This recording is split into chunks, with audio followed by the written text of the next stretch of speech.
The battle is over and arrogance drips from Ye Chen Yuan's voice. He mocks his opponent, claiming she only got this far through sheer luck while he snatched every real opportunity for himself. The reality is brutal. Yuan Chu lies broken against the shattered, blood-stained earth, completely defeated as her rival towers over her, demanding to know if she has any last words. Even on the brink of death, Yuan Chu refuses to bow.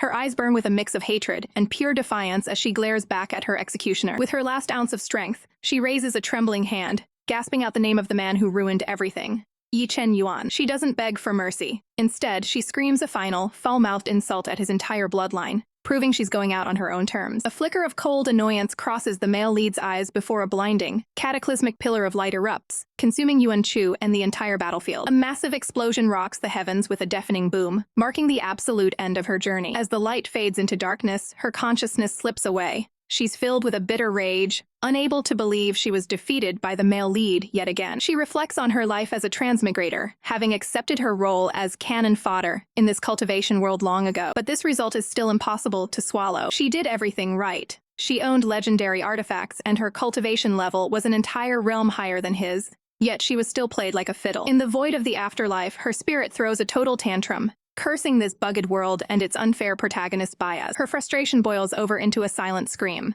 She's worked too hard to become strong, just to lose it all in the end. Suddenly, a dark, swirling vortex of energy surges from a mysterious book, dragging her soul back into the cycle as she screams his name one last time. Far away, at the serene and icy frost sword peak of the Myriad Sword Sect, a bell tolls, signaling a new dawn. A hand twitches against soft sheets, the first sign of life in a quiet, peaceful room. The grip tightens, small, delicate fingers clutching the fabric as consciousness slowly returns to her body. Yuan Chu bolts upright, instantly annoyed that the sect's morning bell is interrupting her sleep again. Then, the shock hits her like a physical blow. The Myriad Sword Sect. Wasn't she just killed by the male lead? Panic sets in as she checks her inner power. Not only is she alive, but her cultivation has been slashed in half. Desperate for answers, she summons a shimmering mirror of water to see what has happened to her. The reflection staring back is absolutely impossible. She hasn't just been reborn, she's been turned back into a tiny, wide-eyed child, and the situation is nothing short of ludicrous. Yuan Chu wakes up in a daze, her mind reeling from the memories of a brutal defeat. She stares down at her own body in shock,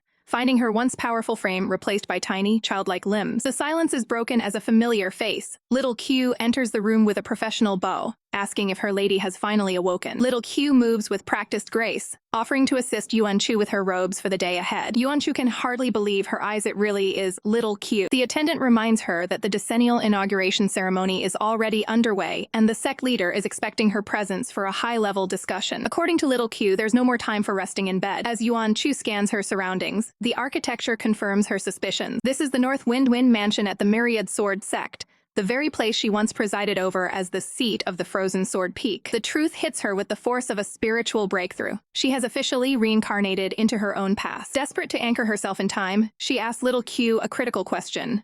Exactly how old is she right now? Little Q looks confused but answers dutifully her lady is currently 6 years old. The confirmation of her regression leaves Yuan Chu absolutely floored. In the grueling world of cultivation, the journey from key condensing to the nascent soul stage is a path of immense hardship that usually takes even the most gifted geniuses over 100 years to walk. Yet, the Myriad Cert currently boasts a 6-year-old successor who has already achieved the impossible. That history-making prodigy is none other than Yuan Chu. This wasn't a miracle of nature, but a sacrifice.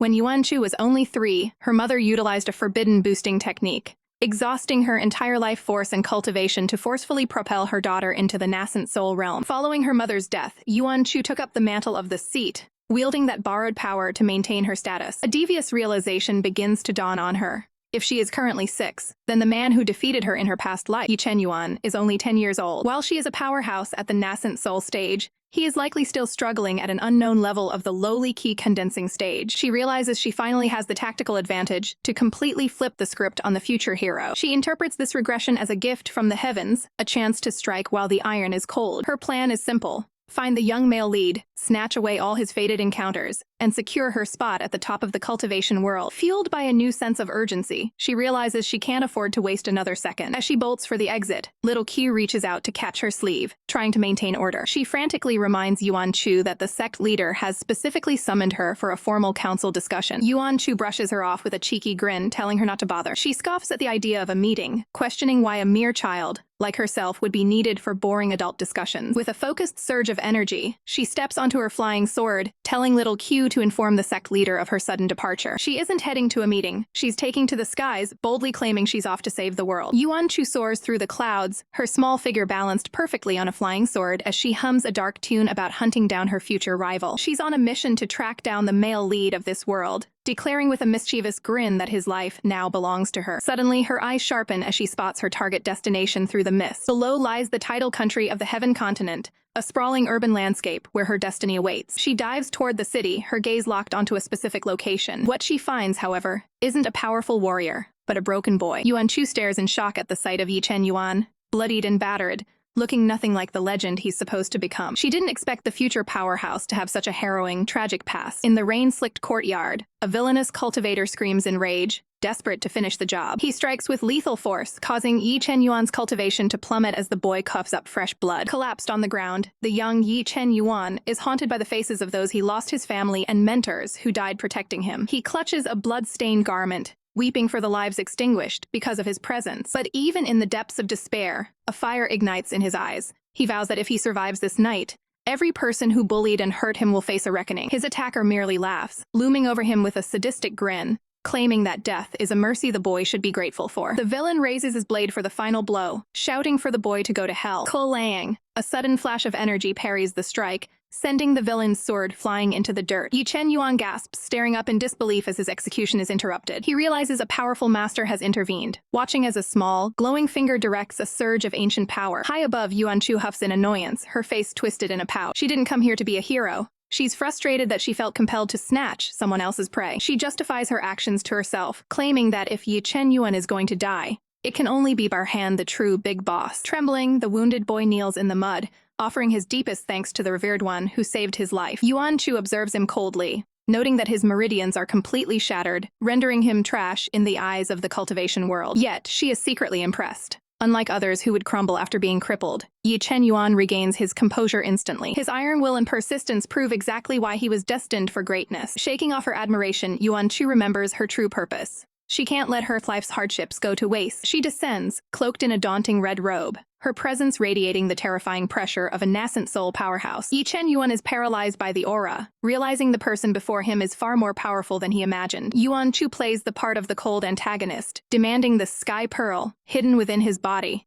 She tells him flatly that since the treasure has already recognized him as its master, the only way for her to claim it is to end his life. The boy remains silent, staring at the ground in grim acceptance. He knows there is no escape from a master of this caliber, and begging is beneath him. He stands tall, looking her in the eye, and tells her to go ahead and finish it. Yuan Chu hesitates, her gaze softening for a split second as she looks at the defiant boy. She battles her own conscience, knowing that if she turns soft-hearted now, she'll be letting herself down and ruining her plan to change the future. The cold steel of Yuan Chu's blade inches toward Ye Chen Yuan's throat, the young boy frozen in shock as death stares him in the face. But the strike never comes. The lethal energy halts midair, trembling with the weight of a sudden change of heart. Yuan Chu pulls back, her mind racing. Why waste a perfectly good tool? Instead of ending him, she realizes she can exploit his destiny for her own gain. She gazes down at him through the pouring rain, her red cloak billowing. Her eyes are fixed on a much bigger prize, the legendary ancient mirror that only he can find. She tries to convince herself she isn't being soft, just tactical. Mercy is for the weak, but a long-term investment is for the wise. Ye Chen Yuan looks up at his mysterious savior, his golden eyes wide with confusion.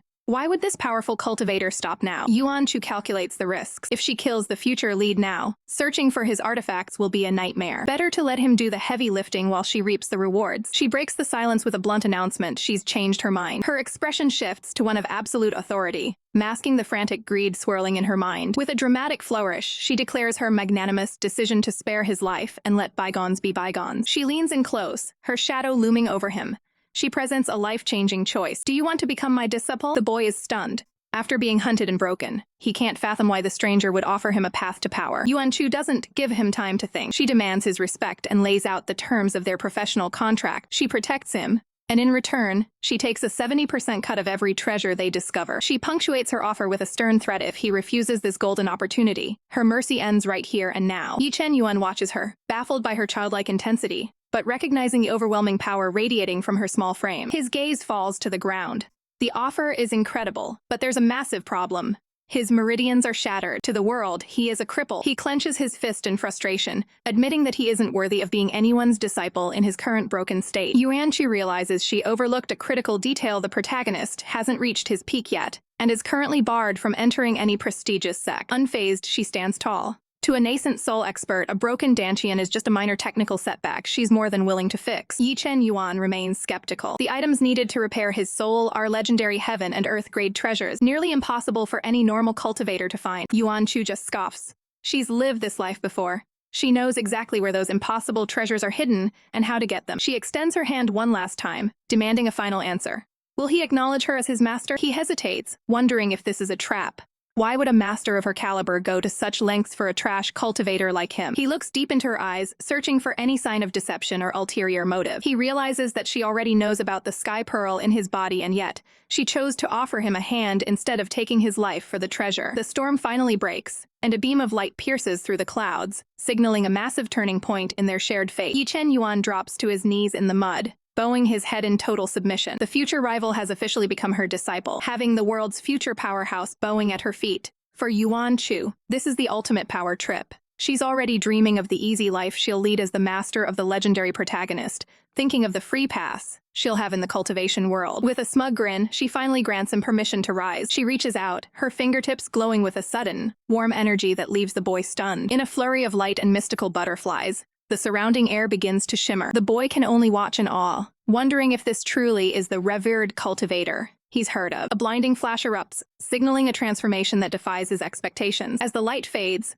Ye Chen Yuan finally sees her clearly. He knows nascent soul experts have the power to reshape their bodies, but he's floored that this legendary master chose the form of a young girl. It's a level of uniqueness he never anticipated from someone so powerful. Yuan Chu doesn't give him time to process the shock. With a smug humph, she reminds him that he belongs to her now. There's no time to waste. They need to repair his shattered meridians immediately. The sect's inauguration meet is only days away, and Ye Chen Yuan is deeply moved, realizing just how much she values him. Yet, a shadow of doubt lingers: would she regret this decision if his meridians truly can't be fixed? Pushing the fear aside, he offers a deep, respectful bow, officially accepting his new life. Yuan Chu beams, ready to lead him out of this wasteland. But before they depart, Ye Chen Yuan has one final, somber request. He needs to bury his fallen family. As he looks upon the tragedy, the weight of his past settles in. The world only knew him as the discarded son of the Yi clan, treated worse than a slave and left to die in the streets. Kneeling before the cold stone of their graves, a dark fire ignites in his eyes. He swears a blood oath of vengeance against the Han Yuan clan to appease the spirits of his kin. But as he stands to follow Yuan Chu,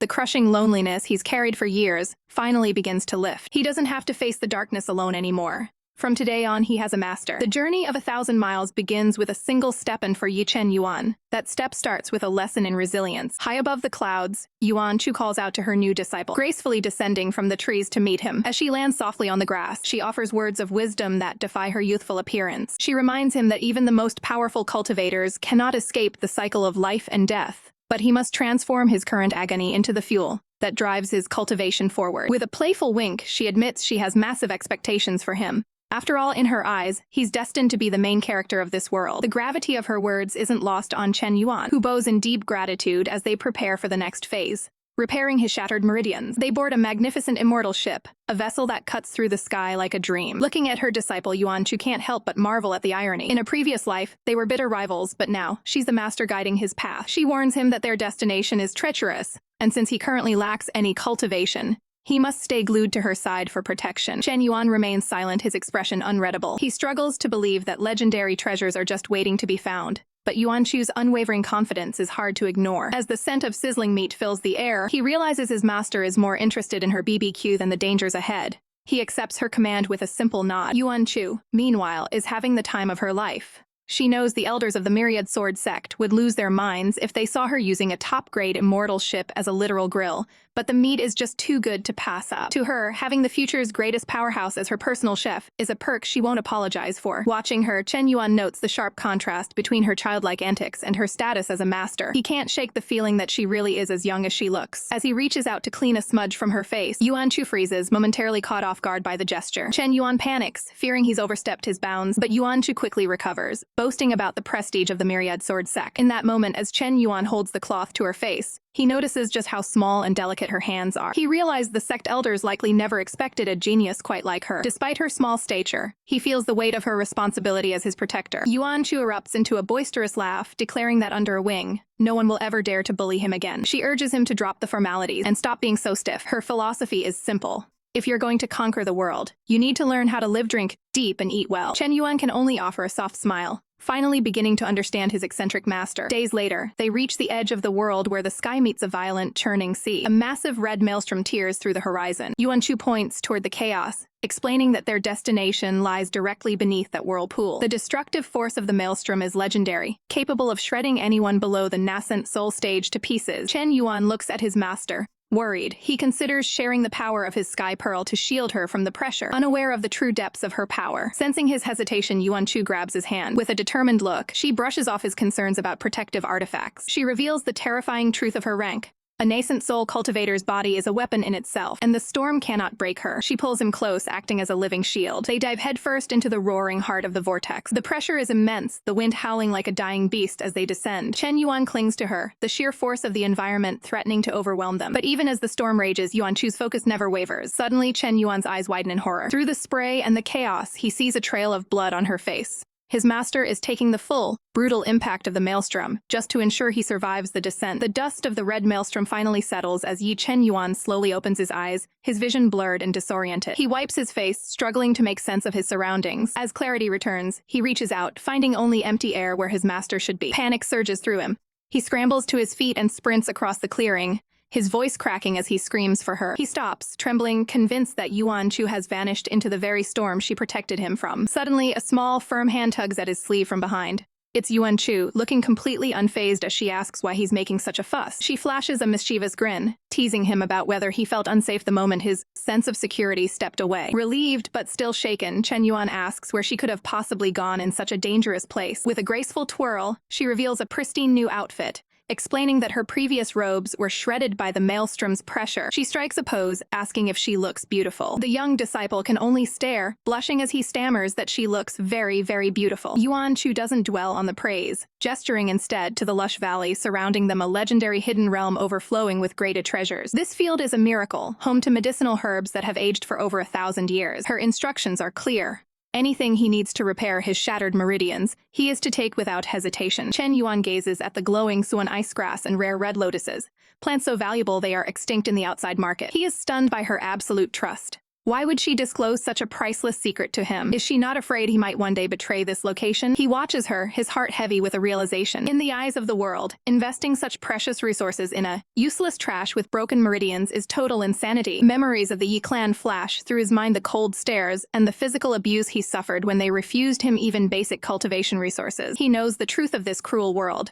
People are merely stepping stones, and kindness is usually a trap for profit. He remembers the despair of being a target even when he tried to be good. But as he looks at his master, he sees something different. She knew he possessed the Sky Pearl, a treasure people would kill for, yet she chose to save his life instead of taking his prize. Yuan Chu snaps him out of his thoughts, wondering why he's spacing out in the middle of a gold mine. Determined to show his gratitude, Chen Yuan looks her in the eye. He reaches into his robes and presents a small vial, a beauty-retaining pill he refined with his own hands. Yuan Chu stares at the gift, caught off guard by the gesture. Chen Yuan looks away, his face heating up with shyness. She asks why he's giving her his most valuable asset when he should be focused on himself. He admits that while this is the best he can offer now, he vows that in the future, he will give her something 1,000 times better. Yuan Chu looks at the bottle, calling him a silly brat for being so dramatic, though her eyes soften. With a playful flick to his forehead, she drops a bombshell. She's only 6 years old, so why on earth would she need a beauty-retaining pill? The realization hits Chen Yuan like a physical blow. 6 years old, the powerhouse who saved his life is barely more than a toddler. The truth finally comes to light as Yuan Chu reveals the tragic origin of her power. Her mother, an expert in astral projection, was unable to extend her own life and feared leaving her daughter defenseless in a cruel world. Ye Chen Yuan is completely floored.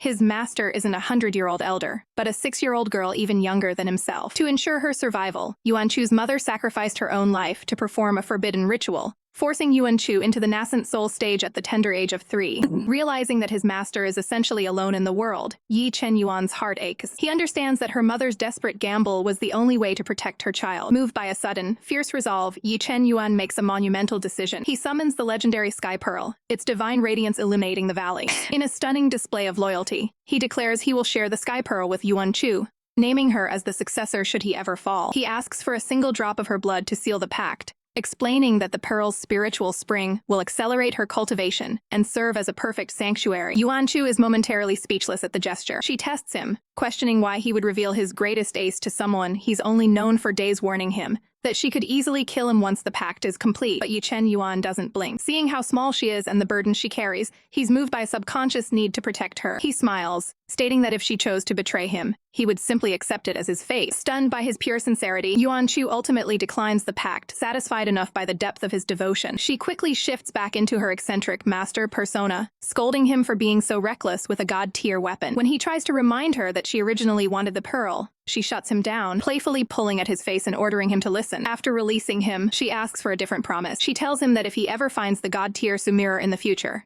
he must give it to her. Ye Chen Yuan agrees instantly, leaving Yuan Chu deeply touched by his willingness to part with such a treasure. As the wind rustles through the valley, Yuan Chu reflects on the timeline. In her past life, the mirror was out of reach, yet in this life, her disciple has promised it to her without hesitation. Looking at him, she begins to wonder if she should start treating him with a bit more care. The moment is broken when Ye Chen Yuan returns with the necessary spiritual herbs. But there's a major technical hurdle. He lacks the ability to refine a grade 6 pill on his own. Yuan Chu realizes she completely overlooked this detail in her planning. If his meridians aren't repaired soon, he'll miss the Myriad Sword Sect's open competition and be set back 3 years. Suddenly, a spark of genius hits her. She remembers that the sect's clan leader is a grade 6 pill master. With a mischievous glint in her eye, she prepares to pay her uncle a visit to secure the future of her disciple. High above the clouds, the Myriad Sword Sect's peak stands as a testament to power and tradition. But inside the main hall, the atmosphere is anything but serene. As Yuan Chu steps through the doors, she's met by the cold silhouettes of the sect's elite. The sect leader, Moki Ting Feng, is absolutely livid, his voice booming as he demands to know why she's finally decided to show her face. Yuan Chu knows she's in hot water. She immediately shifts into damage control, putting on a guilty face and admitting that her nascent soul foundation is still too unstable for her to be wandering around. With a look of calculated, pitiful helplessness, she begs her uncle not to confine her. Her preemptive strike works perfectly. The sect leader is left speechless, his planned lecture completely derailed by her sudden admission of guilt. Trying to regain his authority, he towers over her, declaring that her sudden disappearance demands a strict punishment. But Yuan Chu looks up with wide, shimmering eyes, calling him her great sect leader uncle in the most innocent voice she can muster. It's a direct hit. The sect leader's stern gaze falters. Flustered and unable to stay angry at the child, he awkwardly reduces her sentence to just a single day of reflection. The nearby disciples are stunned. They've never seen the sect leader disregard the old custom so easily. Yuan Chu beams, thanking him for his supposed mercy. She doubles down on the act, playing the role of a lonely, ignorant orphan who just wants to make her uncle proud. But then she drops the real news. She didn't return alone.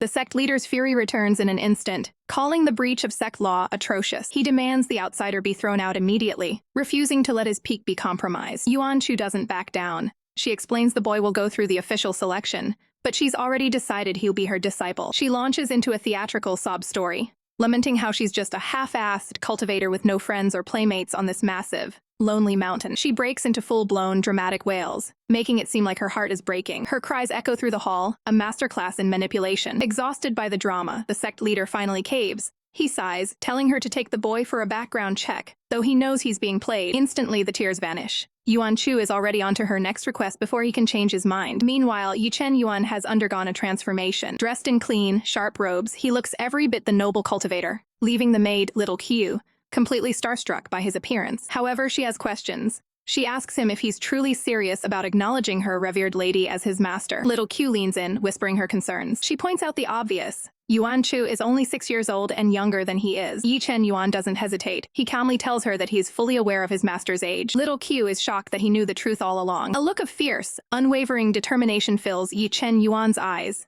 His goal is clear. He will grow strong as quickly as possible, not just to learn, but to ensure he can protect her. Little Q gazes at the young disciple, a sudden realization washing over her face as she connects the dots. Looking at Ye Chen Yuan's focused expression, she sees more than just a boy, she sees a heavy responsibility. She finally understands that Yuan Chu didn't just risk punishment for a whim, she did it because both of these children possess a rare, kindred spirit. However, Ye Chen Yuan is consumed by guilt, asking if his master will truly be punished just for bringing him into the sect. A small tuft of hair on Yuan Chu's head twitches as she approaches, full of her usual energy. She bursts into the room with a triumphant announcement. The grade 6 pill problem is solved. and his broken meridians are about to be a thing of the past. Ye Chen Yuan stares at her, moved by the realization that his master must have lowered herself to beg the sect leader for this miracle. Yuan Chu quickly lays out the path forward. He must report to the halls for registration, because in 10 days, the brutal selection competition begins. With fire in his eyes, Ye Chen Yuan swears a silent oath that he will never let his master's sacrifices go to waste. 10 days fly by at the South Wind Mansion, the tension in the air thick enough to cut with a blade. Inside, Yuan Chu watches over her disciple as he prepares to ingest the powerful pill refined by her uncle. As the medicinal energy takes hold, Ye Chen Yuan's body begins to glow with a volatile, restorative light. Yuan Chu stands guard, her hand on her weapon, knowing that as his master, she is the only thing standing between him and a cultivation disaster. Suddenly, the boy's face contorts in agony, a pained groan escaping his lips as he hits a wall. Deep within his psyche, the trauma of his past manifests as heavy iron chains, dragging the memory of his mother into a bottomless abyss. He screams out for her in the darkness of his mind, his soul fracturing under the weight of the nightmare. Dark, chaotic energy swirls around his physical form, threatening to let a heart demon take control of his progress. Yuan Chu's voice cuts through the chaos like a beacon, commanding him to use his inner strength to shatter every obstacle in his path. She moves closer, grounding him with her presence, and urging him to reclaim everything the world has stolen from him. Her words are cold but empowering.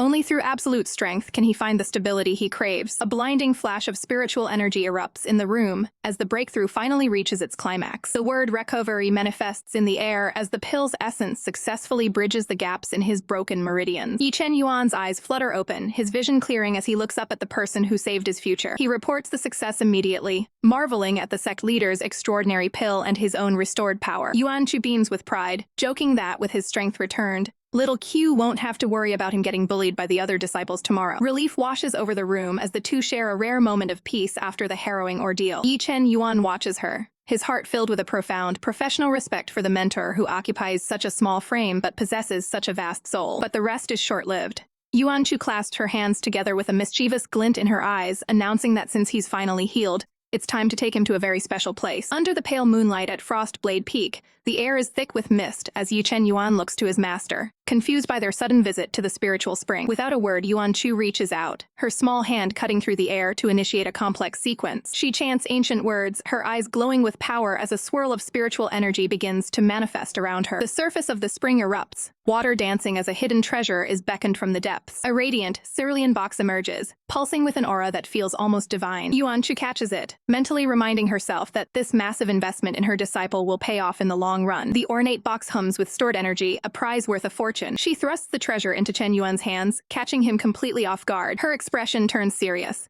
The price for this gift is a top 10 finish in the upcoming sect selection. Chen Yuan is overwhelmed by the sheer spiritual pressure and tries to refuse such an exorbitant gift, but Yuan Chu isn't taking no for an answer, her stubbornness matching her immense power. Then, she drops a bombshell that freezes him in his tracks. She knows about the secret soul residing within his body. High above, the moon watches over a secret that was never meant to be shared. Within Chen Yuan's mind, the silhouette of Elder Li remains a legendary alchemist master currently trapped in a deep sleep. Since the battle at the Wen village, the Elder's spirit has been dormant, leaving Chen Yuan to struggle alone. Stunned, Chen Yuan wonders how his master could have possibly uncovered his deepest, most dangerous secret. Yuan Chu casually explains she read about the Sky Pearl's ability to house souls, reassuring him that the old geezer inside is no threat for now. She promises to keep his secret safe, but reveals the box contains 10,000-year-old spiritual bone marrow essence, a legendary tonic for the soul. Inside the box lie 10 drops of pure essence, capable of skyrocketing one's divine sense. Chen Yuan stares at the gift, realizing his master has just handed him something more valuable than the finest weapons in the world. As dawn breaks over the sect's pagodas, the real work begins. Chen Yuan opens his eyes, a new light gleaming within his pupils. Yuan Chu has stayed by his side, guiding him as he refined just half a drop of the potent essence. The results are staggering. Chen Yuan's divine sense has already reached the foundation building stage, much to his master's relief. With the grand competition looming, she tells him to stabilize his power and prepare to absolutely dominate his opponents. Exhausted from the night's work, she makes a quick exit, leaving her disciple to reflect. Chen Yuan watches her go, his admiration for his master deeper than ever before. Suddenly, the air ripples with a familiar, ancient energy. From the shadows of his consciousness, a figure manifests. Elder Li has finally returned. The old master is immediately curious about the young girl who just left, and Chen Yuan is relieved to see him awake. Elder Li notes the incredible quality of the marrow essence,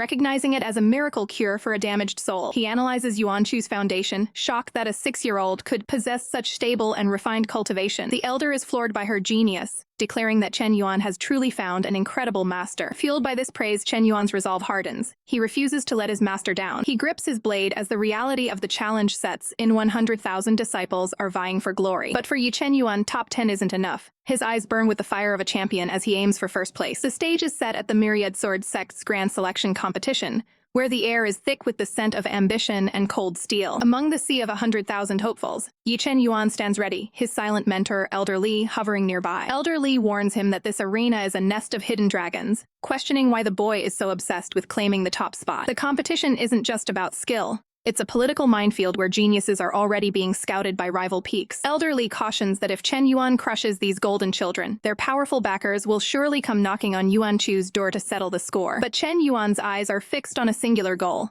A specific sect rule stating the champion earns the right to choose their own master. Elder Li realizes the truth. The brat is terrified that if he doesn't win, the sect might force him under someone else's wing, separating him from Yuan Chu. The old alchemist is baffled by such devotion, but Chen Yuan's resolve is absolute as he prepares to dive into the fray. High above the bustling arena, the sect's elite gather in the grand viewing hall. Sect leader Moqi Tingfeng makes his entrance, overseeing a brutal preliminary round designed to cull 95,000 candidates in a single stroke. Only those who can fight their way to the highest peaks will claim a spot in the final 3. While the crowd roars, Yuan Chu watches with a bored expression, confident that her protagonist disciple will breeze through this. She's so relaxed she's practically dozing off right next to the sect leader. Noticing her focus, Moqi Tingfeng asks which candidate has caught her eye, and she enthusiastically points toward the chaos below. She singles out a youth on the 57th stage, dressed in dark blue and wielding a black dagger. The sect leader is instantly floored. He recognizes the boy. It's the same one who was near death just yesterday. To see him not only recovered, but surge to stage 8 condensation is nothing short of a miracle. He observes Chen Yuan's movements, noting a foundation so stable it defies logic. He praises Yuan Chu's incredible eye for talent, but her pride quickly turns to sudden panic. Walking through the crowd is a silver-haired youth, Wei Shengji. Yuan Chu freezes. She knows who this is: the final antagonist, the ultimate boss of the story. She never expected him to appear so early, and the thought of her disciple clashing with the future final boss sends a shiver down her spine. Down on the field, Chen Yuan stands amidst a pile of defeated opponents, looking every bit the dominant force Elder Li predicted. Yuan Chu tries to hide her nerves, bragging to the sect leader that her disciple is a lock for the top 10. This bold claim draws the ire of Long Shu from Spiritual Beast Peak, who mocks the idea of a stage 8 moron reaching the finals. Yuan Chu doesn't skip a beat, firing back by calling the elder Granny Long Shu and telling her to get her eyes checked. Yuan Chu's smiance leaves Long Shu absolutely livid. The sect leader can only watch the bickering with a weary sigh, while Long Shu sees with jealousy over Yuan Chu's luck and prestigious position. Unable to touch the master, Long Shu decides she'll find a way to deal with the disciple instead. As the dust settles, the grueling preliminary round finally concludes. Elder Li acknowledges that the new generation is full of monsters, but he has a specific warning for Chen Yuan. Avoid the candidate named Du Sha, a stage 11 powerhouse. Chen Yuan's gaze remains sharp, his confidence unshaken even by the prospect of such a high-level opponent. The time comes for the final draw. Chen Yuan reaches into the lot box and pulls his destiny. He flips the wooden slip over, and the name staring back at him is the one man he was told to fear: Du Sha. The tension in the arena reaches a fever pitch as the next combatants take the stage. Du Sha steps forward, her gaze cold and predatory as she eyes her opponent. She acknowledges Ye Chen Yuan's appearance with a mocking pity, making it clear that his journey ends right here, right now. Facing down a mountain of killing intent, Ye Chen Yuan remains dangerously silent, his golden eyes locked on his target. The announcer's voice booms across the stadium, highlighting the impossible odds: a stage 11 key condensation powerhouse versus a mere stage 8. To the crowd, the result is already a foregone conclusion. Ye Chen Yuan ignores the whispers, centering his focus as he prepares for the fight of his life. Du Sha sneers, lunging forward with the intent to show him the crushing reality of their power gap. The battle ignites with a violent burst of speed. Du Sha moves like a phantom, her velocity catching Ye Chen Yuan completely off guard. Before he can react, a devastating strike connects, sending him skidding across the stone floor. Blood trickles from his mouth as Du Sha laughs, relishing her overwhelming dominance. High in the spectator stands, Elder Long Shu watches with a smug, villainous grin. She reveals that Du Sha was her secret weapon, handpicked specifically to dismantle the boy. Her only desire is to see Ye Chen Yuan suffer a humiliating defeat under her disciple's whip. However, when she looks over at the boy's master, she's met with a ridiculous sight: Yuan Chu is fast asleep, dreaming of an endless supply of BBQ fish. The blatant lack of concern sends Long Su into a blind, trembling rage. She crushes the cup in her hand, fuming that such a disrespectful child like Yuan Chu is simply beyond saving. Back on the arena floor, the whip lashes out again, forcing Ye Chen Yuan into a desperate, high-stakes dodge. Du Sha's internal monologue is dripping with arrogance, She's convinced that her rare spirit veins make this task far too easy. She stands over him, declaring the match over and insulting his trash 5 spiritual vessels, telling him to crawl out of the sect forever. But she made one fatal mistake. She underestimated his cunning. With a single, whispered command, explode, the ground erupts. A series of hidden explosion talismans detonate around Dusha, shattering her defense and her composure in an instant. Through the smoke and chaos, Ye Chen Yuan vanishes, reappearing like a ghost directly behind her. With a cold blade pressed against her throat, he delivers the final, chilling verdict. Senior sister, you've lost. The dust settles on the arena floor as the impossible is made official.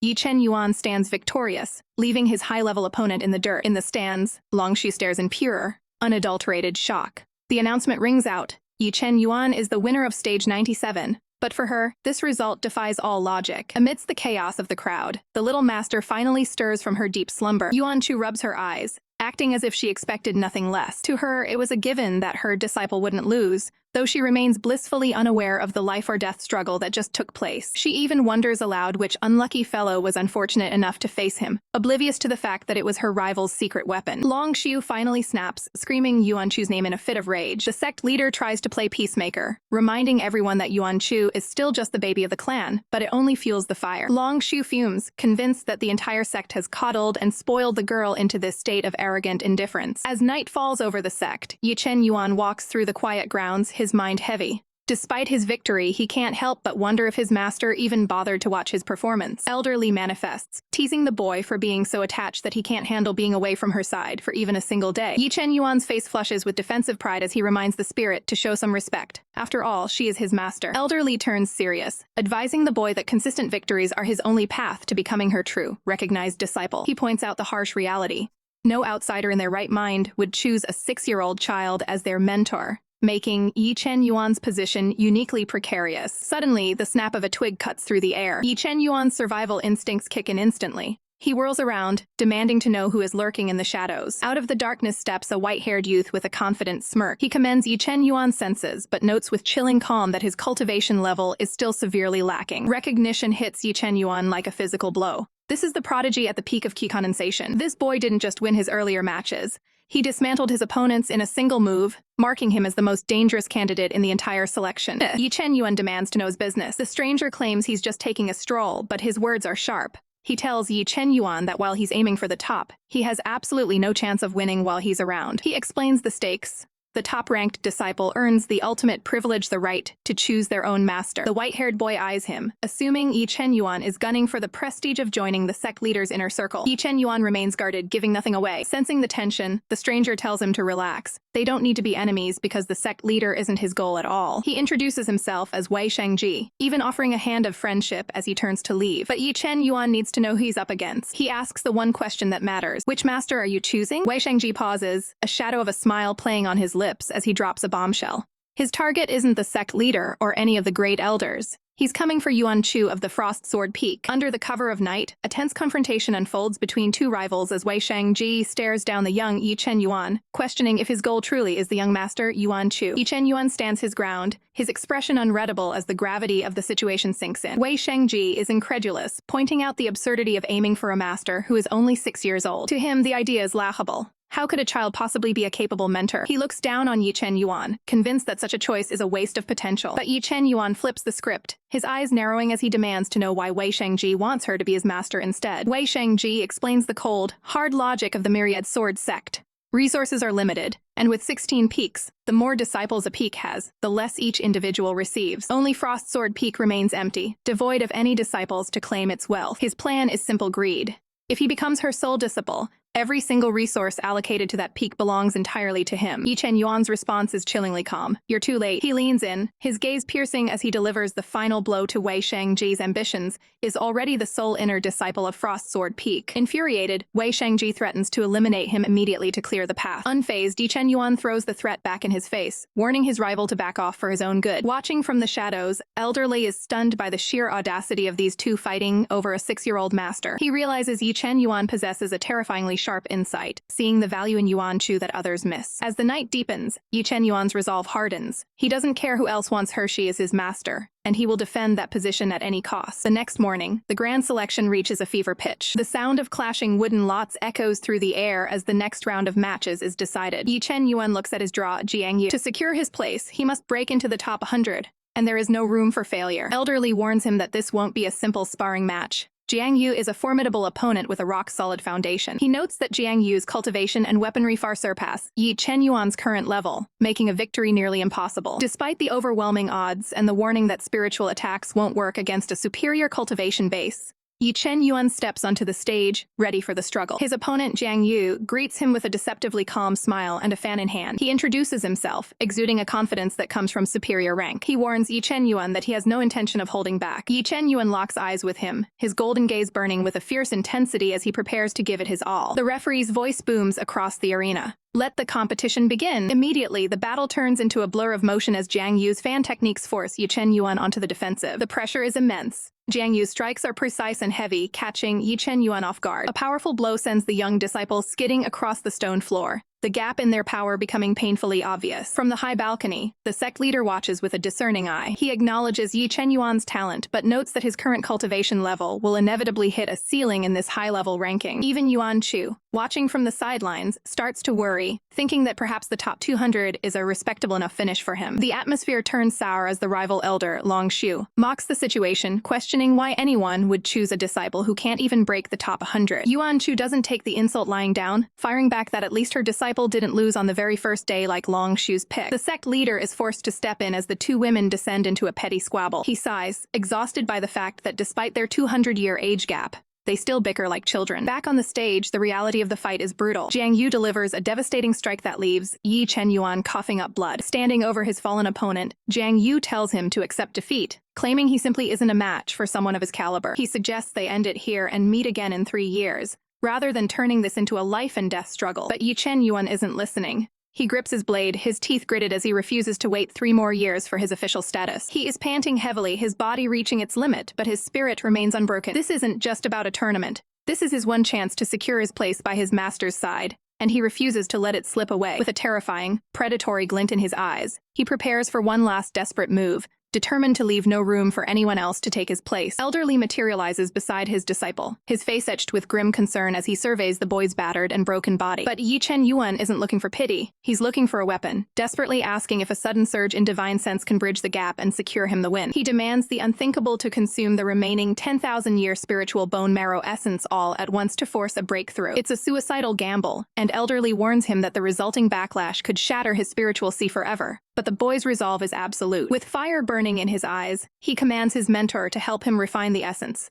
willing to endure any agony for the sake of his goal. Ignoring the pain, Ye Chen Yuan launches himself at Jiang Yu one last time, a blur of desperate motion. Jiang Yu sneers, warning him that this head-on collision will be his last. "I will defeat you," the boy screams, pouring every ounce of his soul into the strike. A blinding wave of energy erupts from the contact point, drowning the arena in white light. A deafening explosion rocks the foundations of the sect, and a pained roar echoes through the air as the stage is torn apart. In the spectator stands, Yuan Chu and the sect leader are frozen in pure shock. Yuan Chu's heart sinks as she realizes the sheer recklessness of her disciple's final move. Without a second thought, she leaps toward the arena, the sect leader right behind her, desperate to see if anyone survived the blast. As the thick clouds of dust and debris begin to settle over the shattered ring, a heavy silence falls over the crowd. Both fighters are down, lying face first in their own blood, motionless and broken. The onlookers are gripped by confusion, whispering amongst themselves as they try to make sense of the carnage below. Is it a draw? Did the explosion claim both their lives? The tension is suffocating as everyone waits for a sign of life. Yuan Chu lands on the edge of the stage, her eyes searching the wreckage for her disciple. Seeing him lying there, she cries out his name in a voice filled with raw terror. She moves to rush to his side, but the sect leader holds her back, his expression solemn. He reminds her of the ironclad rules. The first one to be knocked out, lose consciousness, or die is the loser. The match isn't over until the final verdict if the boy can find the strength to stand. The victory is his. Through a haze of pain and near unconsciousness, Ye Chen Yuan hears her voice and weakly mutters for his master. Struggling against the weight of his injuries, he forces his trembling limbs to move, blood dripping from his chin as he whispers his singular desire to win. In a display of sheer, inhuman willpower, he drags himself upright, standing tall amidst the ruins of the stage. Seeing the boy's resolve, the sect leader officially declares the result. Ye Chen Yuan is the victor. Master, He breathes out, his voice barely a whisper as he looks toward Yuan Chu. "I've won," he confirms, his eyes finally softening as he sees her face. His body finally hits its limit, and he collapses forward, falling into Yuan Chu's protective embrace as his consciousness fades. Yuan Chu's panicked scream of his name echoes across the entire mountain range, marking a victory that cost almost everything. The smoke from the battlefield has finally cleared, but for the young prodigy Ye Chen Yuan, the real struggle is just beginning within the quiet halls of the sect. Waking up in a haze, Chen Yuan's eyes snap open as the reality of his brutal victory sets in. Gasping for air, his first instinct isn't for his own safety, but for the woman who risked everything to mentor him, as he desperately calls out for his master. But Yuan Chu isn't in the mood for a warm reunion. She storms into the room, tray in hand, her voice cracking like a whip as she demands he stop moving and get back into bed. Despite his shattered state, Chen Yuan can only focus on one thing. "Master, did I win?" The sight of the medicinal bowl is a grim reminder of the price he paid for that victory. Yuan Chu explodes in a fit of rage, her tiny frame trembling with fury. She couldn't care less about the competition results when her disciple was inches away from a cold grave. She's so livid she even forbids him from calling her master. Chen Yuan freezes, his heart sinking as he wonders if he's finally pushed her too far. But his recklessness came from a place of deep-seated fear, the terrifying thought that if he failed, someone else would take his place by her side. He had resolved that even if death was the price, he would never admit defeat and lose his status as her sole disciple. Humbled by her genuine anger, he offers a soft apology, while Yuan Chu continues to fume, her protective instincts on high alert. A sudden coughing fit racks his body, instantly melting Yuan Chu's anger into pure panic as she rushes to check where he's hurting. As she tends to him, her voice softens, though her words remain sharp. She reminds him that when she first found him, he was practically a corpse, and she refuses to let him throw his life away again. She demands he listen to her lecture and understand the gravity of his situation. Then, she drops a bombshell. She is officially withdrawing him from the rest of the competition. She promises to take him in as her disciple regardless of the final rankings, urging him to simply rest. Chen Yuan is shell-shocked. To him, withdrawing feels like a surrender he can't stomach. Yuan Chu doesn't sugarcoat the reality. The remaining opponents are the elite of the elite, and in his current state, he's in no condition to put up a fight. Clenching his fist, Chen Yuan realizes the devastating truth. There isn't a single drop of spiritual chi left in his veins, and his spiritual sea is riddled with dangerous cracks. He bows his head, forced to admit that his master is right. Any low-level cultivator could defeat him now. Satisfied that he'll stay put, Yuan Chu leaves to discuss urgent matters with the sect leader, leaving him to recover in silence. The room falls quiet, the scent of burning incense filling the air as Chen Yuan broods over his weakness. The thought of being held back and protected like a child gnaws at his pride. A flicker of intense, unbreakable resolve ignites in his eyes. He isn't done yet. Manifesting from his consciousness, Elderly appears, and Chen Yuan immediately checks on the old spirit's well-being. Elderly is just as furious as Yuan Chu, berating the boy for his suicidal stunt that nearly caused his spiritual sea to explode. But Chen Yuan is relentless. He ignores the scolding and asks for a forbidden path. Is there any way to force his body to recover in time for tomorrow's match? Elderly is stunned by his obstinacy, pointing out that even if another disciple joins Frost Peak, it shouldn't matter this much. But for Chen Yuan, it matters more than life itself. He refuses to settle for a pity appointment. He wants to earn his place at his master's side through absolute strength. Seeing that nothing will change the boy's mind, Elderly sighs and admits there is a way. But it comes with a warning. The process is agonizing.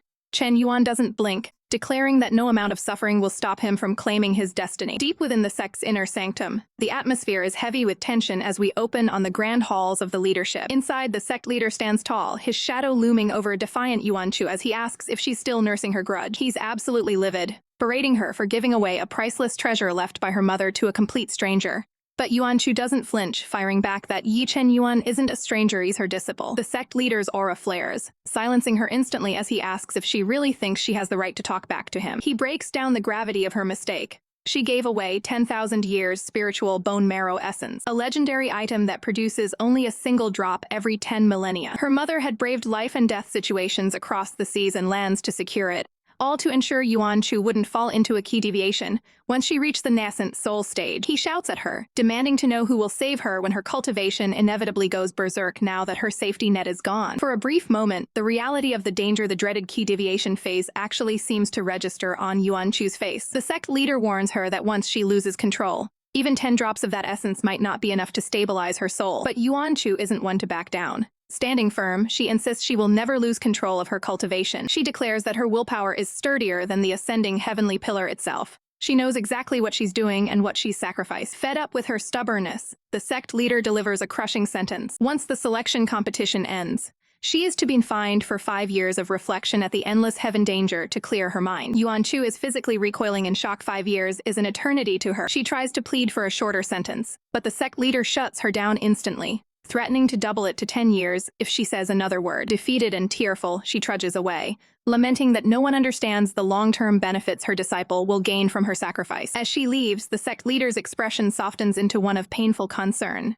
He only punished her because he can't bear the thought of losing her like he lost his sister. Meanwhile, in a secluded chamber, a different kind of intensity is unfolding as a forceful medical bath is prepared. Elder Li explains the high stakes. By using the myriad spring lake water, they can literally reconstruct Ye Chen Yuan's bone structure from the inside out. He admits he held off on this body tempering because of the boy's young age, fearing the sheer agony would be too much to handle. However, if Ye Chen Yuan can survive the process, his physique and cultivation potential will skyrocket to a level beyond imagination. Elder Li has already sealed the room with a powerful barrier to ensure they aren't disturbed. He gives one final, stern warning. Once the channeling starts, Ye Chen Yuan must never stop, or his entire foundation will be destroyed. The pain hits like a tidal wave, and Ye Chen Yuan grits his teeth, his body trembling under the strain. Outside, the moon hangs high over the silent pavilion as the forbidden ritual reaches its peak. Elder Li watches closely, noting that the searing heat and pain would drive any normal person insane. But he's betting everything on the boy's extraordinary determination. Ye Chen Yuan is pushed to his absolute limit, sweat pouring off him as his body undergoes a violent transformation. Elder Li realizes he didn't just pick a student. He picked a monster with limitless potential. Spiritual energy begins to swirl violently around the tub, glowing with an ethereal light as the reconstruction enters its final phase. A glowing seal flares to life on his arm, signaling the climax of the procedure. Elder Li can feel its success is just seconds away, but suddenly, the impossible happens.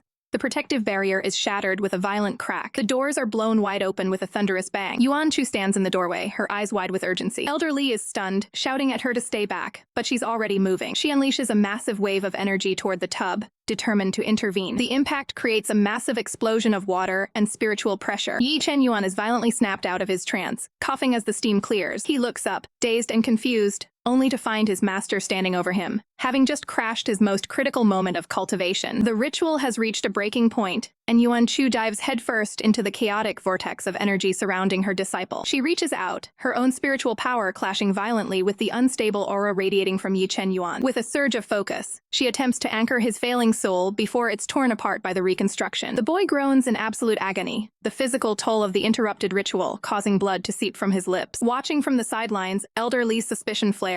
He wonders if Yuan Chu is actually using this moment of weakness to seize the sky pearl for herself. He warns the boy to hide, while a dazed Ye Chen Yuan can only look at his master and weakly ask, "Why?" Yuan Chu snaps back that she's trying to save his life, but Elder Li remains unconvinced, urging his ward to retreat into the safety of the pearl. The situation turns critical as the surrounding energy begins to fracture. Yuan Chu realizes with horror that Ye Chen Yuan's foundation is on the absolute brink of total collapse. In a desperate, final effort to stabilize his core, she pulls him close, focusing every drop of her essence into his damaged meridians. Their spiritual energies finally begin to align as she forces the rampaging power back into its proper channels. A brilliant seal manifests on the boy's forehead, signaling a successful spiritual convergence. For a brief moment, a vision of their long history together flashes through his fading consciousness, a reminder of the bond they share. Yuan Chu's voice echoes through the mental void, calling out to him as he drifts between life and death. Suddenly, a piercing scream shatters the silence of the Sky Pearl Mansion. Elder Li gazes on in total shock, unable to understand why the ritual has taken such a dark turn. Despite the body tempering being nearly complete, Ye Chen Yuan begins to bleed out from his skin as internal pressure reaches a lethal high. Yuan Chu's eyes sharpen as she identifies the hidden source of disaster. She immediately executes a high-level sealing technique to suppress the awakening force. Elder Li finally realizes the terrifying truth. The boy possesses the legendary God Emperor blood vessel. It is a violent and ancient power that grants unfathomable strength, but without a greater force to control it, the host's body will simply explode. After an exhausting struggle, Yuan Chu finally forces the bloodline into submission, letting out a weary sigh of relief. A baffled Elder Li asks how she could have missed such a rare and dangerous trait after being with him for so long. Yuan Chu fires back, noting that there were absolutely no signs of such a hidden bloodline until this very moment. The two immediately fall into a frantic argument, with Yuan Chu shouting in frustration over the near-death experience. When the elder suggests the fault lies with her, she can only stare back in stunned silence. Elder Li explains that the boy was so terrified of being separated from her that he chose this extreme, suicidal path to grow stronger. Yuan Chu grows quiet as the weight of his devotion sets in. He willingly traded his life for the chance to remain her disciple. Looking down at the boy who risked everything just to stay by her side, she can only call him so foolish, with a look of deep, Quiet realization. Ye Chen Yuan finally opens his eyes, his mind a fog of exhaustion as he tries to process his surroundings. Elderly is right there waiting, breathing a massive sigh of relief that the boy has finally returned to the land of the living. He immediately drops a bombshell. Ye Chen Yuan possesses the legendary god Emperor Blood Vessel, a power so volatile it nearly tore his body apart during the tempering process. The name rings a distant bell in the boy's mind, triggering a fleeting, fragmented memory of a mysterious figure from his past. But reality hits him harder if he was in that much danger. Then Yuan Chu must have been the one to pull him back from the brink. Elderly confirms his suspicions. His master discovered the crisis just in time and saved his life. While the tempering was technically a failure, the raw energy surge boosted his cultivation significantly, a true case of fortune found within misfortune. Ye Chen Yuan's gaze sharpens with a singular, burning focus. He doesn't care about the power or the rank. He bolts upright with only one question on his lips. Where's master? Elderly absolutely loses his cool, fuming that the boy is more worried about his teacher than the fact that he almost died. The elder explains that the selection competition is still in full swing, and Yuan Chu had to return to the arena to fulfill her duties. But before the old man can even finish his sentence, the bed is empty. Ye Chen Yuan is a blur of motion, sprinting toward the arena with a desperate speed that leaves Elderly shouting after him in frustration. Down at the competition grounds, the atmosphere is heavy with anticipation. The sect leader inquires about the boy's condition, his voice steady, but clearly curious about the anomaly. Nearby, Yuan Chu is a nervous wreck, her mind miles away from the tournament as she stays consumed by worry for her disciple. Suddenly, the air shifts. Ye Chen Yuan arrives on the scene, requesting the sect leader's permission to settle his affairs and rejoin the ranks. Seeing the boy's unshakable determination, the sect leader gives him a simple nod to proceed. Against the grand backdrop of the sect's towering architecture, the stage is set for a high-stakes reunion. Ye Chen Yuan scans the crowd, searching for the only person who truly matters to him. A small hand suddenly tugs at his sleeve, halting him mid-stride. He spins around to find Yuan Chu standing right behind him, her expression a mix of relief and disbelief. She's stunned to see him out of bed so soon, her eyes searching his for any sign of lingering pain. Ye Chen Yuan flashes a bright, confident smile, assuring her he's fully recovered and ready to jump back into the fight. Ever the protective teacher, Yuan Chu immediately reaches out to perform a manual check of his meridians. She notes his physical recovery is stable, but warns him that hidden damage could still be lurking beneath the surface. As she maintains a strictly professional focus on her medical assessment, Ye Chen Yuan's face turns a sudden, brilliant shade of crimson. She notices his rising temperature and asks why his face is so red. Panicked and flustered, the boy blames the intense heat of the afternoon sun, desperately trying to keep his composure under her gaze. He pleads with her to let him enter the competition again to prove the strength she helped him preserve. Seeing his unwavering resolve, she finally relents, giving him her blessing but sternly warning him not to push his limits. Meanwhile, on the other side of the bracket, a silver-haired prodigy is effortlessly clearing the field, mocking the lack of a real challenge. He approaches the group, coolly acknowledging his senior. He stares Ye Chen Yuan down, questioning why a failure who nearly blew himself up would even bother showing his face. Ye Chen Yuan doesn't flinch. Instead, he meets the gaze with a daring smile and a sharp proposition. How about we make a deal? The sun sets over the grand architecture of the sect, but the tension in the air is far from cooling down. The silver-haired prodigy stands tall, his expression unreadable, as he waits for the legendary disciple to speak. Ye Chen Yuan breaks the silence with a steady gaze, cutting straight to the point by asking what his senior really wants. His eyes narrow, calculating, as he posed a blunt question.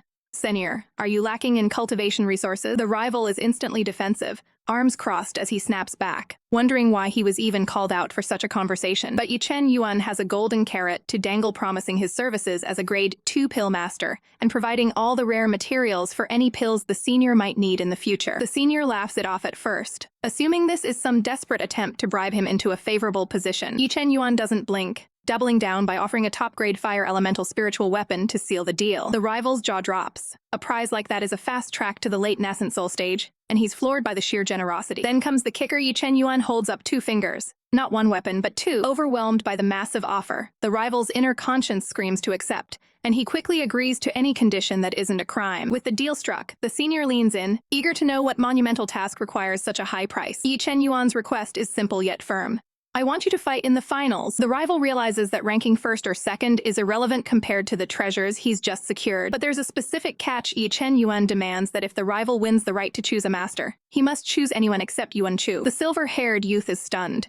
All this wealth just to keep a 6-year-old lass from being his master? He readily agrees, completely baffled by Ye Chen Yuan's intense protectiveness. He can only label Ye Chen Yuan a child of wealth, while the young disciple just brushes it off with a playful nope. The rival remains in a state of shock, realizing he's just been bribed by the most devoted and richest brat in the sect. Back at the arena, the dust settles as the latest match comes to a definitive close. The announcer's voice rings out across the grounds. Ye Chen Yuan is the victor, and the competition marches on. As night falls over the sect, the peaceful scenery belies the burning ambition of the competitors. Inside his quarters, Ye Chen Yuan isn't resting. He's pushing his limits, fueled by a conviction that borders on obsession. Even Elderly is forced to intervene, telling the brat to rest well since he has a fight in the morning, despite his relentless night training. Morning arrives, and the sound of boots hitting the arena floor signals the start of another high-stakes round. Ye Chen Yuan maintains his momentum, showing professional grace as he thanks his latest opponent for the match. The verdict remains unchanged. Ye Chen Yuan wins again, advancing smoothly toward the final showdown. The atmosphere at the arena is electric as the final candidates gather for the ultimate showdown. Whispers ripple through the crowd about Wei Shangji, whose cultivation level is undeniably the highest among the remaining contenders. As the two rivals take their places, the air grows heavy with tension. Spectators are already debating who has the true edge to win it all. While Wei Shangji has the experience, word has spread that Ye Chen Yuan's divine sense is freakishly strong, giving him a legitimate shot at snatching the top spot. For Ye Chen Yuan, this isn't just a tournament, it's a personal mission. He looks toward his master, vowing to fight his way forward one step at a time until he can finally stand as her equal. Wei Shangji isn't interested in small talk, drawing his blade and warning that he knows his opponent is strong, so he won't be holding back. Ye Chen Yuan readies his own weapon, his gaze icy as he prepares to deny his rival the victory he seeks. With a sudden signal, the match officially begins. The clash is instantaneous and violent, a blur of high-speed steel and expert footwork. Sparks fly as Ye Chen Yuan's blade parries a lethal strike, the sheer speed of the exchange catching Wei Shangji off guard. They take to the air, their weapons colliding with enough force to shake the very foundation of the stage. Wei Shangji steadies his grip on his blue sword, his expression hardening as he realizes this will be a fight for his life. The arena is engulfed in the pressure of their techniques, kicking up massive clouds of dust as they trade blows. Through the debris, Ye Chen Yuan's eyes burn with an intense, golden focus that never wavers. In the stands, the disciples are stunned to see Ye Chen Yuan keeping pace with such a powerhouse. Wei Shangji intensifies his assault, his swordplay becoming a relentless, blinding storm. Ye Chen Yuan is forced into a desperate maneuver, sliding across the floor to narrowly evade a devastating low sweep. Some spectators remain skeptical, dismissing Ye Chen Yuan's survival as nothing more than trivial tricks. They point out the harsh reality of the situation. Wei Shangji is at the absolute peak of the key condensation stage. Since Ye Chen Yuan is only at stage 10, the gap in raw power should make his defeat a mathematical certainty. However, as the duel reaches a fever pitch, the logic of cultivation levels begins to fail. Wei Shangji feels a sudden, inexplicable chill of unease. Despite the supposed disadvantage, Ye Chen Yuan stands calmly amidst the whirlwind of energy, his composure more terrifying than any attack. A realization hits Wei Shangji like a physical blow. If he doesn't end this battle immediately, he won't just lose the match, he'll be completely overwhelmed by the monster standing before him. Pressure mounts on the tournament stage as Wei Shangji realizes his window of opportunity is slamming shut. Desperate to reclaim the momentum, he grits his teeth, thinking only one thing: he has to finish this fight right now. His eyes narrow with lethal intent, refusing to give his opponent even a second to breathe or regroup. He plants his foot firmly, launching himself forward with every ounce of strength left in his legs. Wei Shangji unleashes a flurry of strikes, but Ye Chen Yuan remains an island of calm in the storm, his golden eyes tracking every micro-movement with terrifying precision. In a blur of motion, Chen Yuan vanishes from the line of fire, leaving Wei Shangji striking at nothing but thin air as he gasps in shock. The realization hits Wei Shangji like a physical blow. He's no longer the one in control of this duel. Chen Yuan's gaze is cold and analytical, his focus entirely locked on the technical execution of his counter-strategy. Sweat pours down Wei Shangji's face as he feels the tide turning. Chen Yuan isn't just getting faster. His strikes are gaining a devastating weight. Every time their blades meet, the impact vibrated through Wei Shangji's bones, leading him to a horrifying conclusion. His flaws have been exposed. He tries to rationalize it, telling himself it's impossible for someone to read a fighting style that is constantly evolving in real time. The two warriors become streaks of light across the arena, their weapons clashing in a high-speed exchange that leaves the audience breathless. But as their blades lock once more, Wei Shangji's heart sinks. Chen Yuan is predicting moves he makes purely by subconscious instinct. Trembling from the sheer mental pressure, Wei Shangji demands to know how his opponent could possibly be so familiar with his personal techniques. Chen Yuan's expression doesn't flicker as he delivers the chilling truth. He didn't just stumble upon these weaknesses. He studied them, watching every single one of Wei Shangji's previous matches. Wei Shangji is stunned, arguing that even with a perfect memory, 30 matches shouldn't be enough to master a complete counter-strategy. What he doesn't know is that he isn't just fighting a genius. He's fighting a man who has mastered the flow of time itself. Inside the Sky Pearl, a single day in the outside world translates to an entire month of grueling, isolated training. Chen Yuan didn't just watch the matches. He spent weeks of subjective time simulating every scenario and perfecting every parry until Wei Shangji's style became his own. Reaching the peak of his resolve, Chen Yuan finally acknowledges his rival's prowess, admitting that Wei Shangji is a truly formidable opponent. However, respect doesn't mean mercy. Chen Yuan shifts his stance, preparing the final blow. With a roar of determination that echoes through the stadium, he lunges forward, declaring that he will not lose this day. The dust finally settles over the shattered arena, leaving an eerie silence in its wake. The heavy clang of steel echoes through the stadium as Wei Shangji's sword slips from his numb fingers, his face twisted in a mask of pure shock. He can't fathom how his every move was predicted and dismantled. Ye Chen Yuan stands before him, calm and composed, sheathing his blade.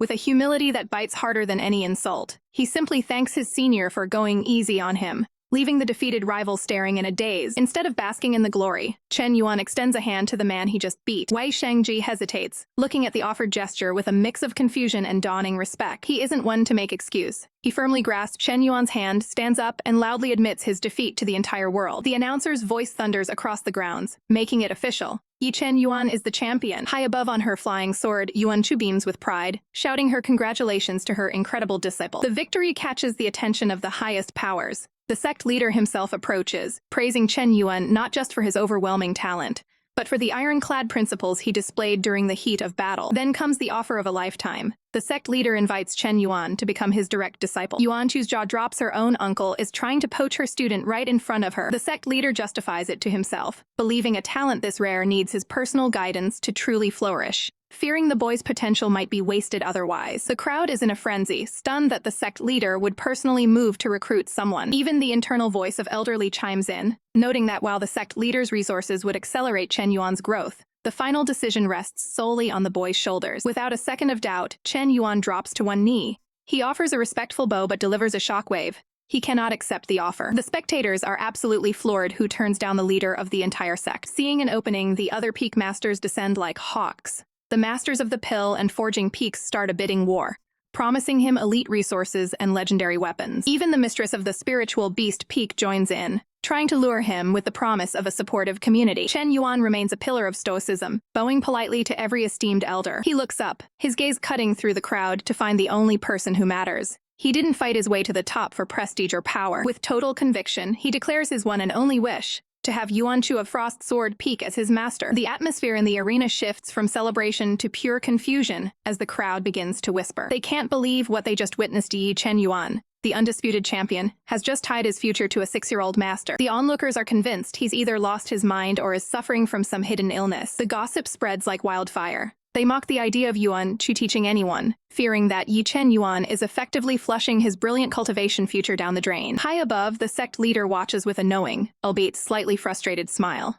He recognizes the boy's ironclad resolve, acknowledging that this brat is far more stubborn than anyone anticipated. Yuan Chu herself steps forward, her voice soft as she reminds him that she would have accepted him as her disciple regardless of the tournament's outcome. She rushes toward him, her tiny frame a stark contrast to the gravity of the moment. Looking him in the eye, she asks the question on everyone's mind. Why? She knows he hates the spotlight, yet he just made the most public spectacle possible. Ye Chen Yuan's expression softens with a determined smile. He wanted the world to know that only the best are worthy of entering her peak. Yuan Chu is momentarily stunned, the sincerity of his words catching her completely off guard. For a long time, Myriad Sword Peak was a place of mockery, where people whispered that Yuan Chu only held her position because of her mother's influence. She was often seen as someone who didn't earn her strength, leading to a wall of isolation between her and the rest of the sect. The private consensus was cruel. Everyone believed no sane cultivator would ever choose her during the selection ceremony. But Ye Chen Yuan has shattered that narrative. Seeing his unwavering loyalty, Yuan Chu stands tall and accepts his request,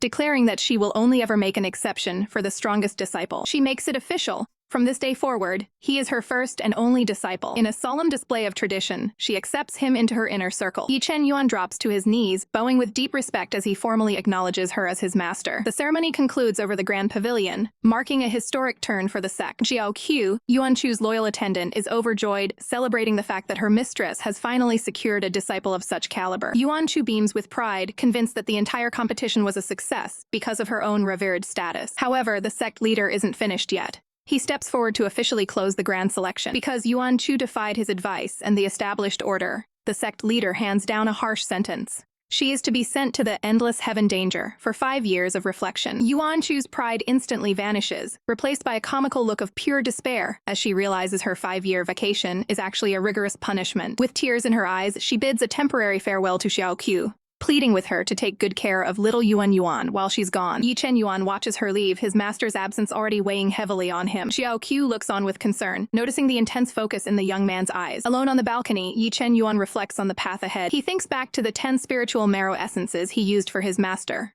regretting that he didn't have even better items to offer her. He vows to himself that no harm will ever befall her again, his dedication bordering on obsession. Xiao Qiu reminds him that the best way to honor Yuan Chu's kindness is to focus entirely on his cultivation and become the powerhouse she needs him to be. She mentions that she's going to prepare a meal to deliver to the master before she starts her reflection. Ye Chen Yuan immediately stands up, his sense of duty kicking in. He insists on delivering the meal himself, unwilling to let anyone else handle the task of caring for his master. Deep in the desolate reaches of the sect lies the endless heaven danger, a barren, floating wasteland reserved for those facing the harshest discipline. Amidst the jagged rocks and biting winds, a solitary figure approaches a humble wooden dwelling, the silence of the exile broken only by the sound of footsteps. Ye Chen Yuan's heart weighs heavier than the surrounding cliffs. He knows the truth. His master is only trapped in this wasteland because she chose to protect him. Desperate to fix the situation, he considers a radical sacrifice, returning the priceless 10,000 spiritual marrow essence to the sect leader in exchange for her freedom. But inside the shack, the mood is anything but somber. Sensing a presence, Yuan Chu calls out, wondering if her attendant, Little Qiu, has arrived. Her eyes light up instantly as a familiar, mouth-watering scent wafts through the air, the unmistakable aroma of a spiritual beast egg. Forgetting her exile for a moment, she practically sings with joy, her hunger far outweighing her interest in meditation. Her excitement turns to surprise when she realizes it's not the attendant, but her own disciple standing before her. She jokingly wonders if Little Qiu was slacking off to let him make the trip. Ye Chen Yuan can barely look her in the eye, his voice thick with guilt as he blames his own perceived uselessness for her current suffering. To make amends, he presents a beautifully crafted box, a high-grade spiritual item, prepared by his mother specifically for her. Yuan Chu immediately tries to decline, insisting that as a growing cultivator, he needs such resources far more than she does. However, Ye Chen Yuan is resolute. He urges her to take it, vowing that he will hunt down even rarer treasures for her in the future. Seeing his determination, Yuan Chu finally relents with a playful sigh, joking that if she can't find a use for it, she'll just pass it off to Elder Lei. She flashes a mischievous grin, warning him that since she's still young, she won't be so polite once he starts finding the really good stuff later on. But enough talk of treasure, she's absolutely famished. Since she hasn't reached the stage of bigu fasting yet, she's practically starving to death. The meal is spread out, the spiritual beast egg looking absolutely divine alongside a variety of side dishes. Knowing her disciple is also still reliant on food, she insists they share the meal together, a rare moment of domestic peace in a harsh environment. As they eat, she offers him a bite, her focus entirely on the quality of the meal. While she enjoys the food, she can't help but critique it slightly, admitting that she actually prefers Ye Chen Yuan's personal cooking over these prepared dishes. Touched by her praise, he promises that he will be the one handling all the cooking from now on, even as he feels a deep sense of respect and connection while sharing this meal with his master. After finishing every last bite, a satisfied Yuan Chu finally settles back. She looks at him curiously, asking why he hasn't headed back to the main sect yet. After all, this place is nearly devoid of spiritual kai, making it a terrible environment for someone trying to advance their cultivation. But Ye Chen Yuan's gaze is steady. He knows how lonely and deserted this place is, and he has no intention of leaving her side. He has decided to stay and accompany his master through every day of her exile. After a long day, Yuan Chu is completely exhausted.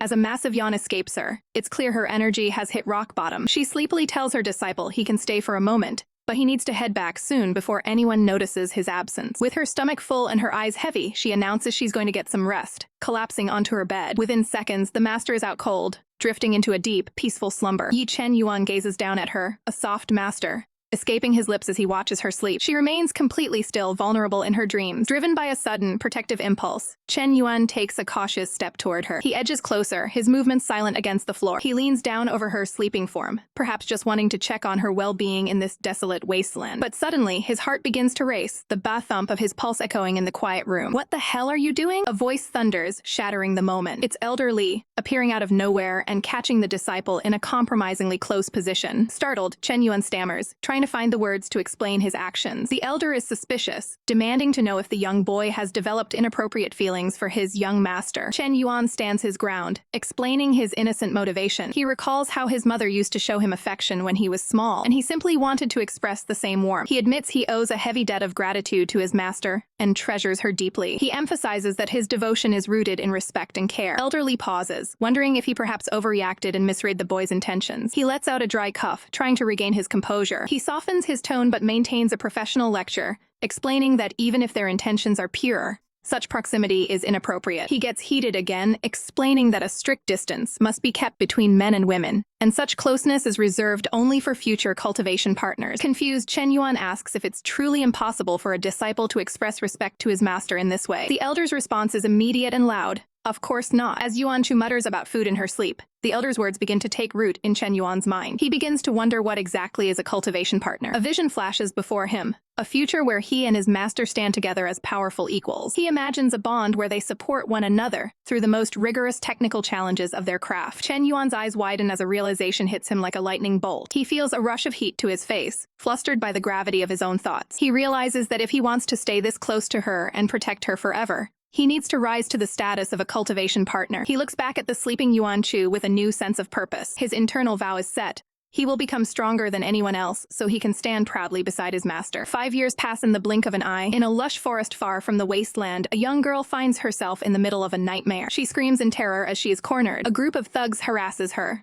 claiming their master has taken a liking to her as if it were a blessing. She desperately cries out for a savior. A brute grabs her arm, ready to haul her away. Suddenly, a streak of brilliant blue energy cuts through the air. The attacker is sent flying, neutralized instantly. The girl looks up, breathless and amazed by the sudden intervention. Stepping through the trees is a transformed Ye Chen Yuan, older, stronger, and radiating power. Beside him, a hooded Yuan Chu looks on with a smirk, proud of the formidable protector her disciple has become. The peace of the road is shattered as two arrogant thugs from the Zhao family corner a helpless woman, boasting that she's been handpicked to be their lord's mistress and warning anyone nearby to get lost if they value their lives. Ye Chen Yuan isn't moved by their threats, his eyes narrowing as he repeats the name Zhao family with cold indifference. Beside him, Yuan Chu watches from beneath her hood, waiting to see how her disciple handles the situation. The thugs lose their patience and charge, but they're completely outclassed. In a flash of movement and the sound of heavy impacts, the bullies are sent flying. Battered and bruised, one of the thugs tries to save face, demanding to know the name of the person who dared to strike them. Ye Chen Yuan doesn't give them the satisfaction of an answer,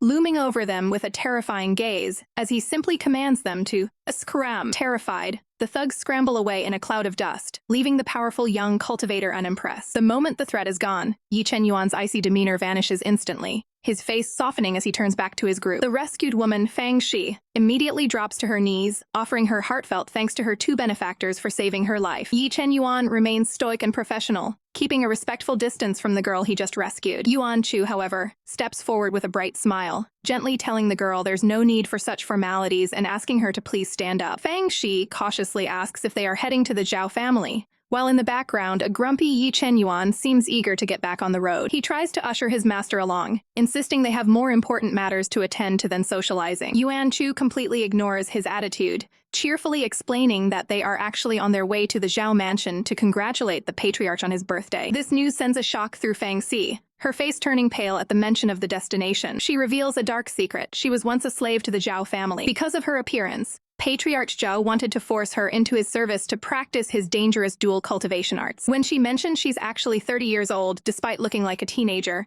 Yuan Chu's eyes bug out, calling her a liar who must have used a beauty-retaining pill. Fang Shi grows serious, warning Yuan Chu that the patriarch is a dangerous man and going to his mansion is a trap. Yuan Chu isn't worried at all, proudly declaring that as myriad sect disciples, they have nothing to fear. Despite the assurance, Fang Shi remains deeply concerned for their safety. As they part ways, she offers one final, somber plea for them to be careful. Safe inside their flying vessel, the duo continues their journey toward the Senkawa Sea. Yuan Chu peeks into the cabin, checking in on her brooding disciple. Ye Chen Yuan is still still clearly annoyed, questioning why his master went out of her way to save someone who had nothing to do with their mission. Yuan Chu gives him a playful lecture, reminding him that saving a life earns great merit, like building a 7-story pagoda. Besides, they were heading to see Patriarch Zhao anyway, so why not do a good deed on the way? Internally, Yuan Chu sighs at her disciple's lack of social awareness. His cultivation power has skyrocketed over the last 5 years, but his emotional intelligence is still lagging behind. She rants to herself about how he refuses to play the hero role, leaving all the talking and diplomacy to her. She calls him a thick-skull blockhead,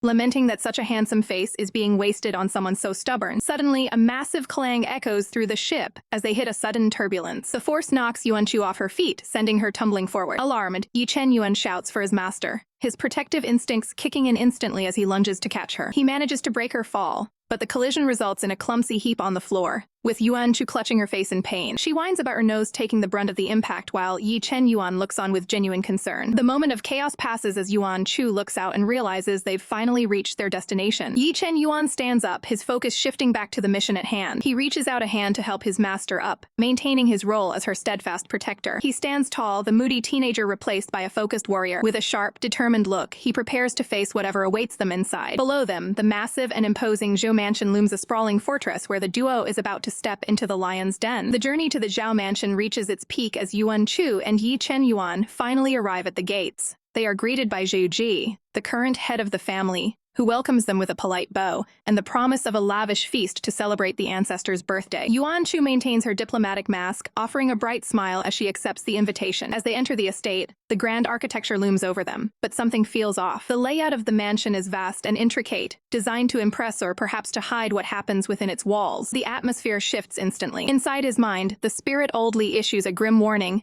and Yuan Chu's expression sharpens as she senses a disturbance in the air. She realizes that if even Old Li is on edge, the underlying currents in the Zhao residence are far more dangerous than they anticipated. A heavy, unnatural dark mist clings to the surroundings, a clear sign that the spiritual energy here is being manipulated. Zhu Ji leads them deep into the heart of the compound, stopping before a massive set of doors to announce that the ancestor is waiting. Ye Chen Yuan leans in, his voice a low, protective whisper, reminding his master to stay alert the moment they step inside. They find Zhao Daofu, the Zhao family patriarch, seated at the head of the room.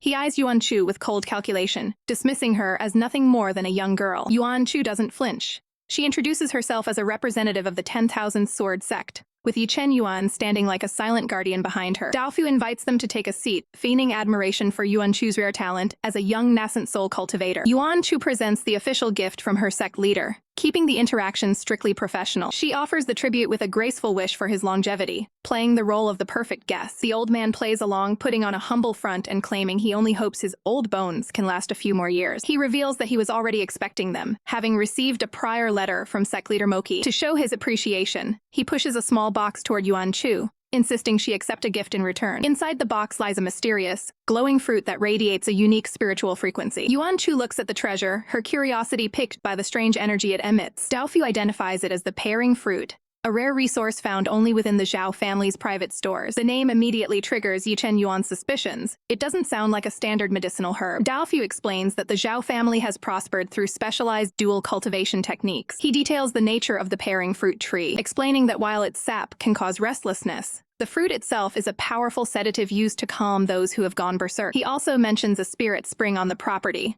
claiming its waters are perfect for tempering the soul and strengthening one's cultivation foundation. With a calculated smile, he invites Ye Chen Yuan to use the spring to refine his own power. Ye Chen Yuan remains silent, his sharp gaze fixed on the patriarch as he analyzes every word for a potential trap. He begins to calculate the potential benefits. If the fruit truly has soul-stabilizing properties, it could be vital for Yuan Chu. He realizes that these specialized Zhao family resources might actually be more effective for spiritual calming than the legendary eternal spirit marrow. Yuan Chu, ever the optimist, decides to accept the hospitality, much to the quiet concern of her disciple. The duo is escorted to their private guest quarters, a traditional pavilion set apart from the main house. The moment they are alone, the exhaustion of the journey hits, and Yuan Chu dives straight for the bed. Ye Chen Yuan remains focused, questioning his master on whether she truly believes this fruit is the solution they need. Yuan Chu explains the technicalities, while the marrow strengthens the consciousness. This pairing fruit is specifically designed to tranquilize and stabilize the soul. She tells him to stop worrying about their previous plans, convinced that this find is a stroke of luck. Ye Chen Yuan's protective instincts take a dark turn.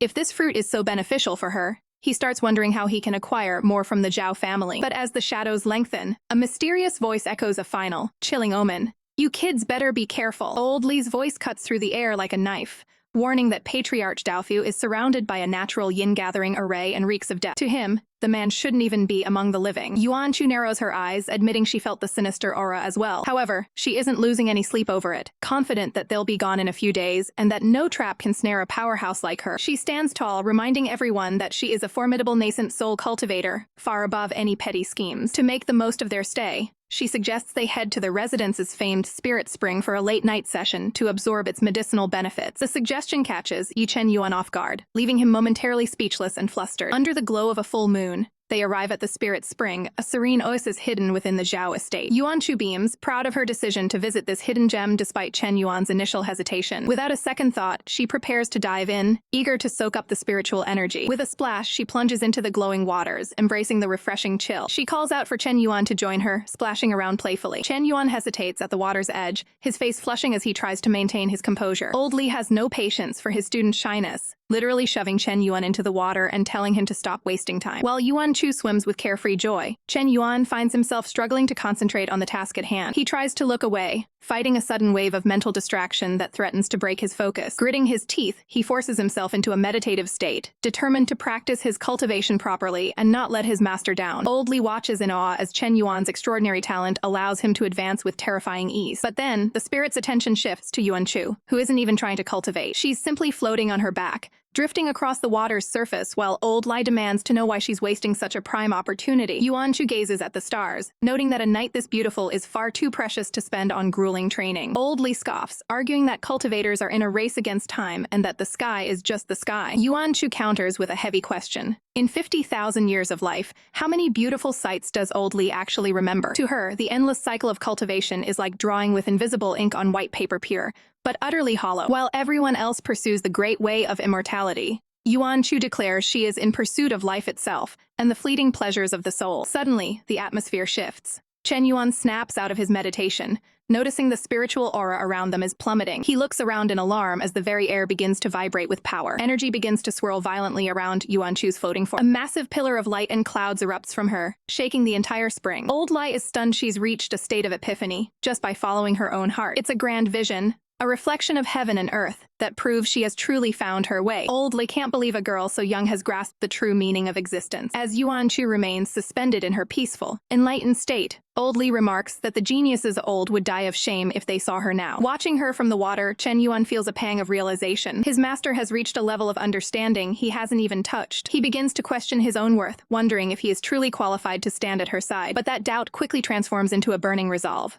He wants to grow stronger not just for power, but to be worthy of her. The sky darkens, crackling with sudden, violent energy. A massive bolt of lightning strikes the earth as Chen Yuan makes a silent, ironclad vow. He will gain the power to protect her, no matter the cost. As evening falls over the Zhu mansion, a thick, ominous shadow looms over the courtyard, signaling that the hospitality here is anything but friendly. Inside, a shocked cultivator can hardly believe his eyes, realizing that Yuan Chu has actually managed to gain a profound spiritual insight during her stay. He's visibly shaken, noting that her talent must be astronomical to manifest such a magnificent heavenly illustration. Peering through the ornate windows, the junior suggests they strike now, while she's vulnerable in her meditative state. But Patriarch Zhu Dafu snaps back, calling him a muddle-headed fool for suggesting such a brazen, uncalculated move. The junior is frustrated, asking if they're really just going to let a prize like her walk away. The Patriarch's gaze turns cold as he looks toward the guest quarters, his mind fixed on the rare treasure before them. A perfect young nascent soul body. His eyes narrow with a terrifying greed. He has decided that no matter the cost, he must obtain it. Meanwhile, at the spirit spring, the atmosphere is electric.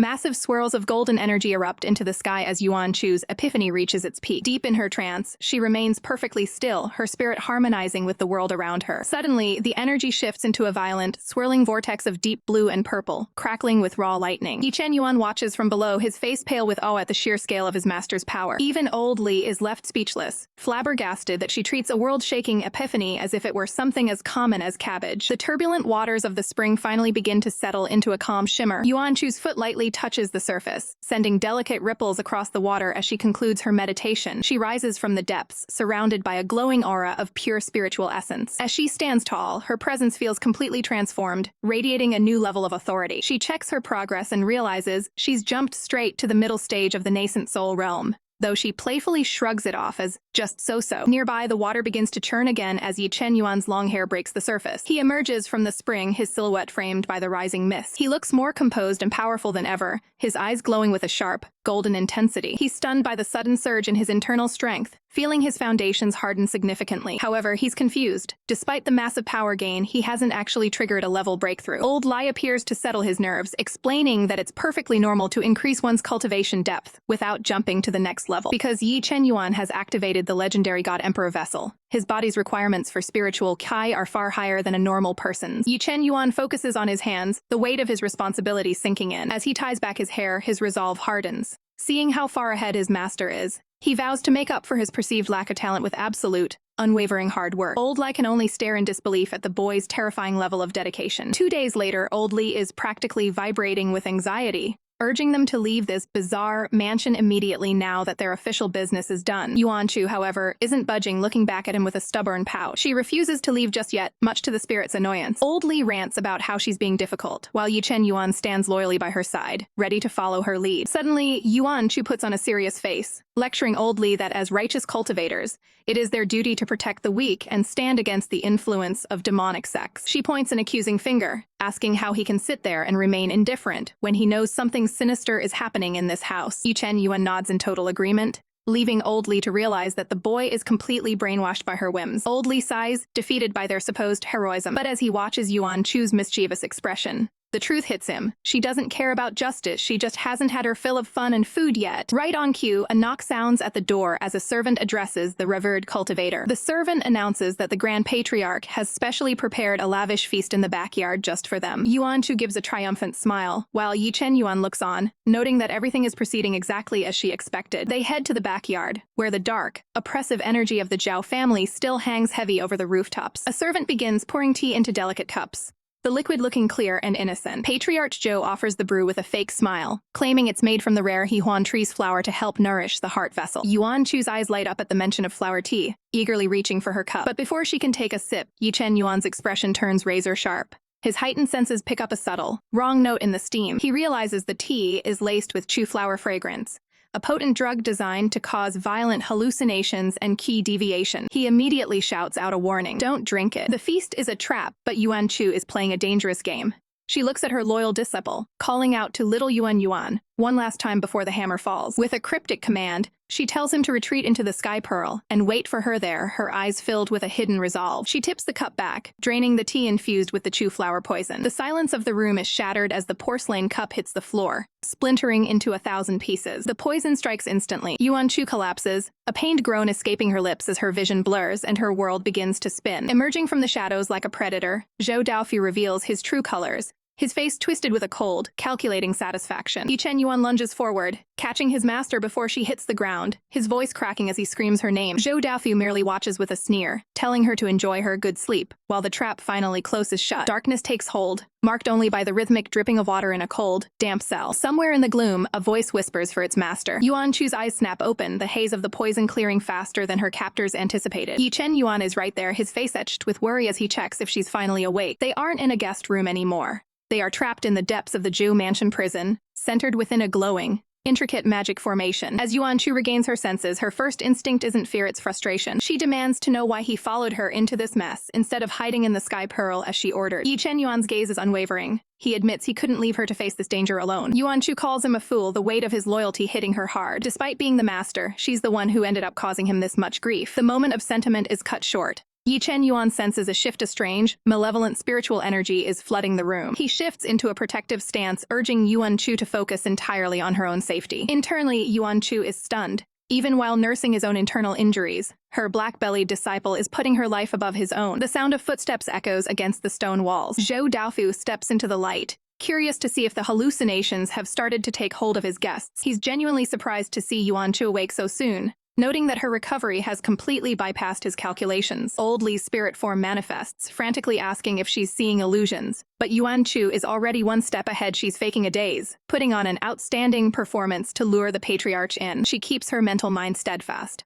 Her soul is far too powerful to be swayed by such low-level trickery. She sends a silent message to her companions. She's in control. Zhou Daofu misinterprets her silence as weakness, mockingly asking if she's lost the ability to speak. Yuan Chu leans into the act, gritting her teeth as if fighting off a massive key deviation. Suddenly, a surge of dark energy erupts from the formation, hoisting Yuan Chu into the air. Ye Chen Yuan screams out in horror. Don't act recklessly. Yuan Chu thinks, trying to keep him calm, but it's too late. Purple chains of light burst from the floor, binding Ye Chen Yuan to the formation. He thrashes against the restraints, but he's pinned down. He glares at the patriarch, warning him that the myriad sword sect will hunt him to the ends of the earth for this. Zhou Daofu stands over them, completely unfazed by the threat. He admits that the sect might be a problem, but it doesn't matter because now, he has a much better prize. He reveals his true, twisted goal. He originally wanted Yuan Chu's energy to extend his life, but he's realized that Ye Chen Yuan is a god-emperor vessel. His eyes glow with a terrifying greed as he stares at the disciple. He plans to seize Ye Chen Yuan's body for himself, letting the boy die in his place. He lets out a chilling laugh. With a new, younger body, no one will ever know he's still alive. The plan is simple and brutal. Once he's finished harvesting the master's essence, he will initiate the soul exchange with the disciple. Zhou Daofu slowly approaches the floating, defenseless Yuan Chu. He reaches out, his fingers gripping her chin as he examines his prize, wondering what her spiritual essence will taste like once he begins the extraction. Ye Chen Yuan struggles with everything he has, the chains biting into his skin as he watches the patriarch loom over his master. His eyes widen in absolute desperation as he lets out a final, gut-wrenching scream for her. The trap is set, and the patriarch is walking right into it. As Zhou Daofu reaches for the helpless little girl, he believes his victory is absolute. Old Li is in a total state of panic, screaming that the great Yin soul array is about to activate. He can't believe Yuan Chu is being this reckless. If she doesn't strike now, she'll die in the patriarch's hands. In what he thinks are her final moments, Old Li laments that he would have cherished her properly if only he had more time. But Yuan Chu isn't dying. She's ascending, her body radiating a sinister, swirling energy as she waits for the perfect opening. Below them, Ye Chen Yuan is pushed to his absolute limit, his wrists raw against the heavy purple chain. His eyes burn with a lethal resolve. He's prepared to shatter the seal of his divine emperor bloodline, even if the power surge kills him. Old Li shifts his panic to the disciple, yelling that he's gone mad. Breaking that seal now is a suicide mission. The vision of the internal explosion is clear. If the seal breaks, YCY's body will be torn apart by the sheer pressure of his own bloodline. But the boy doesn't care about his life. He only cares about taking Zhou Daofu's head for touching his master. Zhou Daofu, completely oblivious to the two monsters he's provoked, basks in his triumph as he hoists Yuan Chu's body. He lets out a chilling, maniacal laugh, convinced he has finally secured his path to immortality. Suddenly, the unconscious girl's eyes snap open with terrifying clarity. Extreme joy begets sorrow. She mocks, her voice cutting through his laughter. With a lethal glint in her gaze, she tells him to remember those words in his next life. In a flash of blinding light, Yuan Chu unleashes a massive arc of energy that shatters the prison's atmosphere. A violent explosion rocks the entire formation, sending debris flying in every direction. As the smoke clears, Yuan Chu stands tall and defiant, her small frame radiating the presence of a god. Zhou Daofu is sent reeling, coughing up blood as his world is turned upside down. He stammers in shock, unable to comprehend how she can still move after drinking his lethal, spirit-numbing tea. Yuan Chu looks down on him with pure disdain, her will as unshakable as a divine pillar. Her hand glows with a killing intent as she prepares to end the patriarch once and for all. Cornered and desperate, Zhou Daofu realizes he can't win a fair fight, so he lunges for the only leverage he has left. He slams his hand against Ye Chen Yuan's chest, using the bound disciple as a human shield. Yuan Chu freezes, cursing her current body's lack of size and speed. She couldn't prevent the hostage situation. Seeing the pain on YCY's face, her heart hardens. She forces a mask of cold indifference, offering the patriarch a deal. She'll let him live if he lets the boy go. Zhou isn't taking any chances, demanding she leave the Zhu clan grounds immediately while blood drips from his chin. He tightens his grip on YCY's throat, threatening to snap it if she takes even one step closer. Internal fury boils within Yuan Chu.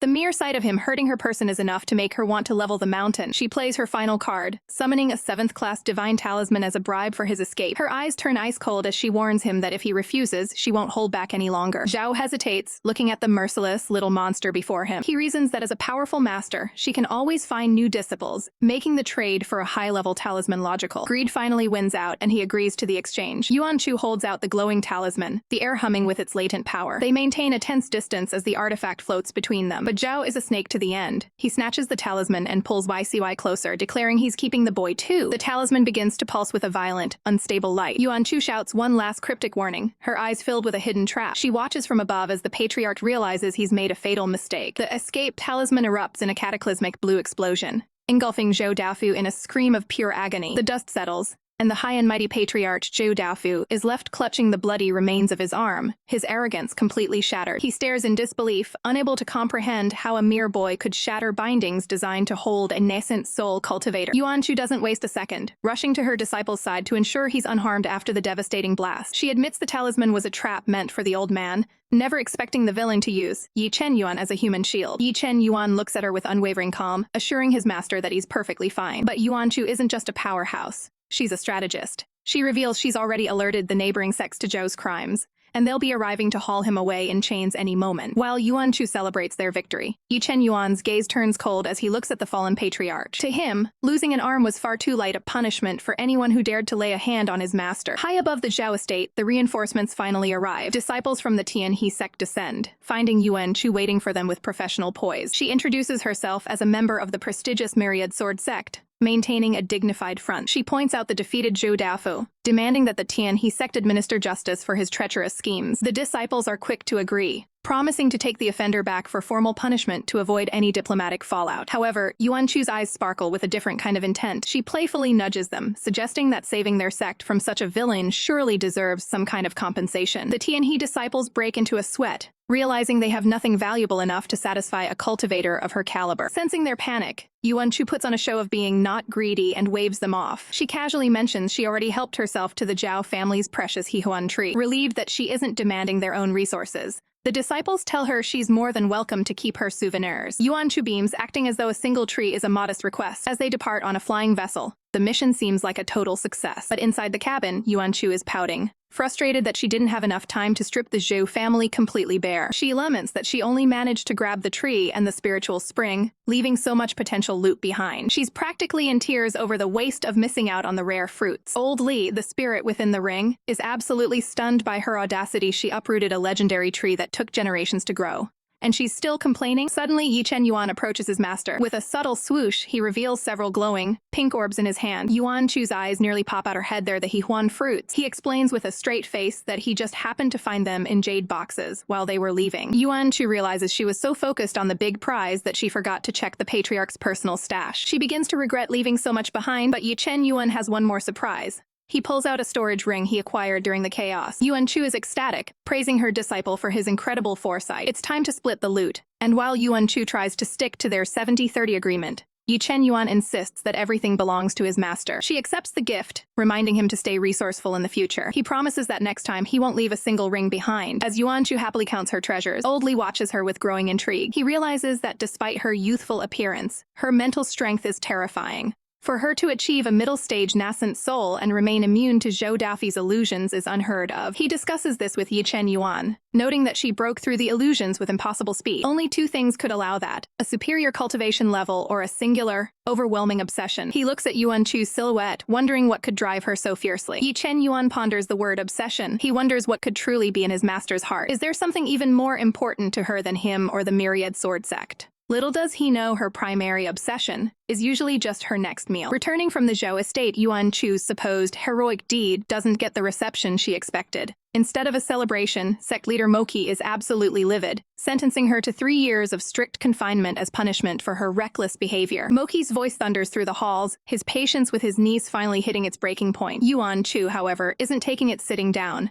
She pouts with indignation, her cheeks puffed out in a classic display of defiance. She fumes that her uncle is incredibly stingy, offering 0 rewards for a completed mission and only giving her a timeout in return. Old Li can only watch from the sidelines with a massive sweat drop, baffled that she actually expected a pat on the back for her chaos. Refusing to be locked away, Yuan vents her frustrations to Ye Chen Yuan, complaining that being confined is a total waste of her time. She insists that she is currently in her prime, and won't let a little thing like a sect order hold her back. Proving she's as slippery as ever, she successfully sneaks out of the sect, dragging her disciple along for the ride. With a burst of excitement, she tells Little Yuan that his master is taking him on a special trip to cultivate. Ye Chen Yuan looks at her with a mix of curiosity and mild concern, wondering exactly where they are headed. Yuan Chu just gives him a confident wink and a grin, promising that she's leading him to an incredible location. In her mind, she's playing a high-stakes game of cheat codes. She recalls the legendary cultivation sites from her previous life cycle spots she knows like the back of her hand. In the last timeline, the original male lead snatched all these miraculous encounters for himself. But this time, since the male lead is her very own inner disciple, She's negotiated a sweet 70-30 split of the treasures. To her, this is pure profit. While Ye Chen Yuan looks satisfied with the arrangement, Old Li remains his usual grumpy, skeptical self. The trio, the mischievous master, the loyal disciple, and the ghostly elder, trek deep into the wilderness. They eventually reach a majestic waterfall, a hidden sanctuary where Ye Chen Yuan stumbles upon a massive breakthrough. A pore of the legendary God Emperor vessel begins to open. Realizing the gravity of the moment, the party stops to allow him to focus on breaking through to the foundation building stage. Old Li is visibly shaken. In his thousands of years of existence, he's never seen a God Emperor vessel begin to awaken at such an early stage. While the elder panics, Yuan Chu remains completely unfazed, casually holding a snack. She lounges back, munching on fruit, confident that with two legendary masters guiding him, there's no way her disciple could fail. As Ye Chen Yuan meditates, a colossal aura of power erupts, signaling the opening of the 36 pores of the vessel. But this power comes with a terrifying price. The more pores that open, the harder it becomes to reach higher levels of cultivation. Old Li warns that many in the past who possessed this vessel were crushed by the weight of their own power during heavenly tribulation. Yuan Chu isn't discouraged. She tells the elder to pipe down and have some faith, telling him to believe in her even if he doubts himself. She watches her disciple with a rare, intense focus, her eyes reflecting the gravity of his transformation. The peaceful atmosphere is suddenly shattered by a commotion in the nearby woods. A rough voice screams out, "Demoness, where do you think you're going?" A woman in elegant purple boots stands her ground as a pursuer closes in. This is the demonic saintess, Yan, who demands to know why she's being hunted when there is no blood feud between them. Yuan Chu and Old Li duck behind a tree, turning into silent observers of the drama. Emerging from the brush is Luo, known as Sharp Axe, his hand gripping his weapon with murderous intent. He accuses Yan of being a heartless seductress, claiming she lured his friend to his death in the deep sea before moving on to other men. He bellows that she must die to accompany his friend in the afterlife. Luo leaps into the air, bringing his massive axe down for a killing blow. But before the blade can land, the sky turns white. A deafening roar of thunder shakes the forest as a bolt of lightning strikes the ground. The massive discharge of energy slams between the two fighters, forcing them apart. Yan looks on in shock, and even the aggressive Luo is paralyzed with fear as the heavens turn dark. In the center of the storm, Ye Chen Yuan stands tall, his breakthrough triggering a massive, premature heavenly tribulation. Watching the scene unfold, Yuan Chu's eyes widen as the pieces of the puzzle click together. She looks at the beautiful woman caught in the crossfire. She finally remembers the plot of the novel. This is Yan, the demonic saintess who is destined to fall in love with the male lead at first sight. The sky is screaming. Ye Chen Yuan stands at the epicenter of a celestial nightmare, his body acting as a lightning rod for the God Emperor vessel's awakening. His gaze is fixed and unwavering, even as the raw electrical current threatens to tear his soul apart. Observing from the sidelines, Yan is stunned. She recognizes that only someone with a monstrously powerful background would dare to trigger such a tribulation in the open. Yuan Chu watches the horizon with bated breath, knowing the stakes are higher than anyone realizes. When Luo tries to intimidate her, the saintess doesn't flinch. She's not here to fight him, she's here to witness history. She mocks his cowardice, challenging him to stay if he's brave enough to handle the fallout of another's breakthrough. Her focus remains strictly professional, mesmerized by the technical mastery YCY is displaying under pressure. Another jagged bolt rips through the atmosphere, illuminating the world in a blinding white glare. YCY takes the hit directly, his silhouette flickering against the mountain of stone. Yuan cheeps a frantic tally, counting the 31st and 32nd strikes. As the thunder subsides, she flashes a triumphant grin, believing the worst is finally over. YCY collapses to his knees, his breathing heavy and ragged as the immediate pressure lifts. Yuan Chu lets out a sigh of relief. 32 strikes should have been the limit for his current realm, but the relief is short-lived. The clouds don't disperse, they thicken, swirling into a dark, suffocating vortex. Luo looks up in terror, realizing the sun has been completely blotted out at midday. He realizes this isn't a normal storm. It's a catastrophe centered on that brat. Sensing the impending doom, he beats a hasty retreat, vanishing into the shadows. Yuan Chu's eyes widen in horror as she realizes the truth. This isn't the 32-strike tribulation, it's the legendary 49 strikes. Old Li is in a state of panic. This level of heavenly wrath is usually reserved for nascent soul masters,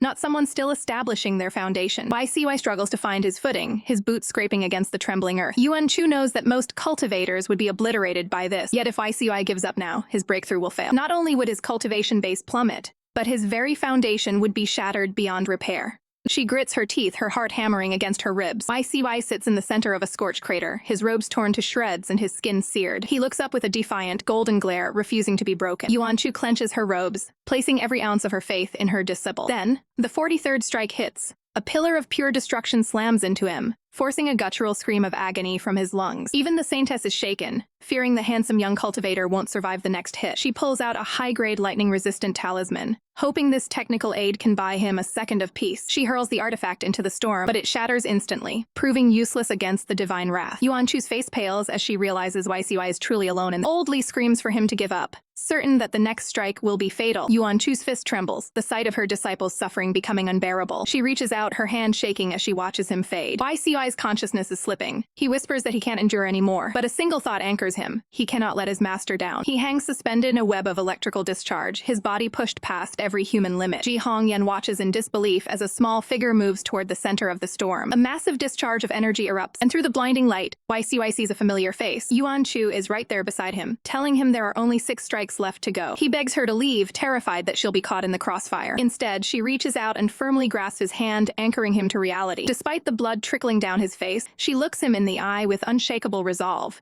declaring that they will face the final strikes of the heavenly tribulation together. The sky literal rips apart as the final strikes of the 49-strike tribulation descend with apocalyptic fury. Ye Chen Yuan can only watch in horror as the electrical discharge slams into Yuan Chu, the sheer force of the impact drawing a pained cry from his throat. Despite being a nascent soul cultivator, the raw power of the heavenly tribulation is far beyond what her physical form was meant to endure. Panicked, Chen Yuan catches her as she collapses, screaming out for his master. He desperately tries to push her away, begging the idiot to leave the blast zone before the next strike kills them both. Inside, Yuan Chu is screaming. Every nerve in her body feels like it's being liquidated by the current. The lightning chars her skin and tears at her resolve. But as she looks at her disciple, she realizes she can't just run away and leave him to face this alone. Wiping the pain from her expression, she forces a brave smile, lying through her teeth that it doesn't hurt at all as she asks him if he's okay. Chen Yuan is stunned by her selflessness. He reaches out, pulling her into a protective embrace to shield her from the remaining fallout. From the sidelines, Ji Hongyan watches the spectacle in utter disbelief. As another thunderous boom shakes the foundation of the world, she realizes that if the girl's cultivation isn't high enough, this final gambit will be her end. Chen Yuan's voice is a low growl of determination. She was the one who refused to leave, the one who held onto him first.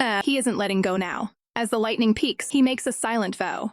Whether they head toward the heavens or the depths of hell, she is staying by his side. A final, blinding explosion of light and sound erupts as the tribulation reaches its climax. When the smoke clears, the two are seen huddled together, scorched but still breathing. The dark clouds finally begin to disperse, giving way to a calm, clear sky. Chen Yuan rises, carrying the unconscious Yuan Chu in his arms with a grim focus. Inside his mind, Old Li provides a quick medical assessment. Her soul is intact, but her body has taken massive damage. He's impressed, noting that only someone with a rock-solid foundation could have survived that. Nearby, Ji Hongyan sits exhausted, frustrated that she wasted so much magic only for them to leave without a word. Chen Yuan stops in his tracks and reaches into his robes. He tosses a bottle of high-grade elixir to her, offering a professional word of thanks for her assistance during the breakthrough. With a cold, lingering gaze, he simply says, "Until we meet again," before turning his back on the saintess to focus entirely on his master's recovery. Hongyan looks at the medicine, a smirk playing on her lips. She's found someone truly interesting. She's certain their paths will cross again soon. Back at the safety of the Heaven's Pearl, Old Li is back to his usual self, lecturing Chen Yuan for being so cold to a beauty like the saintess. Chen Yuan ignores the ghost's rambling. Old Li sighs, shifting his focus to the sleeping Yuan Chu, admitting that the brat really is incredibly kind to have risked everything for her disciple. He reflects on how she refused to interfere with the breakthrough until it was a matter of life and death. As Yuan Chu lies in a deep healing sleep, Old Li warns Chen Yuan that he better treat her exceptionally well when she wakes up. Chen Yuan gazes down at her, his expression unreadable but intense. He reaches out, gently taking her hand in his. "I will," he whispers. "I'll definitely treat her well." Old Li notices the heavy atmosphere and asks why he doesn't seem happy. Despite successfully passing the legendary 49-strike tribulation, Chen Yuan stares off into the distance, his voice filled with a new, complex weight as he asks, "Old Li, what does it truly mean to be a master and a disciple? To cultivate is to challenge the heavens, stepping over the bones of others to reach the peak. In this world, enemies are a constant, but allies are rare. Most cultivators are heartless, putting their own interests above all else. Yet, there is one bond that transcends blood ties and surpasses kinship. The relationship between a master and a disciple. A true master will ignore all costs to train you to the best of your abilities." Inside the Heaven's Pearl, Ye Chen Yuan watches over the resting Yuan Chu. He acknowledges that she is a peerless master, but he struggles with a darker realization he is not a good disciple. As he holds her hand, he feels a deep internal conflict. Simply staying by her side is no longer enough to satisfy the intensity of his devotion. He gazes at her sleeping face, the weight of his feelings becoming a heavy burden. He knows all too well that what he feels for Yuan Chu has evolved far beyond the boundaries of a simple professional mentorship. The next morning, the quiet of the pavilion is broken by Yuan Chu finally waking up. Despite her lingering injuries, she tries to get up, dismissing Ye Chen Yuan's frantic concerns about her recovery. Her eyes widen in shock as she senses the massive shift in his aura. "You've actually reached the foundation establishment stage," she exclaims, her face lighting up with pure joy for her student. Ye Chen Yuan looks at her intensely, seeking validation. He asks if his progress truly makes her happy. Yuan Chu beams, telling him that surviving 49 strikes of heavenly tribulation through his own strength is an incredible feat. She is bursting with pride, already imagining how envious the other sect chiefs will be when they hear of her disciple's genius. Humble as always, Ye Chen Yuan credits his success entirely to her guidance. But Yuan Chu isn't interested in formalities anymore. Her stomach is growling, and she's ready for a feast. She insists that a good meal is the only medicine she needs to fully heal. Watching her energetic display, Ye Chen Yuan's gaze softens. He makes a silent vow to himself. He wants his master to always smile like this. Noticing his dazed expression, Yuan Chu calls out to him, snapping him back to reality. He immediately bows, promising to prepare the best food for her right away. She cheers him on, asking him to hunt several spiritual beasts so they can have a long, slow celebration. However, once he leaves, Yuan Chu and Old Lai share a look of concern. They both feel that Ye Chen Yuan's behavior is slightly strange and that he seems unhappy despite his breakthrough. Suddenly, Yuan Chu has an epiphany. She concludes that because they didn't warn him how dangerous the tribulation was, he doesn't realize how impressive his survival actually was. Old Lai agrees, thinking their previous reactions to his achievements were probably too lackluster, leaving the boy feeling unaccomplished. They worry that they've raised him to be far too modest for the cutthroat cultivation world. Outside the Pearl, Ye Chen Yuan overhears their ridiculous theories and can only sigh at their complete misunderstanding of his heart. As he begins his task, a sudden presence disrupts the forest. Ji Hongyan has been searching for him and has finally tracked him down. She attempts to get close, projecting a friendly and inviting aura. Ye Chen Yuan immediately maintains a strictly professional distance, backing away quickly from the intruder. She questions where the girl who was with him went, curious if he has hidden her in a dimensional space. She is genuinely impressed, laughing as she notes how rare it is for a foundation establishment cultivator to possess such a high-level technical tool. Ye Chen Yuan, however, has no interest in small talk. He completely ignores her, focusing his full attention on the environment. Stunned by his coldness, Ji Hongyan can't believe she's being dismissed so easily. She finds his lack of reaction to her presence baffling and slightly insulting to her status. Determined to get a reaction, she refuses to believe he could remain so indifferent. A massive splash erupts in the nearby water as the tension peaks. Ye Chen Yuan remains unfazed, his eyes sharp and focused on the task at hand. He moves through the area with incredible speed and precision, demonstrating the raw power of his new cultivation level. The energy between them shifts as they engage in a silent, technical standoff. Ji Hongyan watches him closely, trying to decipher the secrets of this mysterious and disciplined youth. She realizes that Ye Chen Yuan is unlike any other cultivator she has ever encountered. Ye Chen Yuan doesn't even look up as he dismisses the lingering mist with a flick of his hand. With a cold, clinical detachment, he explains that he simply used the nearby water to wash the blood from his recent hunt. Behind him, Ji Hongyan's frustration boils over.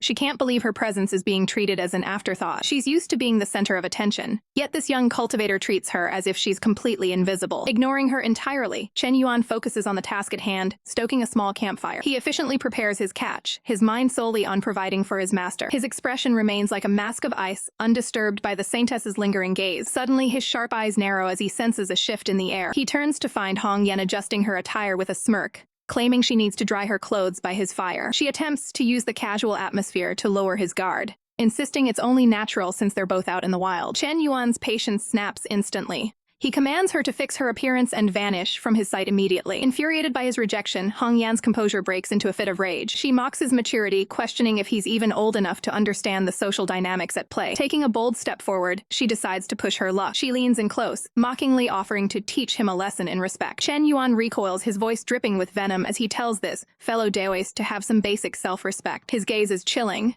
He sees no difference between her or any other obstacle in his path. Seeing that words won't work, Hongyan reaches into her sleeve, her face contorting with a desperate resolve. She's had enough of his arrogance. As she lunges forward, Chen Yuan instinctively swipes her hand away, but it's a trap. A thick, shimmering gas erupts between them, engulfing Chen Yuan. Hongyan reveals her trump card, the 3 days soul-enticing incense, a potent spiritual catalyst designed to drag a cultivator's deepest, most buried desires to the surface. She watches with a predatory grin, waiting for his mental defenses to crumble. Chen Yuan stumbles, his steady footing finally faltering as the incense attacks his spiritual sea. Hong Yan closes the distance, whispering that there must be a demon dwelling inside his heart, just waiting to be unleashed. She stares into his eyes, searching for the first sign of a cultivation deviation. But Chen Yuan's eyes don't show submission, they show a terrifying, lethal intent. With a sudden, explosive burst of energy, he strikes her across the face, the force of the blow echoing through the clearing. Hong Yan is sent flying, coughing up blood as her psychological warfare is met with raw, physical power. Bathed in a menacing aura, Chen Yuan delivers a single, bone-chilling command.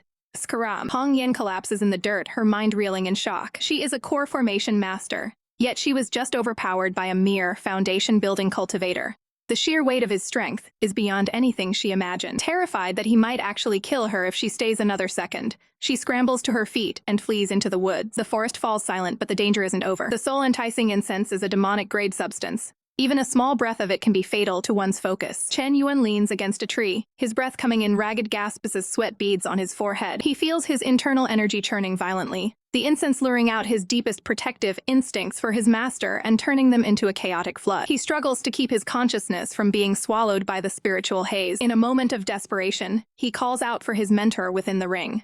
Elder Li. As the spirit appears, startled by the boy's state, Chen Yuan grits his teeth against the rising heat in his veins. He demands to be put into the Heaven's Pearl immediately. It's the only place where he can suppress this spiritual poison before it destroys his foundation. Yuan Chu reflects on the sheer ruthlessness of the demon clan, realizing just how vicious their tactics can be. She looks at the Heaven's Pearl, wondering what trial Ye Chen Yuan is currently enduring inside that small, coffin-like space. Suddenly, a realization hits her. She assumes he's simply terrified that the incense will expose his deepest, most embarrassing obsessions, causing him to lose face. Trying to be supportive, she reminds him that as his master, there's nothing he should feel ashamed of. She encourages him to stay inside the pearl for the next 3 days, promising faithfully that she won't laugh at him no matter what happens. Stepping out into the crisp air, Yuan Chu prepares herself for the wait. She stands among the blossoms, her mind racing with concern for her disciple. But things take a turn for the extreme, leaving her wondering what could possibly be wrong. Old Li informs her that the boy has gone to desperate lengths, teleporting away to blast a hole into a mountain wall just to hide himself. He's even deployed the powerful heavenly shield to completely seal the entrance. The cave is now locked tight behind a shimmering wall of spiritual energy. Yuan Chu rushes to the barrier, calling out to him in desperation. She reaches out, her hand pressing against the cold, glowing shield. From within the shadows, a pained and sweating, Ye Chen Yuan pleads with her to stay away. The sheer agony in his voice sends a shiver down her spine. She tries to coax him out, offering her help to diagnose whatever is hurting him. As she attempts to reach through the light of the barrier, she insists that she is still his master. But Ye Chen Yuan recoils, shouting for her to keep her distance. His eyes are filled with a terrifying intensity as he struggles to maintain control. Inwardly, he's drowning in thoughts he knows would horrify her. He's certain that if she knew the truth, she would cast him aside and expel him from the sect forever. Clenching his fist, he resolves that he absolutely cannot let that happen. Yuan Chu watches, her heart breaking for his mysterious suffering. He begs her for just 3 days of solitude. He issues a final, stern warning. Under no circumstances is she to open the shield. Yuan Chu misinterprets his intensity, believing he's just being stubborn because he doesn't want her to see him in such a messy state. She slowly lowers her hand, respecting his wishes. She gives him her word she won't go in. 3 long days pass over the mountain peaks. Yuan Chu remains a loyal sentry, sitting right outside the cave entrance. As the hours drag on, her exhaustion starts to show, and she begins to wobble. Her head drops as she starts nodding off from the long vigil. She snaps herself awake, determined to guard her disciple, until the very end. Suddenly, a massive explosion rocks the mountainside, sending debris flying. Yuan Chu screams his name, fearing the worst. Through the thick clouds of dust and smoke, a dark silhouette slowly emerges. Ye Chen Yuan steps out, looking calm and collected, though an aura of coldness surrounds him. He looks at her with a faint, unreadable smile, asking if she was truly that worried. She immediately goes on a rant, scolding him for shutting himself away for 3 days without a single word. She wonders if that demoness Jihongyan managed to hit him with some other unknown poison. He looks away, cryptically mentioning he had his own reasons for the isolation. Yuan Chu pauses, sensing something is off. It's subtle, but his entire temperament seems to have shifted into something sharper. She quickly shakes the thought away, telling herself she's overthinking it. He's still her disciple after all. Relieved, she tells him that as long as he's healthy, nothing else matters. She offers him her full, unwavering support as his master, no matter what path he chooses. Ye Chen Yuan locks eyes with her, his voice low as he asks if she will truly support him regardless of his actions. Yuan Chu gives him a bright, confident grin, telling him to go ahead and do exactly what he wishes. But as she turns away, Ye Chen Yuan's eyes glow with a dangerous, predatory light, signaling that his inner demons are far from settled. Ye Chen Yuan's mind is a storm of singular focus,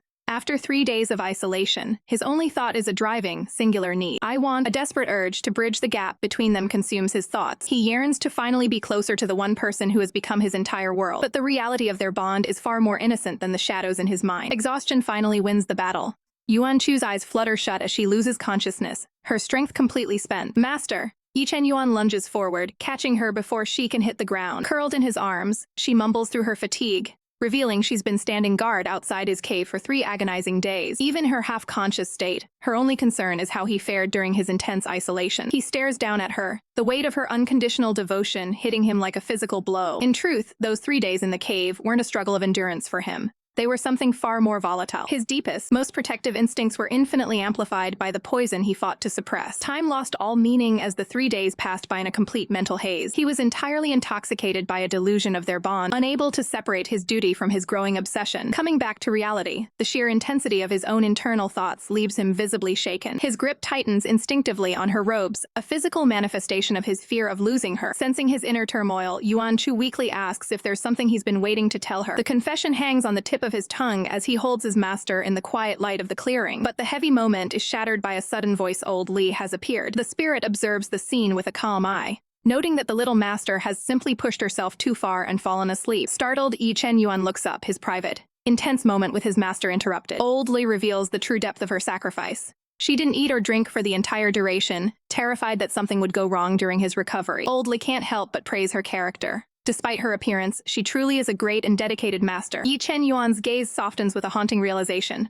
Yeah, she's the best master in the world, he whispers, holding her with a newfound, protective reverence. Recognizing the toll the vigil took on her, Old Li advises him to let her get the rest she's earned. As he carries her, Ye Chen Yuan begins to question the words he almost spoke. He confronts the shadows in his own heart. Does he truly harbor such intense, complicated thoughts toward his own teacher? The cave served as a mirror, forcing him to get a good look at his heart's most hidden and dangerous desires. He thinks of her bright, innocent smile, realizing his feelings have evolved far beyond the simple loyalty of a disciple. The realization causes him to hesitate. He feels he can no longer act with the same easy familiarity they once shared. He knows that if he ever crosses the line of propriety, the social repercussions for Yuan Chu would be far worse than for himself. In a cultivation world bound by ancient rules and strict seniority, her reputation is everything. Ultimately, his devotion is selfless. He just wishes for his master to always be happy and safe. He vows to never be the cause of her pain or the reason she is looked down upon by the sect. With a resolute but heavy heart, Ye Chen Yuan prepares to bury his darker obsessions, choosing her peace over his own inner turmoil. The peace is shattered by a sudden, jarring revelation as a voice echoes through the halls in pure shock. Yuan Chu can hardly believe her ears when her disciple reveals his plan. He's venturing out to cultivate on his own. Ye Chen Yuan stands firm, his arms crossed with a newfound resolve, confirming that the time has come for him to walk his own path. Initially, the weight of his departure hits Yuan Chu hard. She realizes that without him by her side, they only cross paths once every few years, leaving her feeling a sudden, sharp pang of loneliness. But then, a spark ignites in her eyes. She remembers the main plot is about to kick off. And that means one thing: the legendary treasures and world-class beauties are finally within reach. Flipping the script instantly, she becomes his biggest cheerleader, urging him to go for it and chase that vast, bright future waiting for him. And secretly, she's already counting the loot, certain that his filial piety will lead him to share every treasure he finds with his master. As she beams at him with pure, unadulterated joy, Ye Chen Yuan watches her, finding a bittersweet comfort in her cheerful nature. He's relieved that his internal turmoil and those shameless thoughts he struggled to suppress didn't leave a mark on her. His hand trembles slightly, a silent testament to the self-control he's forcing upon himself. The mood shifts when Yuan Chu playfully grabs his sleeve, calling his name with a specific request. She wants to terminate the Heaven's Pearl sharing contract between them immediately. The request hits Ye Chen Yuan like a physical blow, his eyes widening in disbelief as he asks why. Yuan Chu keeps it practical, explaining that with him traveling, and her staying at the 10,000 Sword Sect, the distance will be too great for the contract to function anyway. By breaking it now, he'll be free to form a new bond with someone else if the need arises. But for Ye Chen Yuan, it's not about logic. That contract is his tether. It allows him to sense her presence no matter how far apart they are. If he cuts that tie, he'll truly be alone. Yuan Chu, however, is insistent, even threatening to get angry if he refuses, her mind already wandering to the freedom she'll have without him watching her every move. As seeing no other choice, Ye Chen Yuan's gaze softens with a heavy heart as he gives his word. The vast mountain range looms ahead as the day of departure arrives. Even Old Li feels the weight of the silence, waving a lonely goodbye and dreading how quiet life will be without Yuan Chu's constant chatter. And Old Li notices something strange, though Ye Chen Yuan isn't even looking back to bid his master a final farewell.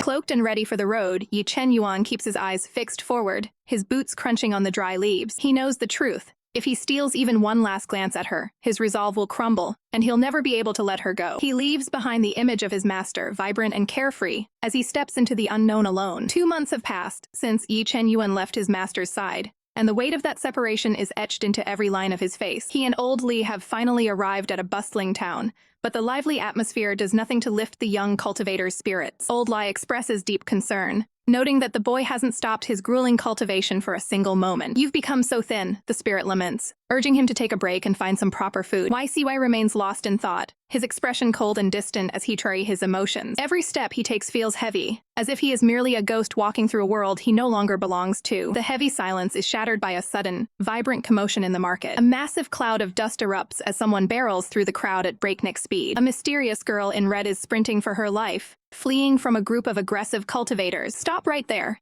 they scream, hot on her heels as they weave through the terrified townspeople. The girl's eyes dart around frantically until they land on the one person who looks like he can handle the heat. Before YCY can even process the intrusion, she pounces on him, clinging to his arm and begging him to save her. In an instant, the duo is surrounded by 3 armed men from the Zhu clan. The leader sneers, convinced he's caught 2 thieves instead of 1. "I was wondering how you dared to steal our treasure alone," he growls. "Turns out you have an accomplice." YCY remains stoic, calmly stating that they've got the wrong person and he has no idea who this girl is. He tries to pull away, but she grips his sleeve with a vice-like hold. His eyes sharpen with a flicker of gold annoyance, is starting to outweigh his melancholy. "Don't grab my clothes," he warns, but she refuses to let go of her only shield. The Xu clan leader isn't interested in excuses. Seeing YCY standing his ground, he assumes the boy is a bodyguard. Without another word, he draws his weapon and lunges for a killing blow. Old Lei panics these pursuers are at the Golden Core stage, while YCY is still only at Foundation Establishment. To prevent a bloodbath, YCY demands the fighting stop,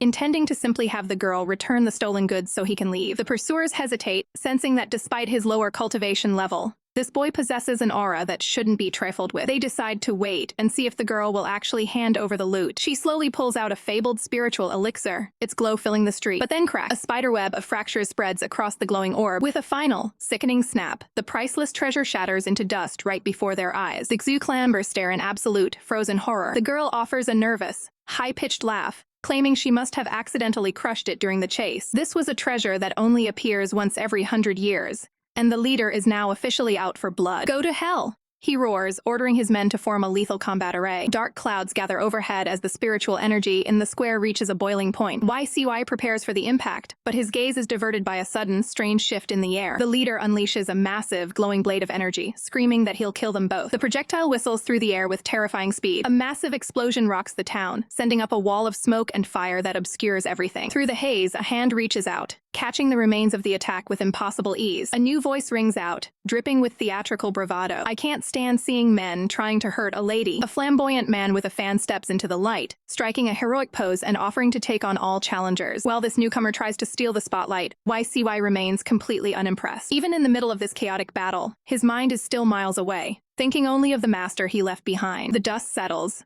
but the tension is higher than ever as a mysterious, flamboyant figure in crimson robes takes center stage, shielding the beleaguered Ye Chen Yuan and the girl thief. With a single decisive step, he crushes the Shu clan's lethal formation, the glowing runes dimming instantly under his overwhelming presence. The Xu clan cultivators freeze, their faces contorting into masks of pure terror as they realize their trap has been neutralized. One of the lead enforcers breaks into a cold sweat, his heart hammering against his ribs in the face of such raw power. "Who are you?" the enforcer screams, his voice cracking as the stranger casually snaps his fan open. With a sharp swish, reality hits the Sioux clan like a physical blow. This isn't just some wanderer. He's a nascent soul cultivator, a tier of power they couldn't hope to touch in 100 lifetimes. The stranger looks at them through half-lidded eyes, the edge of his fan grazing his chin as he muses, "That's a good question.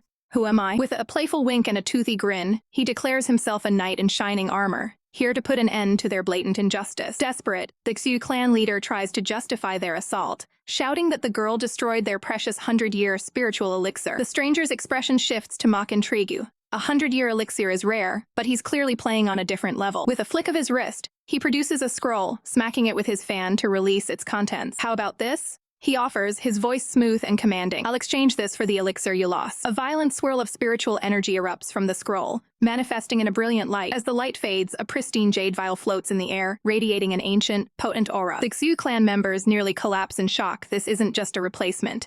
It's a 1,000-year spiritual elixir, worth 10 times what they lost. The stranger tilts his head with a smug, chibi-like grin, asking if this massive upgrade is enough to buy their silence. Terrified and humbled, the enforcers bow frantically, begging for forgiveness before fleeing the scene as fast as their legs can carry them. Even the spirit old Li is left scratching his head, staring at the suave newcomer and feeling a strange, nagging sense of familiarity he can't quite place. Ye Chen Yuan stands frozen, his eyes wide as he examines the man who just saved his life with such effortless dominance. He wonders who this suave, domineering young master could possibly be, but the truth is far more chaotic. Beneath the masculine facade and the brother Year, persona is none other than Yuan Chu. She's used a divine rank treasure to completely rewrite her aura and appearance, ensuring that not even a nascent soul cultivator could peek through her disguise. Her plan is simple. She doesn't want to interfere with Chen Yuan's growth, but she's not about to miss out on the fun of traveling right by his side. Inner Yuan Chu is practically doing a victory dance, praising her own genius for this flawless infiltration. Ever the stoic disciple, Ye Chen Yuan offers a formal, polite bow, introducing himself and thanking the stranger for the timely rescue. Yuan Chu beams internally, proud that her disciple is so well-mannered, even if he has no idea he's talking to his master. To keep her cover, she plays the part of a rogue hero, claiming she only stepped in to save the beauty, and that Chen Yuan was just an extra. Chen Yuan's face remains a mask of cold indifference, seemingly unfazed by the slight. The girl in red, Ji Hongyan, seizes the moment, turning her charms on Chen Yuan and thanking him for his help. She moves in close, her hand gripping his sleeve tightly as she tries to cement their connection. But Chen Yuan isn't having it. He coldly pulls away, offering no warmth to the girl who just framed him. Yuan Chu watches the drama unfold with keen eyes, making sure her disciple doesn't get led astray. Chen Yuan turns back to his savior, asking how he should address him. Yuan Chu doesn't miss a beat, introducing herself as Yu Chengao, and telling him to simply call her Brother Yu. Ji Hongyan immediately shifts gears, batting her lashes and agreeing to the name, but internally she's fuming. This Brother Yu is messing up her entire plan, and she can't stand being outshined by another man's charm. Refusing to be ignored, Ji Hongyan pushes her way between the two men, desperate to regain control of the situation. She suggests that since fate has brought them together, they should investigate the mysterious treasure light appearing at Lake Tianji. Yuan Chu looks on, surprised by the sudden turn of events, but ready for the next adventure. The journey is just beginning, and with a master in disguise, things are about to get legendary. The trio arrives at the Fragrance Pavilion, seeking a moment of respite before the real hunt begins. A feast is laid out, but the tension at the table is thicker than the soup. They settle in for a meal, though the atmosphere remains dangerously charged. Ji Hongyan leans in with a practiced smile, proposing a formal partnership for the upcoming treasure hunt. Klong, Ye Chen Yuan slams his cup onto the table, his patience reaching its limit. His gaze is sharp and unforgiving as he prepares to shut her down. He doesn't mince words, telling Ji to finish her meal and move on alone. Jai is stunned, offended that he would choose the company of a mere man like you over her. Ye Chen Yuan's expression remains like stone, unmoved by her attempts at manipulation. Meanwhile, Yuan Chu, disguised as Brother Yu, is busy stuffing a bun into her face, desperately trying to stay out of the crossfire. She blinks in surprise as the verbal sparring escalates. Enraged by the rejection, Ji slams her own hand onto the table. She demands to know why she's being treated as inferior to a man. Ye Chen Yuan coolly explains that Yu is a reliable companion who won't draw unnecessary trouble like she does. Yu can only sweat drop, feeling like an accidental target in their heated argument. She tries to play the mediator, offering an awkward "aya" to diffuse the situation. Jai immediately pivots, acting like a weak girl who just needs protection on her journey. Yu isn't buying the act for a second, knowing full well this weak girl is a lethal demoness saint. Ye Chen Yuan doubles down, praising Yu's sense of justice just to further irritate Ji. Ji's face twists with silent fury as her charms fail to work. She lashes out, bringing up a past incident involving soul-enticing incense to rattle him. The mention of the incident causes Ye Chen Yuan's aura to turn cold and murderous. Yu senses the sudden spike in killing intent and realizes she has to stop a fight from breaking out right then and there. She jumps in to de-escalate the situation before Ye Chen Yuan loses his cool. To change the subject, Yu suggests they head straight for Continent Pole Lake. They leave the pavilion together, though the air between them is still frigid. Without a word, Ye Chen Yuan grabs Yu's arm and begins dragging him away,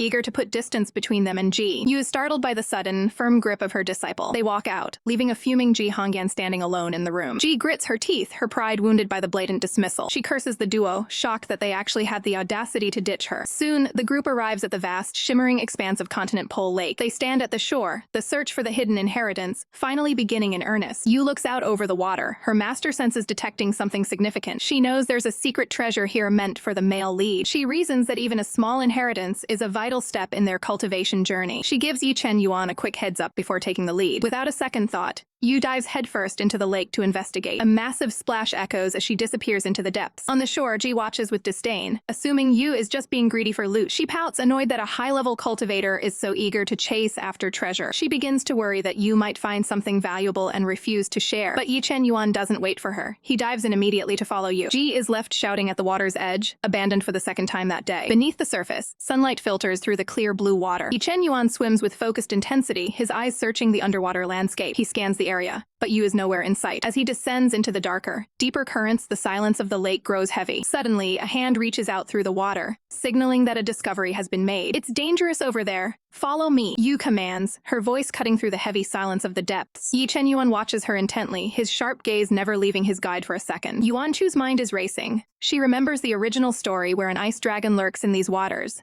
a beast the protagonist was once forced to battle. She's determined to shield him, refusing to let her disciple face such a lethal threat this time around. Chen Yuan finds the situation curious. The voice is deep, but the bossy attitude is unmistakably familiar. He offers a soft, knowing smile, agreeing to follow her lead without question. Yuan Chu wonders if he's being too naive. Does he really not suspect she might be leading him into a trap? Suddenly, Chen Yuan reaches out and firmly takes her hand. Yuan Chu rationalizes that since they are both currently disguised as men, it's just a professional gesture of teamwork. They descend toward a massive, glowing underwater complex that defies the pressure of the deep. Yuan Chu reaches out, her hand passing through a shimmering, translucent barrier. They land softly on the stone floor, the magical seal keeping the water at bay. "Where is this place?" Chen Yuan asks, surveying the grand architecture. Yuan Chu's eyes widen as she recognizes the landmark. This is the Dragon King's new palace, a hidden marvel of the deep. Legend says it was a sanctuary built by an ancient king for his beloved wife, a place of ultimate devotion. While the design is flashy, Yuan Chu knows there is a technical secret hidden within its walls. She points toward a massive, ornate door at the end of the hall. It's said that only someone with a person they truly treasure in their heart can open it. She explains. Chen Yuan stares at the door, the weight of those words sinking in. Yuan Chu adds that behind the door lies a mirror capable of showing the face of the one you value most. She recalls that in her previous life, the seal was never broken,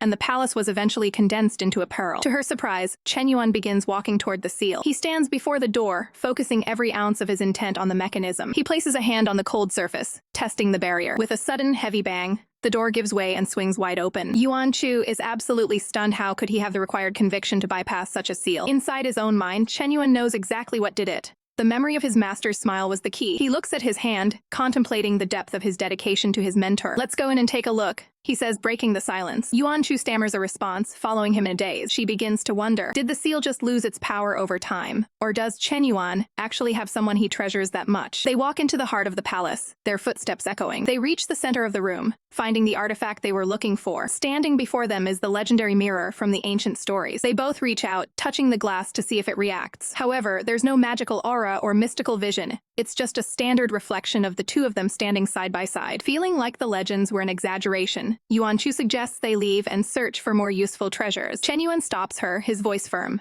"Senior, I don't want anything else. I just want this palace." Yuan Chu is confused. To her, the building is just a flashy decoration with no practical use. Chen Yuan turns to her, his gaze intense and focused. He leans in close, making it clear that his interest in this treasure is far more serious than she realizes. Yuan Chu stands frozen, her expression blank as she processes the weight of the situation. She quickly forces a bright, nervous smile to break the mounting tension. To keep things strictly business, she proposes a deal. Ye Chen Yuan keeps the palace, and they split the remaining loot, with her taking a modest 30%. Eager to escape the awkward atmosphere, she heads deeper into the hall to scout for more treasures. Behind her, Ye Chen Yuan's hand trembles, reflecting a storm of suppressed emotion. His eyes glow with an intense, unwavering focus as he watches her go. He gives a short, quiet okay, his voice barely a whisper. He begins to walk, his steps heavy with unspoken thoughts. Boldly manifests, suggesting that the young man should take the opportunity to search for something useful for himself. However, Ye Chen Yuan walks right past the spirit, completely lost in his own world. Confused by the cold shoulder, Old Lai asks what's wrong. The old spirit is stunned by the sheer volatility of the boy's internal state. Ye Chen Yuan reaches out, his fingertips grazing a magical reflective surface. He clutches his chest as the realization hits him. His every thought is dominated by his master. The truth is revealed in the mirror. It is an artifact that only reflects the image of the person the viewer loves most, and it shows no one but Yuan Chu. He looks down in frustration, having spent 2 months of desperate cultivation trying to suppress these very feelings. He wonders why she has to appear before him now, breaking his focus. Her smiling image in his mind is a constant, unavoidable presence. With just a glance, she has completely shattered his resolve and months of discipline. Suddenly, a sharp sound snaps him out of his reverie. A high-pitched scream echoes through the chamber, and he recognizes it instantly as his master's voice. He sprints toward the source of the noise, shouting her name in a panic. He skids to a halt in front of a massive, glowing clam. The sight of the strange object leaves him wide-eyed and worried. From inside the shell, Yuan Chu cries out, begging him to get her out of the trap. She explains that she was just looking for a place to rest. But the clam snapped shut and won't budge regardless of her efforts. Ye Chen Yuan places his hand on the shell, feeling the barrier. He thinks to himself how his master always seems to find ways to test his composure. He realizes that despite his efforts to stay distant, he is only sinking deeper into his devotion to her. He turns to Old Li, demanding to know what kind of treasure can resist a cultivator of his level. Old Li examines the relic, realizing it's a rare find. He explains that this giant clam is a natural treasure used by the dragon clan as a traditional marriage bed. It is part of a complex series of ancient wedding rituals. This specific clam serves as the final trial for a prospective groom. To open it, the groom must show his absolute sincerity by performing a ritual kiss on the shell. The mechanism will only trigger if it senses a heart full of genuine devotion toward the person trapped inside. Inside, Yuan Chu remains muffled and stuck, completely unaware of the technical requirements for her release. Acting solely on the need to rescue his master, Ye Chen Yuan leans down and fulfills the ritual requirement. The clam reacts immediately to his sincerity, glowing with a brilliant light as the seal breaks. The shell pops open and a confused Yuan Chu is finally released, while Ye Chen Yuan maintains his calm exterior. Old Li is left in absolute shock, unable to believe that the ancient lock opened so easily for the boy. Yuan stands frozen, her mind racing as she tries to process the impossible. Just moments ago, she was hopelessly trapped inside the ancient dragon clam, yet Ye Chen Yuan managed to shatter the seal the second he arrived. Before she can question the logic of it, a small spirit creature nearby senses a shift in the surrounding energy. Ye Chen Yuan doesn't give her time to dwell on the mystery, extending a hand with a calm, reassuring smile, inviting his master to finish their treasure hunt. However, Old Li isn't letting this go so easily. He grabs the young disciple's arm, his face pale with a mix of shock and suspicion. The spirit mentor finally snaps, screaming in disbelief at what he just witnessed. He stares at the boy, demanding to know how a simple gesture could bypass a seal that should have been impenetrable. He confronts Ye Chen Yuan directly,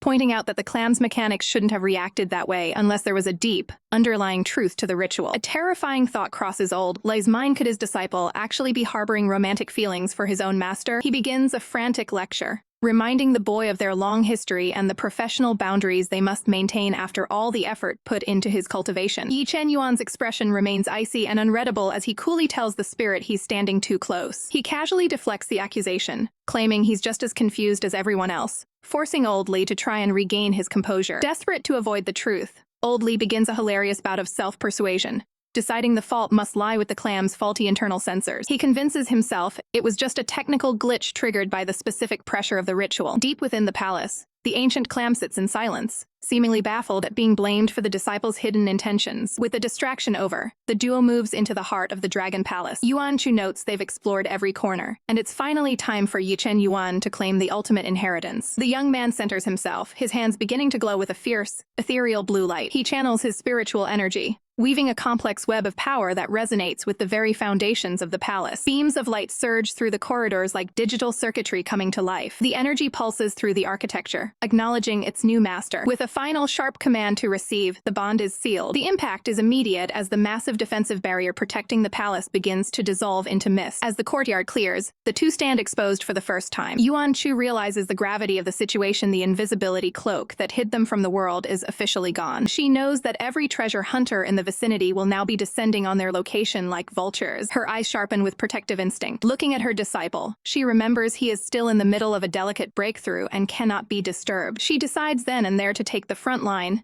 determined to preserve his energy for the inheritance. Without a word, she shoves Ye Chen Yuan back toward the safety of the inner chamber. He lands on the soft bedding as she prepares to face the oncoming storm. Giving him a confident thumbs up, she tells him to focus on the inheritance while she handles the intruders. Outside, a group of cultivators arrives, but they hesitate, sensing the overwhelming power of a nascent soul expert nearby. Yuan Chu steps out, posing with her fan and projecting an aura of absolute authority to intimidate anyone thinking of stealing their prize. Amidst the chaos, Ji Hongyan appears, searching for Ye Chen Yuan, only to be told by the venerable master he is currently occupied. Sensing something is off, Ji Hongyan pulls Yuan Chu aside for a private interrogation. As they walk through the palace grounds, the thief demands to know why this powerful cultivator is following them so closely. Yuan Chu maintains her disguise, playfully claiming she's only there because she finds the lady's presence so refreshing. Ji Hongyan isn't buying the act for a second, her patience wearing thin. Finally, she proposes a high-stakes, one-time professional truce. If he agrees to stop interfering with her goals immediately, she will provide a massive reward and leave the area for good. Just as Yuan tries to make sense of the sudden chaos, everything shifts. A massive shell-like structure suddenly swoops through the air, cutting through the mist with a sharp whistle. The sudden movement catches Ji Hongyan completely off guard. She clings to the exterior of the shell as it glides dangerously low over the churning waves. A massive spray of water erupts as the vessel makes impact. Yuan Chu dives into fray, her red robes billowing as she braces against the surging tide. Realizing the danger is escalating, she shouts for the others to take what they can and run before the situation turns fatal. The horizon is barely visible through the spray and the gathering storm. Suddenly, a colossal ice worm bursts from the depths, letting out a bone-chilling roar that shakes the very foundations of the realm. Yuan Chu freezes, her eyes wide as she stares down the massive beast. She turns her focus back to Ji Hongyan, questioning the thief's reckless tactics, and whether she plans to use the same desperate moves on every intruder she encounters. Ji Hongyan can only stammer in shock, her usual composure shattered by the monster's appearance. High above, the Dragon Palace stands silent, a stark contrast to the destruction beginning below. The ground beneath them begins to splinter and groan, signaling the end of the realm's stability. Before Ji Hongyan can be swallowed by the collapsing terrain, Yuan Chu lunges forward, catching her in a firm, protective grip. Yuan Chu's gaze sharpens as she analyzes the structural integrity of their surroundings. She quickly realizes that the ice worm's awakening is actively dismantling this imaginary world, piece by piece. This world is collapsing. We have to leave immediately, she commands, pulling the dazed thief to safety. Ji Hongyan hesitates, her voice trembling as she asks what will become of Ye Chen Yuan if they abandon the area. Yuan Chu offers a confident, reassuring smile, insisting that he'll be perfectly fine and that their priority is escaping the immediate blast zone. They leap across the crumbling ruins, their footsteps heavy on the fragmenting stone. As Yuan Chu carries the injured woman to safety, she thinks to herself that her disciple is protected by the life-saving Sky Pearl, meaning there's no need to panic over his status. However, she notes that Ji Hongyan is only at the golden core stage. If she stays in this collapsing reality, she won't survive the pressure. With a burst of speed, Yuan Chu takes flight, carrying her companion away from the epicenter of the worm's wrath. The strain of the escape is too much for Ji Hongyan, who begins coughing up blood as her internal injuries worsen. Once they reach a temporary clearing, she gasps for air, desperately asking where Yuan Chu is going now. Yuan Chu doesn't slow down, telling the thief to focus on her own recovery while she heads back to see if anyone else requires technical assistance or rescue. Without a second thought, Yuan Chu dives back into the freezing depths of the water. Submerged in the dark blue expanse, she frantically tries to recall exactly where she hid Little Yuan for his protection. She looks up toward the surface, the light fading as she sinks deeper into the abyss. Ha! Found it, she thinks, spotting the massive shell drifting through the underwater current. She reaches out, her fingers inches away from securing the hidden vessel. But the shadow returns. The ice worm is still hunting, its massive form weaving through the water like a ghost. The beast looms over the shell, its icy scales shimmering in the dark. A powerful current from the worm's movement pushes Yuan Chu back, forcing her to fight against the tide. She grits her teeth, realizing that the beast's speed underwater is far superior to her own. Her eyes burn with a fierce determination as she calculates her next move. The water begins to swirl into a violent vortex around her as she gathers her spiritual energy, channeling her power into a single point. She prepares to strike back against the encroaching frost. A massive explosion of energy, a definitive boom echoes through the water, sending shockwaves in every direction. Debris and bubbles scatter through the deep blue as the force of the impact levels the playing field. The ice worm erupts from the frozen depths, a massive serpent of frost and fury. Its icy projectiles slice through the air, but they're met with defiant, crystalline shatter. Yuan Chu realizes that even at her top speed, she's barely managing to deflect the relentless onslaught. A massive shockwave ripples through the air as spiritual energies collide in a violent explosion. The impact sends Yuan Chu skidding across the shore, coughing as she struggles to regain her breath. Ji Hongyan cries out for her senior, her voice trembling with worry as the dust settles. But the worm's cold, reptilian gaze is fixed on a different prize. It lets out a bone-chilling roar, and Ji Hongyan realizes the monster isn't just after them, it's targeting the giant shell vessel. Terror grips her as she finds herself paralyzed, certain she's about to be crushed alongside the drifting clam. Suddenly, a streak of lethal light cuts through the chaos. It's a precise strike that slices deep into the worm's scales. The beast recoils, writhing in agony as a pained roar echoes across the landscape. Yuan Chu stands her ground, her weapon glowing with power as she warns the beast to stay back. She offers a final ultimatum: leave now and preserve its centuries of cultivation, or stay and face its end. Her eyes burn with a cold, murderous promise. The worm mocks her, finding her threats laughable given the treasure at stake. It demands to know if she's also here to steal the dragon egg. The revelation hits Yuan Chu like a physical blow a dragon egg. She can't hide her shock as she processes the new information. She quickly pieces it together. The shell vessel doesn't just protect her disciple, it holds the very egg the worm desires. The beast sneers, claiming the egg is devoid of life and will never hatch, making it nothing more than a rare snack. By consuming it, the worm intends to finally evolve into a true ice dragon, and it threatens to devour Yuan Chu if she interferes. Yuan Chu just smirks, mocking the beast's appetite and daring it to try and break its teeth on her instead. Ji Hongyan watches the standoff in awe, feeling the immense pressure of the two powerhouses. Yuan Chu barks a command. Take the vessel and get to a safe place immediately. Ji Hongyan doesn't hesitate, disappearing into the foliage. She strains against the massive weight of the shell, her muscles screaming under the burden. Doubts creep in as she wonders if Ye Chen Yuan is truly inside. She calls out his name, desperate for a response, but the vessel remains silent. Inside the shell, Ye Chen Yuan is trapped in a profound dream, where a majestic white dragon whispers ancient secrets. He witnesses a vision of hands held tight, beginning the tragic tale of a dragon king who fell in love with a mortal woman. It was a forbidden union the dragon clan could never allow. Forced to flee, the king tried to escape with his lover, but tragedy struck when she went into labor while they were being hunted. Her mortal body simply couldn't survive giving birth to a dragon child. While the king fought off their pursuers, he couldn't protect her from the toll of the birth. In the end, the woman's vitality was drained, leaving the Dragon King to cradle his wife as she passed away in his arms. As the vision of the Dragon King's tragic past fades, Ye Chen Yuan finds himself standing before the majestic spirit of the ancient dragon itself. He looks on with a mix of awe and determination, realizing the weight of the legacy being passed down to him. Reaching out, he cradles the glowing blue orb of the dragon egg against his chest, and a powerful resonance surges through him as a sacred contract is sealed. In that instant, his eyes flare with a new power. He has successfully inherited the ancient and mystical dragon language. Holding the fragile life in his hands, he makes a solemn vow to the spirit.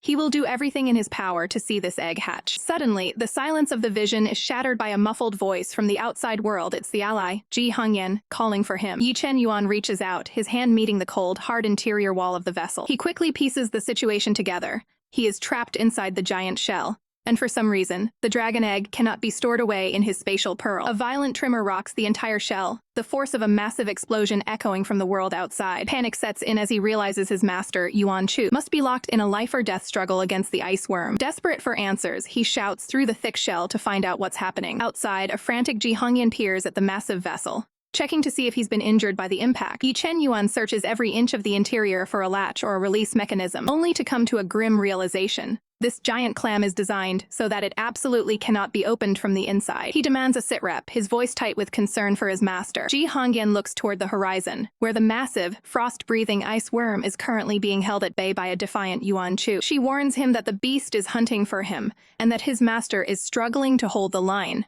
Her plan is simple. She needs to carry the vessel and flee while the dragon is distracted. But Ye Chen Yuan refuses to run. He demands she push him closer to the battlefield, claiming he has a secret method to suppress the beast. He can't stomach the idea of leaving his master to face that monster alone. Ji Hongyan is stunned by his recklessness, pointing out that a mere Foundation establishment cultivator has no business facing a dragon. She is determined to save him, even if it means retreating against his will. Thinking fast, Ye Chen Yuan tells her to wait, realizing there might be one way to override the lock. He asks her to perform a specific, technical ritual. She must press her lips against the exterior of the shell. He explains the logic. This is a sincerity clamp. It acts as a biological lock that will only disengage if it senses a genuine, sincere bond from the person on the outside. He recalls her previous claims of affection and hopes that if her feelings are true, the mechanism will trigger. Ji Hongyan is completely baffled by the bizarre request, looking at the cold shell with total confusion. However, realizing this is the first time he's ever asked her for a favor, she decides to play along. She leans in and performs the technical requirement, pressing her lips to the surface of the shell to test the seal. The clam begins to vibrate and shake violently, but as the movement stops, the shell remains firmly shut. Ji Hongyan stands back, wondering why nothing happened. Inside, Ye Chen Yuan places his hand against the wall, waiting for the release that never comes. The cold truth hits him.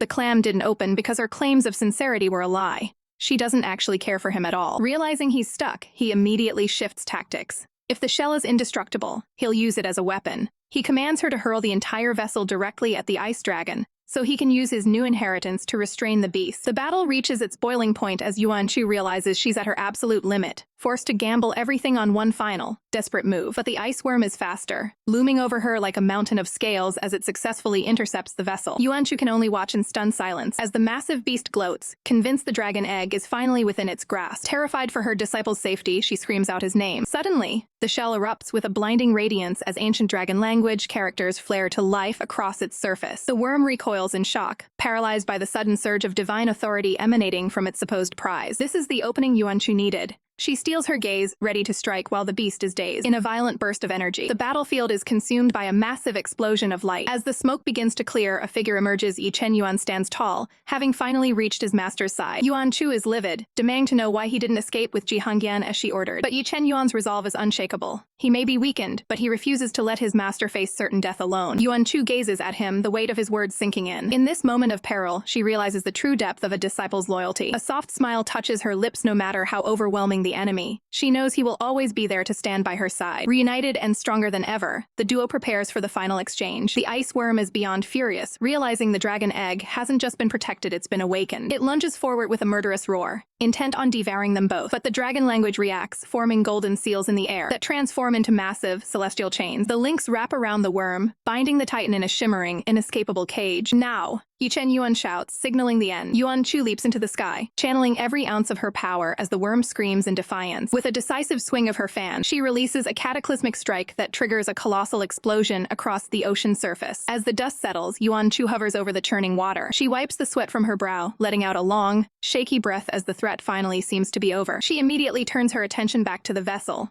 calling out to see if Ye Chen Yuan is alright. But the victory is short-lived. The shell begins to wobble violently, completely unstable. Yuan Chu's heart sinks as she pleads for him to answer her. Without warning, the vessel tips and begins to plummet toward the dark waters. Horror washes over Yuan Chu as she watches the shell disappear into the depths, her desperate cry for her disciple echoing across the empty sea. The battle is over, but the cost of victory is written in blood and exhaustion. Inside the sinking vessel, a trembling hand reaches out against the transparent barrier, struggling for grip. The toll of the fight finally catches up as Ye Chen Yuan collapses, his strength failing him entirely. A sharp thud echoes through the chamber as he hits the ground hard. Clutching his head in pain, he looks up to find his master, Yuan Chu, watching him with intense concern. Chen Yuan tries to maintain his composure, insisting he's just a little tired, but his pale face tells a different story. The old spirit isn't buying the act for a second. He berates the boy, pointing out the sheer recklessness of his actions. Chen Yuan is only at the foundation stage, yet he sacrificed half his blood essence to revive a dragon egg and pushed his limits with high-level dragon language. Without his unique energy reserves, he would have been drained dry long ago. Ignoring his own agony, Chen Yuan's first thought is for his master, desperately asking if she's been hurt. Yuan Chu puts on a brave face, waving off the danger as if the ice worm was nothing more than a minor nuisance. But beneath the surface, she's reeling from a barrage of internal injuries that she's desperate to hide. Back on the surface, Yuan Chu crouches by the giant clam-like vessel, calling out to Senior Yu. Fairy Ji rushes over, her eyes wide with worry as she takes in the scene. She can see right through Yuan Chu's facade, noting that the master looks severely injured and offering her healing elixirs immediately. Yuan Chu remains stubborn, dismissing her wounds as mere scratches that look worse than they feel. Inside the vessel, Chen Yuan grinds his teeth in frustration. He knows his master is lying to protect his feelings, and the realization of how badly she's actually suffering cuts deeper than any physical wound. He slams a bloody hand against the glass, cursing his helplessness as he remains trapped behind the impenetrable seal. Desperate to change the subject, Yuan Chu asks about the mysterious properties of the clam. She turns to Chen Yuan, asking him to reveal the secret of how he managed to save her from this very vessel before. Silence falls over Chen Yuan as he hesitates to answer. Sensing a technical solution, the old spirit leans in with a cryptic suggestion. The legend says this sincerity clam will only unlock its mechanism for a man's kiss. He insists that this legendary key is the only way to bypass the seal. Yuan Chu is skeptical, noting that she already tried kissing the barrier earlier and absolutely nothing happened. She finds the entire mechanism bizarre, wondering why such a strange requirement would exist. Deciding there's no harm in a technical trial, she prepares to lean in and test the theory once more. Chen Yuan's eyes widen in pure shock. Panic flares in his chest as he shouts for her to wait. Yuan Chu freezes, looking at him with total confusion. Chen Yuan is sweating bullets. He knows the truth behind the sincerity clam. If his master attempts to open it and the seal remains shut, it would prove her feelings for him aren't sincere enough to trigger the lock. The weight of his own unspoken devotion flashes through his mind. The mere thought that her feelings might not match the intensity of his own makes his heart ache with a physical pain. Seeing his distress, Yuan Chu tries to laugh it off, saying she was only joking with Fairy Ji earlier. But curiosity gets the better of her, and she excitedly decides to go through with the kiss test, just to see what kind of reaction the vessel has. Chen Yuan can only watch in a state of total internal chaos as his master prepares to put their bond to the ultimate, legendary test. The test of sincerity begins, but the results are chilling. Yuan Chu leans over the massive sincerity clam, her expression a mix of confusion and dread as her attempt to trigger the mechanism fails completely. Beside her, Fairy Ji watches in stunned silence. Despite the legendary sincerity kiss being performed, the vessel remains stubbornly shut. Inside the dark enclosure, Ye Chen Yuan's heart sinks. He stares into the void, his mind racing with the terrifying thought that the bond he shares with his master might not be what he believed. Desperation takes hold as he questions why he could open the clam for her, yet she cannot do the same for him. The realization hits him like a physical blow, his eyes wide with a mix of hurt and panic as he wonders if her feelings are truly absent. Outside, Yuan Chu refuses to give up, knocking frantically on the cold, hard shell of the vessel. Her voice wavers as she realizes her efforts are yielding nothing, the clam remaining an impenetrable fortress. She stares at the surface, searching for any sign of life or movement. Suddenly, a faint sound echoes. Yuan Chu and Fairy G gasp as the impossible happens. The seal finally flickers to life. With a heavy groan, the sincerity clam slowly unfurls its massive valves. Much to the delight of a cheering Fairy G, Ye Chen Yuan stumbles out, looking disheveled and emotionally drained.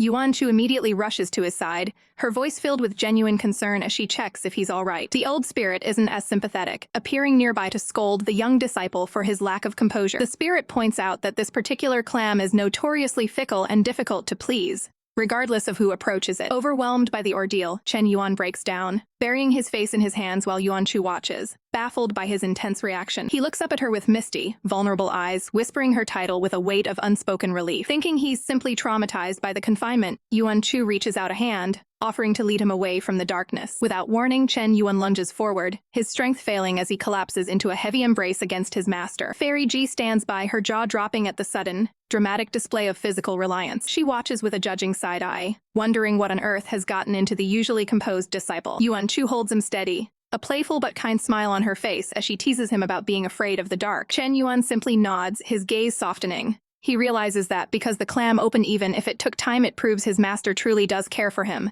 a secret he vows to keep to himself to avoid startling her. Regaining his footing, Chen Yuan offers a polite bow to Fairy G, thanking her for her assistance in his recovery. Yuan Chu can't help but poke fun at him one more time, humored by the idea of her powerful disciple being scared of a little shadow. She laughs it off, finding his sudden vulnerability interesting. Fairy G, never one to miss an opportunity, chimes in with a smirk. She leans in close to Chen Yuan, teasingly suggesting that if he's so afraid, she would be more than happy to step in as a big sister to look after him. Chen Yuan's response is instantaneous and icy, rejecting the offer before she can even finish. His focus shifts immediately back to Yuan Chu. His sharp eyes catch the signs of her hidden pain, and he firmly requests to examine her injuries. Yuan Chu flinches, trying to hide her wounds behind a wall of excuses, claiming she's already taken enough elixirs to be fine. Fairy G isn't buying it, arguing that her own professional-grade alchemist supplies are far superior to whatever common medicine Yuan Chu used. Chen Yuan ignores the bickering and steps forward with medical supplies in hand, insisting on personally bandaging her wounds. Realizing she can't win this argument, Yuan Chu reluctantly agrees, letting out a defeated okay. Fairy G watches from a distance, feeling like a complete outsider to their intense, singular focus on one another. With the medical kit prepared, Yuan Chu tries to maintain her composure, blushing as she tells herself that this is a strictly professional dressing of her wounds and nothing more. Chen Yuan remains silent, his face flushed with a mix of concentration and concern as he begins the procedure. As he uncovers the injury on her shoulder, Yuan Chu tries to play it cool, laughing off the grisly sight and claiming it doesn't hurt at all. She puts on a front of manly bravado, boasting that even a broken leg wouldn't make her flinch. That bravado vanishes instantly the moment Chen Yuan applies necessary pressure to the wound. Yuan Chu lets out a panicked scream of "ET as the disciple maintains a firm, clinical grip. Despite her protests, Chen Yuan works diligently, focused entirely on ensuring her recovery is handled with the utmost care. As he finishes, his eyes harden with a new resolve. He realizes that no matter the cost, he must stay by her side to protect her from herself. Ye Chen Yuan finally opens up, revealing the heavy secret of the inheritance he claimed from the underwater dragon palace. He explains the grueling process of using his own god emperor blood to revive a dying dragon egg, successfully forming a sacred pact with the creature. As the two settle by a crackling campfire,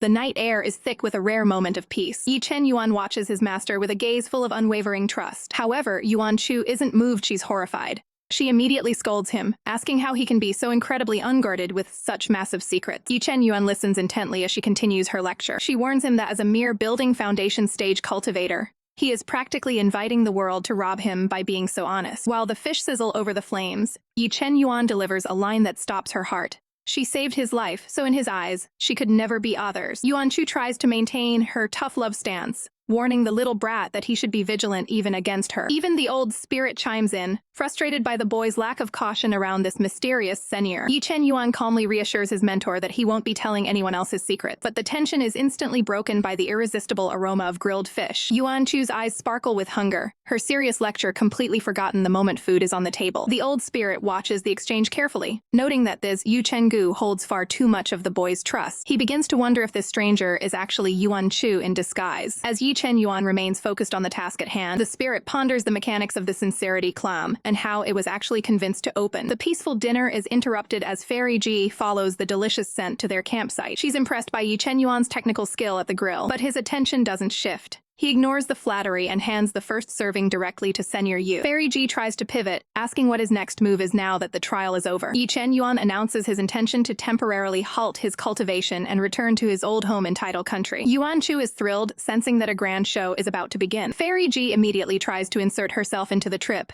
even offering to meet his parents. But the rejection is swift and cold. Ye Chen Yuan flatly tells her he has no plans to bring her along. He tries to frame it as not wanting to make things difficult for her, but the message is clear. A future together is impossible. Fairy Ji is crushed, demanding to know what her flaw is that makes him detest her so much. Ye Chen Yuan looks at her calmly, stating there is absolutely nothing wrong with her. She can't understand the rejection, and in a moment of desperation, she asks if there is already someone else held in his heart. This news catches Yuan Chu completely off guard. She's shocked that her disciple might actually have a secret crush. Unfazed by the drama, Ye Chen Yuan casually asks Yuan Chu if she wants another serving of fish. As Yuan Chu happily accepts, Fairy Ji's frustration reaches a breaking point. She points an accusing finger, demanding to know why a man is being treated with more care and affection than she is. In a fit of wild logic, she asks if he simply prefers the company of men. With a mysterious and slightly mischievous smile, Ye Chen Yuan tells her that if she wants to think that way, he won't stop her. The sheer audacity of the claim leaves Yuan Chu absolutely speechless. Yuan Chu stands frozen, her brain short-circuiting as she tries to process the bombshell Ye Chen Yuan just dropped. Sweat beads on her forehead as she wonders if her disciple is actually serious, or if this is just some elaborate, twisted joke. Ye Chen Yuan remains stoic, but Fairy Ji isn't buying it for a second,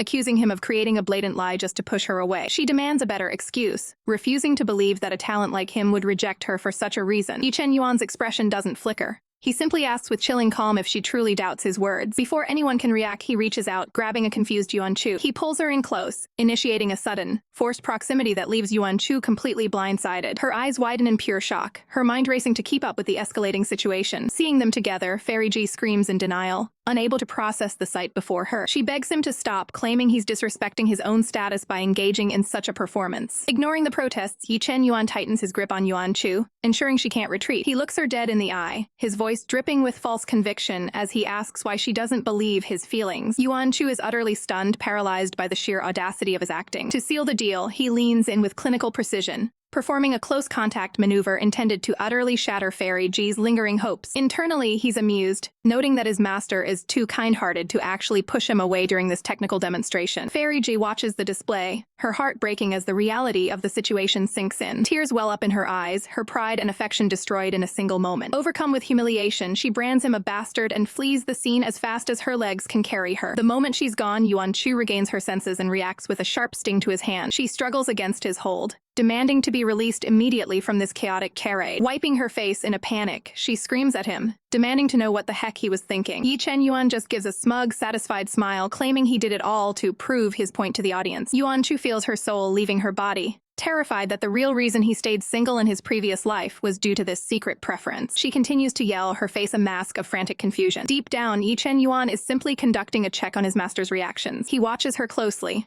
finding her flustered and clueless state to be incredibly interesting. Nearby, the old spirit watches the entire interaction with a skeptical eye, sensing that something is fundamentally wrong with the truth being presented. As the dust settles over the quiet landscape, Yuan Chu tries to gather her thoughts, her voice trembling. She attempts to give him a technical lecture, explaining that cultivation requires a strict balance of yin and yang energies to be successful. Ye Chen Yuan listens, his face unreadable as she dives into the philosophy of Taiji and the necessity of balance to be whole. Finally, a blushing Yuan Chu pleads with him to reconsider his life choices, desperately hoping he'll return to a more balanced path for the sake of his future. A campfire flickers in the quiet night. Ye Chen Yuan breaks the silence, clarifying his lack of interest in other men. He leans in, confessing that his focus is solely on Yuan Chu. Yuan Chu recoils in total shock, her hair standing on end at the sudden intensity. Unfazed, Chen Yuan questions her stunned reaction. He reaches out, claiming her presence dominates his entire vision. As he touches her face, he describes how his heart rate spikes in her presence. Yuan Chu remains frozen, staring at him in disbelief. Suddenly, she pushes his hand away, breaking the moment. Panicking, she shouts a ridiculous excuse about a wife back home giving birth soon. She sprints away into the darkness, leaving him behind. Chen Yuan stands with Old Spirit, who is visibly confused by the exchange. The mentor asks why he let his master flee so easily. Old Spirit notes Chen Yuan is acting far outside his usual aloof nature. Chen Yuan dismisses the concern, hiding his true thoughts. He explains that keeping her away is better for her high-level cultivation. He resolves to handle the dark Ye family business alone so she remains happy. Deep in the woods, Yuan Chu finally stops to catch her breath. She's convinced the male lead has developed a specific preference for her male disguise. She wonders why her own heart raced, questioning her bond with her disciple. She slaps her cheeks, blaming the reaction on her own weakness for his looks. She struggles to process the confusing turn of events. Remembering the plot, she knows Chen Yuan is returning to the Ye family. She wants to join the adventure, but fears the misunderstood romantic tension. The thought of a relationship while in disguise terrifies her. Suddenly, a light bulb goes off. She has a plan. She envisions a mature, elegant woman as the perfect cover. By transforming into a new persona, she can follow him without any awkwardness. With her plan set, she prepares for the next move. Welcome back to the world of cultivation, where power defines your worth. The Heaven Continent is a land of strict hierarchies,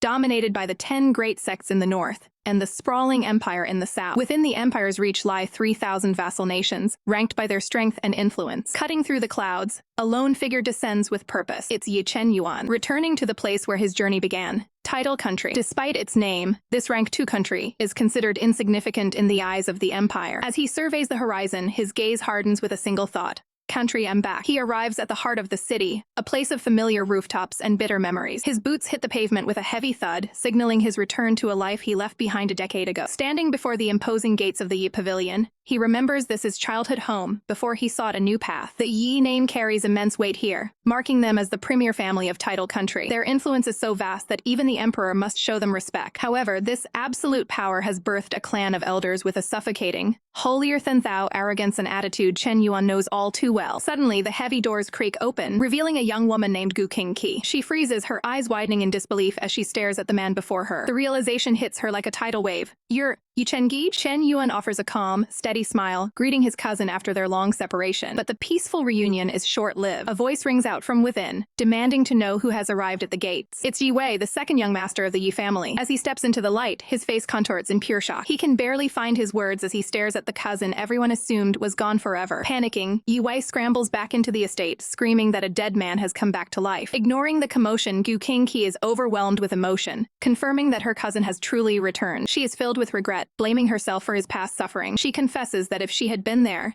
she never would have allowed the family to mistreat him so cruelly. She reveals that she begged her father to search for him after he vanished, only to be told that Chen Yuan was likely dead. Chen Yuan looks at her with genuine gratitude. Cousin Qingqi, many thanks to you, he says. He remembers the few times she showed him kindness when the rest of the family turned their backs. But the Yi family's hospitality is non-existent. The sound of rushing footsteps fills the air as guards scramble to the entrance, shouting that the trash has returned. They immediately surround Chen Yuan, brandishing ropes and weapons to tie him up. Leading the charge, Yi Wei's shock has turned into pure malice. He glares at Chen Yuan, barking a cold, lethal order to his men. If he dares to resist, kill him immediately. Yi Wei's patience has finally snapped. He snarls at Gu Qingqi, claiming her interference is ruining everything, and that only her family's status is keeping him from treating her like a mere tool. He demands to know why she's turning her back on her own kin to side with a complete outsider. But Gu Qingqi doesn't flinch. She coldly reminds him that he and Ye Chen Yuan aren't even part of the same family anymore. She doubles down, stating that if Yi Wei considers him an outsider, then he has absolutely no right to lay a finger on him. Yi Wei's face contorts with rage as he mocks her, asking if a 5th-stage key condensation trash, like Ye Chen Yuan, is really worth her protection. Gu Qingqi remains silent, her resolve unshaken. Seeing no other way to provoke him, Yi Wei sneers at Ye Chen Yuan, calling him a coward for hiding behind a woman's skirts. That's when the atmosphere shifts. Ye Chen Yuan steps forward, his presence suddenly looming over the scene as he moves to block Gu Qingqi. He looks back at her with a calm, steady gaze, telling her there is no need for her to get her hands dirty. Gu Qingqi is left speechless, watching him step into the line of fire. With a sharp, predatory glint in his eyes, Ye Chen Yuan declares that he will be the one to deal with these pests. He stands alone against the entire Yi family contingent, a look of utter boredom on his face. Yi Wei bursts into a mocking laugh, Unable to believe a 5th-stage weakling would try to play the hero against a 10th-stage master like himself. He prepares to strike, warning Ye Chen Yuan that if he doesn't surrender immediately, he'll be beaten within an inch of his life. He offers a cruel ultimatum: crawl back to the clan now, and maybe, just maybe, he'll be allowed to live. Ye Chen Yuan responds with a simple, dismissive smirk. He decides to twist the knife, mockingly calling Ye Wei the outstanding second young master, and challenging him to show off his supposed talent. It's a direct hit to Ye Wei's ego. Everyone knows he's spent his entire life rotting in the shadow of his genius older brother. Veins pop on Ye Wei's forehead as his insecurities boil over. Losing all composure, he screams for Ye Chen Yuan to shut his mouth and lunges forward with a lethal strike. The collision is violent, but to everyone's shock, Ye Chen Yuan blocks the blow effortlessly. He stares down the genius,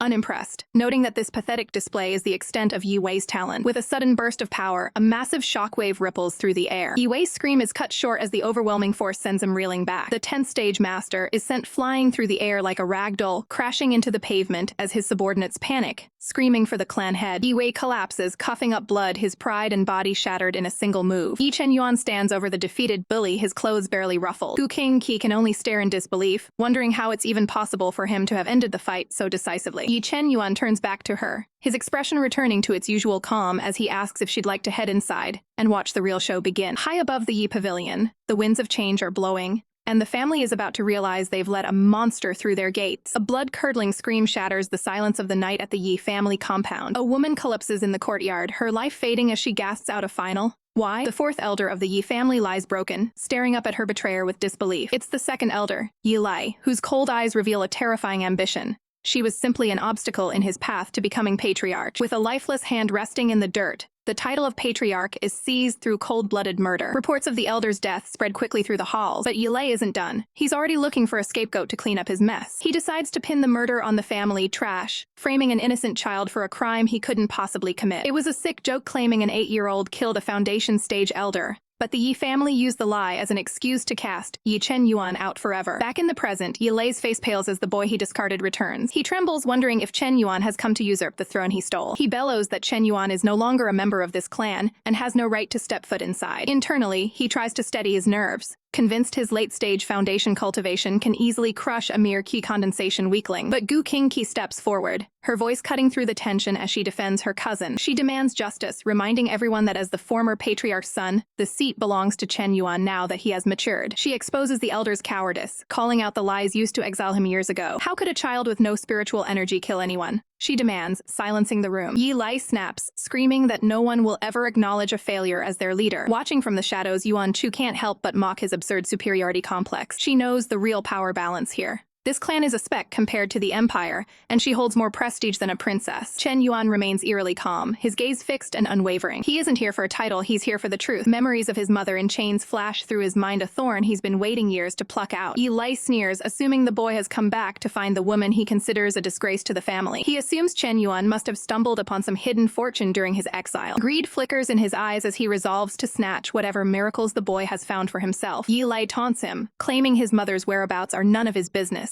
despite her being favored by a powerful cultivator. Unfazed, Chen Yuan produces a bottle, offering a grade 4 enhancement pill in exchange for information. The patriarch's jaw drops. Such a pill is the key he needs to break through his cultivation bottleneck. He suspects a trick, unable to believe trash could possess such a treasure. But Chen Yuan ignites a brilliant blue flame, revealing he is a grade 3 pill master who has refined grade 4 pills before. It's an impossible claim in a country where even grade 2 masters are rare legends. In a display of pure mastery, Chen Yuan begins refining the pill right before their eyes. The unmistakable, rich medical aroma of a grade 4 pill fills the hall, proving his words are true. With glowing eyes, Chen Yuan demands the answer. Now, can you tell me where my mother went? Ye Lai realizes the boy's talent is real, but his greed outweighs his common sense. Instead of a fair trade, he points a finger and screams for the guards, accusing Chen Yuan of stealing the family's pills and demanding he be bound in chains. With a flick of his wrist, Ye Chen Yuan ignites a brilliant blue alchemical flame, coolly reminding the crowd that as a grade 3 pill master, his skills and his past achievements with grade 4 pills are beyond their comprehension. The patriarch, Ye Lai, isn't impressed by the talent. He's blinded by greed, demanding YCY hand over the pills immediately. He wears a sinister smirk, offering to spare the young man's life only if he surrenders his treasures. But Gu Qingqi has seen enough. She draws her glowing jade flute, her voice steady as she declares that the family's tyranny has gone too far. She steps forward, urging Chen Yuan to escape while she holds the line against the oncoming guards. Ye Lai's face contorts with rage as he realizes his own kin is a late-stage foundation-building cultivator standing against him. Chen Yuan watches her, realizing that in a nest of vipers, having a hidden ace is the only way to survive. Gu Qingqi screams for him to leave, desperate to protect him from the family's reach. Ye Lai bellows in fury, labeling her a traitor and vowing to force her into a subservient marriage to his son as punishment for her defiance. The order is given. Go. The guards swarm forward, but they've underestimated their prey. Chen Yuan's eyes ignite with a lethal, fiery glow. He weaves a complex hand seal, channeling an immense surge of spiritual energy. In a display of overwhelming power, he leaps into the sky and invokes Meteor. Massive streaks of fire rain down from the heavens, slamming into the compound with a deafening boom. The courtyard becomes a hellscape as the guards scream for mercy, trapped in the inferno. A massive shockwave levels the architecture, leaving nothing but dust and scorched earth. Witnessing the devastation, a terrified servant can only stammer out one word: monster. Chen Yuan's boots crunch over the bris as he approaches the cowering woman. She begs for her life, trembling beneath his cold gaze. He recognizes her instantly. She's the one who used to mock him, serving him porridge filled with sand when he was a defenseless child. Shaking uncontrollably, she tries to shift the blame, calling him Patriarch Yi, in a desperate attempt to flatter him. She claims she was only following the Grand Elder's orders to humiliate him as the family's greatest shame. The dark truth finally settles in. The years of abuse and his mother's forced misery weren't just random acts of cruelty. They were orchestrated by his own grandfather, Ye Baichuan, a man fueled by deep-seated hatred. Chen Yuan stares into the distance, wondering if there is any blood relation at all, or if he has always been viewed as an enemy by his own flesh and blood. Suddenly, a lethal projectile cuts through the air with a sharp swoosh. Gu Qingqi's warning cry rings out, but Chen Yuan is already moving. With a casual flick of energy, he deflects the hidden blade midair, sending it spinning harmlessly away. Heavy footsteps thud against the stone. Emerging from the shadows is the architect of his suffering, the Grand Elder, Ye Baichuan. Gu Qingqi rushes to Chen Yuan's side, checking for injuries, but his focus is elsewhere. He offers a quiet word of thanks to his cousin for her loyalty, his expression hardening as he prepares for the final confrontation. She looks at him with concern, sensing the storm brewing within him. Amidst the settling dust of the ruined courtyard, the two powerhouses of the Yi family finally stand face to face. Chen Yuan meets the old man's icy stare, his voice devoid of warmth as he addresses him with a single, heavy word: grandfather. Ye Chen Yuan moves like a blur, his speed cutting through the air with a lethal swoosh as he closes the distance. A massive explosion rocks the foundation of the Yi compound, sending debris flying in every direction. Seeing the devastation, Ye Lai can only watch in absolute horror, screaming out for his father, the Grand Elder. The legendary Ye Baichuan is forced onto the defensive, blood trickling from his mouth as the weight of the attack sinks in. Driven to madness by the humiliation, the old man erupts with a dark aura, screaming that he'll kill the boy once and for all. He desperately summons a high-level talisman, its light glowing with a volatile energy. The resulting blast is catastrophic, a wall of blue fire and smoke that levels the courtyard. As the dust settles, Ye Lai stands paralyzed. He can't believe his eyes. His father, the pillar of their family, has actually lost. Ye Chen Yuan stands amidst the wreckage, his breath coming in heavy huffs, but his resolve is unshaken. He looks down at the defeated Grand Elder with eyes filled with cold contempt. Look at your family, Chen Yuan taunts. I'm beating you into the dirt, and yet not one of them dares to step forward to save you. The Grand Elder lies broken and silent, the reality of his isolation finally setting in. Chen Yuan stands over him, his presence suffocating. Blood drips from his fingers, a grim testament to the violence of their clash. He looks at his own hands, his voice dripping with venom as he admits he's ashamed to have a single drop of Yi family blood in his veins. Ye Lai tries to deflect, calling Chen Yuan ungrateful, and accusing him of being a heartless monster for attacking his own kin. The sound of steel sliding against a sheath echoes through the ruins. Chen Yuan flashes a terrifying, merciless smile, warning them that if they think he's heartless,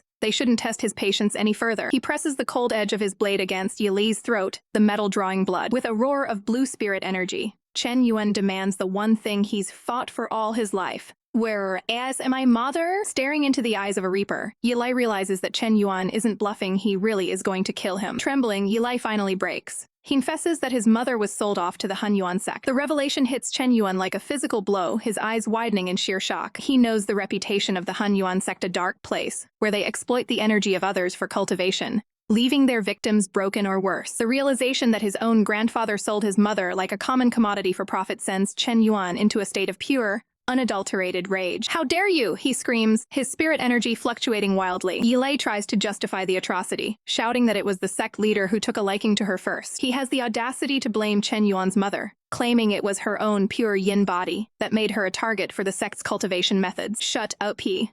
Chen Yuan roars, unable to listen to another word of their pathetic excuses. But even in defeat, the Grand Elder isn't finished. He quietly prepares a hidden technique, his fingers moving in a subtle seal. A sudden flash of movement catches Chen Yuan off guard, and the Grand Elder screams out a final, desperate warning as the situation takes another turn. Ye Chen Yuan's rage hits a breaking point as he demands to know the location of his mother. But just as he corners the Grand Elder, a sinister glow erupts from a hidden seal. Before he can react, a surge of electrical energy binds him where he stands, shocking his system. Ye Chuan lets out a twisted laugh, mocking the evil incarnation for falling into his trap. He boasts about the trump cards he still holds in his hands, the binding titan searing into Ye Chen Yuan's skin. This is no ordinary trap. It's a grade 7 talisman, a binding so powerful that even a nascent soul cultivator would struggle to break free. The Grand Elder sneers, admitting he intentionally used the news of Ye Chen Yuan's mother to cloud the boy's judgment and bait him into a mistake. With his target paralyzed, the old man prepares to strip Ye Chen Yuan of all his treasures. Suddenly, the fabric of reality begins to tear. A spatial rift cracks open right behind the bound disciple. A small hand reaches through the void and snatches the glowing talisman mid-air. "You're very bold," a cold voice echoes through the courtyard. "It's Yuan Chu." She steps out of the rift, her eyes burning with protective fury at the sight of her injured disciple. With a single, effortless squeeze, she shatters the grade 7 artifact into dust. Ye Chen Yuan can only gasp out, "Master," as the pressure lifts. Yuan Chu ignores the enemies, immediately turning to check on her disciple's wounds. Her heart aches with guilt. She blames herself for being delayed and allowing him to get hurt. Meanwhile, Ye Chuan's face pales in absolute terror. He realizes he's looking at a monster, someone who can destroy high-level talismans with their bare hands. Ye Chen Yuan reaches out, his hand clasping hers to reassure her. Despite his battered state, he forces a small smile and tells her he's fine. He asks her to step back for a moment so he can finally settle the score. Internally, he's plagued by doubt, worried that the murderous hatred on his face will make him look hideous to her. The Grand Elder collapses, pathetically begging for his life. He tries one last desperate bargain, claiming he has a way to save Ye Chen Yuan's mother. But the time for talk is over. Ye Chen Yuan's eyes glow with a lethal light. He strikes with a final, decisive blow, and the Elder's screams fall silent. Blood drips from the cold steel of his blade. This isn't the first time Ye Chen Yuan has taken a life, but it's the first time he's executed a member of his own family. From this day forward, any bond with the Ye family is severed. They are now nothing but sworn enemies. Yuan Chu watches him from a distance, her expression soft and concerned. She's never seen him pushed to such an emotional limit before. She steps forward and gently tells him it's time to leave. He looks back at her, hesitant and vulnerable. He fears that after seeing his merciless side, she might be afraid of him. But Yuan Chu just gives him a bright, supportive smile, urging him to move before the tidal country sends reinforcements to investigate the chaos. As they turn to make their exit, a voice calls out from the wreckage. Gu Qingqi stands there, calling out to her cousin one last time as he walks away from his past. The air crackles with residual energy as Yuan Chu stands defiantly before her disciple, her eyes burning with a protective rage that would make even the heavens tremble. She makes it clear to anyone watching, no one touches her disciple and gets away with it. Nearby, Gu Qingqi stands frozen in shock, her heart hammering against her ribs as she struggles to reconcile the savage, lethal warrior she just witnessed with the kind Chen Yuan Gige she thought she knew. Trembling, she clutches her robes, the weight of the violence she just witnessed threatening to overwhelm her. Seeing her distress, Ye Chen Yuan's expression softens. He approaches her with a somber tone, offering a sincere apology for the terrifying scene he's forced her to endure. He delivers a blunt warning. The Ye family is a den of vipers, and for her own safety, she needs to return to her own kin immediately. But Gu Qingqi isn't ready to let go. Tears well in her eyes as the thought of another separation becomes unbearable. She cries out to him, desperate to bridge the widening gap between them. She begs him to come with her, promising that her clan can provide a sanctuary where the Ye family would never dare to stir up trouble. Yuan Chu watches this exchange from the sidelines, her initial annoyance bubbling into a silent, frustrated pout. Her inner monologue screams in indignation, "Hair, this girl, try to snatch away her disciple right in front of her face." Ye Chen Yuan doesn't hesitate. With a final, decisive look, he offers a curt apology to his cousin, cutting the ties of her offer. He makes his loyalty crystal clear as he begins to retreat. He will not follow anyone else. Yuan Chu, sensing the conversation is over, beckons him to move out. While a stunned Gu Qingqi finally realizes that this powerful, diminutive girl is actually Chen Yuan's master. She watches them walk away, marveling at the raw power radiating from someone who looks like a mere child. She bites her lip, knowing that under the watchful eye of such a formidable master, taking Chen Yuan away is a total impossibility. As they vanish into the distance, she whispers a silent vow to the wind. They will meet again. The duo moves forward, leaving the wreckage of the Ye family behind.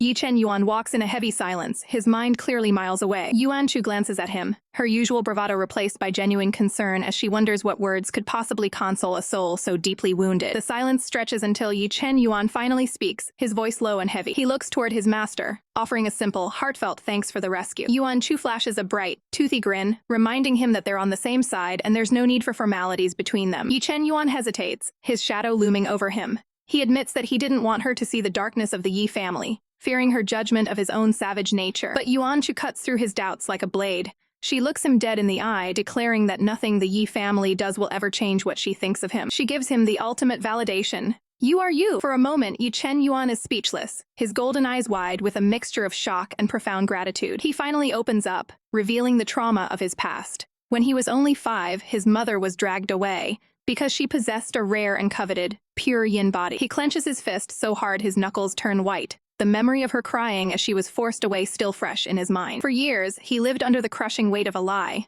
believing she had been married off to some old cultivator. He had hoped that by helping her escape, he was leading her to freedom. His voice cracks with bitterness as he realizes the horrific truth. He hadn't saved her from a cage. He had inadvertently let her fall into a demonic lair. He spiraled into self-loathing, convinced he's a jinx who brings nothing but ruin to those who dare to get close to him. But Yuan Chu isn't having any of it. She snaps back, her voice firm and unyielding. Puffing out her cheeks in a comical display of defiance, she argues that if he were truly a jinx, she'd be the first one in the grave, yet she is perfectly fine and full of life. She takes a bold step forward, closing the distance between them. She tells him straight what happened to his mother wasn't his fault, and the moment he gained the strength, he went back for her. You aren't wrong, she asserts, her voice a beacon of certainty in his storm of guilt. Before he can argue, she reaches out and firmly grabs his hand. The dark clouds hanging over Ye Chen Yuan seem to dissipate as Yuan Chu complains about the miserable atmosphere, dragging him forward toward a new future. Yuan Chu moves with a sudden, decisive grace, closing the distance between her and her distraught disciple. She reaches out, her hand gently cupping his face to steady his trembling spirit. Without a second thought, she pulls him into a protective embrace, offering the warmth and stability he's been deprived of for so long. Looking up at him with unwavering kindness,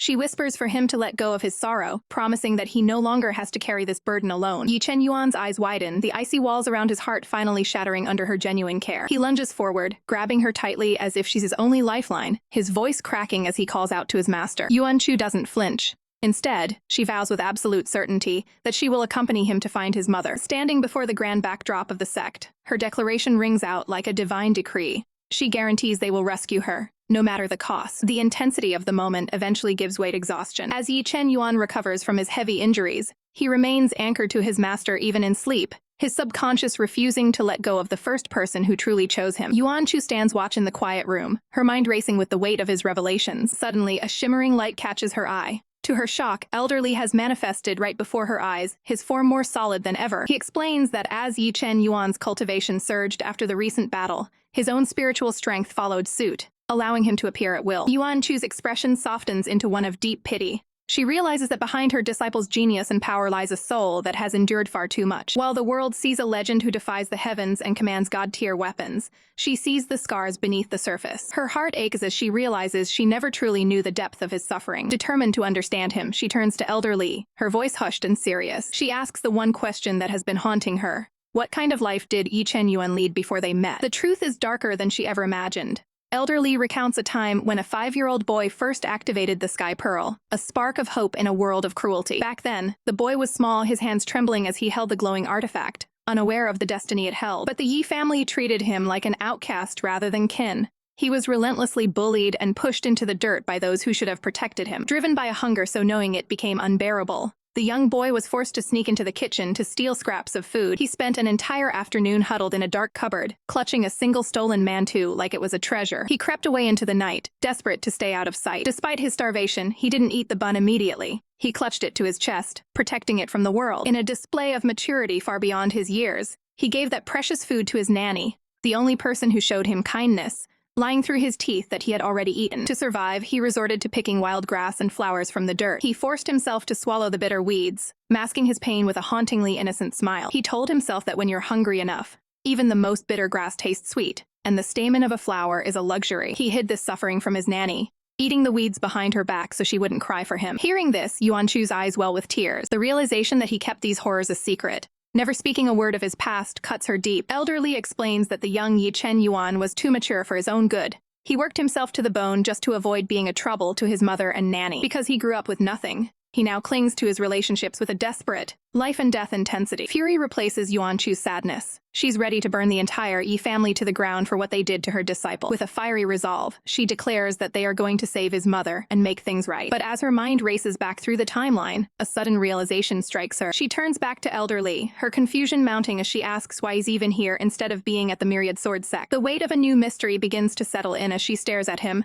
realizing the pieces of the puzzle don't quite fit. We open with a heartbreaking glimpse into the past, as a young Ye Chen Yuan is forced to eat flower stamens just to stay alive, calling them sweet despite his suffering. Back in the present, Yuan Chu is on the defensive. Elderly stares her down, demanding to know why she isn't at the Myriad sect where she belongs. Thinking fast, she puts on her best act, claiming she simply missed them too much and had to pop in for a visit. Elderly isn't buying it for a second. His gaze is piercing, sensing that his disciple's master is hiding something big. He leans in with a pointed question. Was she actually the mysterious Yu Chen Gu in disguise? Yuan Chu nearly jumps out of her skin, frantically denying any knowledge of who this Yu Chen Gu person even is. But Elderly's suspicion lingers as he remains seated, replaying the strange events in his mind. He reasons that his guess must have been wrong after all. He believes the clam would only open for a male, and he hasn't figured out her secret yet. His expression turns dead serious as he tells Yuan Chu to remain calm for the bombshell he's about to drop. He whispers that Little Yuan has met a certain guy recently, and Elder Li is now fully convinced of a massive misunderstanding.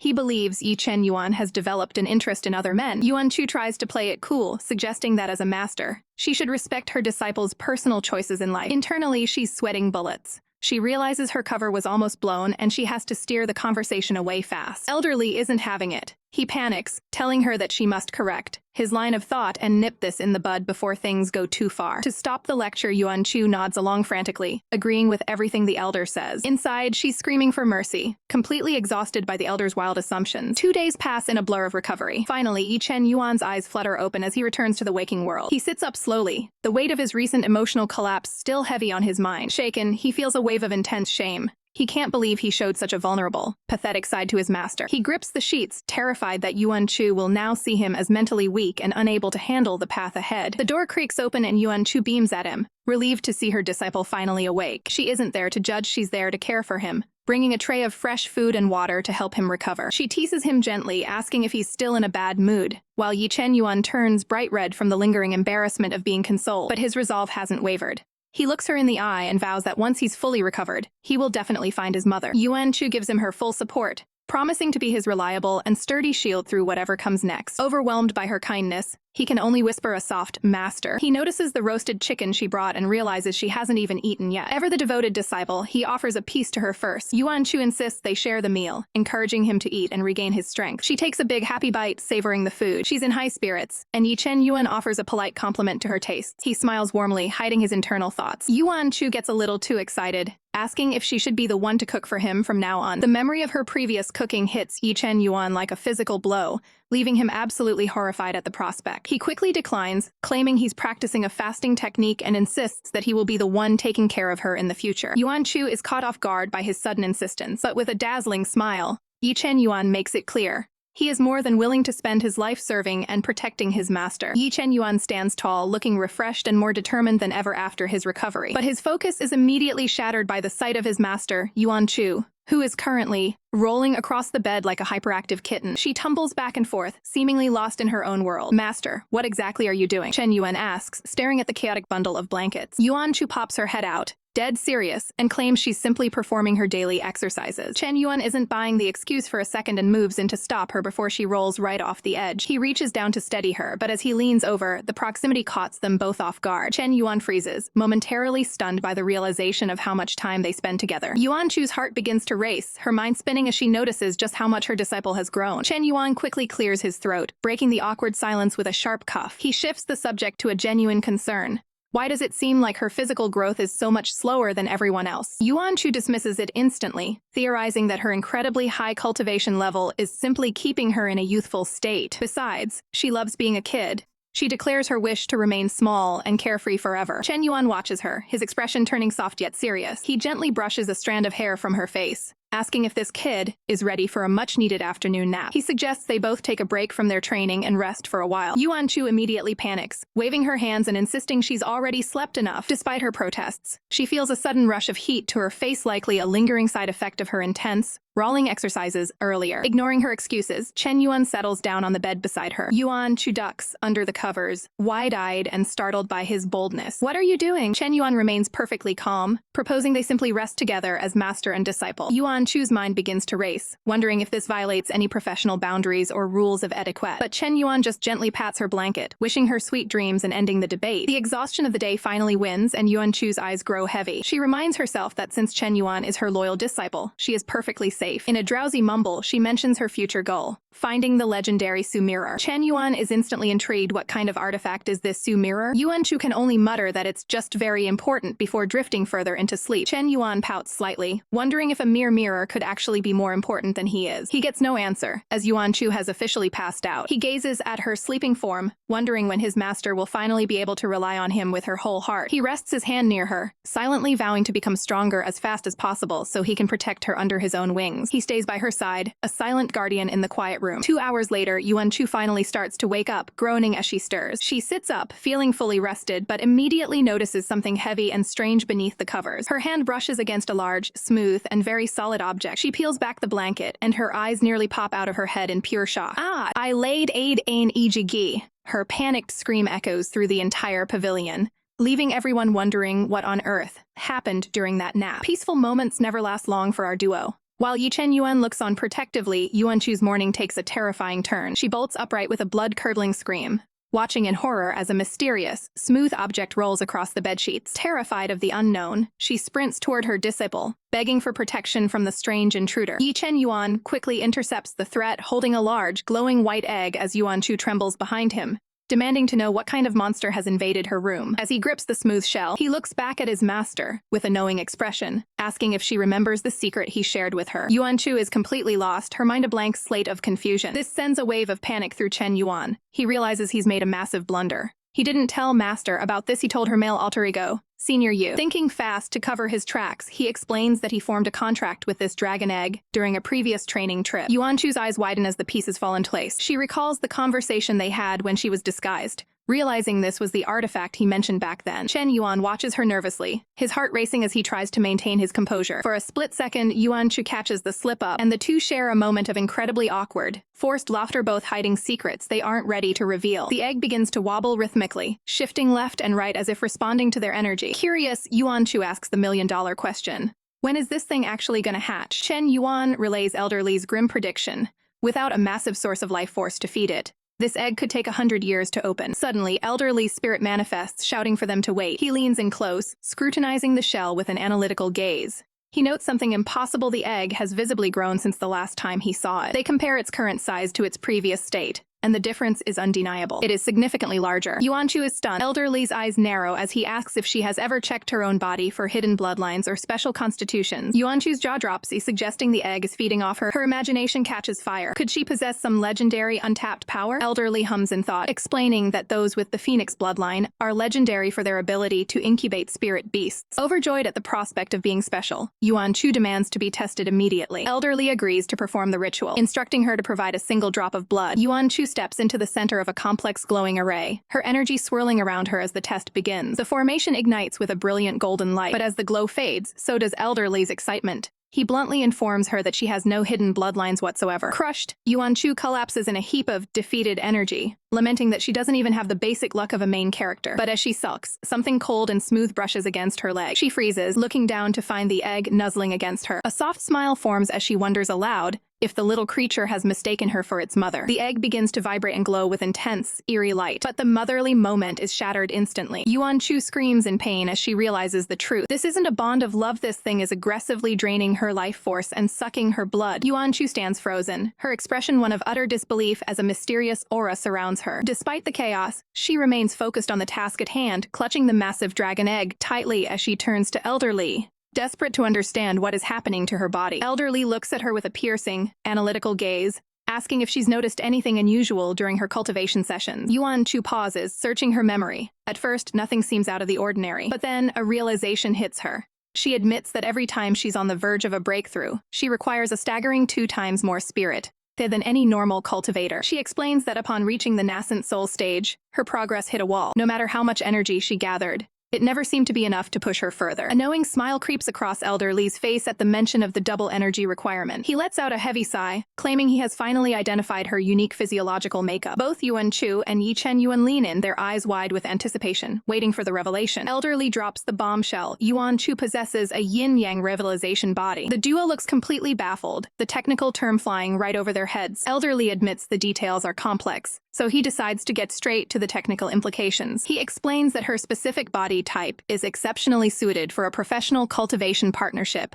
often referred to as dual cultivation. The news leaves them both visually stunned, processing the weight of this rare discovery. Elder Li breaks down the mechanics. While a standard cultivator has 1 core, Yuan Chu possesses 2 a yang core and a hidden yin core. This hidden yin core is the culprit. It acts like a secondary reservoir, forcing her to accumulate twice the spirit key just to maintain balance. Yuan Chu cautiously raises her hand, like a student questioning a lecture. She asks how this relates to a partnership, noting that despite having 2 cores, she doesn't feel any more powerful than a standard nascent soul cultivator. Elder Li's smile turns slightly more technical. He explains that she doesn't feel the power because the spirit key stored in that hidden yin core isn't actually meant for her own use. Yuan Chu's face pales as the realization begins to dawn on her. Elder Li confirms her worst fears with a nod. He reveals that the first person to engage in a technical energy exchange with her will be the one to absorb every drop of spirit key she has spent years accumulating in that yin core. Yuan Chu stands there, petrified. She realizes that whoever her future cultivation partner is, they would instantly skyrocket to the nascent soul stage just by being with her. Elder Li confirms this is exactly how the energy transfer works. However, he adds a professional caveat. The success depends entirely on the partner's own caliber and whether their meridians can handle such a massive influx of energy. Overwhelmed by the news, Yuan Chu collapses in a heap of comedic despair, realizing she's essentially a super-powered supplement for someone else's growth. Ye Chen Yuan's hand clenches into a tight fist as he processes the danger. He realizes that if word of his master's unique body type gets out, she will become a prime target for every power-hungry cultivator in the land. Amidst the tension, the dragon egg begins aggressively nudging and smothering Yuan Chu. She pushes back, annoyed that even an unhatched egg seems to be eyeing her for energy exchange. Ye Chen Yuan's protective instincts flare up, his expression turning sour as he glares at the egg,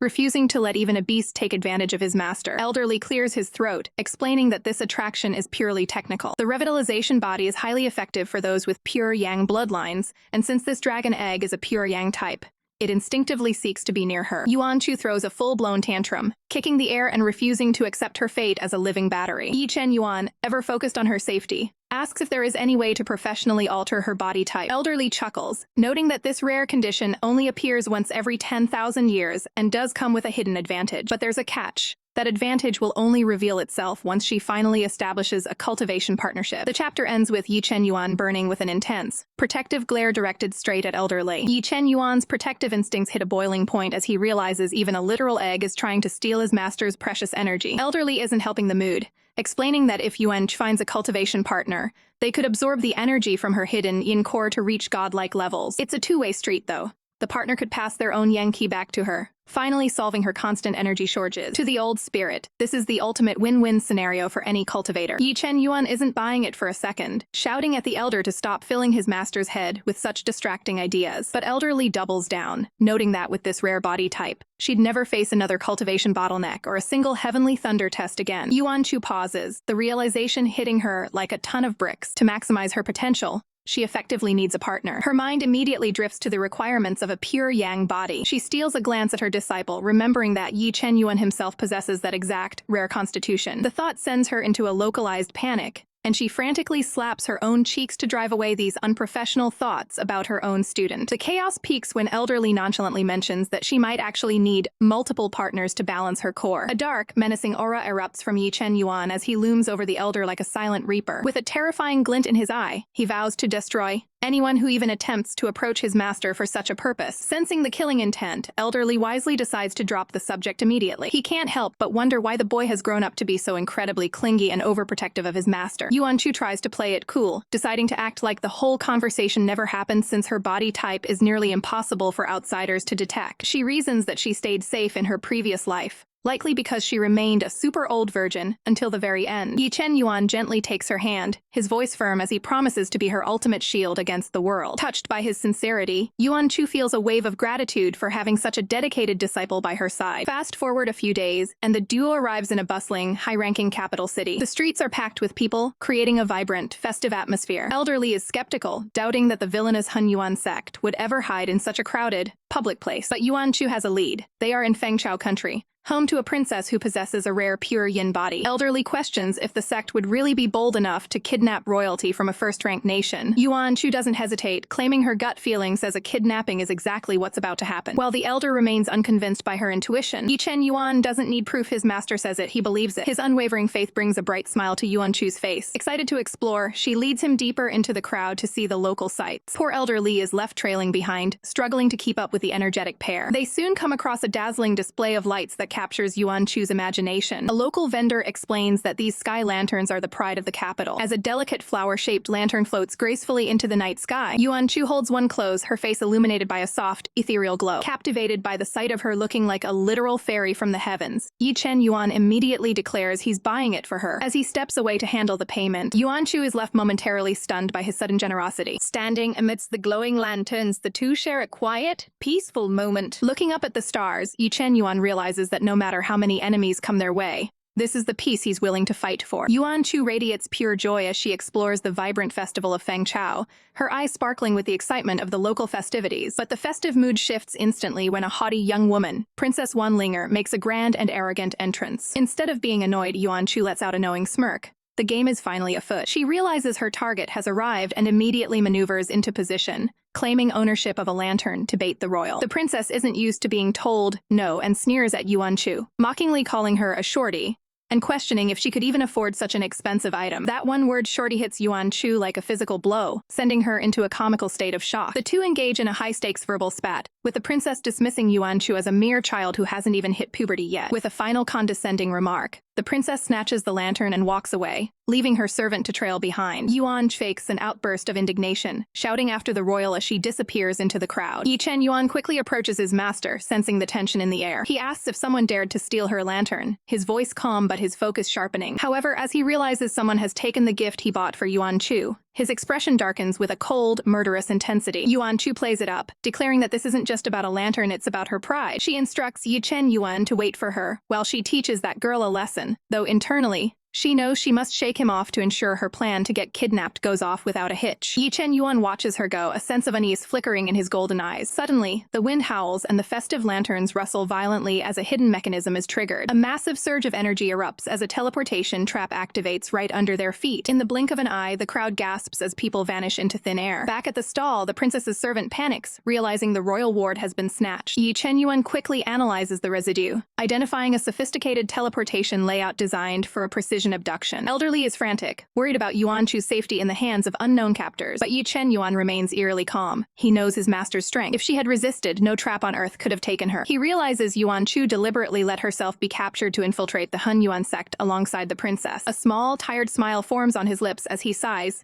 Master is being naughty again. Deep within a cold, damp dungeon, Yuan Chu opens her eyes, her vision adjusting to the gloom. She finds herself locked in a cage, accompanied only by a small, shivering spirit creature. Looking through the bars, she sees Princess Wanlinger chained to the wall, confirming her intuition was right on the mark. This is definitely the work of the Han Yuan sect, the very group they've been tracking. Yuan Chu feels a brief moment of dread not for herself, but for what Ye Chen Yuan might do to the sect once he finally tracks her down. The heavy iron door creaks open, revealing a scarred, sinister man who steps into the light. He looks at the princess with a predatory grin, noting the rarity of her pure yin body. Linger tries to maintain her royal dignity, demanding to know who they are and threatening them with the wrath of her father, the king. The captor simply laughs at her empty threats, completely unfazed by her status. As the reality of her situation sets in, the princess begins to tremble in genuine terror. The villain's gaze then shifts, landing on the smaller girl in the corner. He sneers, thinking it's a waste that he can't touch the princess, but decides that having a little lass like Yuan Chu to torment instead isn't a bad consolation prize. He steps toward her with a menacing shadow, a terrifying uncle persona masking his dark intentions as he reaches for her. Inside the damp dungeon, the silence is shattered as a guard barks orders, announcing that the fourth elder has arrived to collect the captives. The scarred thug mocks Yuan Chu one last time, telling the young girl to count herself lucky as he prepares to hand her over. He turns his back and exits the cell, leaving the two girls in the shadows. Little does he know, Yuan Chu is wearing a defiant smirk, She's not a victim, she's a predator in disguise, silently promising that he's the one whose luck is about to run out. Beside her, Princess Linger is a mess of tears, sobbing for her father and brother to save her from this nightmare. Yuan Chu has no time for hysterics and sharply tells the princess to pull herself together. She explains that their top priority isn't crying, it's finding a strategic window to escape. Linger despairs, realizing her spatial ring has been confiscated, leaving her with no tools or weapons to fight back. Yuan Chu remains calm, assuring her that they'll be at the enemy's headquarters soon and that Linger must follow her lead to survive the coming trial. Linger looks at Yuan Chu with pure skepticism, noting that the girl's small frame only radiates the weak energy of the key condensation stage. What the princess doesn't realize is that Yuan Chu is a master of deception. She's utilizing her Thousand Leaves mask to perfectly suppress her true power,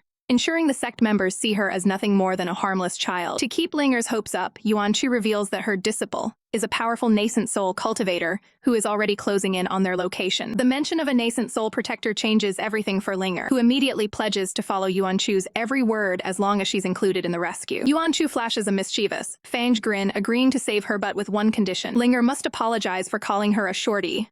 Earlier, a demand the princess meets with an immediate, desperate bow. Linger clutches at Yuan Chu's sleeve like a lifeline, but the master isn't done yet. She insists that once they get their rings back, the lantern Linger coveted must be returned to her. Linger agrees frantically, privately shocked by how vengeful and calculating this little girl actually is. Under the pale moonlight, the captives are transported to a secluded, mountainous island surrounded by treacherous waters. The guards shove them forward, warning them to stop dawdling as they approach the hidden facility. As they step onto the jagged shore, both girls take in the scale of the fortress before them. Yuan Chu's eyes narrow as she confirms this is indeed the Hun Yuan sect's headquarters, deciding to maintain her cover a bit longer to gather intel. Leaning in, Yuan Chu whispers a daring plan. She will create a diversion to let Linger escape first, but the princess must promise to return with every nascent soul cultivator she can find to wipe this evil sect off the map. Linger nods with newfound resolve, determined to bring her father's full might down upon their captors. However, she can't help but wonder why this young girl seems so uncannily familiar with the layout of such a dangerous place. Before she can ask, a rough hand grabs her hair, cutting their conversation short. A sneering sect member warns them that any woman brought to this island is destined to stay forever. He laughs, officially welcoming them to the heart of the Hun Yuan sect. Far out at sea, a massive bird cuts through the night sky, carrying Ye Chen Yuan as he leaps onto the water's surface with a powerful burst of energy. He is frantic.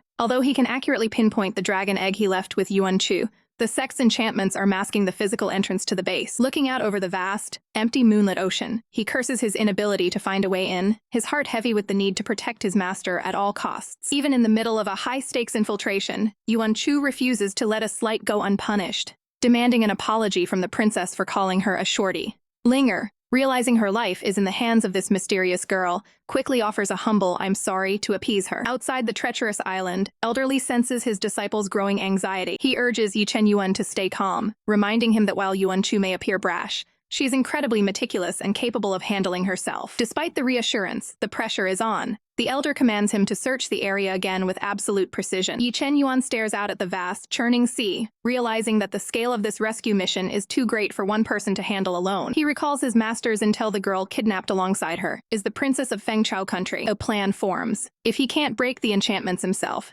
he'll recruit the full might of the Fengchao military to ensure his master's safety. Deep within the enemy base stands the Jiuchong Palace, a breathtaking structure with a sinister secret. Every floor was built upon the suffering of countless women. It is a place of nightmares where captives are subjected to brutal poison testing or cast in pits of venomous insects. Yuan Chu and Linger are led through the cold halls by a silent guard to face the Lord Demon himself. Linger's heart sinks as she realizes that if she fails to escape now, her fate will be sealed within these walls. The guard announces their arrival, and with a chilling "You may leave," the Lord Demon dismisses his subordinate. The Demon Lord turns his gaze toward them, his eyes narrowing as he identifies a rare, pure yin body, a highly coveted and powerful cultivation resource. He flashes a predatory grin, his sharp teeth bared as he senses the sweet scent of their spiritual energy, plotting how to best utilize their power for his own gain. Terrified, Linger breaks down in tears, begging for her life. She desperately tries to negotiate, promising that her father can provide any ransom the demon desires if he just lets them go. The Demon Lord only laughs at the offer, unimpressed by worldly wealth. He reveals his cold logic. Since he already has one pure yin body at his disposal, he plans to hand the newcomer over to someone else as a political tool. Suddenly, the doors burst open as a panicked guard reports that the island has been completely surrounded by a massive army. The Lord Demon is stunned. His stealth demon layout was supposed to make the island invisible to the outside world. Sensing the tide turning, he orders an immediate shift to the submerged demon's layout, a last resort defense to sink the island and escape. Hearing the news of the surrounding soldiers, Linger's hope is reignited. Yuan Chu turns to the princess with a knowing smile. This is the moment they've been waiting for. She explains that little Yuan used the spiritual link with the dragon egg to track them and has brought the cavalry for the rescue. Aren't you waiting for your father? Yuan Chu asks with a playful glint in her eye. She places a finger to her lips, signaling for Linger to stay quiet as they prepare to move. With a confident declaration that it's time to go, Yuan Chu prepares to breach the palace defenses. Before Linger can even react, she's swept off her feet. She gasps in disbelief as she realizes they are actually flying through the air, soaring high above the palace grounds. Their feet leave the rooftops behind as Yuan Chu takes control of the sky. Yuan Chu warns that once the submerged demon's layout is fully active, the entire island will sink beneath the waves to evade the army. Linger asks what the plan is, and Yuan Chu explains they must wait for the exact moment the layout shifts a split-second window where the barrier will drop, allowing her to send the princess to safety. Suddenly, a massive boom echoes across the island as the ancient mechanisms begin to groan. This is it, Yuan Chu shouts, channeling her spiritual power into a focused burst to propel Linger through the closing gap in the defenses. On the shore, watching the island's silhouette through the mist, Ye Chen Yuan stands ready. His eyes light up as he finally locks onto a familiar spiritual signature. Master, he whispers with relief. I found you. Who's over there? The guard's shout cuts through the night as he spots a silhouette moving across the palace roof. Inside, Yuan Chu realizes the demon lord is closing in fast. She's already smuggled the princess to safety, but now she's the one trapped deep behind enemy lines. Thinking fast, she activates the Thousand Leaves mask, her form shimmering with magical energy as she prepares a daring deception. She transforms her appearance into an elegant woman, using the princess's spare dress as the perfect cover to hide her true identity. Suddenly, the door is kicked open with a violent crash. The demon guard storms into the room, eyes scanning for the intruder he saw moments ago. Yuan Chu doesn't miss a beat, launching into a tearful, Oscar-worthy performance to sell her disguise as a frightened captive. The guard remains suspicious, demanding to know what happened to the little girl who was supposed to be in the room. Feigning absolute terror, Yuan Chu cries out that a mysterious shadow snatched the child away in a flash. The guard snarls in frustration, convinced there is a traitor among their own ranks helping the intruders. The demon lord orders the guard to take this woman to Madame for strict supervision until the chaos is resolved. Yuan Chu freezes. Could Madame be the very person they've been searching for?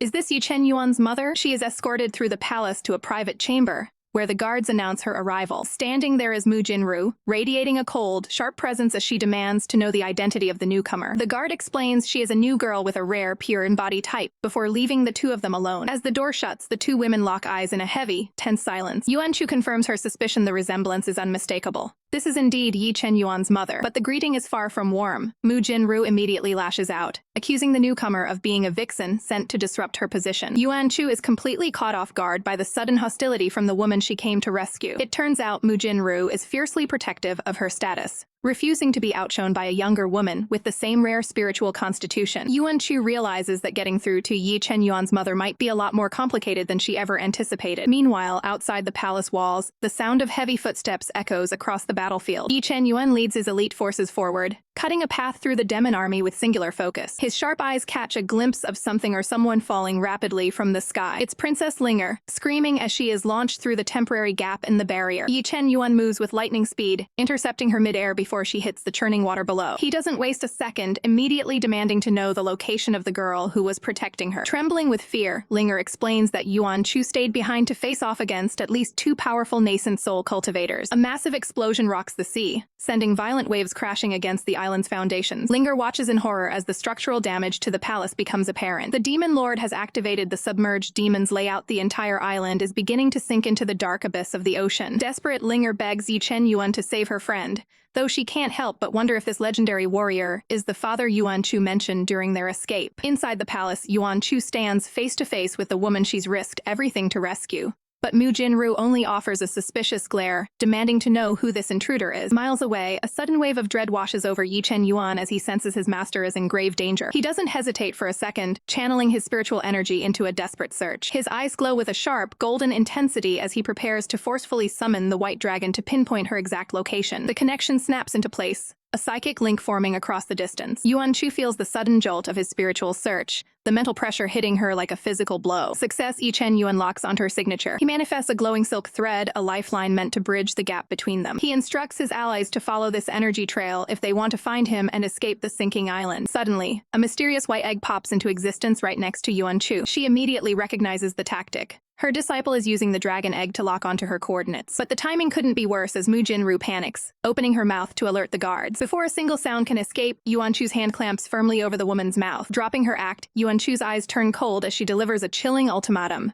Be quiet and listen, or she'll end her right here. Yuan Chu is shaken this woman's hostility and temperament are far worse than any of the reports suggested. She demands cooperation, and a terrified Mu Jinru can only nod in submission. Yuan Chu cuts straight to the point, questioning if she was once the daughter-in-law of the prestigious Ye family. The mention of her former life causes Mu Jinru's pupils to shrink in visible fear. Trembling, she asks if Yuan Chu was sent by the Ye family to drag her back to the life she fled. She falls into a state of total panic, begging to be left alone rather than returning to the world of the living. Yuan Chu is baffled. Why would anyone choose to remain in a literal demon's lair? Mu Jinru's answer is sickening. She claims the demon lord is her husband and treats her with more kindness than her own kin ever did. Yuan Chu can't help but scoff at the delusion, demanding to know how a monster could ever be considered nice. Mu Jinru justifies her choices, claiming the lord provides her safety and a place where no one can bully her. Enraged by the blatant selfishness, Yuan Chu slams her hand down, forcing the woman to face the brutal reality. She demands Mu Jinru look at the countless women being tortured and destroyed just outside her door. Mu Jinru turns away, choosing to remain blissfully ignorant within the walls of her room. Her philosophy is cold.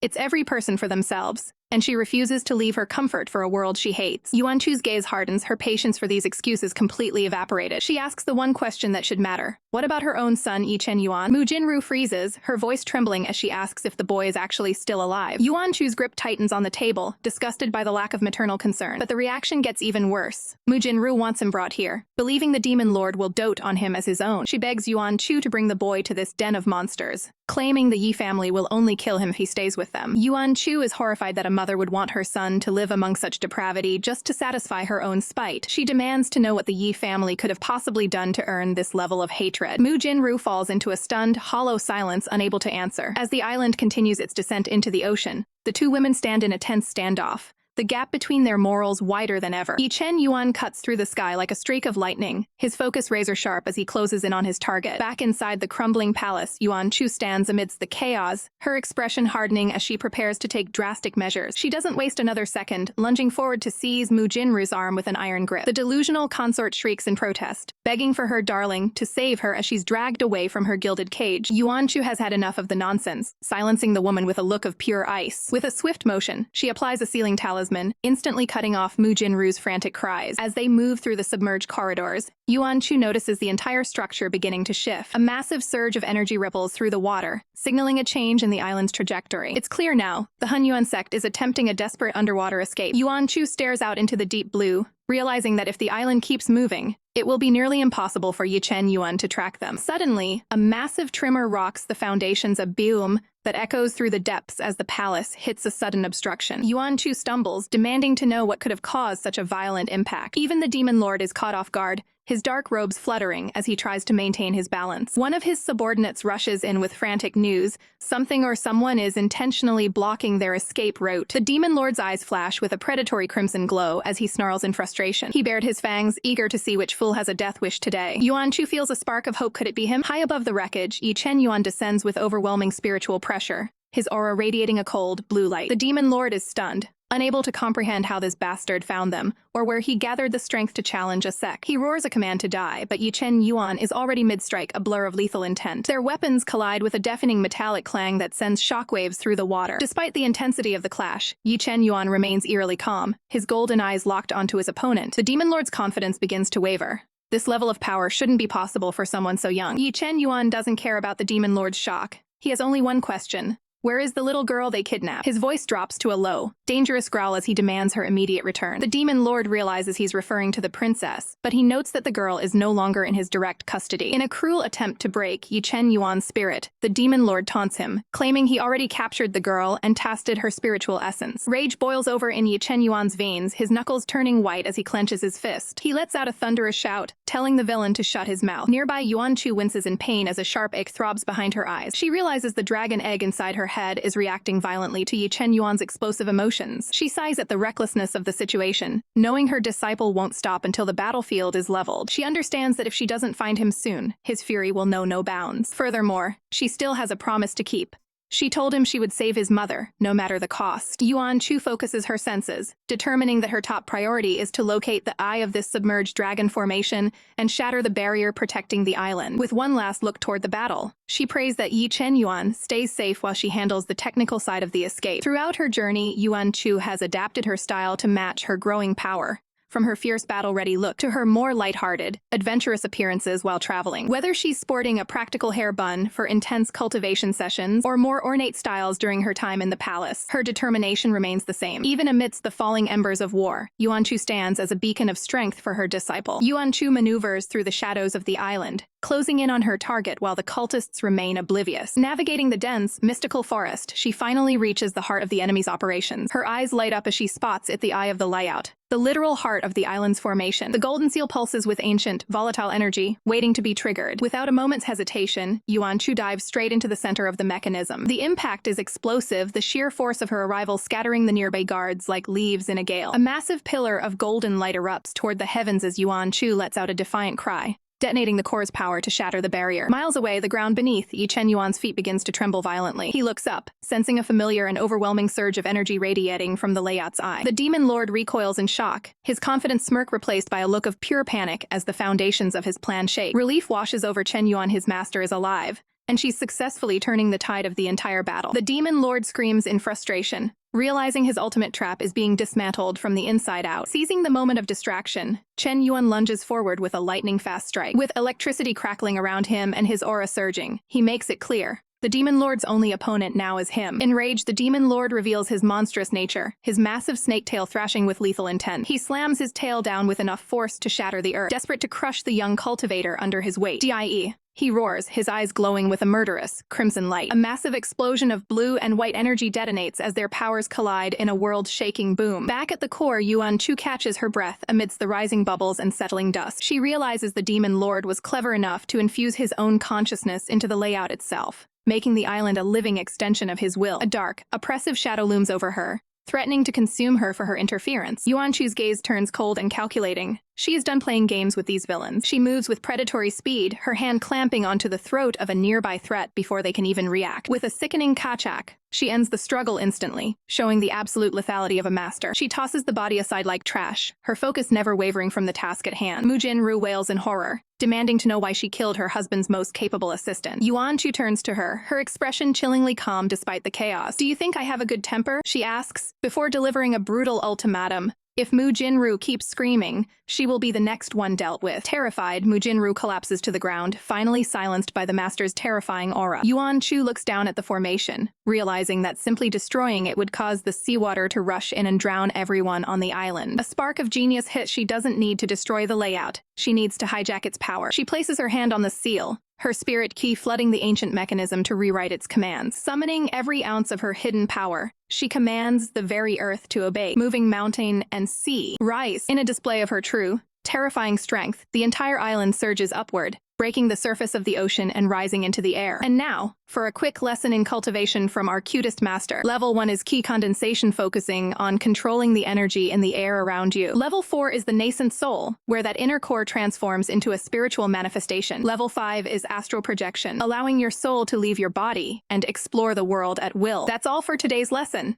Did everyone understand? Not quite. The other spirits aren't happy with her teaching methods and decide to settle the disagreement with a comedic brawl. Yuan Chu isn't in the mood for games. With a cold, piercing gaze, she issues a lethal ultimatum. If the screaming doesn't stop immediately, she'll snap the next neck herself. On the battlefield, the pressure is suffocating as a massive wave of energy threatens to sweep everything away. Ye Chen Yuan is at his limit, gritting his teeth against the overwhelming force, even as a voice screams for him to retreat before he's crushed. But for Chen Yuan, backing down is an option. He knows that his master is currently the anchor for the entire formation. If he dodges now, the layout will collapse, and the backlash will destroy her. Driven by pure resolve, he vows that no one will ever lay a finger on his master while he still breathes. The Demon Lord is visibly irritated, unable to believe a mere foundation-building stage brat is successfully obstructing him despite being battered and bruised. Losing his patience, the Demon Lord unleashes a devastating technique, the ultimate light of evil, intended to end the struggle once and for all. The impact is catastrophic. Chen Yuan takes the full brunt of the blast, the force of the bam echoing as he is nearly broken. Blood sprays from his mouth, a sight that sends a jolt of panic through Yuan Chu as she cries out for her disciple. Fueling her alarm into raw power, Yuan Chu prepares to end the stalemate. She activates, breaking 1,000 barriers,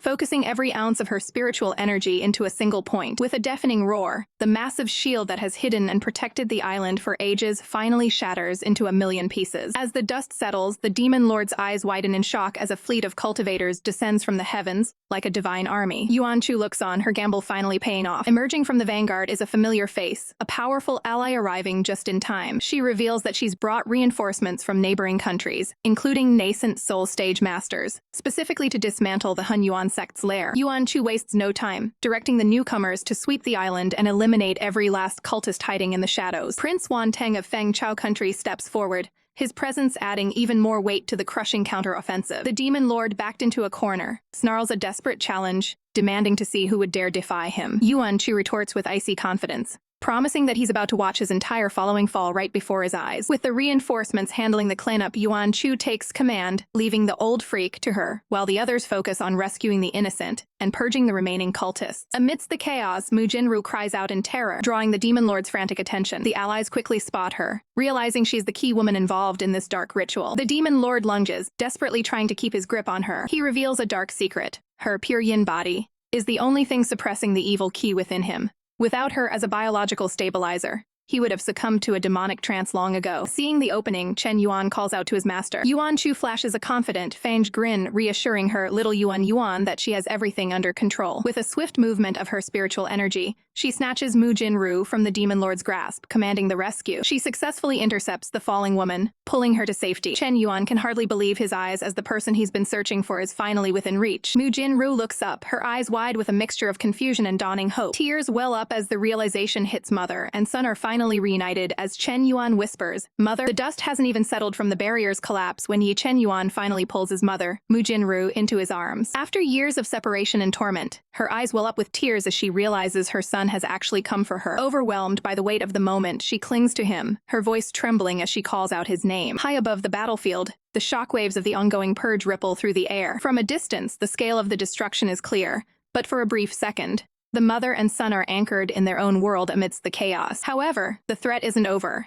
The demon lord, his lower body transformed into a massive, twisting serpent, attempts to make a break for it. He doesn't get far before Yuan Chu intercepts him, her hand glowing with a lethal surge of spiritual energy. With a sharp, confident smile, she blocks his path, demanding to know exactly where he thinks he's going. The demon lord is reaching his breaking point. Without Jinruo's Purian body to suppress the volatile evil key raging inside him, he's a ticking time bomb. Desperate, he tries to strike a bargain, promising to double any reward Yuan Chu was offered if she just returns the woman to him. Yuan Chu isn't buying it. She spits back that she has no interest in his filthy money. Her only mission is to protect her disciple's mother. The two powers collide in a massive, blinding explosion that shakes the very foundations of the island. Back on the ground, Jinru's grip tightens on her son's sleeve. In a shocking twist, she begs Ye Chen Yuan to save the demon lord, calling the monster her husband. She insists that despite his reputation, he was the one who kept her alive all these years. Ye Chen Yuan stares at her, his heart sinking as he realizes how deeply the demon lord has manipulated her mind. He delivers a cold, final answer. He will not save him. When she asks why, he reminds her of the countless lives the demon lord has snuffed out.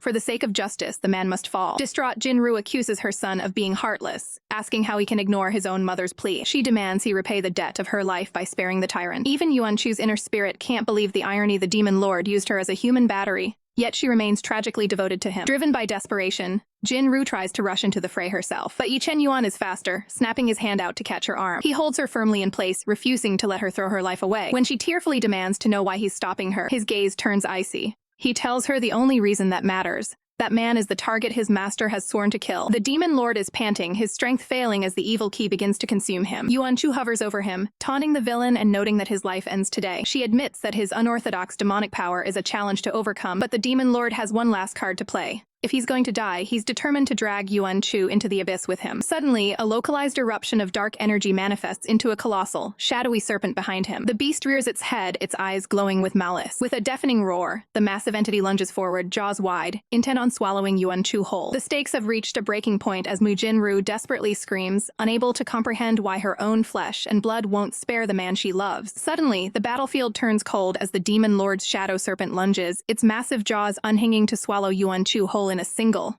terrifying gulp. Watching his master vanish into the beast, Ye Chen Yuan's composure shatters, his voice cracking as he bellows her name in pure agony. He moves to sprint toward the monster, but a firm hand stops him, urging him to wait. The sect elder remains calm, assuring the distraught disciple that Yuan Chu is far more capable than she appears. Inside the dark abyss of the serpent's gut, a blinding light erupts as Yuan Chu begins carving her way out from the inside. The beast's stomach distends and ruptures under the pressure of her overwhelming spiritual energy. With a final, sickening thud, the massive shadow serpent collapses, its physical form failing. Yuan Chu bursts through the scales like a crimson comet, landing with lethal grace while the demon lord cowers, broken and defeated. The elder watches in awe, realizing the girl isn't using the sect's standard techniques. Instead, she's channeling the legendary Diamond Strength Sutra, her aura radiating an indestructible power. The demon lord is pelted by a barrage of energy, left defenseless against the coming storm. Raising her blade for the final execution, Yuan Chu prepares to end the villain's life once and for all. But a piercing scream halts her mid-swing as Mu Jinru begs her to stop. Yuan Chu freezes, her eyes widening in confusion at the sudden interruption. The scene turns nightmarish as Mu Jinru holds a blade to Ye Chen Yuan's throat, threatening to kill her own son if the demon lord isn't released. Yuan Chu's eyes glow with a murderous red tint, daring the woman to follow through on such a heinous betrayal. The master's fury reaches a boiling point, her mind racing with the realization of how much Ye Chen Yuan sacrificed to save this woman. She holds her sword inches from the demon lord's neck, questioning if Mu Jinru is truly willing to murder her son for a monster. Crying out in a fit of hysteria, Mu Jinru claims that everything they know is a lie. In a soul-crushing revelation, she screams that Ye Chen Yuan is not actually her son. The world seems to stand still as the weight of the lie sinks in, leaving Yuan Chu paralyzed with shock. Her grip on her weapon falters as she realizes this massive secret was never part of the original story. She knew. Desperate for the truth, she demands to know the identity of Ye Chen Yuan's real parents. Mu Jinru cowers, her voice trembling as she refuses to speak, claiming the truth is too dangerous. Yuan Chu draws blood, pressing her blade harder against the demon lord to force a confession. She threatens to end the villain immediately if the woman remains silent. Mu Jinru is a wreck, caught between her devotion to the villain and a secret she's terrified to reveal. She doubles down on her threat, using Ye Chen Yuan as a human shield to protect her husband. Suddenly, a massive explosion rocks the entire sector, sending shockwaves through the ground. Confused and disoriented, the group tries to regain their footing amidst the smoke. Panic flares as voices cry out that the old ancestor has used the chaos to escape his confinement. Yuan Chu's heart sinks. The situation has just spiraled from a rescue mission into a catastrophe. A dark blur streaks across the sky, signaling the arrival of a new, ancient threat. In the chaos, a hand reaches out, shoving Ye Chen Yuan away from the immediate danger. But as the dust clears, Ye Chen Yuan sees the looming shadow and screams a desperate warning for his master to watch out. The bombshell has finally dropped, and the truth is more shocking than any of us imagined. Ye Chen Yuan stares in disbelief as the woman he called mother reveals the ultimate betrayal. He isn't even her biological son. But there's no time to process the trauma, because the Hun Yuan sect's dark secret is finally unleashed, a massive, roar-shattering demonic snake fueled by the despair of countless victims. As the dust settles from the initial blast, Yuan finds herself safely in the arms of her disciple. Even in the middle of a literal war zone, Ye Chen Yuan's first priority is his master's safety, desperately asking if she's unharmed. Yuan Chu pulls herself together, quickly identifying the threat. This is a rank 7 ultimate demonic snake, a creature so dangerous it could level the entire region if it escapes. The beast doesn't wait for a plan. Its massive, jagged tail lashes out with lethal precision. In a sickening blur of motion, the snake snatches Mu Jinru, dragging the traitorous woman toward its cavernous maw. Panic sets in as she screams, realizing her life is forfeit. Even in her final moments, she's obsessed with the demon lord, begging the beast to return her husband to her. Yuan Chu sees the opening and tries to hold her disciple back, sensing his next move. But Ye Chen Yuan's eyes go cold with a hero's rush. Despite Yuan Chu's desperate cries to stay back, he launches himself into the air. He flies straight into the belly of the beast, drawing the monster's attention to himself to save the woman, who just held a knife to his throat. As spiritual energy wraps around his arm like a golden gauntlet, he prepares for the impossible. Mu Jinru can only watch in stunned silence as the boy she discarded risks everything for her. With a thunderous tange, steel meets scale. Ye Chen Yuan wedges his blade deep into the snake's jaw, physically prying the monster's mouth open to prevent it from crushing his captive. "Hold on to me! Don't let go," he roars, his strength being tested to the absolute limit. Mu Jinru is breathless, staring up at the son she never wanted, who is now her only hope. But the master isn't about to let her disciple fight this war alone. Yuan Chu triggers her ultimate move, the sword mastery technique. A halo of golden blades manifests behind her as her fury reaches its boiling point. She doesn't care how powerful this demonic beast is. Nobody lays a finger on her disciple while she's breathing. With a sharp command, the swords launch forward in a lethal formation. A series of massive explosions rock the snake's body, shredding through its thick hide and forcing the creature back. Suddenly, a thick, putrid black mist begins to leak from the beast's wounds. Yuan Chu is forced to leap back, her instincts screaming at her to avoid the toxic cloud. The evil aura is so concentrated it burns the air, making it impossible for her to get close enough for a finishing blow. Landing on her feet, she frantically searches the smoke, calling out to check if Ye Chen Yuan is still alive. Through the haze, his voice comes back steady and calm. "Master, I'm fine." Yuan Chu grinds her teeth. She knows him too well. He always says he's fine, even when he's at death's door. She watches him through the shifting shadows, her heart heavy with realization. This woman kidnapped him, lied to him, and revealed his entire life was a sham, yet here he is, still protecting her. Without a second of hesitation, he chose mercy over vengeance. Deep inside that chaotic battlefield, Yuan Chu realizes that beneath his growing power lies a heart too gentle for this cruel world. Ye Chen Yuan reaches out, firmly grasping Mu Jinru's hand to pull her to safety. "Hold on to me," he commands, his voice a beacon of hope in the darkness. "I'll save you!" For the first time, the traitorous mother is left utterly speechless. Faced with the pure, unwavering light of the hero she tried to destroy, Yuan Chu is done playing game. She roars at the demonic snake, her blade ready to defend her disciple at any cost, refusing to let the beast lay a finger on him. Amidst the chaos, Mu Jinru is shaken to her core. She stares at the boy she betrayed, trembling as she asks the one question burning in her mind. Why would he risk his life for someone who isn't even his mother? Ye Chen Yuan doesn't flinch. His gaze is steady and his resolve is unshakable as he maintains his grip on her, even as magical energy pulses around his hand. Desperate to push him away, Mu Jinru warns him that she'll never reveal his true parentage, fearing that the truth would bring about the death of her own biological son. But Ye Chen Yuan's answer shatters her defenses. He tells her simply that since she raised him, it is his duty to protect her in her old age, a display of pure loyalty that brings tears to her eyes. Overwhelmed by his kindness, Mu Jinru realizes that in a life filled with coldness, this adopted son is the only person who has ever truly cared for her. She softly calls out to him, "Little Yuan," finally seeing him for who he truly is. She pours her heart out, confessing the misery of her past marriages and the sting of her biological son's contempt, a son who views her as a disgrace and refuses to even look at her. Then, she drops the ultimate bombshell. Ye Chen Yuan possesses the noblest blood in the world. He isn't a commoner, he is the eldest grandson of the emperor and a member of the imperial family. She admits that her own son doesn't deserve to take his place, finally acknowledging Ye Chen Yuan's true worth. With her secret finally out, she falls back, feeling a sense of peace knowing that at the end of her life, someone actually fought to save her. The demonic snake looms large, but Mu Jinru has one final move. As Ye Chen Yuan screams out in despair, she prepares to make the ultimate sacrifice. Yuan Chu realizes the horrifying truth. Mu Jinru is holding a flaming orb, intending to blow herself up along with the beast. Light erupts as the master prepares to face the coming shockwave to protect her student. Ye Chen Yuan reaches out for his master, but she lunges forward, pulling him into a protective embrace just as the explosion ignites. Amidst the smoke and fire, Yuan Chu frantically checks on her disciple to ensure he's unharmed. With a deafening boom, the two are thrown clear of the catastrophic blast. They land safely, but the toll of the battle is heavy. Ye Chen Yuan watches in horror as his master remains on the ground, clearly injured. Yuan Chu is pale and coughing blood, but she tries to brush off the damage, claiming she's just tired from the exertion. She weakly tells him to focus on his own healing, but the situation is dire. Before she can say another word, her strength fails completely,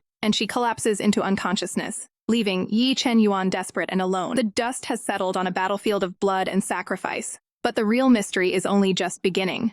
We open on the serene, traditional rooftops of the sect, a sharp contrast to the chaos of the previous night. Elder Li approaches with concern etched on his face, asking the question on everyone's mind. How is the last doing? Ye Chen Yuan stands by, his expression heavy. He explains that while the spiritual pool mended his own wounds, his master Yuan Chu remains trapped in a deep, unresponsive slumber. The camera pans to Yuan Chu, looking fragile and pale as she rests. However, Chen Yuan notices something extraordinary even in her unconscious state. A strange, potent energy is swirling within her, actively knitting her broken body back together. He's floored by her resilience, admitting he has no idea what legendary technique she's using, but it's nothing short of a miracle. Elder Li can only chuckle, suggesting they just let her explain her secrets whenever she finally decides to rejoin the land of the living. Shifting focus back to the spoils of war, Chen Yuan turns to the elder to hand over a crucial item. It's the beast core, the dark, pulsating heart of the ultimate demonic snake they barely managed to kill. Elder Li takes the prize, feeling the raw power radiating from the orb, but before they can even process the victory, a glowing, mysterious white egg suddenly manifests out of thin air. In a flash of greed, the egg snatches the beast core right out of the elder's hand. What?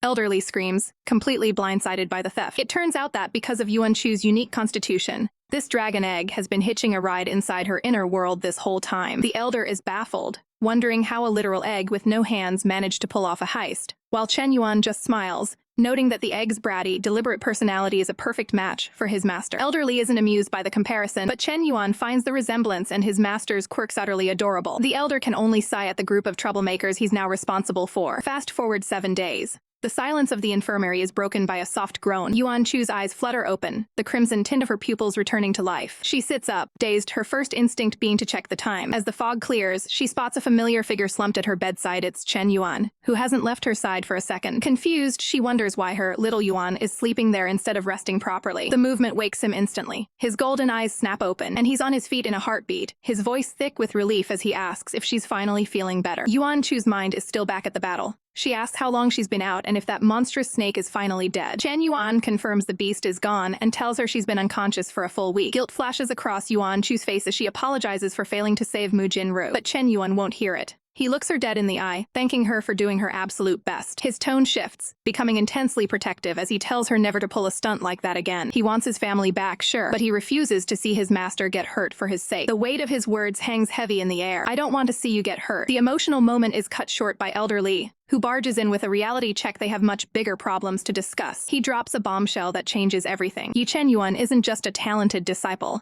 He's the grandson of the emperor of the Yuan country. He is a prince of the imperial bloodline. Yuan Chu is internally screaming. As a transmigrator, she knows the original story, and this royal drama was never supposed to happen. Where did this plot twist come from? Elder Li breaks down the conspiracy. The Yi family's constant assassination attempts on Chen Yuan finally make sense. They were trying to eliminate the true heir before he could claim his throne. Chen Yuan connects the dots, realizing the killers were likely sent by Mu Jinru's real son, the imposter who stole his identity and is currently living his life in the palace. Yuan Chu is livid, calling the whole situation absolutely ridiculous. Elder Li looks to the two of them, asking the million-dollar question. What do we do now? Yuan Chu doesn't hesitate. Her protective instincts go into overdrive. That identity belongs to her disciple, and whether he wants to be a prince or not, nobody is allowed to steal what is rightfully his. She's done playing nice. If some imperial bastard thinks they'd try to kill her disciple and get away with it, they've got another thing coming. Yuan Chu is absolutely fuming. Another bastard trying to take down her disciple. She's ready to swing at anyone who dares threaten her ward. Ye Chen Yuan, however, remains a pillar of calm. He's determined to reclaim his birthright, but he's making it clear that he's taking charge of this mission. He warns her that the imperial country is a different league entirely filled with elite masters far more dangerous than anyone they faced at the Hun Yuan sect. Yuan Chu isn't having it, insisting that an extra pair of hands is exactly what he needs for such a dangerous trek. But the disciple has reached his limit. He lays down a hard line. She is strictly forbidden from going anywhere. He reminds her of the cold reality she was just captured once, and he refuses to let her put herself in harm's way again. Yuan Chu tries to pull rank as his master, but Ye Chen Yuan's resolve is like iron. He presents her with a final ultimatum. She can either stay safe within the Sky Pearl, or return to the Myriad Sword sect under the protection of the sect leader. He needs to know she's secure while he enters the lion's den. Realizing that logic won't win this battle, Yuan Chu decides to pivot her strategy. She switches to a full emotional display, putting on her most heartbroken, teary-eyed expression to guilt-trip him. The impact is immediate. Ye Chen Yuan's cold exterior cracks as he realizes he might have been too harsh. Sensing his hesitation, she promises to be on her absolute best behavior, vowing never to put herself in danger again. She even tries to spin her previous capture as a clever idea to find the enemy's headquarters. She pouts, acting as if his scolding is a grave injustice for someone as resourceful as her. Ye Chen Yuan isn't completely sold. He knows she was seconds away from a disaster against 3 nascent soul masters. The thought of what could have happened if he hadn't reached her in time clearly haunts him. Yuan Chu reaches out, gently tugging at his sleeve to see if his anger has finally thawed. She begs him to let her stay by his side, promising to be the perfect, trouble-free companion. Despite her pleas, he forces himself to turn away. He insists that this time, her recklessness must be met with discipline. As the master facade fails, Yuan Chu's expression shifts to pure irritation. She doubles down on the drama, throwing a tantrum and wailing that her life is over if she's left behind. Elder Li watches the scene in total shock, baffled by how fierce the young disciple is being with his elder. But Ye Chen Yuan is focused on the long game. The imperial country is vast, and her unique constitution makes her a target he simply cannot risk losing. Overwhelmed by the emotional pressure, the disciple beats a hasty retreat, leaving a stunned Elder Li in his wake. As he flees, Yuan Chu shouts after him, calling him an ungrateful brat. The moment the door shuts, the atmosphere in the room shifts instantly. Elder Li realizes the truth. The tears and the heartbreak were nothing more than a calculated performance. Yuan Chu drops the act with a smirk. She won't let him lock her away, and a little acting is a small price to pay for her freedom. She's used these same tactics on the sect leader for years, She wasn't about to let her own disciple win. Elderly can only side her endless schemes. To her, a cute face and a few well-timed tears are the most powerful tools in her arsenal. Outside, the leaves rustle as a figure lingers in the shadows. A familiar footstep pauses just outside the room. Ye Chen Yuan is leaning against a tree, his heart racing as he tries to regain his composure. He's completely shaken, realizing just how close he came to giving in to her every demand. Ye Chen Yuan's heart is heavy with conflict. He's locked his master, Yuan Chu, inside the sky pearl to keep her out of harm's way, but the guilt is already eating him alive. He stares into the distance, his professional composure masking a desperate worry. Is she actually all right in there? His brooding is cut short as the princess rushes toward him, her face lit up with excitement. Ye Chen Yuan turns, surprised by her sudden appearance. He maintains a strictly formal tone, greeting her and asking if something is wrong. The princess beams, assuring him that she actually has incredible news. She reveals that the Tianquan secret realm is set to open in just 3 days, offering a golden opportunity to claim rare treasures. Ye Chen Yuan's eyes sharpen at the mention of the realm. He realizes that if he's going to reclaim his throne in the imperial country,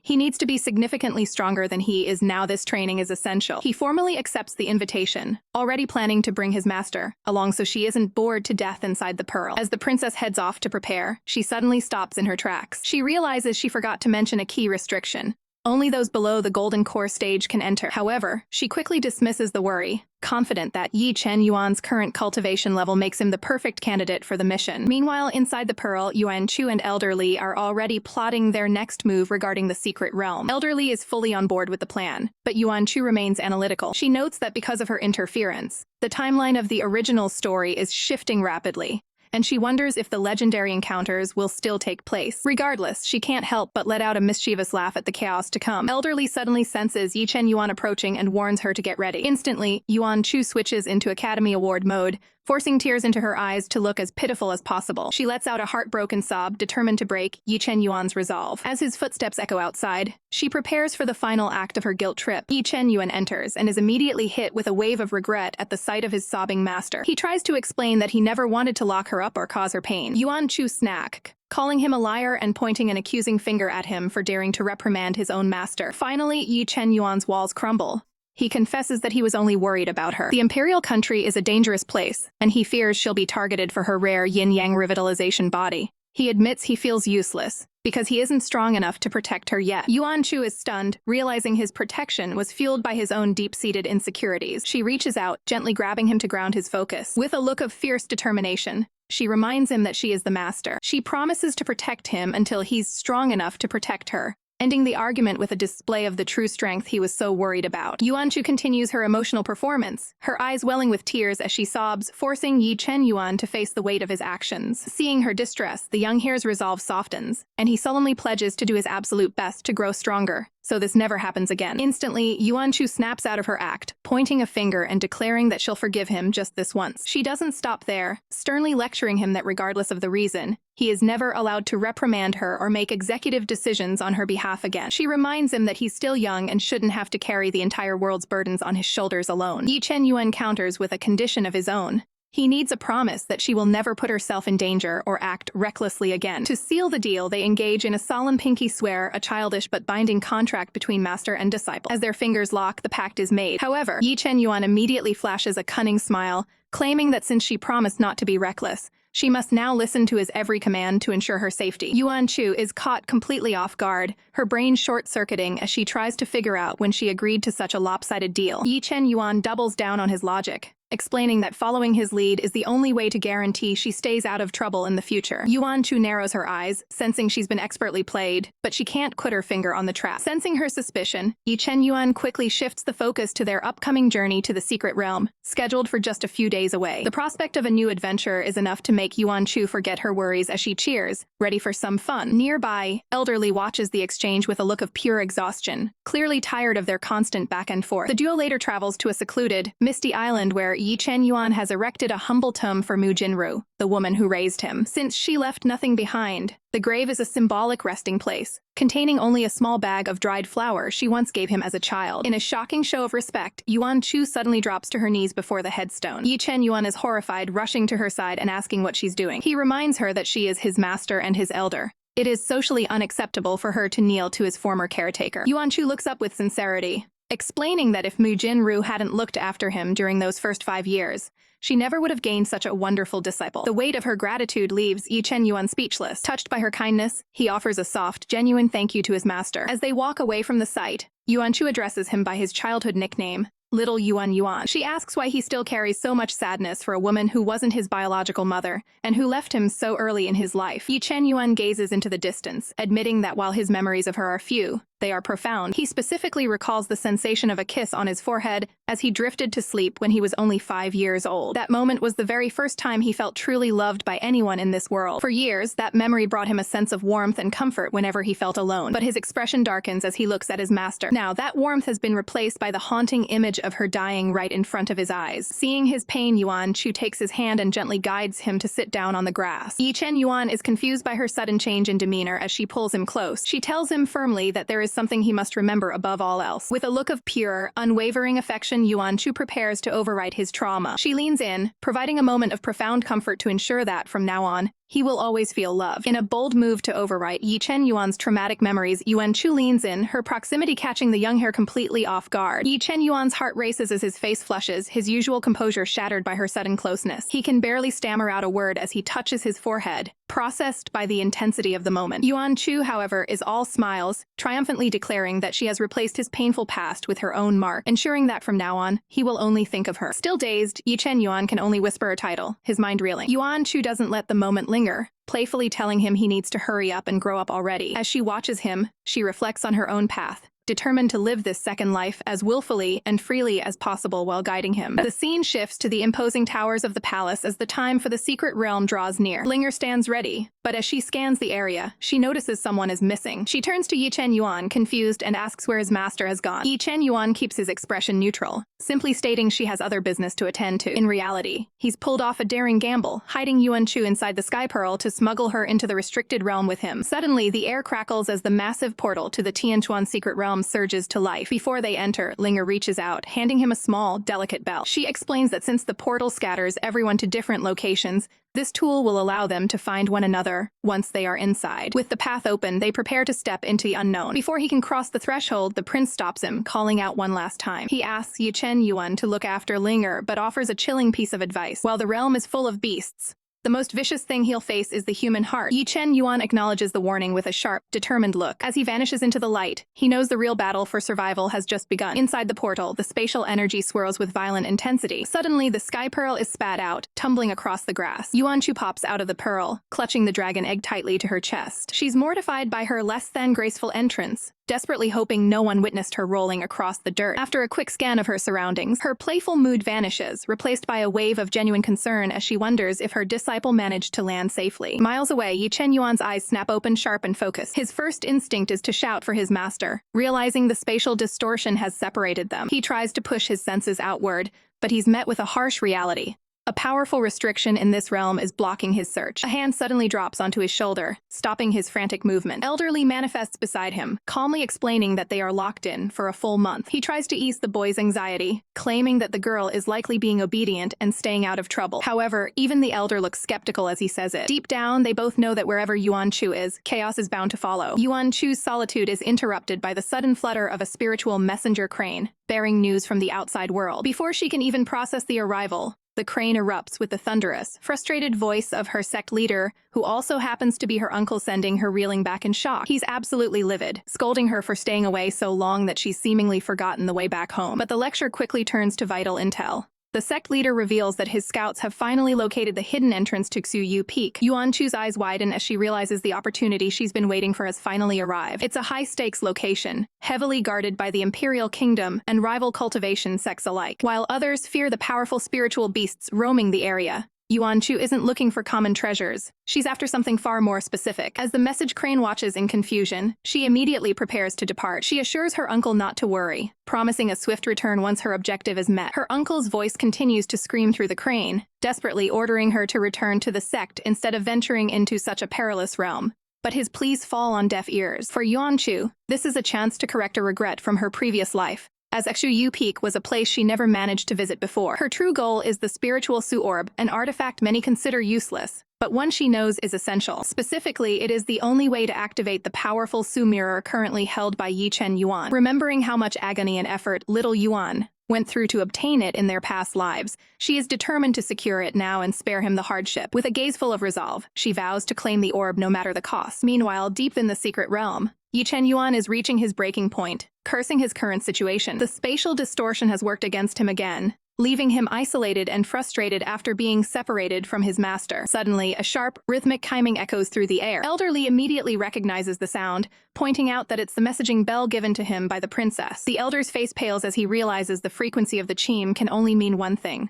The girl is in grave danger. Ye Chen Yuan reflects on how the princess assisted his master during the battle against the Han Yuan sect, and decides he cannot leave a debt of gratitude unpaid. He tracks the signal to a clearing where a muffled cry for help rings out. He finds Princess Linger trapped within a shimmering energy cage, surrounded by a group of ruthless thugs. Despite her terror, she tries to stand her ground, warning them that her brother will hunt them down if they dare lay a finger on her. The bandits merely laugh at her empty threats. Their leader, a scared and sinister man, makes it clear that he intends to eliminate her, so there will be no witnesses to his crimes. Tears stream down Linger's face as she realizes her predicament. As the lead thug reaches out to seize her, she cowers in absolute fear. He lunges forward, intent on ending her life and claiming her belongings. Linger screams out for a savior as the villain closes in. Suddenly, a massive shockwave shatters the tension as an attack is intercepted midair. A flash of dark hair and blue robes cuts through the chaos. Ye Chen Yuan stands tall between the princess and her attackers, his presence alone shifting the battlefield as Linger gasps his name in disbelief. He offers only a cold, unimpressed grunt to his enemies. The scarred thug is left reeling in shock,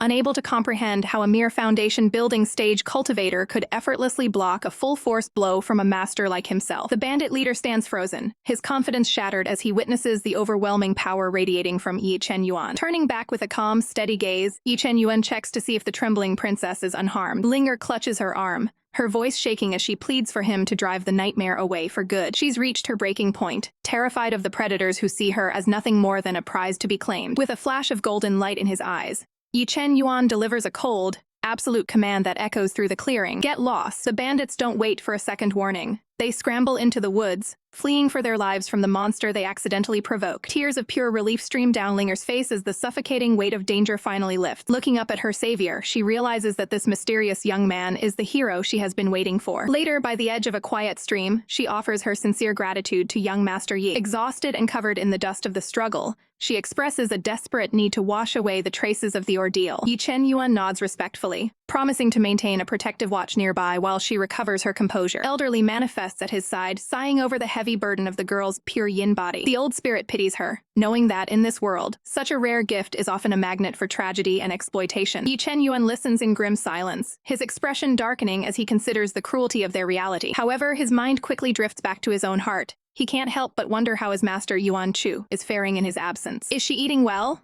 Is there anyone there to keep her spirits up while he's gone? Meanwhile, submerged in the water, Linger reflects on the curse of her existence, her tears mixing with the stream. To the rest of the world, her body is a shortcut to power, a mere tool for any cultivator to steal. For her, it has been a psychological prison, a life spent in the terrifying shadows of those who would hunt her. Her memories are stained with blood, recalling the horrific moment her loved ones were cut down while trying to shield her from the world's greed. She can still hear the screams and the sound of the cold steel that ended her mother's life. A surge of pure, internal hatred boils within her, not just for her enemies, but for the very physique that caused all this pain. She makes a silent, desperate vow. She will find a way to change her destiny and shed this burden, no matter the cost. Back at the camp, Elderly notes the grim truth: having such a rare constitution without the strength to defend it is a death sentence. He mentions that Yuan Chu also possesses a unique body type, yet he isn't worried because she is far too powerful for anyone to dare cross her. Ye Chen Yuan leans against a tree, knowing his master's secret is even more dangerous and must remain hidden at all costs. The thought ignites a fire in his eyes. He must grow stronger to ensure no one can ever threaten her peace. Despite only being apart for a short time, a warm, genuine smile crosses his face as he realizes just how much he misses her guidance. Suddenly, the quiet of the forest is broken by a soft rustling in the undergrowth. Bare feet step softly across the grass, approaching his position from the direction of the stream. Alerted, Ye Chen Yuan turns his head toward the sound. He looks on in surprise, caught off guard by the sudden approach. His eyes lock onto the figure emerging from the mist. It's Linger, appearing vulnerable and seeking a new path, as she asks if he is willing to accept her into his care. Linger opens up about the burden of her pure yin body, explaining how she's been targeted by greedy eyes for years. She's tired of being a prize for others to win and wants to put an end to the pursuit on her own terms. Seeing Ye Chen Yuan as a man of true honor, she decides he is the only one she can trust with her secret. She offers to grant him her most precious essence, believing it's the only way to finally stop the constant harassment from outsiders. She pleads for his help,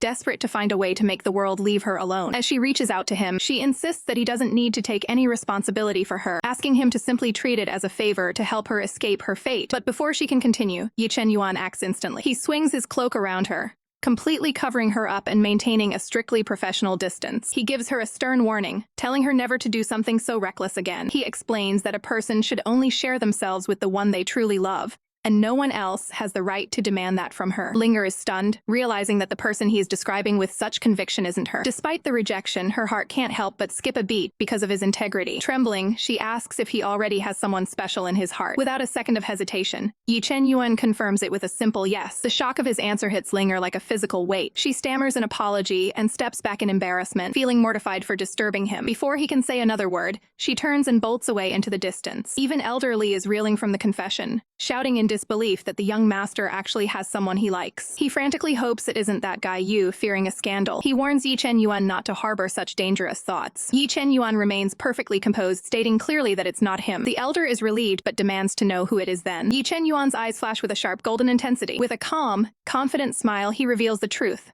What if I tell you that it's Master? Meanwhile, far away at the base of Su Yu Peak, Yuan Chu is beginning her own mission. She remembers from her previous life that the legendary spiritual Su Orb was hidden at the very top of this peak. She missed out on it once before, but this time she's determined to claim the orb for herself. Suddenly, a voice screams for her to move as a figure comes hurtling toward her. Yuan Chu narrowly dodges the impact as the stranger crashes into the ground with a massive thud. She looks over at the disheveled person, her eyes narrowing as she realizes she knows exactly who this is. It's Wei Shengji, and he's clearly having a very rough day. As the wind howls across the desolate landscape, Ye Chen Yuan stands in silent contemplation, his mind consumed by a singular thought of his master. Meanwhile, at the base of the treacherous Xuyu Peak, a battered Wei Shengji looks up in genuine shock as he recognizes the young woman standing before him, gasping out, "Elder Yuan Chu." Yuan Chu doesn't waste time on pleasantries, eyeing him with suspicion as she demands to know exactly what he's doing in such a dangerous location. Wei Shengji sinks to the ground, exhausted, explaining that he only came here to investigate the area. He brushes the dust from his robes and reveals the grim reality of the mountain.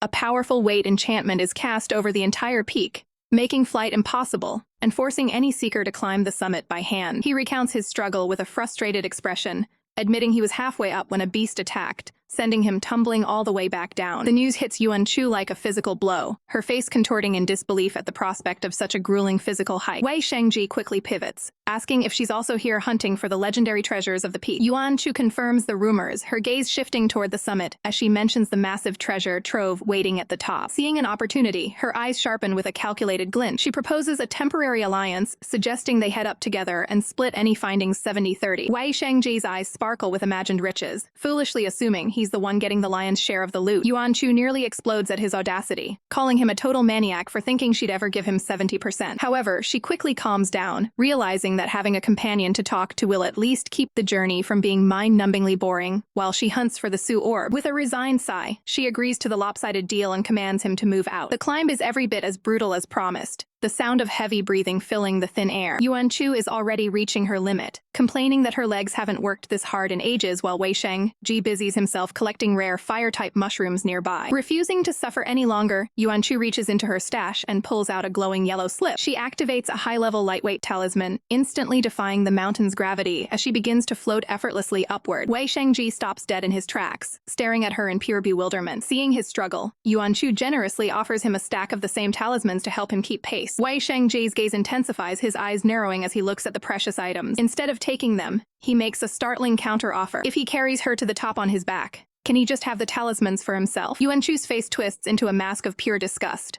unable to believe he'd rather endure the physical labor of carrying her just to hoard the items. Wei Shengji doubles down, begging the spendthrift elder to agree to his technical efficiency plan. Yuan Chu can only stare at him, thinking this man is the ultimate cheapskate. To Wei Shengji, these are grade 2 talismans worth a fortune, and using them for a simple walk is an unforgivable waste of resources. He views her casual use of combat-grade items for a hike as peak extravagance. The two share a tense, silent standoff as they weigh the cost of the journey against the value of the loot. Miles away, the atmosphere is far more dire as Elderly realizes reels back, his voice trembling as he asks Ye Chen Yuan to repeat himself. The elder's face is pale with horror, his mind racing as he screams out the boy's name in desperation. Ye Chen Yuan takes a firm, decisive step forward, his resolve unshakable. He looks down, his voice cold and clear as he prepares to shatter the status quo. As elderly waits in breathless terror, Ye Chen Yuan finally declares the identity of the one he loves. With a look of absolute, burning conviction, he shouts the forbidden truth. Master. The revelation hits like a thunderbolt, leaving elderly paralyzed with the realization that this relationship is definitely, absolutely not allowed. Yuan Chu can't believe her eyes.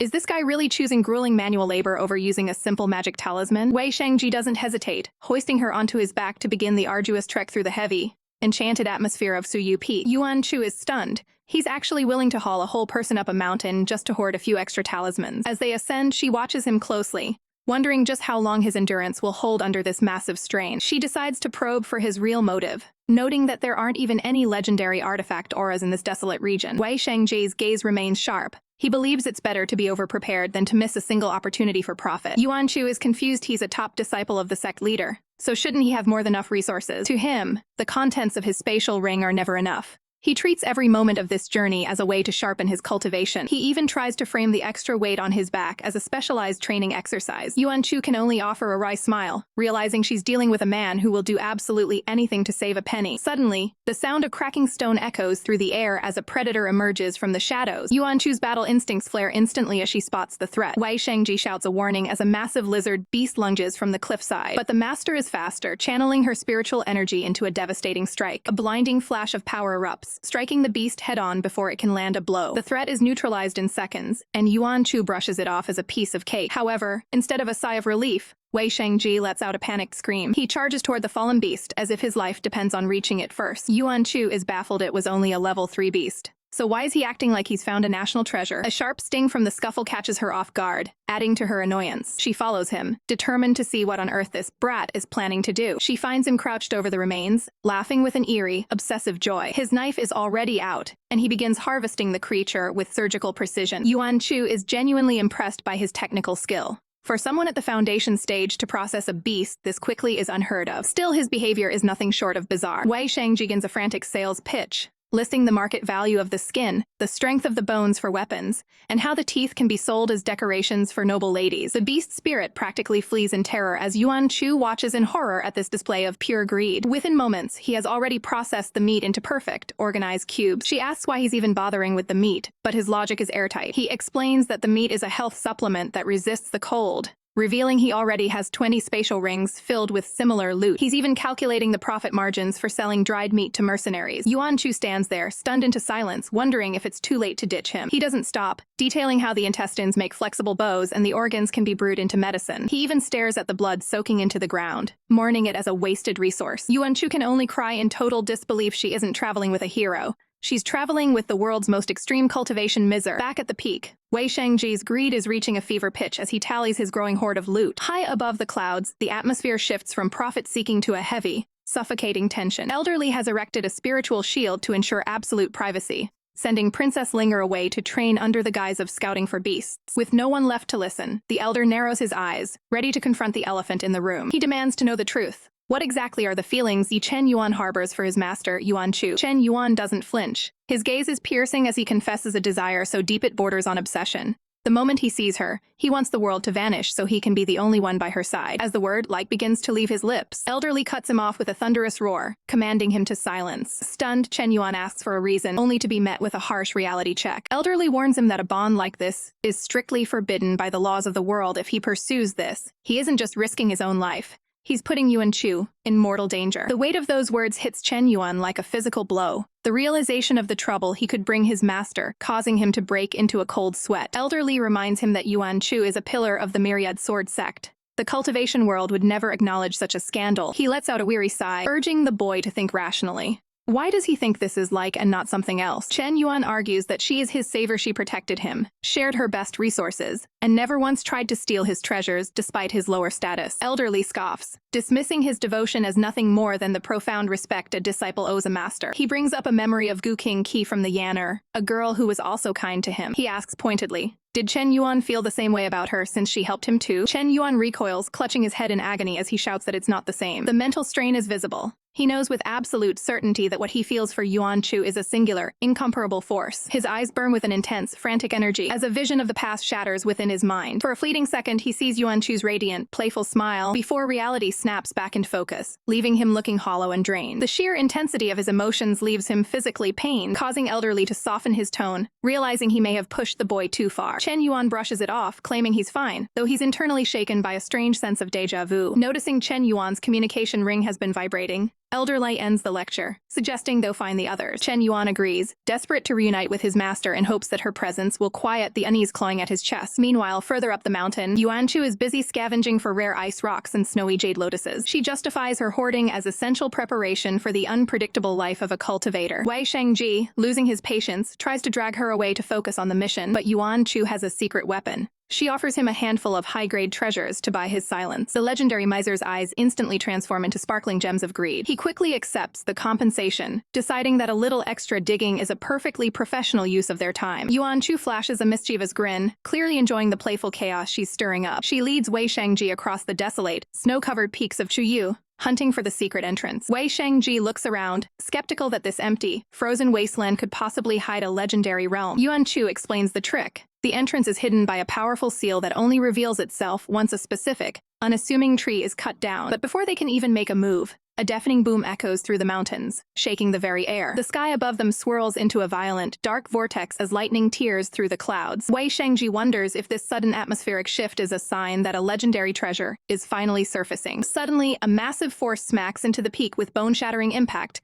catching them both off guard. The very foundation of the mountain begins to spiderweb with massive, deep cracks. The ground gives way entirely, sending the duo plummeting into a dark abyss as the landscape disintegrates. Yuan Chu's eyes widen in pure shock as the world vanishes beneath her feet. Wei Shengji is equally stunned, unable to react to the sudden, violent collapse of the peak. They fall into the darkness, realizing the entire mountain is literally falling apart around them. Panic sets in as Yuan Chu realizes she can't use any spells. She's falling through a power nullification zone without any magical protection. She eventually wakes up alone, floating in a silent, star-dusted void that seems to stretch on forever. Scanning the darkness, she realizes Wei Shengji has been separated from her and is nowhere to be found. A cold sweat breaks out as she realizes she's lost her connection to her spatial rings and can't even sense the dragon egg. She begins to doubt if this desolate void is truly the entrance to a treasure trove or something far more sinister. Suddenly, her surroundings shift and she finds herself draped in regal, flowing emperor's robes. The transformation is instantaneous, turning the scavenger into a figure of supreme, divine authority. She stands before a massive throne as a sea of subjects bows low, hailing her as their supreme lady emperor. A small smirk plays on her lips. She's seen through the ruse immediately. She mentally scoffs at the ancient masters who still use these cliché illusions to test a cultivator's heart. While she admits the lady emperor aesthetic is incredibly glamorous, she has no interest in the burden of a crown. Her supposed subjects, including phantoms of those she knows, watch her every move, waiting for her to accept the power. With a decisive motion, she reaches out and physically shatters the false reality with her bare hands. The throne room dissolves into shimmering gold shards, proving her iron will and lack of political ambition. Undeterred, she challenges the realm to show her what other tricks it has in store for her. The scene shifts instantly to a mountain of literal gold and priceless, glowing jewels. Yuan Chu gazes at the wealth, admitting that she does indeed have a major weakness for rare treasures, but her true nature shines through. She'd much rather snatch treasure from others through her own wit than have it handed to her by an illusion. She walks calmly through the shimmering illusions, treating fame, fortune, and power as if they were worth absolutely nothing. Having effortlessly cleared every temptation, she finds herself returned to the starting point of the dark void. A mysterious, echoing presence grows frustrated, unable to find a single worldly desire to trap her with, and demands to see the secret of her determination. Yuan Chu realizes this is a high-level mental invasion designed to peel back the deepest layers of her soul. She realizes too late that by resisting the common temptations, she's forced the realm to dig into her most hidden, protected memories. Suddenly, a sharp bam rings out through the void, the unmistakable, jarring sound of a modern firearm discharging. A sudden, searing pain rips through Ye Chen Yuan's chest, forcing a choked gasp from his lungs as he staggers. Elderly sense the shift immediately, demanding to know what's wrong, but Chen Yuan can only describe a suffocating tightness, a feeling of pure, unadulterated dread. His mind flashes to the one person who matters most, his voice trembling as he asks if his master is in mortal danger. Elderly isn't buying it, scoffing that Yuan Chu is more likely to be a danger to others than the victim herself. He commands Chen Yuan to stop spiraling and focus on the only thing that matters: getting stronger while they're stuck here. Chen Yuan tries to steady his breathing. Noting that the realm's exit reopens in a mere 2 hours, he just has to hope his master is waiting on the other side. Suddenly, a rustle in the trees breaks his focus as a companion spots something hidden in the brush. She gestures for him to look, her eyes wide with excitement. There, glowing with a faint, mystical light, is a treasure-seeker mouse, frantically sniffing the dirt. The girl explains that the creature has been circling this exact spot for ages, a sure sign that something legendary is buried beneath them. Eager for the find, she offers to split whatever they uncover with him, her eyes practically turning into gold coins at the thought of a massive haul. But Chen Yuan's heart isn't in the hunt. His internal clock is ticking, and every second spent digging is a second away from his master. As the girl points out a strange, hollow void in the earth, the atmosphere shifts from greed to pure terror. Wash Ayut! Chen Yuan bellows, his instincts screaming. The ground beneath the girl's feet doesn't just crack, it disintegrates. From the abyss, a monstrous, multi-eyed serpent erupts, its roar shaking the very foundation of the realm. In a blur of motion, Chen Yuan thrusts his hand forward, manifesting a shimmering hexagonal barrier to shield her from the beast's initial strike. He barks in order for her to stay back, his gaze hardening. With the exit opening soon, he doesn't have time for a drawn-out brawl. He needs to end this monster now. Channeling his core energy into a single point, he unleashes a devastating beam of light that tears through the air with a deafening boom. The girl watches in stunned silence, but the real threat wasn't the monster. A hidden enemy seizes the moment of chaos, lunging from the shadows to clamp a hand over her mouth. Chen Yuan pivots in midair, diving back toward the ground to save his ally. The red-haired assailant sneers, threatening to end the girl's life if Chen Yuan takes another step. Thinking fast, Chen Yuan activates a speedy talisman, his body becoming a streak of blue light as he bypasses the threat in a heartbeat. At that exact moment, a low hum fills the air. The realm's exit is buzzing into existence. The swirling blue portal finally opens, offering a path to freedom. Chen Yuan doesn't hesitate. He grabs the girl and hurls her toward the rift. Hurry up and go! He commands, prioritizing her safety over his own. But as she crosses the threshold, a thick, fleshy tongue whips out from the shadows, wrapping around Chen Yuan's leg with crushing force. The defeated villain, desperate and broken, screams a final curse, vowing to drag Chen Yuan into the depths with him. Chen Yuan grinds his teeth as he's yanked backward, away from the light. He shouts one last reassurance to the girl, telling her he's fine and to keep moving. But as the portal begins to fade, a new, more terrifying sensation washes over him. He feels the white dragon's essence flickering, a sign of catastrophic danger. His eyes widen in absolute horror as the realization hits him like a physical blow. "Master!" he screams, his voice echoing into the void as he realizes Yuan Chu might already be lost. The scene shifts to a serene, snow-covered landscape far from the chaos of the abyss. A pale hand reaches out, catching the falling flakes in a moment of eerie silence. Suddenly, Wei Shengji bursts from the snow, gasping for air as he regains consciousness. Confused, he scans his surroundings and realizes he's at the base of a massive mountain. This is Shuyu Peak, but the atmosphere is all wrong. He remembers that snow only falls at the summit. How could he have ended up all the way down here? As his memory begins to flicker back to life, the weight of the situation hits him like a physical blow. His eyes widen in pure panic as he realizes he's lost track of his master. Oh no! Elder Yuan. He quickly notices that the mountain's heavy enchantment has vanished, allowing him to summon his sword and take to the skies for a better vantage point. Scanning the white wasteland, he spots a small, crimson figure collapsed in the snow. He dives toward her, his voice cracking as he shouts her name. But when he reaches Yuan Chu, he's met with a horrific sight. She's covered in jagged, crystalline wounds that look like they're tearing her body apart. Heartbroken and terrified, he checks her pulse, his hands trembling. Her spiritual energy has completely vanished, leaving her as vulnerable as an ordinary human. He identifies a strange, sharp puncture wound, realizing her condition is critical. If she stays in this freezing cold much longer, her body will give out entirely. Without a second thought, he scoops her up, desperate to find a doctor before it's too late. But deep within the darkness of her own mind, a sinister presence watches her every move. Yuan Chu lets out a silent, agonizing scream of mental torment. On the outside, her skin begins to crack like fragile glass as the internal trauma manifests physically. Finally reaching a healer, Wei Shengji watches in horror as new, mysterious wounds continue to appear on her body out of thin air. The doctor's expression is grim. She explains that Yuan Chu is trapped in a high-level illusion, a mental prison, that forces the victim to relive their deepest, most visceral fears over and over again. This isn't just a dream, it's a lethal obsession. If she can't break the cycle, her soul will eventually shatter. Every injury she suffers in the illusion caused by a mysterious silver ball is inflicting real-world damage to her physical form. What should we do? How can I save her? Wei Shengji pleads, his eyes filled with tears. The doctor looks down, admitting that Yuan Chu is reaching her breaking point. In this state, external help is useless. The doctor prepares to leave, stating the cold truth. Yuan Chu is the only one who can fight this battle. If she can't find the will to break free, she's lost. Wei Shengji is left alone in the quiet room, staring at her motionless form. He feels a crushing sense of powerlessness, realizing all he can do is wait and hope. He watches her struggle for breath, wondering if she truly has the strength to pull through this nightmare. Suddenly, the perspective shifts, diving deep into the illusion.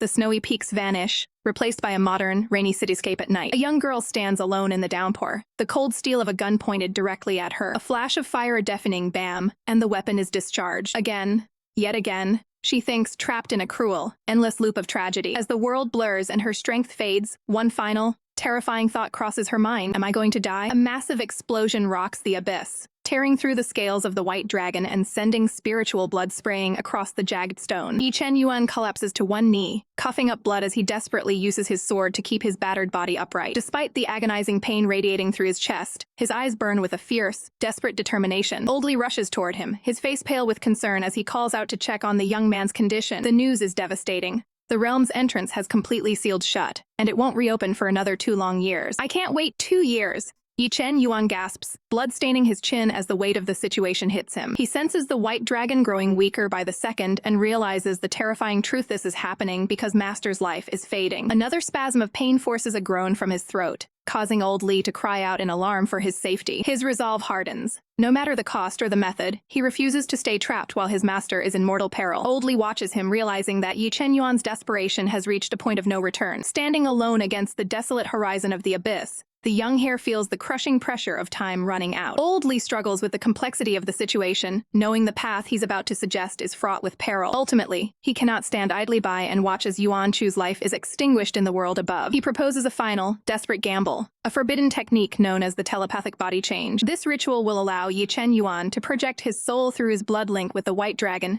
giving him a window to find his master's location. As Old Li begins the incantation, Ye Chen Yuan moves quickly to find a hidden spot to conceal his physical body. He disappears into the foliage, the rustle of his robes the only sound as he prepares for the dangerous transition. Old Li issues a stern warning.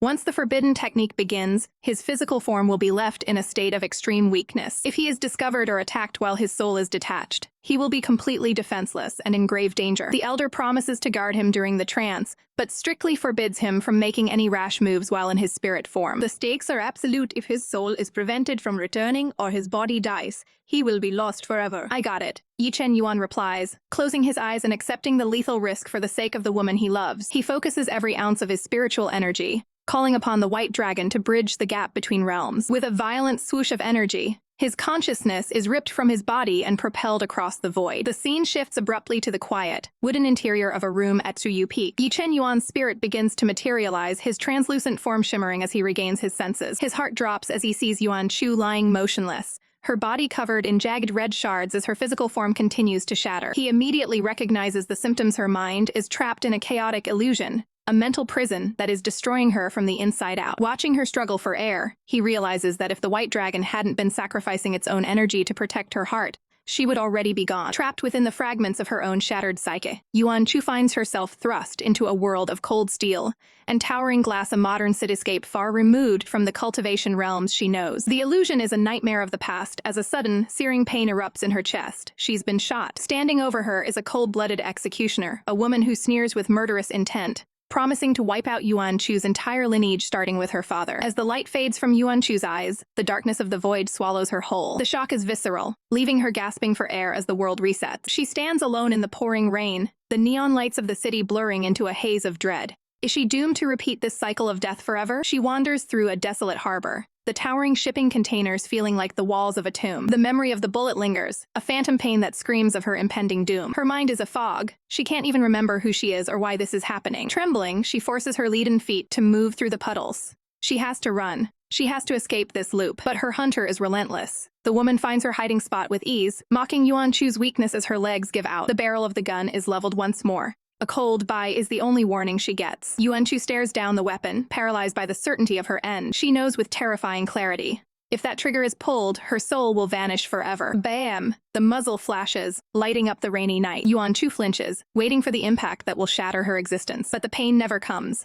A strange silence falls over the harbor. She slowly opens her eyes, looking up in disbelief. Standing before her, acting as a human shield, is Ye Chen Yuan. He has intercepted the killing blow and fresh blood stains his robes. He staggers, coughing up crimson as the weight of the injury sets in. Even as a soul projection, the rules of this illusion are so absolute that he can be mortally wounded. He realizes the terrifying strength of this mental prison. It's no wonder his master was losing herself within it. Yuan Chu looks at the man who just gave his life for her, her voice trembling. Who are you? She is confused, her eyes filling with tears as he calls her master. To him, seeing her in this grown-up form is a bittersweet revelation. She is every bit as wonderful as he imagined. He pulls her into a tight, protective embrace, his voice cracking with desperation as he begs her not to forget the bond they share. The contact sends a jolt through Yuan Chu. She doesn't know his name, yet her heart aches with a familiar, crushing sorrow at the sight of his wounds. It's a feeling of being entangled for lifetimes, a connection that spans centuries of struggle and devotion. Tears stream down her face as the walls of the illusion begin to tremble. Holding her against the backdrop of the uncaring city, Ye Chen Yuan makes a vow that defies the laws of heaven and hell. He will never let her go. She belongs with him, regardless of what realm they are trapped in. But his time is running out. His soul begins to flicker and dissipate, the strain of the projection reaching its limit. Panic sets in, he's losing his grip on this reality. In a final, desperate act to ground her and leave a mark that even this illusion cannot erase, he bites down on her shoulder. The sharp sting is a wake-up call, a physical anchor in a world of lies as his form finally vanishes. The rain pours down as Ye Chen Yuan collapses into Yuan Chu's arms, his strength completely spent after intercepting the lethal blow meant for her. Yuan Chu freezes in shock, her mind racing as she feels the heavy weight of the man who just risked everything to save her. In this moment of pure chaos, the fog clouding her memories begins to lift as she stares at his fading form. The illusion's architect sneers at the scene, mockingly asking if this is the man Yuan Chu has been protecting all this time. Without a shred of mercy, she levels her weapon and pulls the trigger to finish them both. But the bullet never finds its mark, ricocheting off an invisible wall of pure spiritual pressure with a deafening clang. The antagonist stumbles back, her face pale with shock as she realizes the power dynamic has shifted. Yuan Chu's eyes burn with a new, terrifying resolve. She will not allow anyone to lay another finger on him. As his soul projection begins to dissolve into thin air, Ye Chen Yuan whispers a final, desperate plea for his master to wait for him. He ascends into the sky, his essence dissipating as he is forced out of the mental prison. Shimmering trails of energy are all that remain of his presence in this fake world. Terrified by the supernatural display, the antagonist drops her gun, trembling as she realizes she is no longer the predator. Yuan Chu stands tall, wreathed in a magnificent aura of orange flames that incinerate the surrounding gloom. The amnesia is gone, and the truth of her identity has finally returned. With a cold, commanding voice, she declares to the fading world that the man who saved her is her disciple. Floating high above the crumbling city, she radiates the overwhelming power of a true cultivator. For the crime of hurting the one she holds dear, she sentences this illusion to total destruction. The antagonist screams in terror as the sky above her begins to shatter like glass. With a single, decisive strike, Yuan Chu obliterates the architect of her nightmare. The entire mental prison collapses in a blinding explosion of light. As the dust settles, a powerful spiritual Su orb condenses within Yuan Chu's palm. The trial is over, the illusion is shattered, and the treasure is finally hers. Back in the physical world, the cold stone walls of a hidden cave mark their return to reality. Ye Chen Yuan's soul slams back into his physical body, the spiritual feedback causing him to violently cough up blood. He wipes his mouth, knowing he pushed his limits to the absolute breaking point. To ensure Yuan Chu would wake up, he had to stay in the illusion longer than his soul could handle, leaving a physical mark on her as a permanent soul anchor. Boldly rushes to his side, immediately channeling energy to stabilize Ye Chen Yuan's flickering life force. The mentor scolds him harshly, frustrated that his pupil ignored every warning about the dangers of the dream incantation. Ye Chen Yuan weakly explains that Yuan Chu was trapped in a high-level mental loop, and he couldn't just stand by. He admits he didn't expect the mental injuries sustained in the dream to manifest so severely in the real world. Despite his agonizing pain, his only concern is his master's condition. He senses her breathing stabilize and realizes that she is finally out of harm's way. He shudders at the thought that if he had been a second later, the illusion would have claimed her life forever. Boldly cuts him off, telling him to stop worrying about others and focus on his own survival. The damage to his soul is extensive, and Oldly reveals the heavy cost. Ye Chen Yuan will be forced to remain in this realm for the next 2 years to recover. He looks on in silence, the weight of a 2-year separation from his master heavy on his heart. Yuan Chu's declaration echoes with fierce loyalty. That boy is her disciple, and she won't let him go easily. We transition to a quiet, traditional room, the sunlight filtering through the lattice windows of a peaceful sanctuary. Yuan Chu finally stirs, her eyes fluttering open as she struggles to regain consciousness in the wake of the mental battle. The moment she moves, reality hits like a freight train.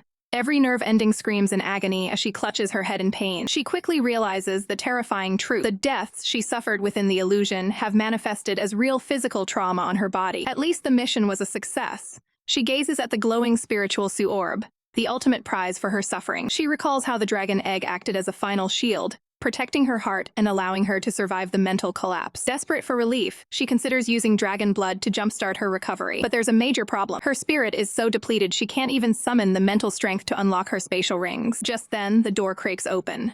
Wei Shengji, her temporary companion, steps into the room to check on his patient. He asks if she's all right, but Yuan Chu's blunt response makes it clear she is definitely not okay. She pleads with him to hand over his highest-grade healing pills, promising to pay him back once she's functional. Wei Shangji isn't convinced. He's a bit of a Scrooge, and the thought of giving away expensive medicine for free makes him hesitate. He weighs his options. She's a high-ranking sect elder. Surely she wouldn't ruin her reputation over a few pills. Reluctantly, he produces 3 4th-grade healing pills, offering them up with a wary hand. Without a second thought, Yuan Chu downs them in one go, desperate for the medicinal boost. A chime rings out as the medicine takes effect, signaling a shift in her spiritual energy. A surge of power erupts from her, the medicinal energy circulating through her meridians to patch up the damage. Her mind clears, but the physical block remains. Her spatial rings are still frustratingly out of reach. She tells Wei Shangji that the 4th-grade pills were just an appetizer. She needs at least 10 5th-grade pills to truly recover. The poor guy nearly has a heart attack. He couldn't afford that many pills even if he sold himself into slavery. He snaps back, explaining that those pills were precious gifts from his master that he'd been saving for an emergency. Changing the subject, Yuan Chu asks about their location and exactly how long she's been out of commission. He informs her they are in Chuyu,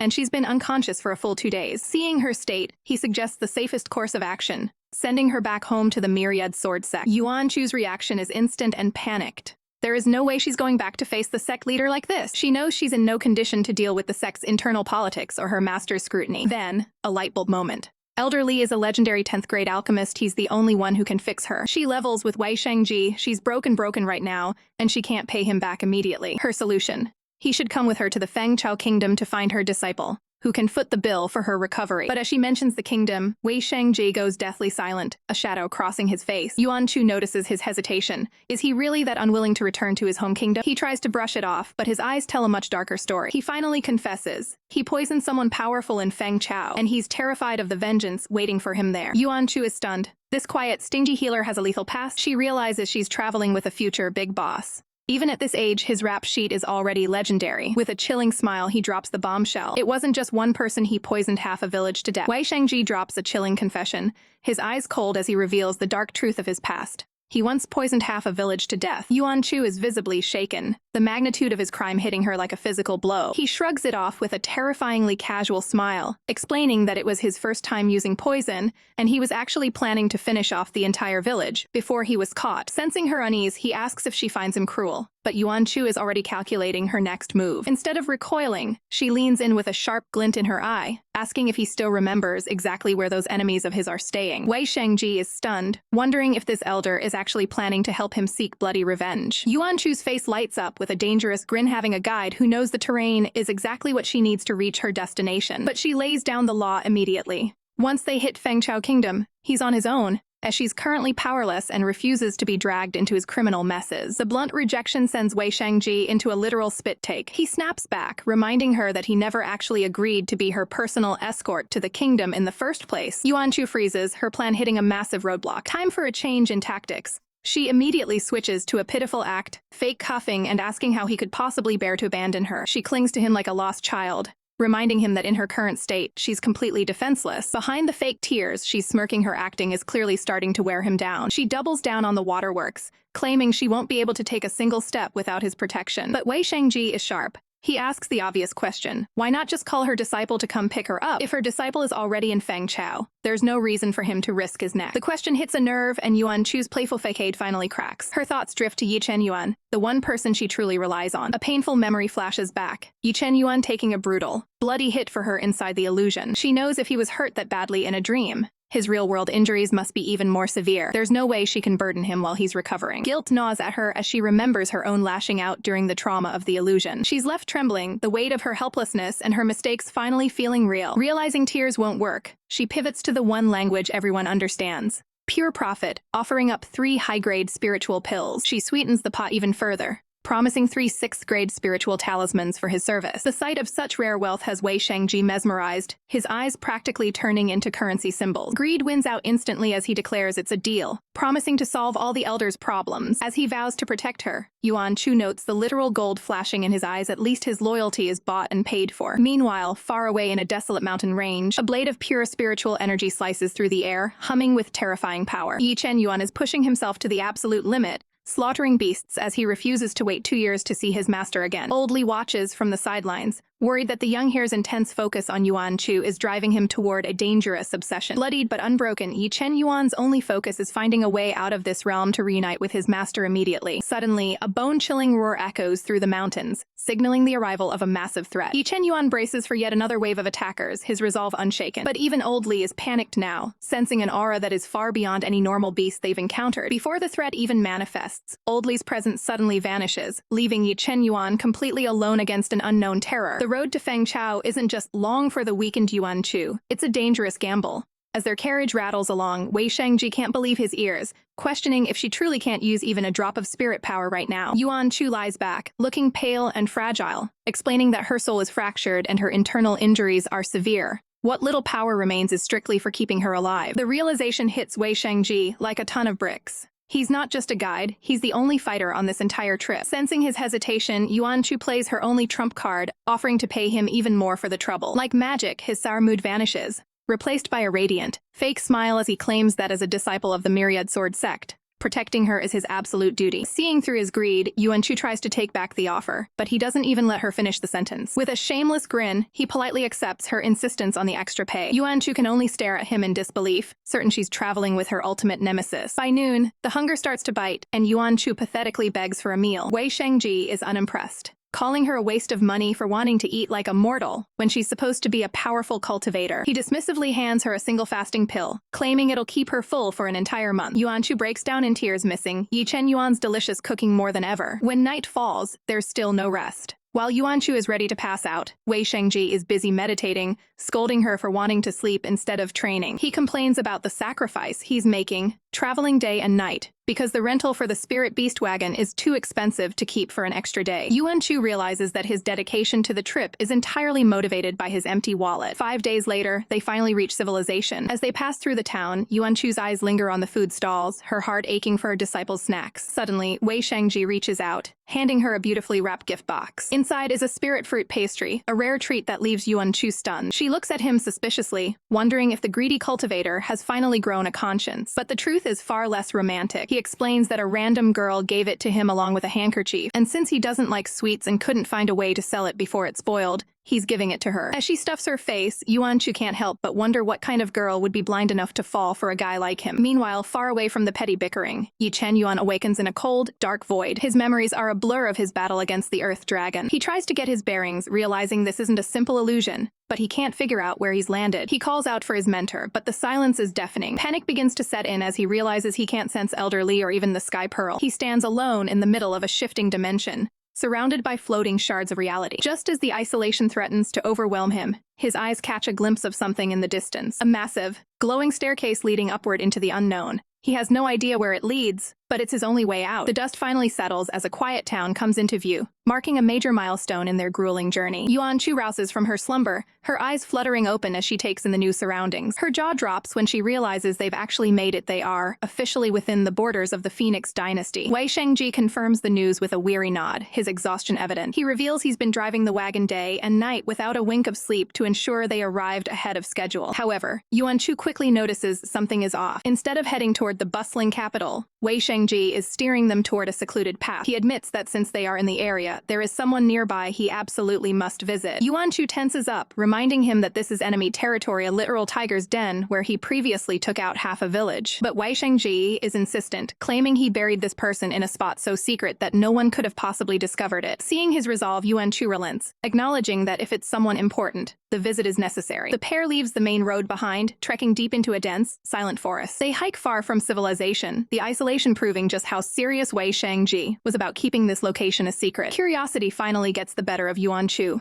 and she asks who from his past is buried in such a lonely place. With a heavy gaze, Wei Shangji reveals the truth. It's his little sister. They navigate through jagged rocks and steep terrain, eventually descending into the mouth of a hidden, gloomy cave. There, standing solitary against the cold stone, is a simple, unmarked grave. Yuan Chu realizes this isn't just a burial site. It's a sanctuary designed to hide his loved one from the reach of his many enemies. As Wei Shangji sets out offerings of fresh fruit, the atmosphere becomes heavy with grief. Yuan Chu watches him in silence, deciding to give him the space he needs to reflect on his loss. The silence persists until Wei Shangji speaks up, asking why she's being so uncharacteristically quiet. Yuan Chu huffs, telling him to stop with the formal titles like Master and just call her by her name, Yuan Chu. She adds that she isn't always a chatterbox, especially in a place like this. Wei Shangji looks at her with a soft, pained expression, admitting that he actually wants her to keep talking. It's the only thing keeping him from sinking into a dark, suffocating mood. Sensing his vulnerability, Yuan Chu asks the hard question. Was it because of what happened to his sister that he went on his infamous killing spree? Wei Shangji pauses, the memories clearly weighing on him. He gives a short, grim confirmation, but he quickly shakes it off, knowing that dwelling on the past won't change the present. He tells Yuan Chu the visit is over, and they need to leave immediately, as this cave is no place to linger. Yuan Chu senses his urgency and prepares to move, but as they turn to leave, the sound of a stone shifting echoes through the cave. Wei Shangji freezes, his instincts screaming that they are no longer alone. Out of the shadows, a group of armed men emerges, blocking their only exit. Wei Shangji steps in front of Yuan Chu, his voice laced with shock as he demands to know who they are. The leader of the group steps forward with a sinister grin,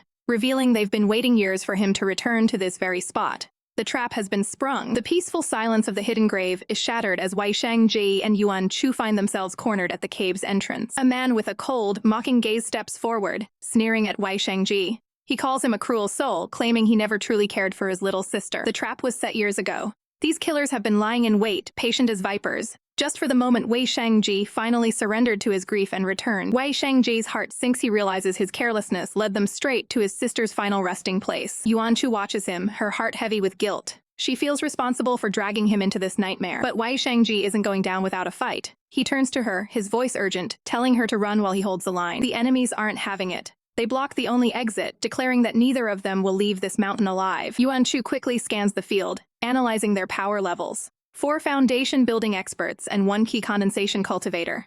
On his own, Wei Shangji doesn't stand a chance. Despite the impossible odds, Wei Shangji charges his energy, glowing with a desperate light. He begs Master Yuan to find a gap and run without looking back. With a blade in hand, he prepares for a suicidal stand. Yuan Chu freezes. She knows that if she leaves, he dies. She looks at her own palm, knowing the meager ki she has left is the only thing keeping her alive. Using it now could be fatal. Wei Shangji screams at her to fly away, his voice cracking with desperation. In that instant, an enemy lunges through the air, closing the distance in a heartbeat. He unleashes a devastating blood palm technique, the crimson energy surging forward. The impact is massive. A violent explosion of force slams into Wei Shangji, sending a shockwave through the clearing. Seeing him battered and broken, Yuan Chu realizes she can't wait any longer. If this continues, he's dead man. Suddenly, a terrifying wave of red and gold energy erupts from her small frame. It's the overwhelming, suffocating pressure of a nascent soul master. The very air begins to tremble under her command. Stop! She roars, her voice echoing with divine authority as a pillar of light descends. Her eyes burn with a lethal intensity, daring any of them to take another step. The enemies are paralyzed, crushed into the dirt by the sheer weight of her spiritual aura. Wei Shangji stares in horror,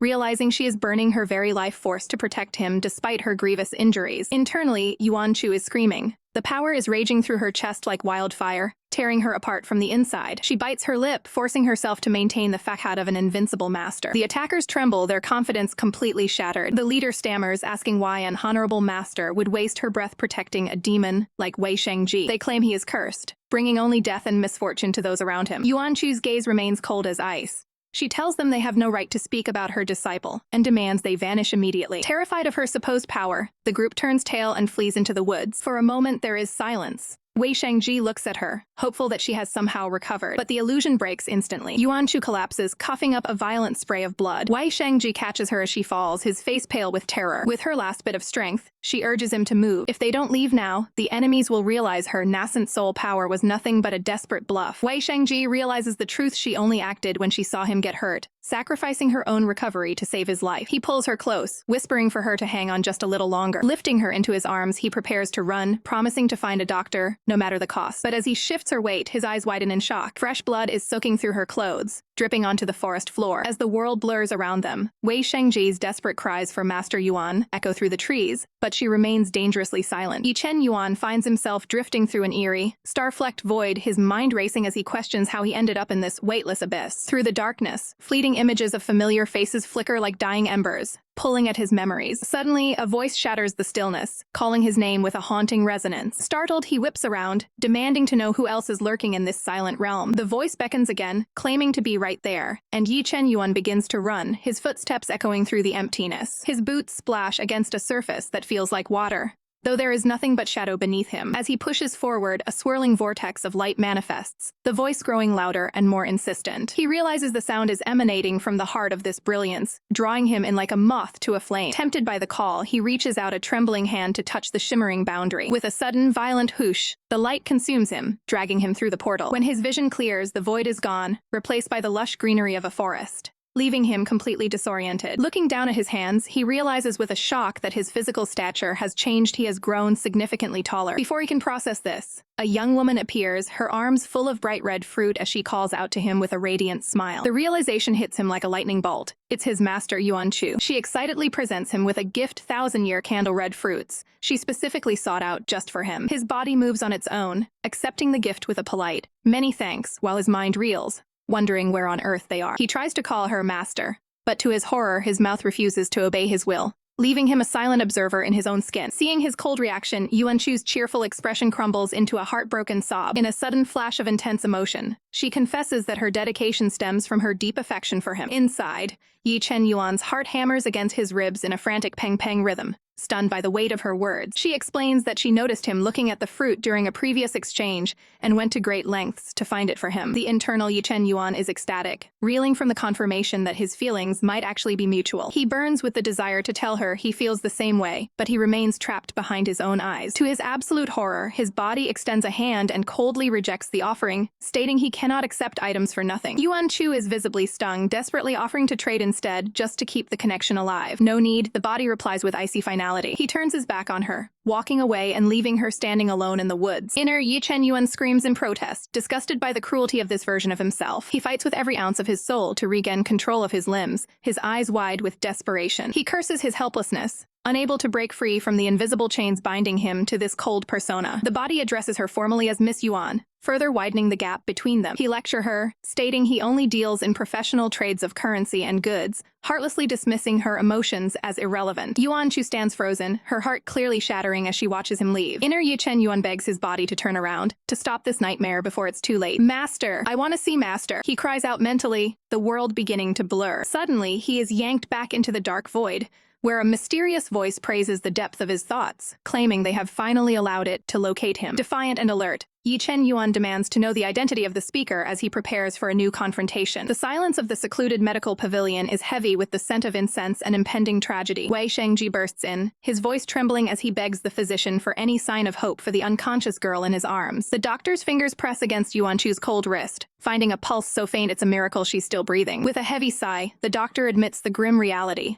Her skills have reached their limit, and she cannot save her. Guilt washes over Wei Shengji like a tidal wave as he realizes his own reckless visit to his sister led them into this fatal trap. He stares at her pale face, knowing she only took this killing blow to ensure his survival. Refusing to accept defeat, he demands to know the one thing, no matter how impossible, that can bring her back. The doctor reveals the only cure is a rank 6 revitalization pill, a legendary treasure that transcends the mortal realm. She tells him to face facts. Such a pill doesn't exist on the open market, and it's time to prepare for a funeral. The words hit him like a physical strike, the realization of the situation's severity finally sinking in. He clenches his trembling hands, horrified that he was blind to the deep, shattering wounds within her soul. He had foolishly assumed she was recovering, never suspecting she was hovering on the edge of the abyss. Seeing her like this, a shell of her former self, he knows the responsibility for her pain rests solely on his shoulders. Steel enters his gaze as he turns back to the physician with a final desperate plan. He declares he is leaving her in the doctor's care for now, promising to return with the miracle she needs. He piles high-rank spirit stones onto the table, a king's ransom just to ensure she receives the best possible professional attention while he's gone. With a heart fueled by pure determination, he swears he will find a way to wake his master, no matter the cost. His journey leads him to the towering gates of the Empire's most prestigious auction house, the only place where legends are sold. He's spent his life surviving in the gritty black markets. The opulence of this establishment is entirely foreign to him, but he doesn't hesitate, stepping forward with the weight of a life hanging in the balance. A bright-eyed receptionist greets him, asking the standard technical question, is he here to trade or to buy? Nervous but resolute, he approaches the counter to make the most important request of his life. He cuts straight to the point, asking if they have the legendary rank 6 revitalization pill in their possession. Fate smiles on him as the woman reveals a single pill is scheduled for auction. In just 2 hours, though, its price will be astronomical. He nods solemnly, fully aware that he'll have to give up everything he owns to secure it. To raise the funds, he asks for an immediate appraisal of his own valuables, and the receptionist quickly leads him to the experts. The prospect of such a high-stakes trade clearly excites the staff as they prepare for the evaluation. Wei Shengji pushes for speed. Every second he spends negotiating is a second Yuan Chu spends closer to death. Meanwhile, deep within the mental void, Ye Chen Yuan's footsteps ripple across the surface of a dark, endless sea. He shouts into the emptiness, demanding that the mysterious presence finally show itself. A massive, hooded entity looms over him like a mountain, its voice booming as it calls his name. The entity's lips curl into a chilling smile, revealing that it has witnessed every moment of his past lives. Ye Chen Yuan freezes, the words previous life echoing in his mind with terrifying clarity. He stares up at the being, realizing that the secrets of his very soul are laid bare before this ancient force. Deep within the void, the fog of amnesia finally begins to lift.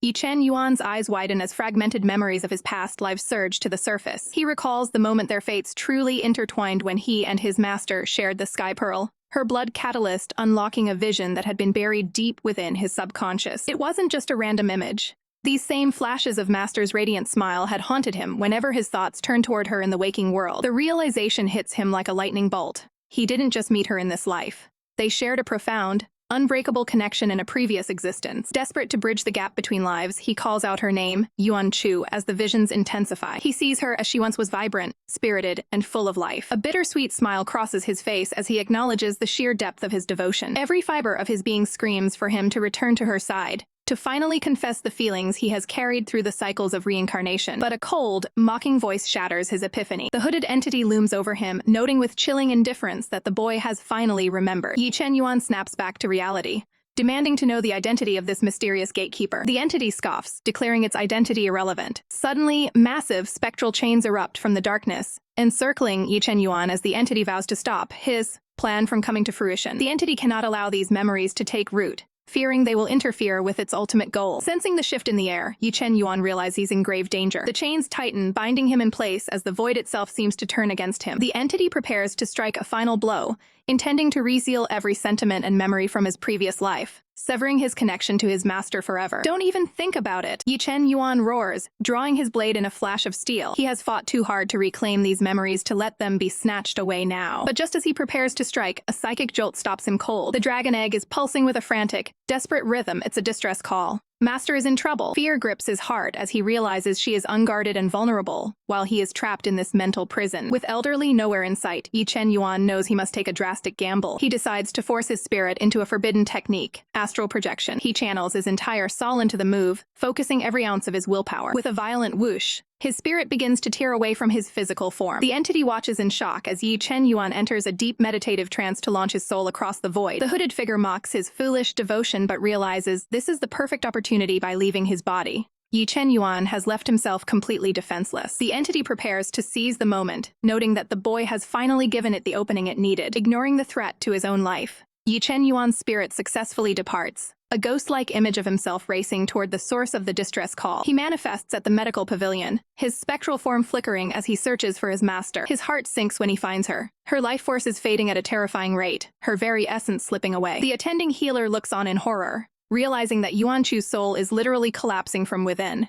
At this stage, even the legendary revitalization pill might be useless. Gazing at her frail, broken form, Ye Chen Yuan is overcome with a crushing sense of guilt. Master, I'm sorry, he whispers, realizing he may have returned too late to save the person he has loved across lifetimes. Ye Chen Yuan plunges into a blinding, ethereal void, transcending the physical realm to save his dying mentor. As his vision clears, he finds himself standing in a vast, shimmering expanse, realizing he has successfully breached the most private sanctuary of all. He is inside Yuan Chu's mind, and the fact that her consciousness didn't immediately expel him means there's still a flicker of hope. Wasting no time, he pushes his focus to the limit, knowing every second counts while her soul is in freefall. He spots a faint glow in the distance and sprints toward it, desperate to find the core of her being. There, scattered like stardust, are the fragments of her collapsing soul. He immediately begins the delicate process of gathering these fragments, acting as a spiritual anchor to keep her from vanishing entirely. He realizes their unique compatibility is the key. His extreme yang bloodline is the perfect stabilizing force for her yin-yang revitalization body. By merging his spiritual energy with her soul fragments, he can temporarily boost her power and pull her back from the brink of total collapse. This deep spiritual synchronization is a technical necessity, a soul-level cultivation process required to mend what is broken. As the energies intertwine, a strange, numbing sensation washes over him, signaling that the connection is taking hold. He looks up, calling out for his master as the fragments begin to coalesce into a familiar shape. Suddenly, Yuan Chu's form form manifests, but she's no longer the young girl he knows. She has transformed into her older, adult self. She floats in the center of the void, glowing with a divine but fragile light. Ye Chen Yuan stares in disbelief, barely able to recognize the powerful woman standing before him. He wonders why she has assumed this form,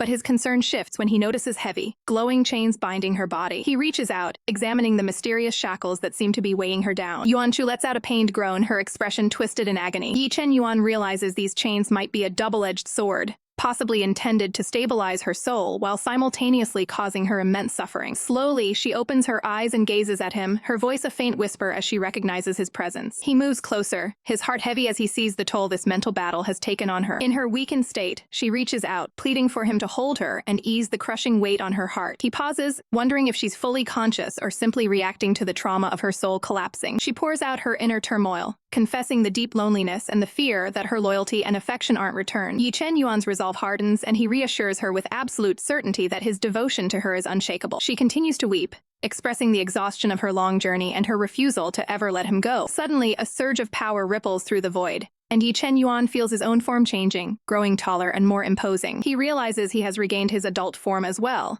and this time, he has full control over his spiritual body. He draws her into a protective embrace, promising her that his heart is hers alone, and that he will never leave her side. She looks into his eyes, demanding a promise that he won't let her face the darkness alone. With a firm, unbreakable vow, he seals their spiritual bond, declaring that they are now inextricably linked. As the stabilization process nears completion, his astral form begins to shrink and fade, his mission in her mind nearly over. With a final shout, he tells her to wait for him as he is pulled back toward the physical world. The impact of their bond sends a shockwave through her consciousness, and with a resounding crack, the first of the spiritual chains holding her back is finally shattered. Outside the recovery room, the atmosphere is heavy with the scent of incense and dread. The healer lets out a heavy sigh, checking the time. 2 hours have passed, and she's convinced it's time to start preparing for a funeral. But just as she loses hope, her eyes widen in total shock. Against all logic, Yuan Chu's collapsing soul has suddenly stabilized, miraculously restoring itself by half. The medic realizes that with the help of a high-grade pill, a full recovery is now a certainty. However, deep within the mental subconscious, a violent snap echoes through the void. Ye Chen Yuan finds himself suddenly bound by massive, spectral chains, his face pale with disbelief. He glares at the hooded entity before him, demanding to know what it has done. The antagonist lets out a sinister laugh, revealing that Ye Chen Yuan's decision to use astral projection was the fatal mistake that gave them this opening. Placing a hand on the boy's head, the entity prepares to forcibly strip away every memory of his past life. Ye Chen Yuan fights to maintain his grip on reality, his mind flashing to his most cherished moments with his master. But the image of her face begins to warp and fade into a terrifying blur. He gasps in agony as his most precious feelings are systematically erased. The entity mocks him, declaring that without his devotion to her, their bond will be severed forever, leaving them both alone. As the mental assault concludes, Ye Chen Yuan's eyes glaze over, his spirit effectively hollowed out. Suddenly, he gasps for air, his consciousness snapping back in his physical body. Elderly leans in, sensing the immediate shift in his aura. Disoriented, Ye Chen Yuan stumbles to his feet, barely recognizing his surroundings. He mutters to himself, trying to process the overwhelming void where his memories used to be. Elderly explains that their spiritual connection was momentarily cut off,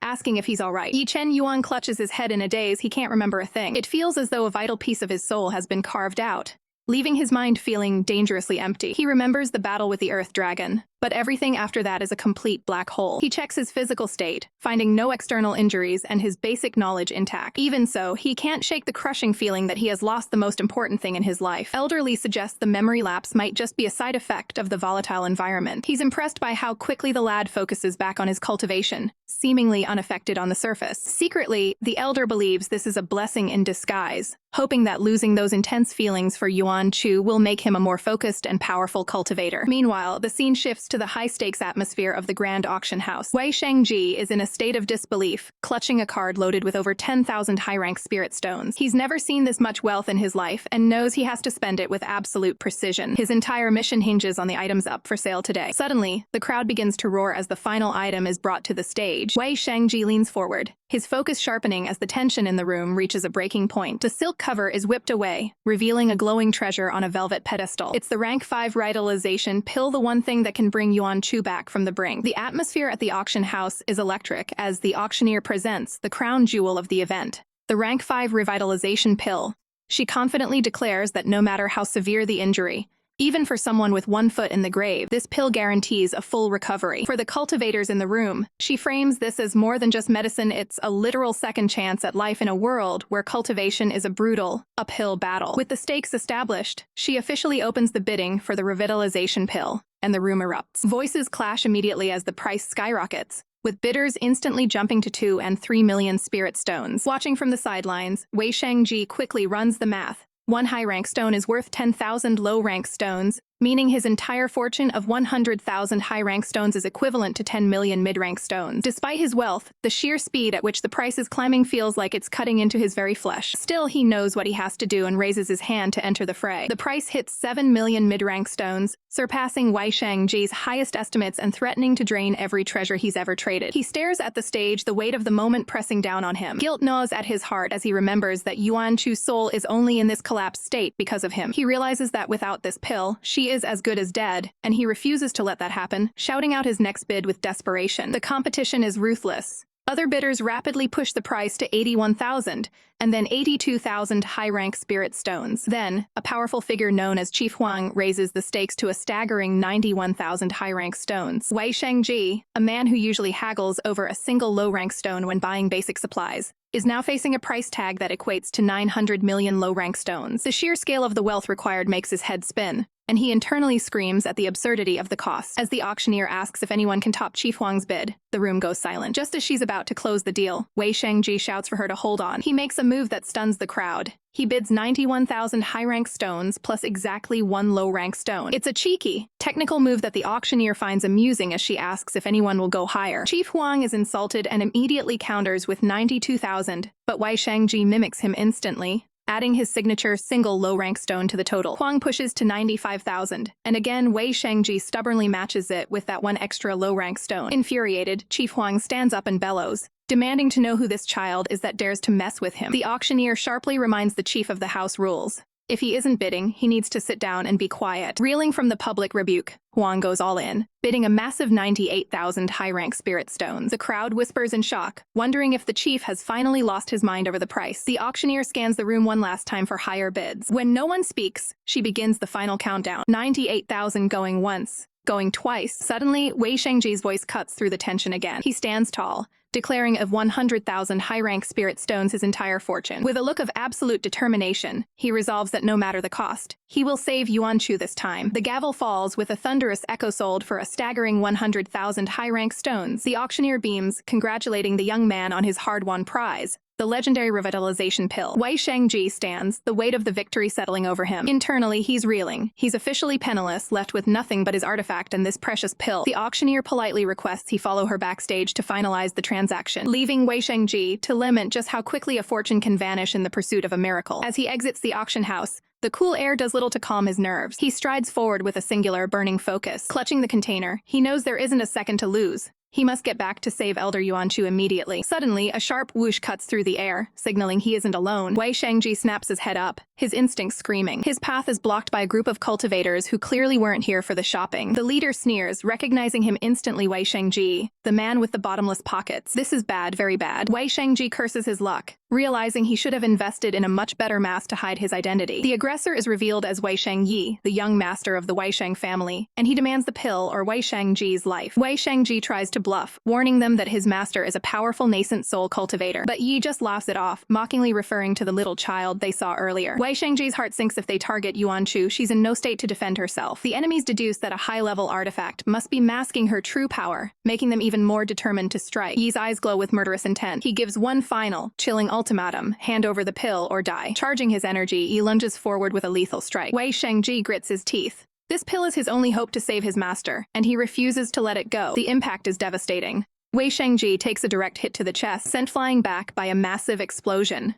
Ban! As he crashes, the pill bottle slips from his grasp, spinning into the air. In slow motion, Wei Shangji reaches out in a desperate, blood-slicked panic. A sickening spray of crimson paints the air as he's struck again. Yi looks on in disgust, furious that Wei Shangji's filthy blood has touched the prize. Battered and bleeding, Wei Shangji knows he can't win this fight. He triggers his last resort, blue spirit evasion. Yi screams for his men to stop him, but it's too late. With a flash of light, Wei Shangji vanishes into thin air. Yi growls in frustration, knowing that letting a wounded tiger escape will only lead to trouble later. He looks down at the ground where Wei Shangji's fingers were crushed during the struggle. He reaches down to claim what's left behind, only to freeze in shock. In his hand lies only half a pill shattered during the brutal confrontation. Wei Shangji stumbles through the door, a literal walking crime scene, drenched in his own blood. He doesn't even acknowledge his own agony, gasping out a single question. What happened to the girl he brought in? The witness is paralyzed with shock, unable to process the sheer scale of his injuries. Ignoring her entirely, he pushes past, his focus absolute despite the trail of crimson he's leaving on the floor. The woman can only watch in horror. She can't understand how a man in such a state could care more about someone else than his own survival. He finds Yuan Chu still clinging to life on the bed, her condition critical but stable. With trembling, blood-stained fingers, he produces the shattered remains of the rank 5 pill. It's only half, but it's the only hope they have left. He carefully feeds the medicine to her, his own blood dripping from his shredded hands and mixing with the pill as he desperately tries to save her. He watches over her for a final, silent moment, the weight of his sacrifice hanging in the air. The second the task is done, his body finally gives out. The adrenaline that kept him standing vanishes, and he collapses onto the floor. As his vision blurs into darkness, a voice calls out his name. His eyes struggle to focus one last time. Against all odds, the pill worked Yuan Chu's awake. She immediately rushes to his side, her relief instantly turning to pure terror. She tossed the iron on her lips and realizes the horrific truth. The blood in her mouth came from his hands while he was feeding her the medicine. Determined to save the man who just gave everything for her, she moves to stop the bleeding. She tries to stabilize him, but the damage to his body is catastrophic. Wei Shangji is barely lucid, his energy completely spent. When she sees the state of his hands, she nearly loses it. She demands to know who did this to him, her voice trembling with a mix of fury and heartbreak. Even now, he tries to play it down, whispering that it's just a few fingers and that he'll be fine. Yuan Chu isn't buying the act. She screams at him for putting up a strong front while he's literally dying in front of her. His strength fails completely, and he falls unconscious again. Yuan Chu lets out a desperate cry, but there's no time for grief. Outside, the hunters have arrived. A witness points toward the building, confirming that a teenager covered in blood entered just moments ago. Wei Shangyi arrives on the scene with cold, calculating eyes. He knows his prey is trapped inside. With a smirk, he orders his men to move in and finish the job. He looks on with sinister satisfaction, thinking the hunt is over. Suddenly, the building erupts. A massive burst of spiritual energy and fire blasts through the entrance. The goons are sent flying, screaming as they're engulfed by the shockwave. A glowing, powerful hand reaches out from the flames. Yuan Chu emerges, wreathed in a terrifying aura of fire and protecting the unconscious Wei Shangji. She isn't just awake, she's unleashed. She levels a chilling threat at the cowards outside. They have exactly 3 days before she ends them all. Taking advantage of the chaos, she makes a tactical retreat into the surrounding forest. She carries Wei Shangji deep into the woods, moving quickly to put distance between them and their pursuers. She checks his vitals, her hands finally steady. Once she's sure they've gone far enough to be safe for the moment, she takes a breath. With her soul finally stabilized, she can finally access her spatial ring again. She immediately begins pulling out high-grade medical supplies and rare herbs. She works tirelessly, applying the medicines to his brutalized body with professional precision. After a tense wait, Wei Shangji's eyes finally flicker open. Yuan Chu beams at him, a genuine smile breaking through the trauma. He's finally awake, and now it's time for their counterattack. A heavy cough echoes through the forest as Wei Shangji struggles to catch his breath after the brutal encounter. Looking down at his bandages, he realizes the miraculous healing power of the medicine Yuan Chu provided. With a look of deep gratitude, he turns to his savior and offers his sincere thanks. But Yuan Chu won't hear of it, insisting that she is the one who should be thanking him for his sacrifice. She explains that while she's managed to stabilize his internal injuries, her work isn't done yet. Her expression turns serious as she notes several bizarre wounds on his back that the pills simply cannot repair. She reaches out, suggesting he remove his coat so she can apply a specialized topical ointment to the affected area. Shangji recoils instantly, his face pale as he shouts a desperate refusal. He stammers, insisting that he can handle the medical application himself, clearly hiding a dark secret beneath his robes. Yuan Chu watches him struggle, questioning if he's actually capable of treating such a difficult-to-reach area alone. She stares him down, wondering aloud if he's actually afraid of something. Shangji looks away, his voice low as he claims he isn't afraid of anything for his own sake. He admits his true fear,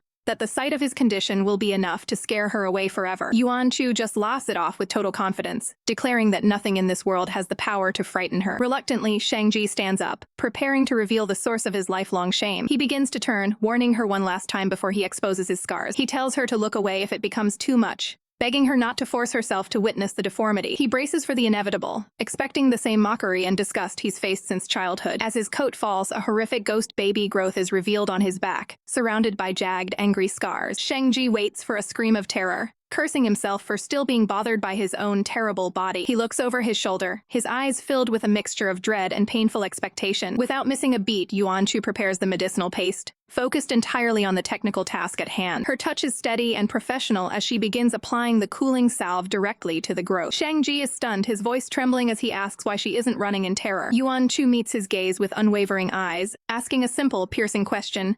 Why should I be afraid? Shang-Ji is nearly speechless, his posture stiff as he processes her total lack of judgment. She demands to know who could have possibly made him feel so ashamed of a medical condition. His eyes soften with a painful memory, noting that everyone he's ever met reacted with horror. Yuan Chu remains focused on the treatment, telling him not to move while she works. He looks at her in disbelief, wondering how she can be so unfazed by his deformity. For the first time in his life, someone is touching his back out of care rather than curiosity or hate. He recalls how even his own parents were repulsed by him, making it impossible for him to believe anyone could truly accept this sight. Yuan Chu's heart aches for him, her expression softening as she realizes the depth of his isolation. As she continues the gentle application, she notices his tense muscles finally beginning to relax under her care. She asks softly if this rejection is the reason he had such a traumatic childhood. Shang-Ji gives a simple, solemn nod, confirming the years of hidden pain. Yuan Chu then pivots, asking about his sister. Did she face the same fate? Shang-Ji's expression darkens as he explains that his sister's condition was far more severe than his own. He notes that at least he can hide his burden beneath a layer of clothing. But his sister was born without feet, a visible mark of their family's curse that she could never hide from the world. Yuan Chu is visibly shaken, her eyes widening at the cruelty of their shared history. She wonders how two siblings could be forced to endure such different, yet equally crushing, hardships. Wei Shangji begins a harrowing tale of a clan obsessed with power,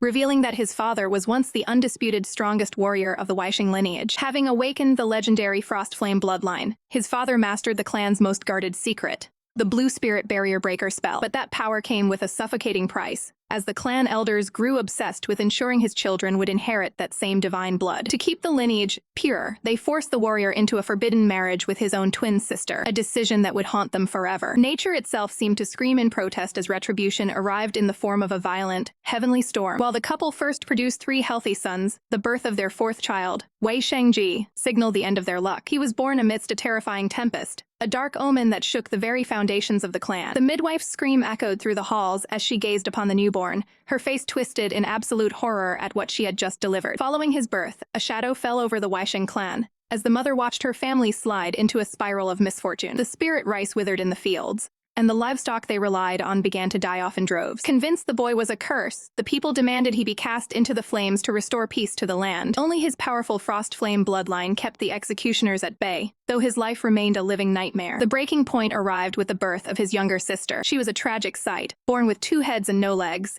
and devoid of any spirit root to defend herself. This final monstrosity pushed the clan's simmering resentment into a full-blown frenzy. The very next day, a massive monster tide descended upon the village, claiming the lives of many warriors and leaving the clan looking for someone to blame. The elders pointed their fingers at the mother, labeling her a bringer of calamity for birthing freaks. A bloodthirsty mob gathered, determined to burn her alive, forcing the father to risk everything in a desperate attempt to rescue her. In a tragic display of cruelty, the clan surrounded the couple, leaving them to perish in the rising flames. Young Wei Shangji could only watch in paralyzed silence, his childhood ending the moment the fires consumed his parents. Desperate to survive, he snatched the secret barrier breaker scroll and fled into the deep forest with his sister in his arms. For 3 years, they hid in the shadows, with Wei Shangji acting as her sole protector and provider. He recounts these bitter memories to Yuan Chu, explaining how they scraped by on stolen fruit and sheer will. Despite her condition, his sister was brilliant, and he had dared to dream that she might one day become a scholar. But his eyes turn cold as he remembers how those dreams were shattered. The clan eventually realized the secret technique was still out there and launched a ruthless hunt to reclaim it. One afternoon, Wei Shangji returned from a successful hunt,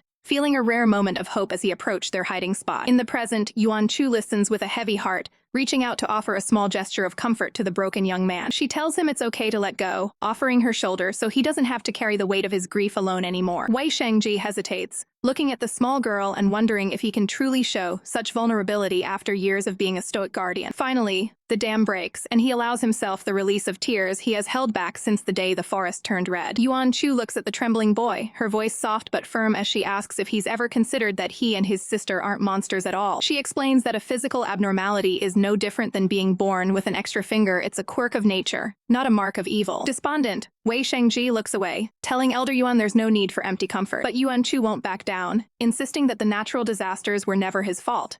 They were merely excuses used by selfish people to shift the blame onto an innocent child. She reaches out, offering a crucial piece of advice. He shouldn't punish himself for the sins and wrongs of others. The words hit home, as Wei Shangji repeats the realization to himself, finally beginning to let go of the crushing guilt. Overwhelmed by her kindness, he looks at her with newfound clarity and hope. The dam finally breaks, and he pulls her into a desperate, sobbing embrace. Yuan Chu is caught off guard by the raw, unbridled emotion pouring out of him. Through his tears, he recounts the horror of his sister's final moments, how she starved to death without eating a single meal, despite his desperate efforts to find food. He describes her frail, broken body and the tragedy of her passing, a haunting image that clearly shakes Yuan Chu to her core. He blames his own fear. He kept her locked in a cave to protect her from wild beasts, only for her to die at age 4 without ever seeing the world. He clenches his fist in agony, realizing that the strength he sought came far too late to save the one person who mattered. Yuan Chu holds him tight as he wails, reminding him that the past is over and that despite his strength, he's still just a child who deserves peace. Exhausted by the emotional purge, Wei Shangji's strength fails him as he collapses. Yuan Chu catches him, watching over the boy as he finally falls into a deep sleep after years of holding his pain inside. Her gaze turns icy as she reflects on those who broke his spirit.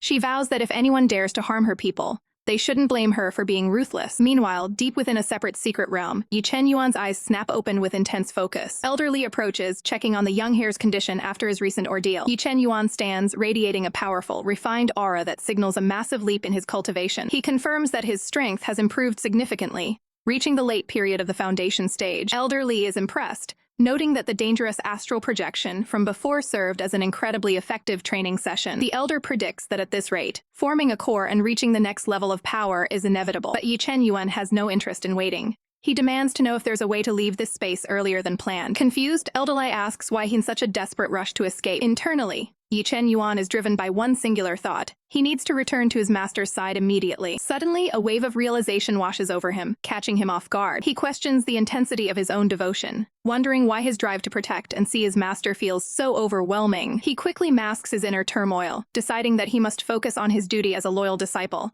and repay the great debt he owes her. Despite his resolve, a strange, persistent pang of longing lingers in his heart. Elder Li notices his distraction and calls out to him, wondering what's on his mind. The elder explains that this space is a separate dimension. Leaving requires the power to literally rend the heavens and earth. Undeterred, Ye Chen Yuan searches for a loophole to break the seal on the realm. Elder Li warns him against a suicidal move. He must not attempt to unseal his divine emperor bloodline before reaching the nascent soul stage, as the power would be uncontrollable. Ye Chen Yuan counters with a bold theory: if he forms his core here, the power surge might exceed the realm's limits and force a way out. Elder Li ponders the possibility, questioning if the secret realm would even be able to detect and contain that level of power. A look of absolute determination settles on Ye Chen Yuan's face. He knows exactly what he has to do to bridge the distance between him and his master. With a confident smirk, he reveals his plan. He'll summon the thunder of a divine tribulation and borrow its raw destructive force to blast this place wide open. As Wei Shangji finally succumbs to exhaustion, Yuan Chu watches over him with a rare, quiet intensity. Knowing the toll the recent days have taken on the young man, she decides to let him rest undisturbed, her expression softening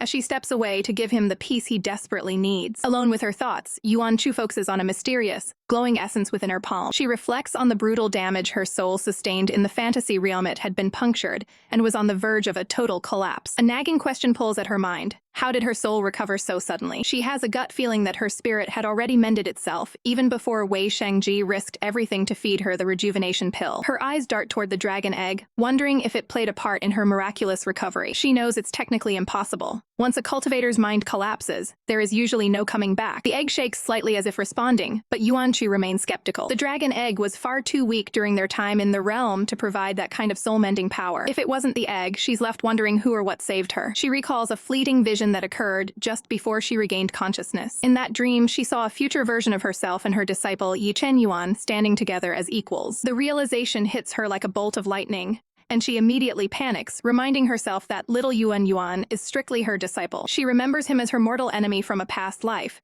a man she could never refuse, making the dream even more unsettling. Blushing furiously, she worries that these stray thoughts are a threat to her life and her dignity. She desperately tries to scrub the image from her mind, determined to maintain her professional reputation as a distinguished master. Her internal crisis is interrupted as Wei Shangji begins to stir, groaning as he returns to the waking world. He blinks, his eyes landing on Yuan Chu as he tries to orient himself. Still groggy, he asks how long he's been out. Yuan Chu reverts to her usual energetic self, informing him that he's only been asleep for a single day. The memories of his emotional breakdown come flooding back to him, and he realizes he was crying while holding her. Mortified, he tries to convince himself the embarrassing display never happened. He stammers, his face a mask of awkwardness. Yuan Chu, sensing his discomfort, quickly pivots the conversation to something more productive. A grand plan for revenge. Wei Shangji is caught off guard by her sudden shift in tone. Yuan Chu explains that they aren't just going to lick their wounds. They are going to take back the other half of the rejuvenation pill that was stolen. She reaches out, presenting him with a powerful gift. It's the Black Poison Hand, a high-ranking spirit artifact of immense value. She promises him that wearing this artifact will allow his severed fingers to grow back, restoring his combat capabilities. Wei Shangji is stunned by her casual generosity, realizing that most cultivators would never part with such a treasure so easily. When he questions her, she gives him a playful bop on the head, declaring that anyone who hurts her people must pay the ultimate price. Yuan Chu's eyes burn with determination. She is finished playing defense. She vows that if anyone dares to take advantage of her, she will make them pay 1,000-fold, and she expects Wei Shangji to show that same backbone. Looking at her, Wei Shangji is filled with a new sense of awe for Elder Yuan. He realizes she isn't just a child to be protected. She is a powerhouse full of strength and resilience. In this moment, he knows that saving her was the best decision he ever made, regardless of the cost. Yuan Chu extends an invitation to him to join her in their quest for retribution. Wei Shangji looks down at the artifact, his resolve hardening. He reaches out, sealing their pact with a firm agreement. The hunt is on. Inside the Wei clan's inner sanctum, the patriarch is in a state of absolute shock. Unable to believe that a mere child at the nascent soul stage could have rescued the exiled Wei Shangji, he turns his fury toward Wei Shangyi, the clan's strongest member at the late Golden Core stage, demanding to know how he could have possibly boshen so badly. Wei Shangyi remains defiant, standing before his father and arguing that the situation isn't what it seems, insisting that the so-called master was nothing more than a little girl. He recounts the confrontation, claiming she didn't even seem to care when they injured Wei Shangji, only using her aura to intimidate them into retreating. His arrogance blinds him. He theorizes that she isn't a true nascent soul cultivator at all, but was simply using a high-level magical artifact to disguise her energy and bluff her way through the fight. Stepping forward to plead his case, Wei Shangyi begs his father not to place the blame on him for being deceived by a parlor trick. He tries to downplay the threat, reminding the patriarch that he managed to break 4 of Wei Shangji's fingers during the skirmish. With a cold, calculating look, he suggests that this girl is intentionally trying to mislead the clan. He questions if she's purposely putting on a show of power to keep them at bay. Fueling his own delusion, Wei Shangyi warns that they cannot be missled her artifacts and vows to reclaim everything she took from them. He wears a sinister grin, confident that he can strip away her secrets in her life. But his boasting is cut short when a brilliant swirl of spiritual energy erupts in the middle of the courtyard. Emerging from the light with effortless grace, Yuan Chu and Wei Shangji materialize right in front of their enemies. Yuan Chu flashes a confident smirk, asking exactly who thinks they're strong enough to take her things. The surrounding clan members are paralyzed with fear, witnessing a feat of teleportation they can't explain. Wei Shangyi, however, refuses to back down,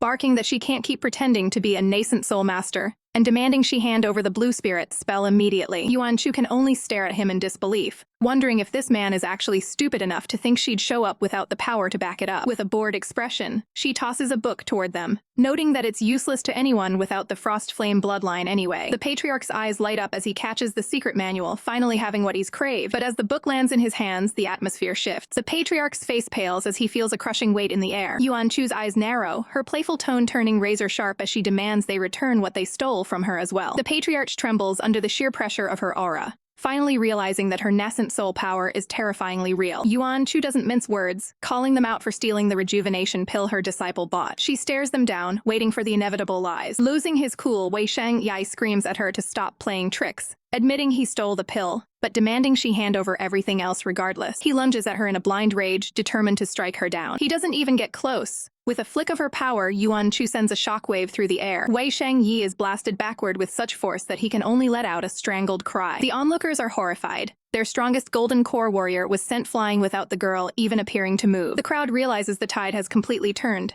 A nascent soul powerhouse has come for blood. Yuan Chu steps over the fallen warrior, looming over the patriarch and demanding the pill back now. The patriarch frantically produces a small bottle, but when Yuan Chu opens it, her expression turns thunderous. She holds up the container, fuming because only half of the pill remains. From the ground, a bloodied Wei Shangyi desperately claims he only had half and that Wei Shangji took the rest. Yuan Chu scoffs at the blatant lie, pointing out that Wei Shangji was only at the foundation building stage. There's no way he could have robbed a golden core master. She turns to the gathered crowd, her presence commanding absolute silence. Even the common members of the clan begin to turn on their leaders, shouting for them to return what they've stolen from a nascent soul cultivator before they all pay the price. Wei Shangyi is left stuttering in terror, his arrogance completely shattered as he realizes there's no escape. Yuan Chu's smile becomes dangerously sweet as she tells them that if they won't hand it over, she has another solution. Wei Shangyi steps forward, acting as the professional bookkeeper for their revenge. He reminds them the pill cost 100,000 high-rank spirit stones, and since it's been damaged, its value has plummeted. Yuan Chu sets the final terms. She wants 50,000 high-rank spirit stones to cover the difference, or she'll forget about being nice. Wei Shangji looks at his master with genuine admiration, impressed by her ruthless efficiency. He offers a rare, soft smile, thanking Elder Yuan for her support. With the Wei clan bankrupted and humiliated, Wei Shangji realizes that with a master like her, the debt will always be paid in full. The atmosphere in the Wei clan hall turns ice cold as the patriarch reels from the staggering demand.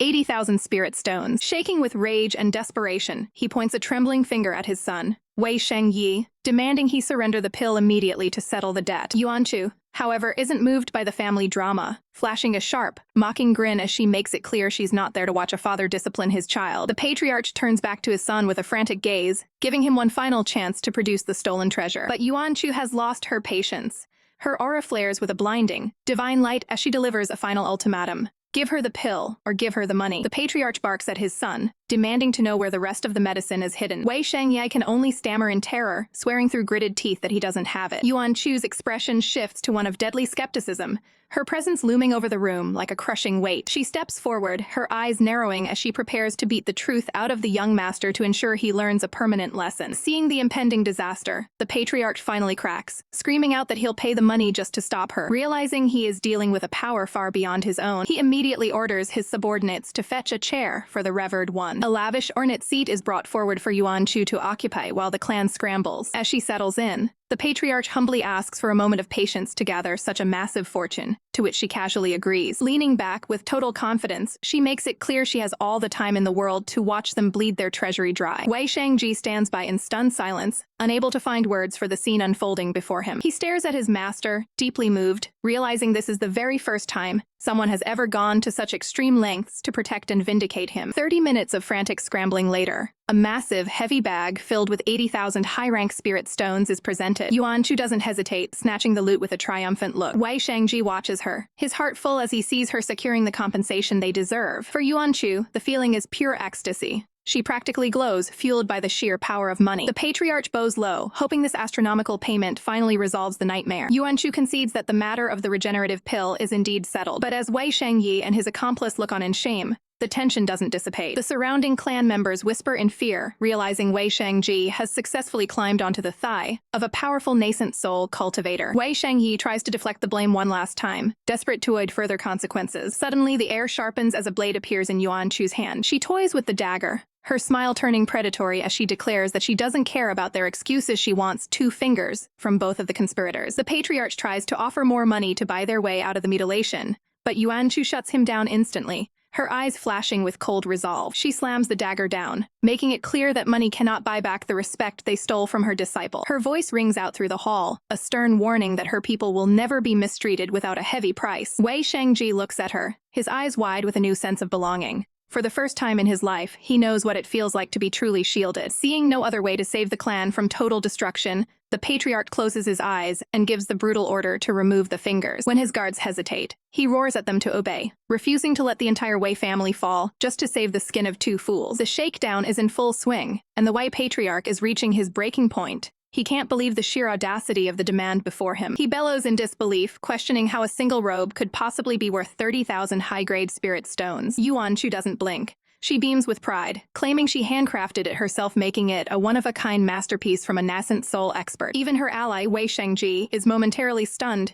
He knows his soul isn't damaged at all, and the injury is pure fiction. But he's a quick study. Catching her drift instantly, he doubles over in a coughing fit, theatrically claiming he'll be lucky to recover within the next century. The onlookers are absolutely floored. They've never seen a duo this shamelessly two-faced in their lives. Yuan Chu is internally cheering. Shangji's acting skills are a perfect match for her own chaotic style. She leans into the drama, pointing at her ailing disciple and demanding to know if the patriarch still intends to stiff them on their debt. The patriarch is trapped. He remembers how Shangji once poisoned half the clan and realizes now is not the time to push his luck. Suddenly, the playfulness vanishes. Yuan Chu's eyes turn cold as she delivers a chilling ultimatum. If you won't pay, then just die. The pressure is suffocating. The patriarch realizes with a jolt of terror that not a single person in his clan can handle her power. Sweat beads on his brow as he finally cracks, screaming for her to wait till give her the money. He looks back at his family estate, knowing that if she desired it, his entire lineage could be wiped off the map in seconds. Instantly, the killing intent evaporates. Yuan Chu is all smiles again, cheerfully demanding the payout from her new favorite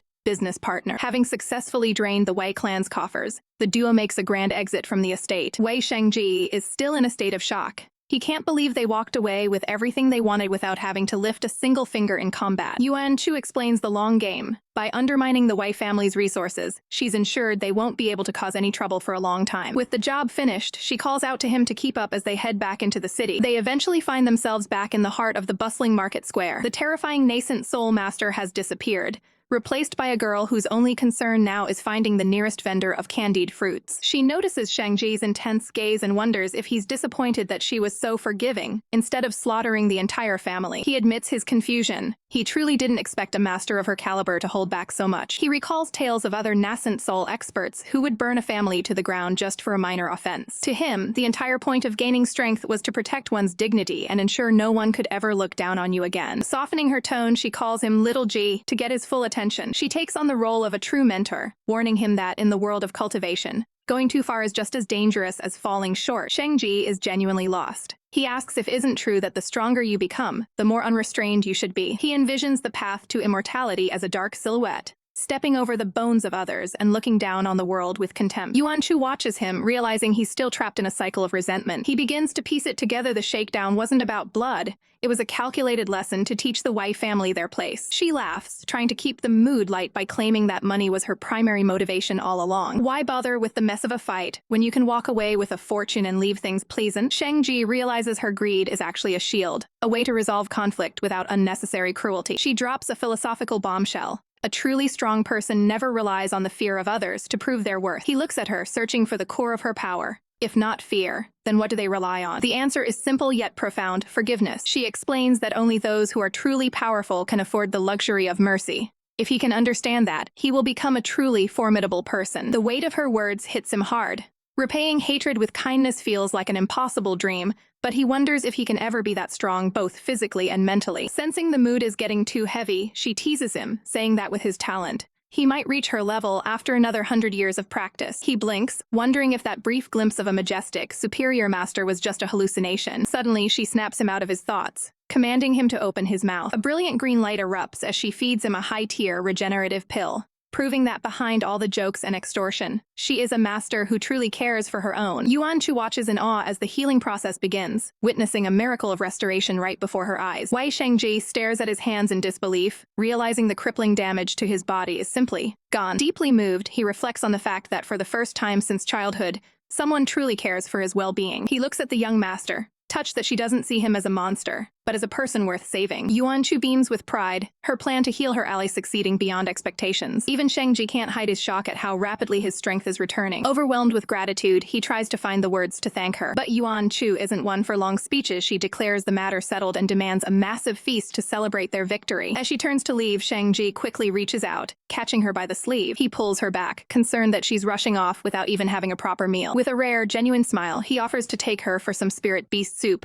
promising it'll be enough to fill her up. Yuan Chu is instantly offended. She just secured him a fortune in high-grade stones, and his idea of a thank you is a bowl of cheap soup. Shengji doesn't budge, scolding her for being a spendthrift and lecturing her on the importance of saving for the future. Fuming, Yuan Chu calls him a total cheapskate, deciding she'll ditch him the second the soup is finished. The scene shifts to the imposing towers of the Feng Chao Kingdom's secret realm. There, Wanlinger approaches Yuan Chu with a heavy heart. Yuan Chu's eyes widen when she hears the news. Little Yuan is still trapped inside the realm. Linger bows her head in guilt, explaining that Ye Chen Yuan only stayed behind to ensure her safety. Yuan Chu's expression sours as she processes the situation. Sensing there's more to the story, she asks Linger if there's anything else she needs to get off her chest. Linger hesitates, her face flushing with a mix of confusion and embarrassment. Finally, she asks the burning question: does Yuan Chu know who Ye Chen Yuan actually likes? The question hits Yuan Chu like a physical blow, leaving her completely rattled. Seeing her distress, Shengji checks on her, but she quickly brushes him off, claiming she's fine. She turns back to Linger, bluntly asking if she's only curious because she's fallen for the young master herself. Linger doesn't answer directly, instead asking Shengji to give them a moment of privacy. Shengji can only watch, confused by the sudden change in atmosphere. Back near the secret realm entrance, the tension remains high. Linger confesses that Ye Chen Yuan was completely indifferent to her, claiming his heart already belonged to someone else. Yuan Chu is baffled. Linger is beautiful and possesses a rare yin body. Why would he turn her down? A horrifying thought crosses her mind. What if he's still hung up on that male persona she once transformed into? She gasps in realization, jumping to a wild conclusion. Little Yuan has lost interest in women entirely. Distraught, she imagines him living a life of total isolation because of this misunderstanding. Deciding she can't let her friends suffer, she resolves to tell Linger the truth about his preferences. She leans in, whispering that Little Yuan actually likes. Before she can finish, a massive tremor shakes the very foundation of the kingdom. The ground splits as the surrounding structures begin to crumble, sending everyone into a panic. Yuan Chu grits her teeth, fearing the entrance to the secret realm is about to collapse entirely. Linger watches in terror as the sky darkens and the world begins to fall apart. Shang-Chi points toward the heavens, where the clouds are swirling with violent energy. Someone is undergoing a heavenly tribulation. Linger is confused. Why would the secret realm react so violently to mere thunder? But Yuan Chu knows better. Looking at the sheer scale of the lightning, she realizes there's only one person capable of causing this level of destruction. The sky above the Feng Chao secret realm is a swirling vortex of chaos. As the clouds darken, Wei Shangji looks up in alarm, suggesting they join forces to stop the terrifying heavenly tribulation before it's too late. But Yuan Chu immediately shuts him down, shouting that they can't interfere. She explains that these lightning strikes are the only sign that her disciple is successfully forming his core. If they disrupt the process now, it could cost him everything. Shangji can only stare in disbelief,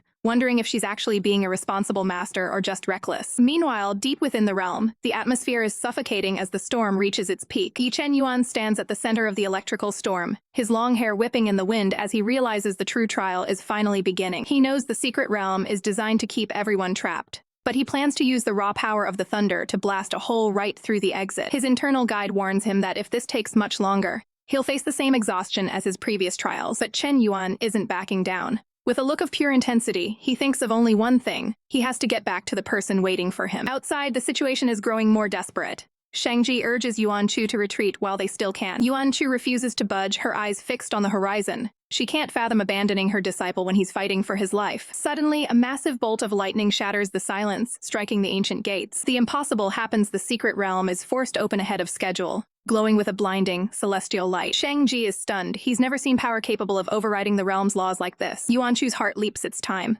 Inside the rift, Chen Yuan prepares for his final leap back to the mortal world. Violent arcs of electricity tear through the air. Chen Yuan's face is a mask of focus as the portal stabilizes, floating amidst the crackling energy. He finally emerges from the void. With a triumphant smile, he announces his return. Yuan Chu doesn't hesitate for a second, sprinting toward him and calling out to her, "Little Yuan." Chen Yuan locks eyes with her, his voice soft as he acknowledges his master. But the reunion is cut short by a stray bolt of lightning that slams into the ground between them. Shang-Chi reacts instantly, reaching out to pull Yuan Chu back from the blast zone. He grabs her arm firmly, shouting that it's too dangerous for her to be so close to the center of the tribulation. Chen Yuan's expression shifts instantly. His eyes narrow as he spots Shang-Chi. As Shang-Chi continues to hold her back for her own safety, Yuan Chu is consumed by worry, watching the lightning continue to batter her disciple. Shang-Chi warns her that even a nascent soul cultivator couldn't endure the full brunt of this storm. But Chen Yuan isn't focused on the lightning anymore. Seeing another man touching his master triggers something dark inside him. A murderous urge begins to bubble up, clouding his judgment. The golden light in his eyes turns predatory as he feels his control slipping. Yuan Chu senses the shift in the air. She channels her own energy, preparing to shield him from the incoming strikes. Shang-Chi asks if she's hurt, but Yuan Chu ignores her own safety. Noting that Chen Yuan's aura has become dangerously unstable, she insists on staying. She's his master, and she won't let him face this trial alone. Shang-Chi is horrified that she'd risk her life against the heavenly thunder. He tries to physically drag her away from the danger zone, insisting she come with him immediately. That's the final straw.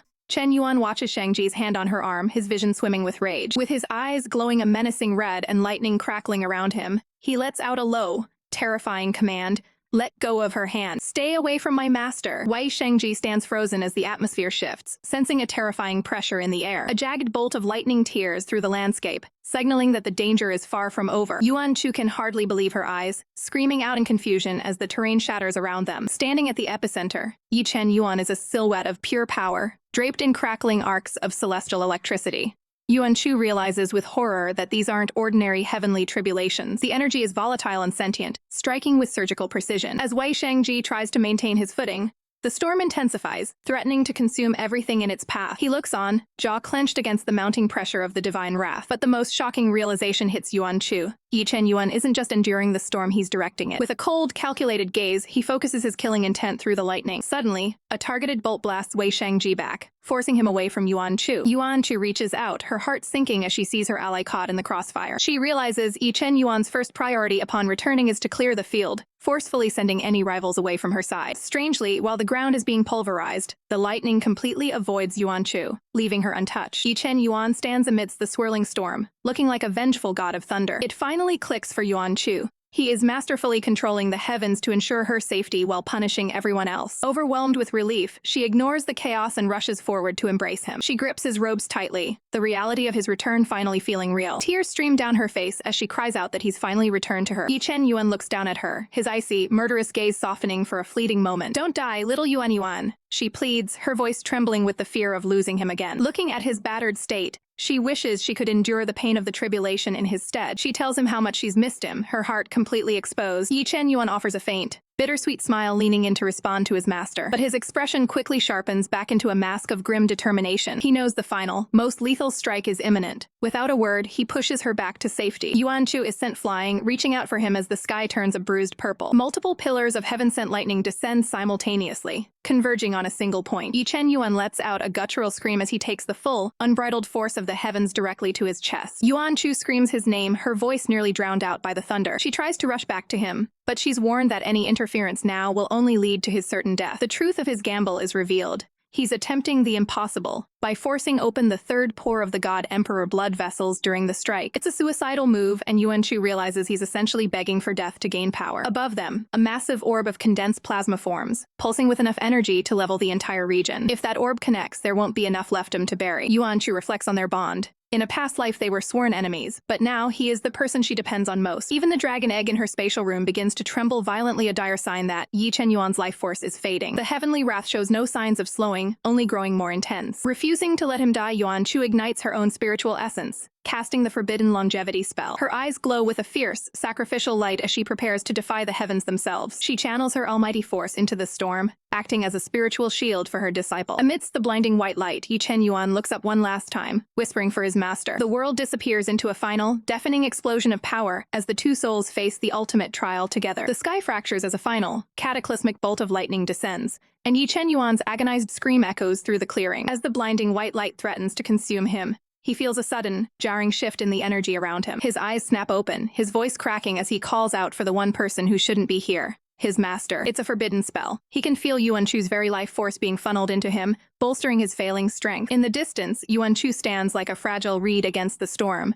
her silhouette illuminated by the forbidden aura. But the cost is devastating, and she coughs up a spray of crimson, her body buckling under the strain of the sacrifice. Ye Chen Yuan's heart freezes, and he desperately reaches out, mentally screaming for her to stop before she destroys herself. With a violent surge of will, he forcibly severs the connection, causing the spell to snap and send Yuan Chu reeling. She gasps for air, her face pale and stained with blood, yet her gaze never wavers from her disciple. Above them, the heavens aren't finished, and Ye Chen Yuan begins to do the impossible. He starts absorbing the raw lightning directly into his meridians. He roars in pure, unadulterated pain as the celestial energy tears through his body, a high-stakes gamble between transcendence and total annihilation. Watching from the sidelines, Yuan Chu clutches her chest, forcing herself to stay calm despite the terror clawing at her heart. She closes her eyes and centers her spirit, focusing every ounce of her remaining energy on a silent prayer for his survival. The lightning intensifies, a blinding curtain of static and power that masks the boy's struggle. Another scream rips from his throat, the sound of a man being reforged in the fires of tribulation. He is pushed to the absolute brink, his consciousness flickering as the weight of the heavens bears down on him. "Master?" he cries out again, his mind clinging to her presence as his only anchor in the chaos. He realizes the magnitude of her sacrifice.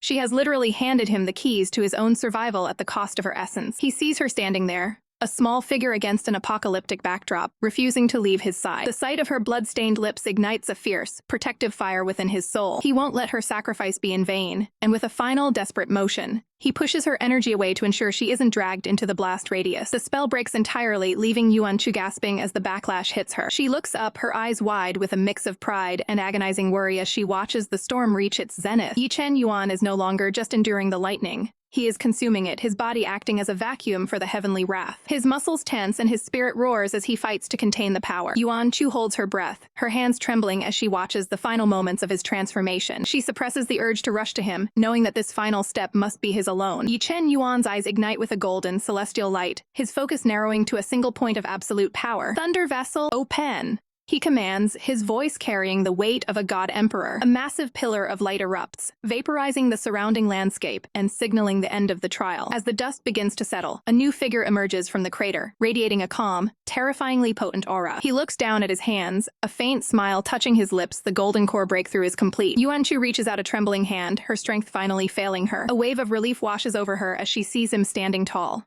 Her little Yuan has actually done it. Her vision begins to blur, the world spinning as the exhaustion of the forbidden spell takes its toll. Before she can hit the ground, Ye Chen Yuan is there, catching her with a speed that defies the eye. He holds her fragile form close, his expression a mix of reverence and deep, unspoken gratitude. Looking down at her sleeping face, he whispers a soft, "Thank you, master," his vow to protect her now stronger than ever. Later, within the tranquil confines of the Sky Pearl, the air is still and peaceful. Ye Chen Yuan sits by Yuan Chu's bedside, watching her sleep with an intensity that borders on obsession. He reflects on their journey, realizing that in every moment of true peril, she has always been the one to shield him. He reaches out, his fingers hovering just inches from her hair, a silent gesture of devotion. His gaze lingers on her, his mind swirling with the sheer weight of his loyalty to this woman. He remembers the moment he opened the thunder vessel, the sheer power he felt coursing through him. The memory of the explosion and his ascent to the golden core stage is still fresh, a testament to their shared victory. He had stood there, a master of his own destiny, all thanks to her intervention. Golden core, you've done it, he repeats to himself, the reality of his new power finally sinking in. He remembers the way she reached for him in the aftermath, her last bit of strength used just to confirm he was safe. Her smile, even in her weakened state, remains the most beautiful thing he has ever seen. He recalls the moment her eyes closed and she began to fall, and the desperate, protective instinct that drove him to catch her. Holding her in his arms, he felt a level of responsibility he had never known before. "Thank you, master," he had whispered, a promise etched into his very soul. Back in the present, the Sky Pearl remains a sanctuary of quiet reflection. He watches over her, his presence a silent guard against any further harm. He acknowledges that his life belongs to her, a debt that can never truly be repaid. His hand moves closer, almost touching her, before he suddenly freezes. "Wait, what am I doing?" He thinks, his eyes wide with a sudden, sharp realization. He remembers the burning jealousy he felt when he saw Wei Shangji near her,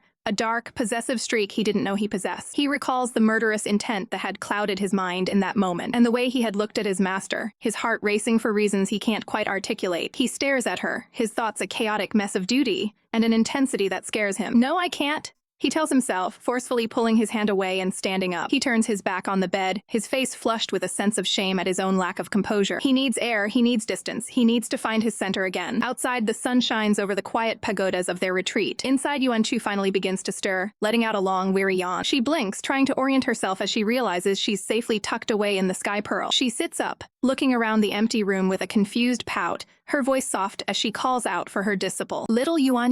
Meanwhile, Ye Chen Yuan is outside, still reeling from his own internal conflict. "What am I doing? Did I just want to touch master's hair?" He asks himself, his heart still hammering against his ribs. He can't shake the image of her with Wei Shangji, and the sheer, cold rage it sparked within him. He remembers the sight of another man holding her, and how it made him want to level the entire mountain. That killer intent was real, and it terrifies him. He wonders what would have happened if she hadn't intervened, and the depth of his feelings for her begins to feel like a weight he isn't prepared to carry. "No, I can't think like this." He reprimands himself, his resolve hardening. It's shameful, he thinks, to let such thoughts cloud his mind after everything she's done for him. He decides to find a quiet place to meditate and regain his focus. As the afternoon sun hangs over the peaceful estate, Yuan Chu finally wakes up fully, stretching her limbs. She looks around the quiet room, wondering where her disciple could have gone. "Little Yuan?" She calls out again, unaware of the storm currently raging inside the heart of the boy she just saved. Ye Chen Yuan stands alone in the quiet of the morning, his mind a storm of confusion as he stares at a simple leaf. His internal energy is a mess, fluctuating wildly after his grueling breakthrough. He's fighting a losing battle against his own instincts, desperate to restrain the urge to stay by his master's side. To him, harboring such possessive thoughts toward his teacher is the ultimate betrayal of their bond. Convinced that distance is the only cure for his heart demon,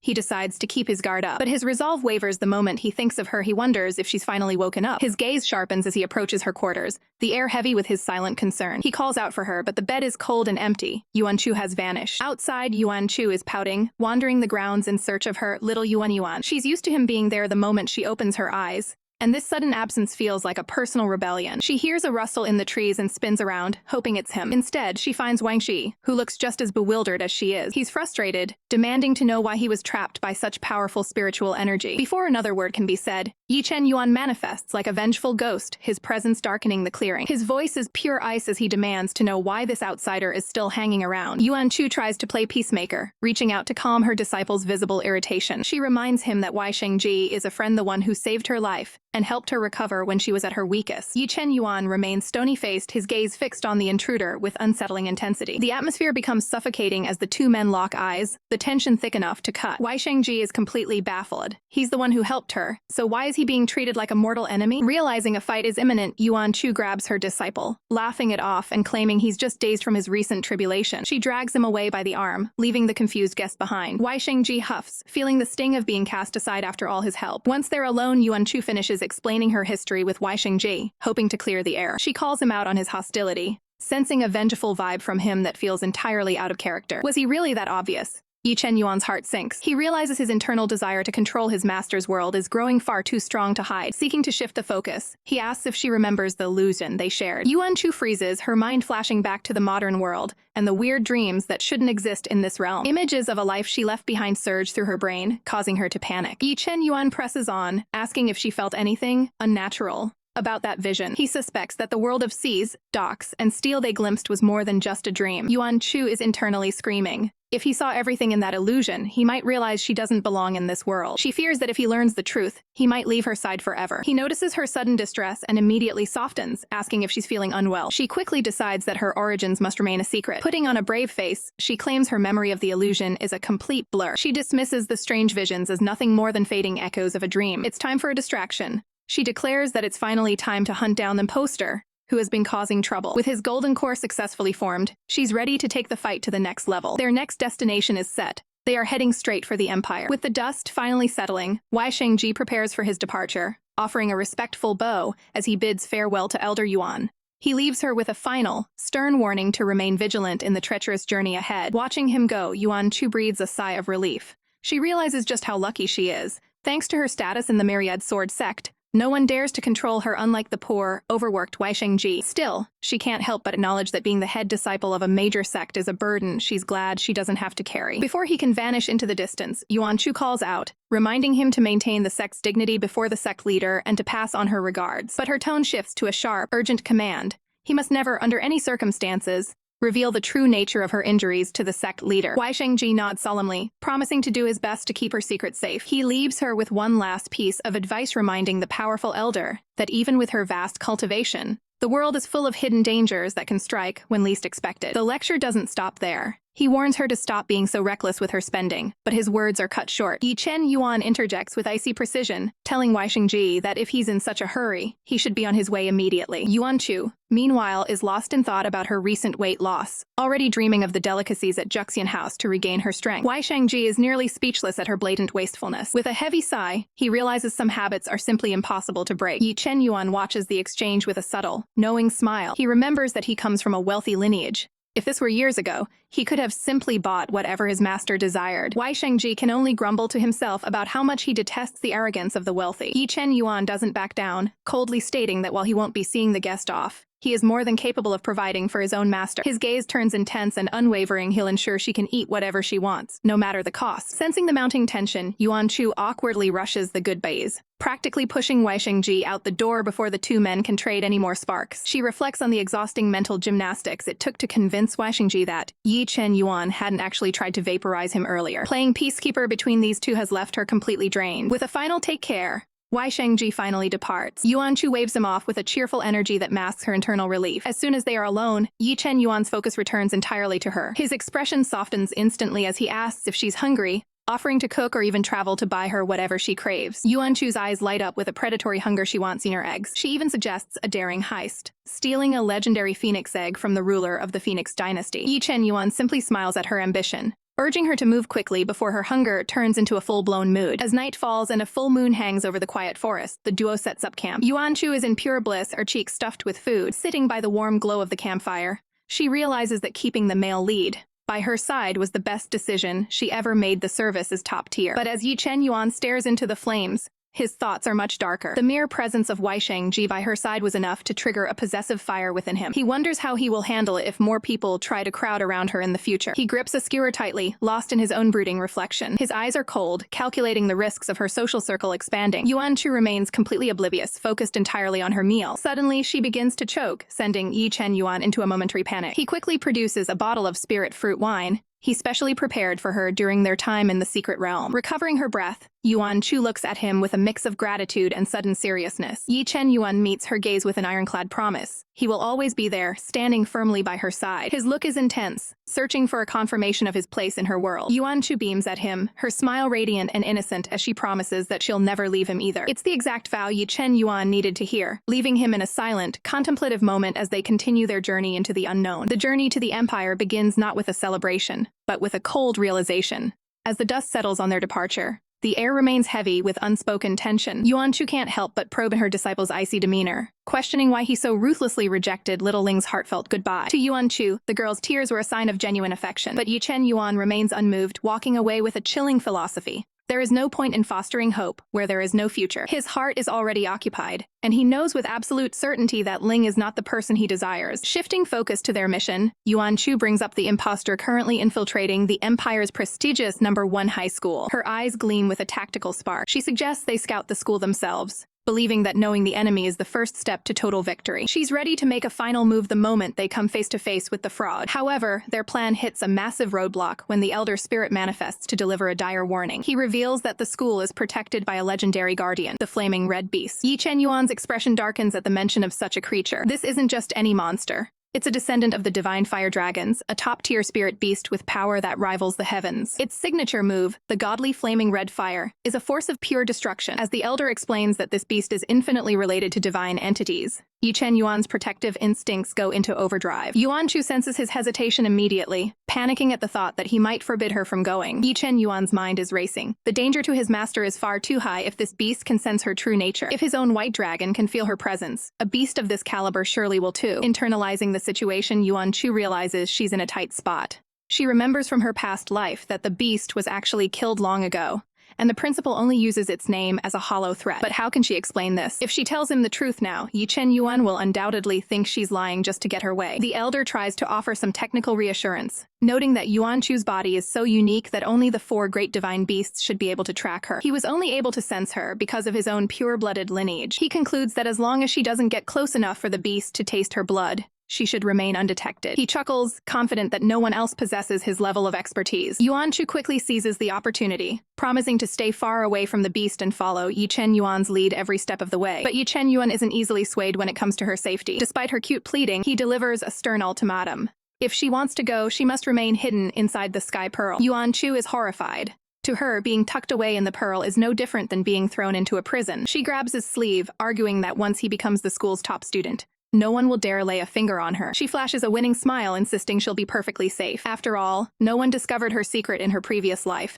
so why should this time be any different? Ye Chen Yuan's grip on her hand is firm and unyielding. He doesn't care about being the emperor's grandson or gaining status. His only priority is ensuring she doesn't get hurt. Yuan Chu's temper flares at his stubbornness. She's determined to reclaim what is rightfully his and stop the imposter from abusing the power of the crown prince. She declares that the title belongs to Ye Chen Yuan alone. Fueled by a mix of righteous fury and a need for freedom, she storms off. Ye Chen Yuan is left baffled as he watches his master bolt away. Deep within the sect's grounds, Ye Chen Yuan finally tracks her down, only to find her holding a packed bundle. He looks at the small bag, confused by her sudden packing. With a look of pure defiance, Yuan Chu makes her final stand. If she can't go on her terms, she's packing her bags and running away from home. Ye Chen Yuan tries one last time to reason with his headstrong master, pleading with her not to be so difficult. He reaches out, desperate to find a middle ground that keeps her safe. He offers a massive compromise. He'll reclaim his true identity and face the danger head-on, provided she agrees to stay hidden within the safety of the Sky Pearl. He's worried she'll find the confinement boring, but he promises they can continue her training together. Yuan Chu knows him too well.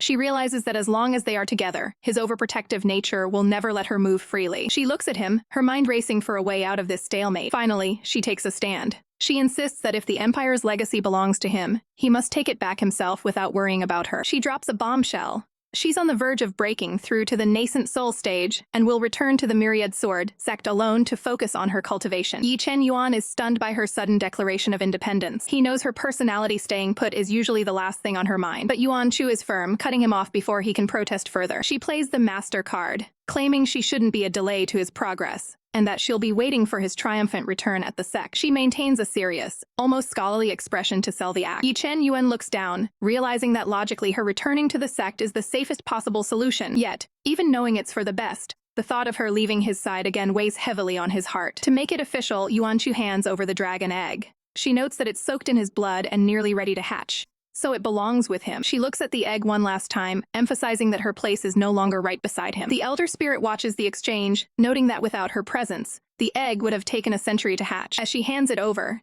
Ye Chen Yuan finally accepts the reality. His master is really leaving him. He looks at her, a bittersweet thought crossing his mind. He asks a final soft question. Will she have grown up more by the next time they meet? Yuan Chu is momentarily confused, wondering if he's just talking about her height. She explains that high-level cultivation actually slows physical growth, but she's working on it. With a gentle smile, Ye Chen Yuan reaches out and pats her head, promising to wait for that day. Yuan Chu sticks her tongue out playfully, telling him he better not lose face at the academy. He gives her his word he won't let her down. The scene shifts to the prestigious Empire Academy, a fortress of knowledge where only the most elite and talented geniuses are permitted to enter. A massive crowd of young cultivators gathers at the gates, all hoping to secure their future. Among them, Ye Chen Yuan stands out, looking composed and ready for the trials ahead. Suddenly, the crowd begins to murmur as a stunningly beautiful girl appears. Even Ye Chen Yuan senses a familiar presence nearby. It turns out Yuan Chu had no intention of going back to the sect. She's lurking in the shadows, disguised to ensure she isn't recognized. She smirks at her own cleverness, proud of her transformation 2.0. Now sporting a more mature look, she blends into the crowd of geniuses perfectly. She's convinced her plan is foolproof.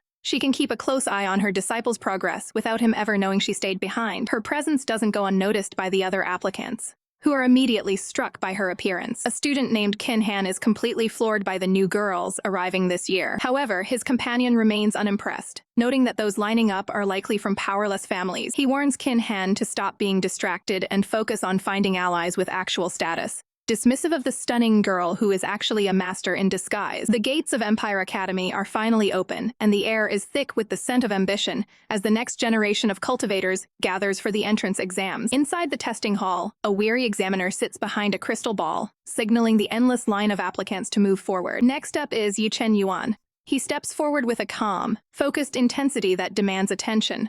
The examiner barely looks up, simply instructing him to place his hand on the crystal ball to begin the spiritual assessment. As soon as his palm makes contact, the room feels a shift in pressure. The crystal ball doesn't just glow, it erupts in a blinding, multicolored pulse of spiritual energy. The examiner's boredom vanishes instantly, replaced by sheer disbelief. She realizes she's looking at a five-spirited root, a trait usually considered a curse of mediocrity. She can't believe someone with such a fragmented foundation would even dare to show up here. But as she stares into the depths of the energy reading, her eyes widen in shock. This shouldn't be possible. Despite his supposedly wake spiritual roots, the reading is off the charts. She double-checks the results, her mind racing. He isn't just a student. He's already reached the late stages of the foundation establishment realm. The surrounding crowd begins to whisper in a frenzy. How can a cultivator with five-spirited roots achieve such a high level at such a young age? It defies every known law of cultivation. Amidst the chaos, Ye Chen Yuan remains the eye of the storm, coolly asking a single question. Did I pass? Stunned, the examiner fumbles with a wooden token,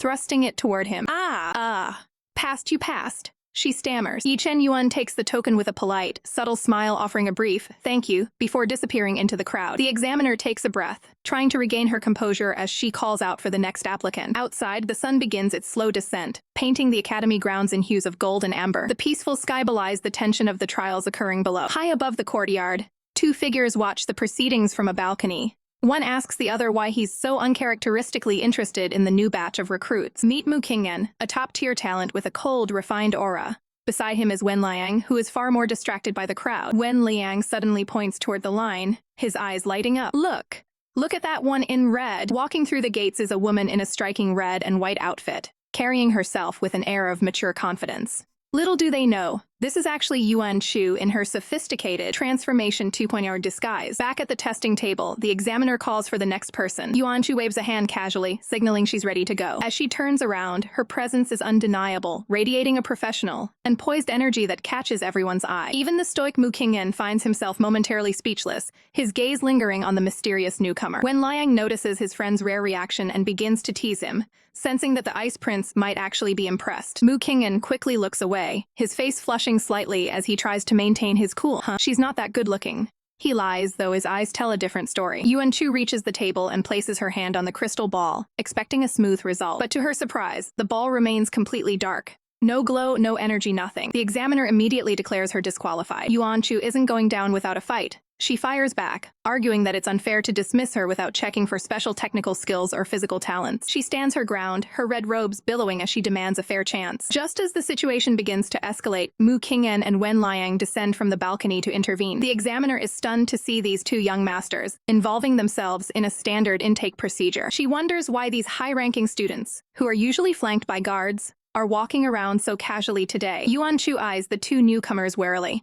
She knows these are elite students from the inner court men who shouldn't be bothered with outer courtyard applicants. She wonders if they are here to scout the competition or if there's another motive behind their sudden appearance. Mu Qingyan steps forward, his voice steady as he asks, "Young woman, do you have any specialties?" Yuan Chu doesn't hesitate. Ah, yes. She reaches into her sleeve and pulls out a heavy metallic slab. It's dark crystal iron, a material known for being incredibly dense and nearly indestructible. The two young masters look on, curious to see what she intends to do with such a specialized material. Yuan Chu takes a deep breath, her grip tightening around the metal. "My specialty is super strength," she declares. With a sudden, violent flex, she crushes the dark crystal iron as if it were soft clay. Wen Liang recoils in pure terror, imagining what those hands would do to a human bone. The mangled remains of the iron hit the floor with a heavy thud, echoing through the hall. Yuan Chu looks up with a confident, triumphant grin. "You can go check. It's real dark crystal iron." The admission teacher stares at the shattered remains of the testing crystal, completely stunned by the raw physical power she just witnessed. She tries to regain her composure, reminding Yuan Chu that while her strength is legendary,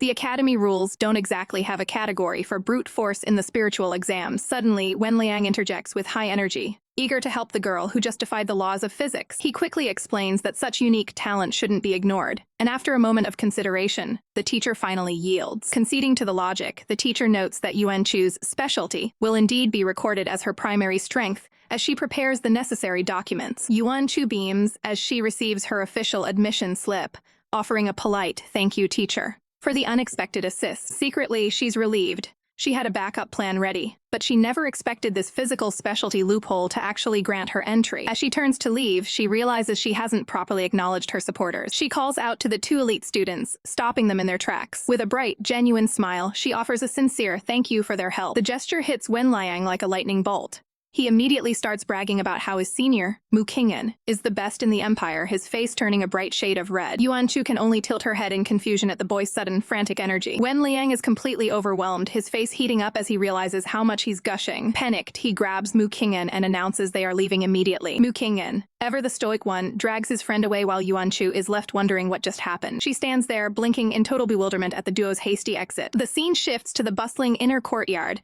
where the next phase of the entrance ceremony is underway. A massive crowd has gathered, and the new applicants are whispering about the holdup at the front of the line. Ye Chen Yuan stands among them, noting that the crowd is stuck and that the source of the trouble seems to be someone with significant influence. He observes the situation closely, realizing that a senior student is openly bullying the teacher in charge of the assessment. A hand reaches out, roughly grabbing the teacher's arm as a voice demands she look at herself. It's Jiang Tiaming, a prominent inner courtyard student, who is harassing teacher Zhao Lingyu, arrogantly suggesting she should become his concubine rather than waste her time teaching. Teacher Zhao maintains her professional dignity, firmly telling him that she is currently evaluating applicants and that he needs to stop fooling around. Jiang Tiaming doesn't back down, flashing a smug, entitled grin. He leans in close, whispering "sweetheart" in a move designed to intimidate and demean her. His expression turns cold and threatening as he warns her that his patience has limits. Ye Chen Yuan watches with growing annoyance, wondering how much longer this display of arrogance will delay the exams. Just then, a new set of footsteps approaches the scene. Yuan Chu arrives at the back of the line, confused as to why there's a bottleneck for a simple endurance test. As she squeezes through, Ye Chen Yuan senses a familiar presence behind him and turns around. Yuan Chu looks up, her eyes wide as she realizes she's bumped right into her disciple. Nearby, one of Jiang Tianming's lackeys spots Yuan Chu and is immediately struck by her appearance. He realizes that presenting such a beauty to his master would surely earn him favor. The lackey rushes to Jiang Tianming, excitedly reporting that there is a stunning new girl waiting in the outer courtyard line. Jiang Tianming turns around, his eyes narrowing as he spots Yuan Chu. He walks over and brazenly reaches out to grab her chin. Yuan Chu's first instinct is to crush his hand with her special strength. However, she freezes. If she uses her power now, Ye Chen Yuan, who is standing right there, will immediately recognize her hidden identity. She glares at the intruder, her voice low and dangerous as she asks how he dares to touch her. Internal panic sets in as she sees Ye Chen Yuan looking directly at them. She can't afford to cause a scene. Jiang Tianming just laughs, declaring that there is no one in this courtyard he doesn't dare to touch,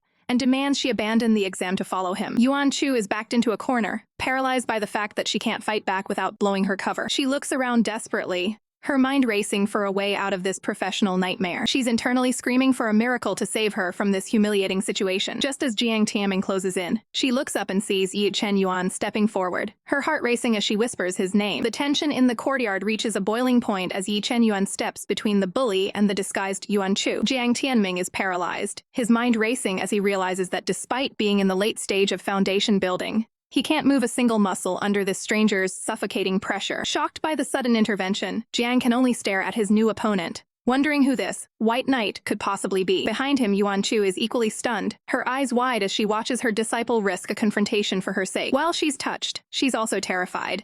Sticking his nose into other people's business isn't exactly Chen Yuan's style, and if her identity is exposed, she knows she's in for a legendary scolding. As Chen Yuan glances back, his gaze is sharp and analytical. A strange, familiar sensation washes over him the moment he looks at this girl, a feeling he hasn't felt since her last disguise. Memories of his master disguised as Yu Chenggu flash through his mind, the resemblance and spirit being too close to ignore. His eyes narrow in realization, could it truly be her? He locks eyes with the disguised girl, his suspicion reaching a fever pitch. Meanwhile, Jiang is hitting his breaking point. They are both at the same cultivation level, yet Chen Yuan's aura is so overwhelming, it's crushing his spirit. Jiang sweats bullets, knowing that if he backs down now, he'll lose every ounce of respect he has at the academy. The standoff is suddenly interrupted by a voice demanding to know what's going on, as the academy elites, Wen Liang and Mu Qingyan, arrive on the scene. Yuan Chu looks over, hoping for a distraction. Mu Qingyan, the silver-haired prodigy, surveys the chaos with a cold, piercing gaze. Wen Liang immediately approaches Yuan Chu, calling her Little Mu and complaining about how troublesome the exam has become. He reminds her that with her status, she could have bypassed the entrance exam entirely with a simple greeting,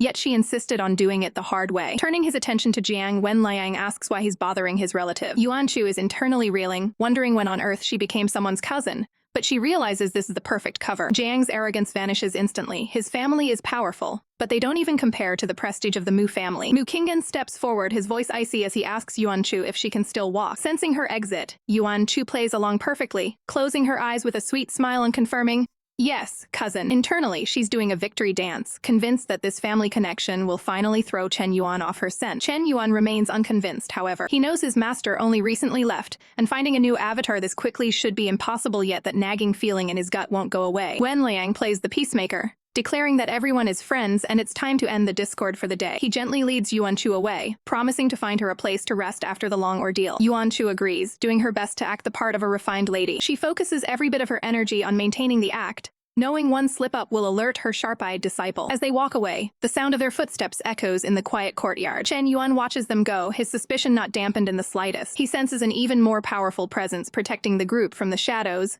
and without concrete evidence, he decides it's better to remain cautious and observe. Mu Qingyan then turns his icy attention back to Jiang, asking if the bully is enjoying himself a bit too much at the expense of others. His eyes are cold enough to freeze blood. Terrified, Jiang begins backpedaling immediately, claiming it was all a misunderstanding and apologizing profusely. Mu Qingyan gives him one final, chilling warning. He'll let it slide once, but there won't be a second time. Broken and humiliated, Jiang can only tremble in fear as the crowd disperses and the elites move on. Mu Qingyan pauses to look back at Chen Yuan. He dismisses the young man with a sneer, labeling him as just another playboy trying to act tough. Chen Yuan doesn't flinch, noting that Mu Qingyan's cultivation and breathing are incredibly steady, marking him as a dangerous opponent he cannot afford to underestimate. Mu Qingyan mocks him one last time, questioning why a poor man like Chen Yuan would dare question the mistress of the #1 family. Without waiting for an answer, the elite turns and departs. But as Chen Yuan watches them disappear, his mind is still fixed on one question. Is that girl really his master? Little does he know, Mu Qingyan is actually grumbling to himself he only stepped in to protect the family reputation, even though he doesn't actually know the girl's name. Standing before the grand architecture of Empire Academy, Yuan Chu feels a surge of confidence. Thanks to her Thousand Leaves mask,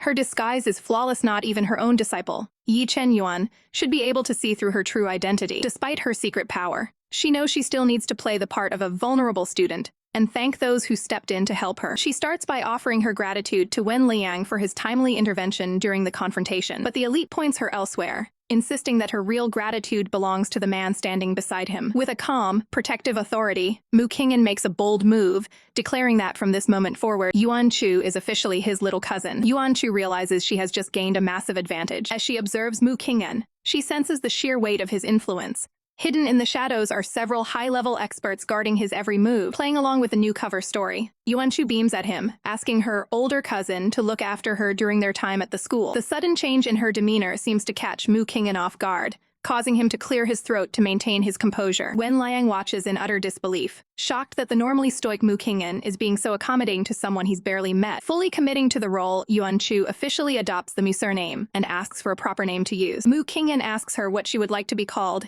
giving her the freedom to choose her own path. She decides on Mu Qingge, a name that mirrors his own. Mu Qingyan accepts the choice without hesitation, sealing their new pact. This development is a massive relief for Yuan Chu, as it effectively solves her identity crisis and provides her with a perfect shield. To repay the favor, Yuan Chu offers a token of appreciation to her new allies. With a casual flick of her finger, she produces gifts that instantly shift the atmosphere. Both men are stunned by the items she presents. Wen Liang is speechless to find himself holding a grade 5 spirit core, the rarest medicine for his specific spirit roots. Meanwhile, Mu Qingyan is handed an intermediate-level technique scroll, a treasure of immense value. Wen Liang looks at his friend in shock, realizing the magnitude of what they've just been given. Yuan Chu just smiles, insisting that if they don't accept her gifts, they can't truly be friends. She casually explains that identifying spirit roots is simply her specialty. Internally, she laughs at her own ability to make up believable excuses on the fly. Growing suspicious of her origins, Wen Liang asks for her real name, convinced she must be from a hidden, powerful clan. Yuan Chu maintains her mysterious air, claiming her family is focused solely on cultivation and prefers to remain anonymous. Wen Liang finds her secretiveness charming, while Yuan Chu maintains she's definitely not a bad guy. He reaches out to pinch her cheek in a friendly gesture, but Mu Qingyan immediately swats his hand away, keeping things strictly professional. Mu Qingyan then asks if her family is worried about her being out here all alone. The question makes Yuan Chu reflect on her family back at the sect. She remembers her uncle's stern warnings about not causing trouble for others. However, her philosophy is simple.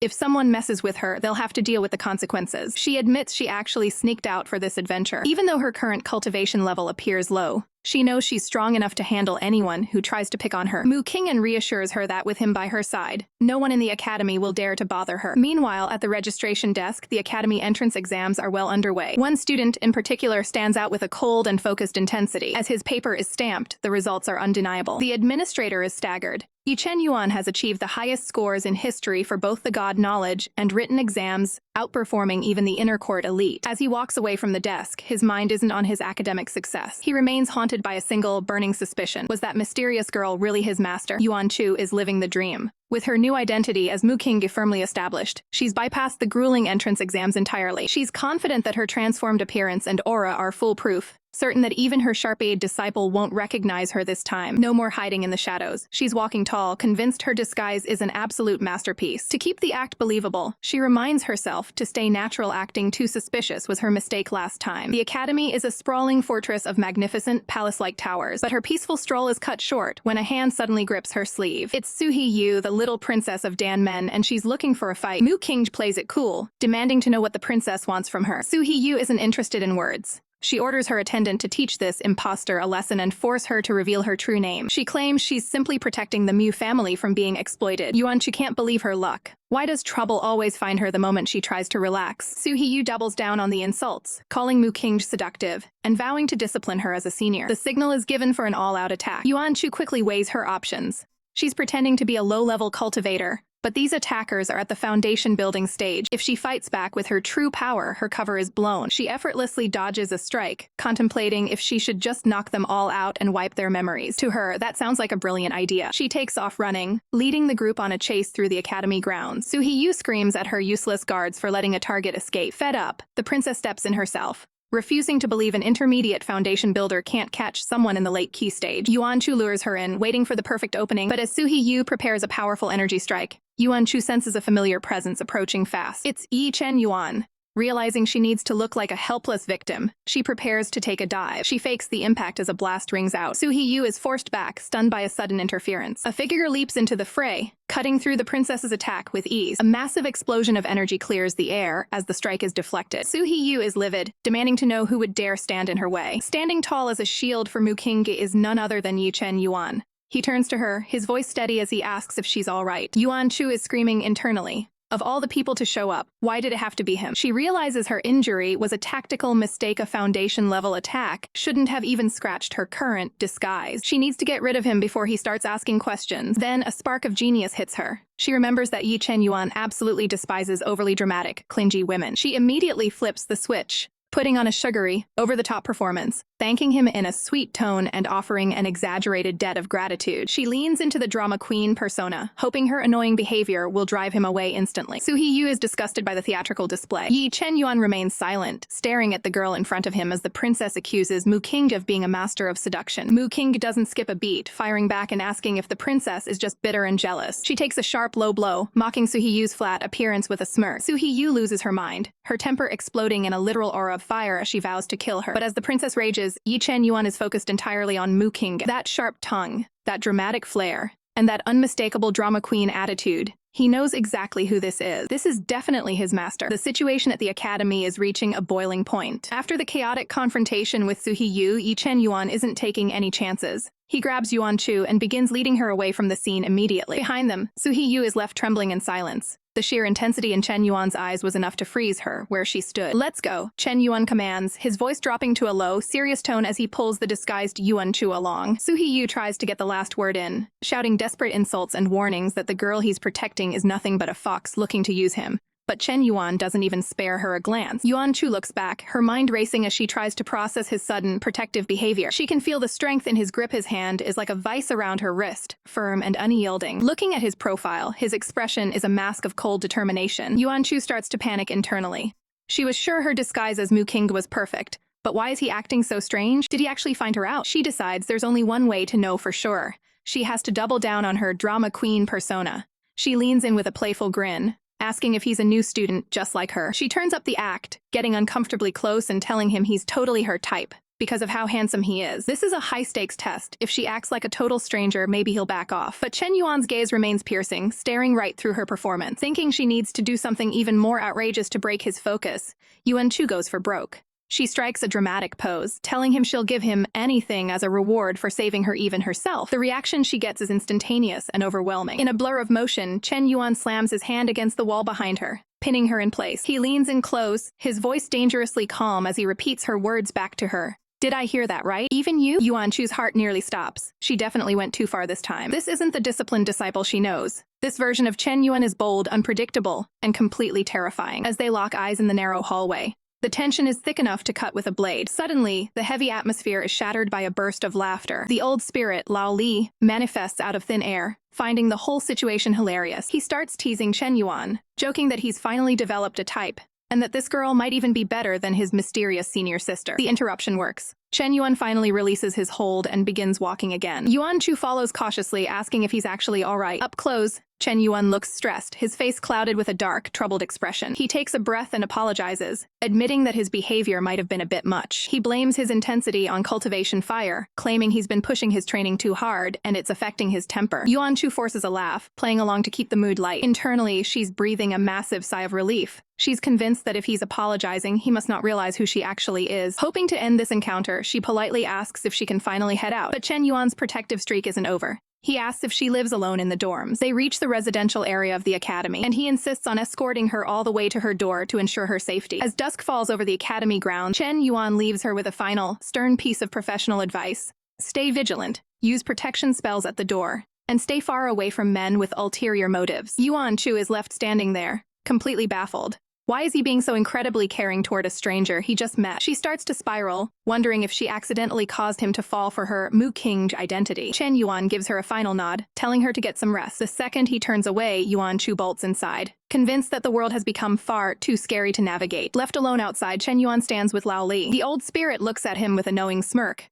asking the question they're both thinking. Is the young prodigy finally falling in love? Walking through the academy halls, Ye Chen Yuan's mind is a storm of conflicting emotions. When he first realized his master was hiding in plain sight, his protective instincts screamed at him to lock her away in the Sky Pearl for her own safety. But Master's recent performance has left him completely off balance. He can't stop thinking about the way she brazenly threw herself at him while in her Mu King disguise. What on earth was she thinking back then? The memory alone is enough to make the normally stoic disciple break into a cold sweat. Logically, he should expose her right now and send her back to the safety of the Myriad Sword sect. But he hesitates as the morning sun hits the academy spires. He admits to himself that he was acting on pure, irrational impulse when he pinned her against the wall earlier. He was unconsciously mad that she would act that way toward anyone, even him. If Elderly hadn't interrupted their intense moment, Chen Yuan doesn't even want to imagine how far he would have gone. He feels like he's on the verge of going berserk every time he looks at her. Yet the thought of sending her away is becoming unbearable. He watches her from afar, captivated by the lively, playful expressions that dance across her face. Elderly, sensing the shift in the air, watches Chen Yuan with a knowing look.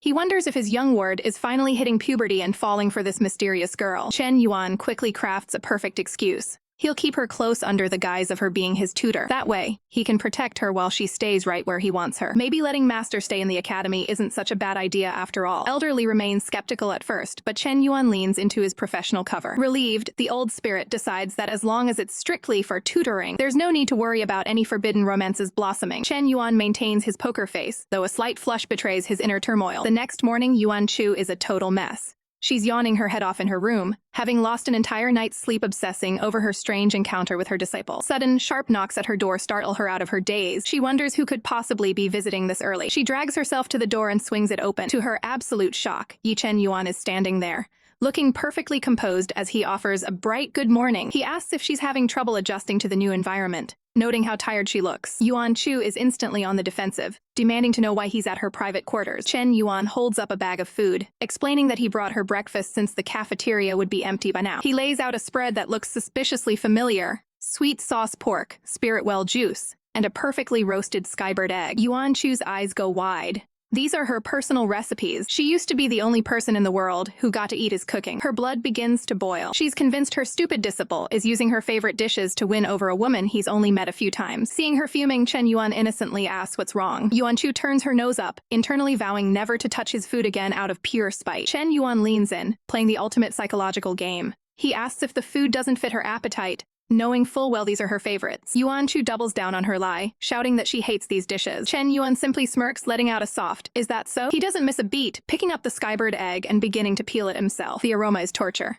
Yuan Chu's stomach does flips as she stares at the egg, her resolve crumbling as she realizes how badly she wants a bite. Chen Yuan takes a slow, deliberate bite, looking like he's enjoying it immensely. "Are you sure you don't want to eat?" he asks, his eyes gleaming with hidden amusement. Yuan Chu is crying on the inside. She remembers stealing these rare eggs with him in the past, and now he's gifting her precious treasure to a stranger. Chen Yuan twists the knife, mentioning how early he woke up to prepare this rare delicacy. He sighs, remarking that it would be a shame to waste the very last one. That's the breaking point. Yuan Chu's internal calculator kicks in. She knows there should be exactly 7 left based on her past raids. She wonders how he managed to find her secret stash. Chen Yuan makes a move as if he's gonna finish the meal himself, but Yuan Chu can't take it anymore. Dropping her act completely, she lunges across the table to snatch the food away. "Don't even think about it. This last skybird egg is all mine." The struggle to stay in character is officially failing. Yuan Chu completely abandons her tutor persona, diving face first into the skybird eggs like a starving beast. Ye Chen Yuan watches with a knowing smirk, gently placing a hand on her to slow her down. His voice is smooth as silk as he reassures her there's no rush, everything he brought is already hers. In the background, even the ancient spirit Lao Li is impressed by the kid's bold tactical maneuvers,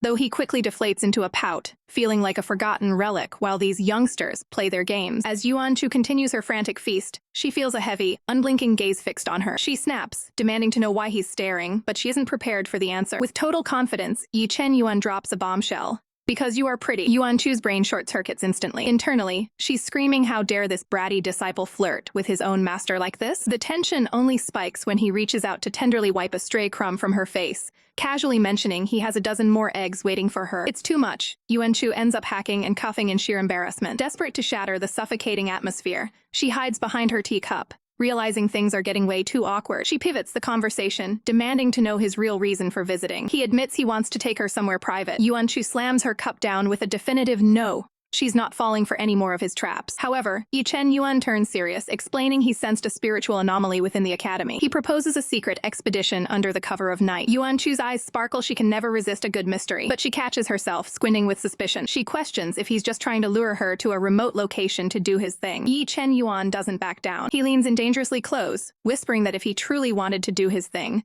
he wouldn't bother waiting for the evening to do it. The sheer boldness leaves Yuan Chu's face a bright, flustered crimson. As he makes a cool exit, promising to see her later, Yuan Chu is left slumped over in a daze. She can't believe how naughty and manipulative her little disciple has become since she last saw him. Once he's outside and alone, however, the cool facade cracks. Ye Chen Yuan's own face burns with shame as he realizes he might have pushed his teasing way too far this time. Internally, his mini-self is in a full-blown panic, scolding himself for losing control and being so disrespectful to his master. But duty calls. When night falls, the duo treks deep into the forbidden, overgrown sections of the campus. They arrive at a hidden, moonlit pond, a place Yuan Chu didn't even know existed. Ye Chen Yuan stops at the water's edge, his eyes narrowing. It's here, he declares. Beneath the shimmering surface, he detects a powerful, hidden essence, the scent of ancient blood. He turns to a stunned Yuan Chu and reveals the truth. Buried deep beneath this water is the blood of the legendary white tiger. Ye Chen Yuan doesn't give Yuan Chu a single moment to protest his bold behavior. Before she can even find her voice, he pulls her close, his expression shifting from playful to intensely focused. Without a word of warning, the two plunge together into the freezing, deep waters of the pond. They dive into the abyss, the silence of the underwater world swallowing them whole. To navigate this treacherous territory, Ye Chen Yuan takes a drastic measure, biting into his own finger. A drop of his blood drifts into the current, a powerful essence tied to his pact with the white dragon. Since the blood of the dragon and the tiger are cosmically linked, he can use his own life force to track the white tiger's location. He narrows his eyes, scanning the dark void for any sign of a resonance. Suddenly, a brilliant blue spark ignites in the distance. He's found the entrance. He pulls Yuan Chu in tight, telling her to hang on as they charge toward the light. As they descend, Yuan Chu's mind is racing. She can't understand why he's being so open with her. Is he really the type of person who would share his deepest secrets with just anyone? They dive deeper into the glow, the pressure of the water increasing with every second. A shimmering barrier forms around them,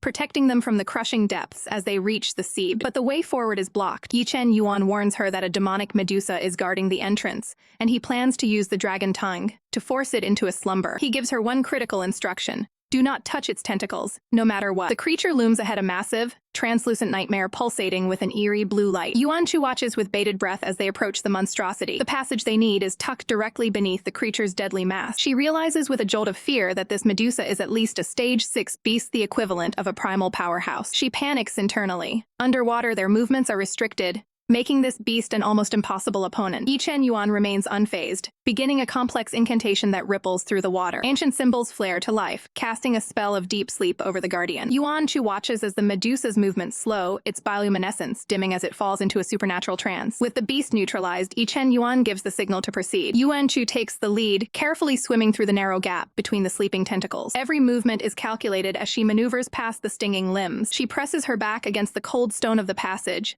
trying to make herself as small as possible. Suddenly, a tentacle twitches, reacting to their presence. She doesn't wait to see if it wakes up. She lunges forward, clearing the danger zone in a burst of speed. She spins around, frantically calling for Ye Chen Yuan to hurry before the window closes. It's too late. The Medusa's eyes snap open, and its tentacles lash out like whips, ensnaring Ye Chen Yuan in a deadly cage. Yuan Chu screams a warning as the monster fully awakens. Thinking fast, Ye Chen Yuan grabs Yuan Chu, pulling her into his space just as the tentacles converge. In a flash of blinding light, the two of them vanish from the underwater cavern entirely. They materialize inside a serene, breathtaking dimension known as the Cloud Realm. Yuan Chu collapses, gasping for air and relieved to be alive after their brush with death. However, the peace is short-lived as the spirit Lao Li appears, scolding Ye Chen Yuan for being so reckless as to reveal his private realm to another person. Yuan Chu quickly realizes she needs to maintain her disguise, She can't let on that she knows more than she should. She puts on a performance of pure, wide-eyed shock, questioning how he could possibly possess an entire hidden realm. Ye Chen Yuan just gives her a knowing, gentle smile, finding her surprised reaction far too cute before telling her it's time to get back to work. The duo comes face to face with a massive, imposing throne of glowing green light, standing solitary in the darkness. Yuan Chu gazes at the structure, a sense of eerie familiarity washing over her. Suddenly, a realization hits her. Like a lightning bolt, she remembers this exact throne from her previous life. This isn't just a seat, it's a legendary artifact vital to Ye Chen Yuan's growth. Without hesitation, she urges him to take the seat, promising that something incredible is about to happen. Ye Chen Yuan looks at his master, his expression softening as he thinks about how she always puts his needs first. It's a recurring pattern.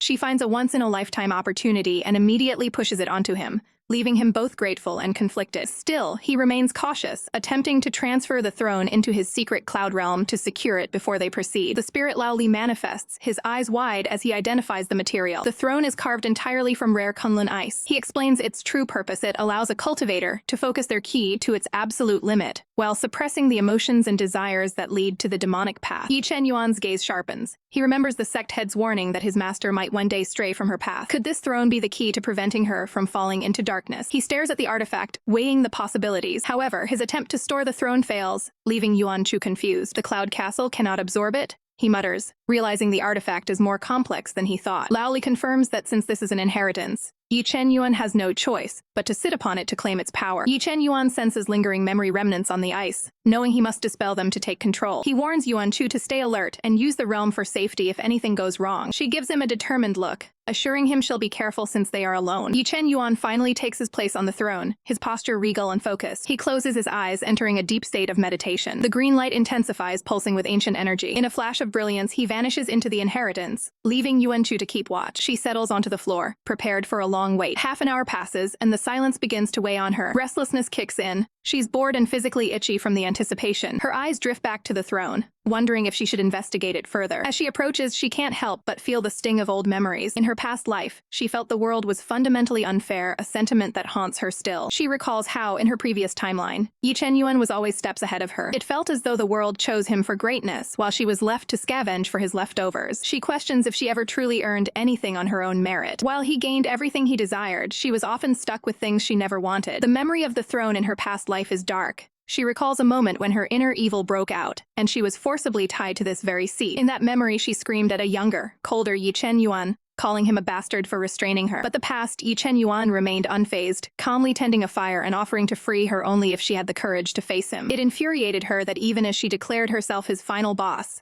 he seemed to ignore her struggle. She remembers her own face twisted in pure frustration. Yet, even then, he had tried to pacify her with food, treating their death match with a bizarrely professional calm. He had looked at her with a chillingly steady gaze. She had stubbornly claimed that no amount of meat would corrupt her resolve. A rare smile had crossed his face back then. He told her that while many claimed to love him, only her anger and hatred felt honest and directed solely at him. In the present, Yuan Chu is shaken by the intensity of the recollection. She wonders why these memories are resurfacing so vividly now. She reflects on the Ye Chen Yuan of the past, cold, distant, and singularly focused on his path to immortality. She stares at the empty throne, questioning if his incredible success is due to his pure devotion, or if there is a deeper, more mysterious reason behind his rise. Inside a realm of blinding light, Ye Chen Yuan stands before a majestic, celestial temple, where a booming voice demands absolute resolve. To reach the pinnacle of power, he is told he must suppress every feeling and seal his heart forever. This is the threshold of the Heaven Destroyer inheritance, a path that would make him the first human to ever truly conquer the heavenly way. Laoli watches in stunned silence as the gravity of the moment sets in. This isn't just any technique.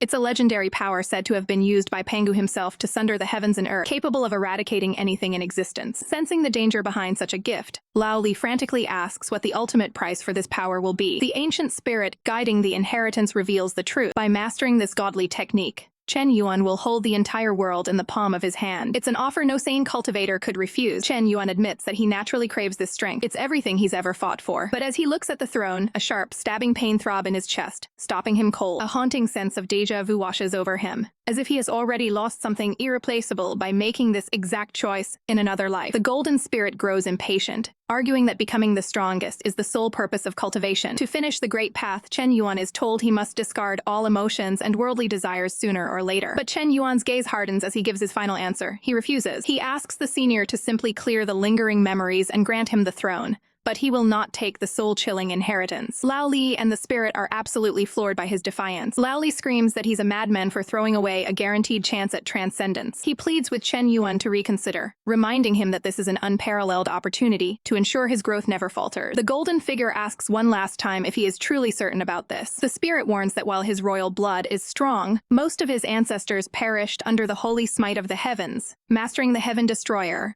is the only way to never fear that divine judgment again. If he gives up now, he risks being obliterated by lightning when he attempts to become an immortal. Lao Li desperately tries to talk sense into him, noting that the heavenly tribulations will only get more lethal as he breaks through to the next stages. Ignoring the temple of ultimate power, Chen Yuan begins to walk away. He questions the very foundation of the motionless path. He argues that if the universe were truly devoid of emotion, life would never have been born and the stars would have no reason to move. To him, the Great Path has been misinterpreted by everyone who came before. Cultivators of old may have cut themselves off from feeling, but Ye Chen Yuan declares that he is cut from a different cloth. He doesn't deny his hunger for power, but he vows to prove to the heavens that a cultivator can reach the summit while keeping their heart intact. The spirit asks if he truly has no regrets, even if the holy smite eventually ends his life. Without a second of hesitation, Chen Yuan confirms he has none. As the illusionary realm begins to shatter and collapse, Lao Li wails in despair, watching the greatest technique in history vanish into the void. Chen Yuan simply watches it crumble with a calm smile, content to let it go. The ancient spirit is left in awe, realizing that this young man is far more difficult to sway than even his father was. As the light fades, the spirit acknowledges that Chen Yuan possesses a terrifyingly stubborn will. Back in the physical world, a sudden flash of light signals Chen Yuan's return. He manifests instantly, catching a startled Yuan Chu in his arms before she can even react. Flustered,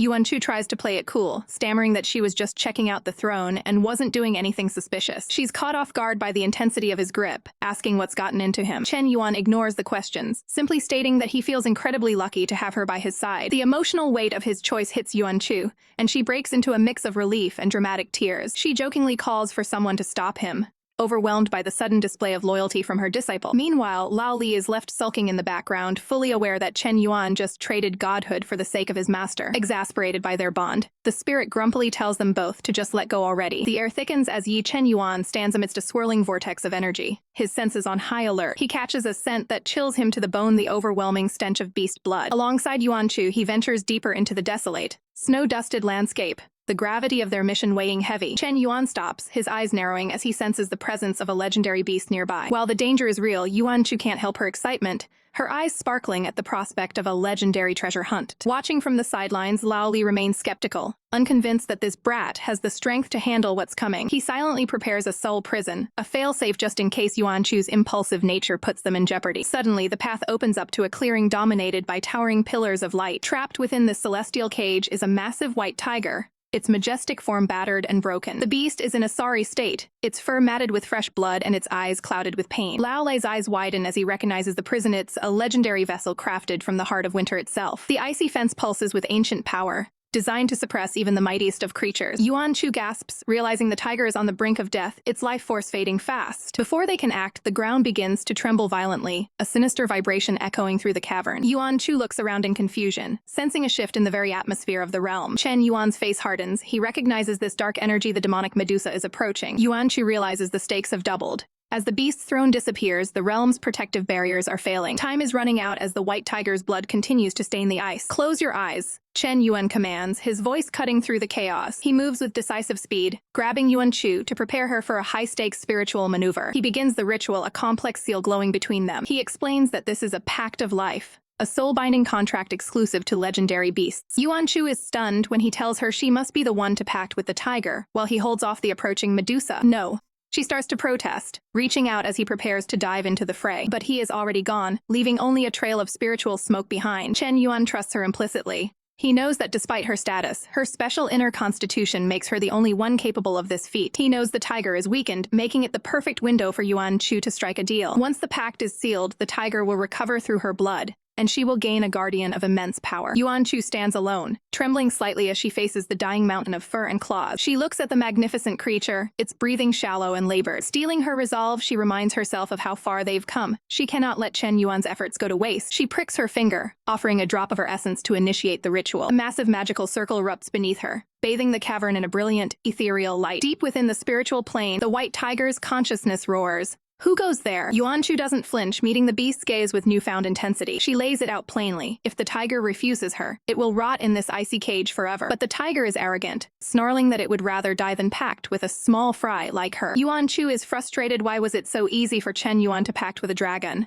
While she's getting bullied by a dying kitty, something snaps inside her. The final boss energy from her past life begins to boil to the surface. She realizes that if she wants to stand by Chen Yuan's side, she can't afford to be afraid of an ill kitty. Her expression shifts, a dark, commanding smile spreading across her face.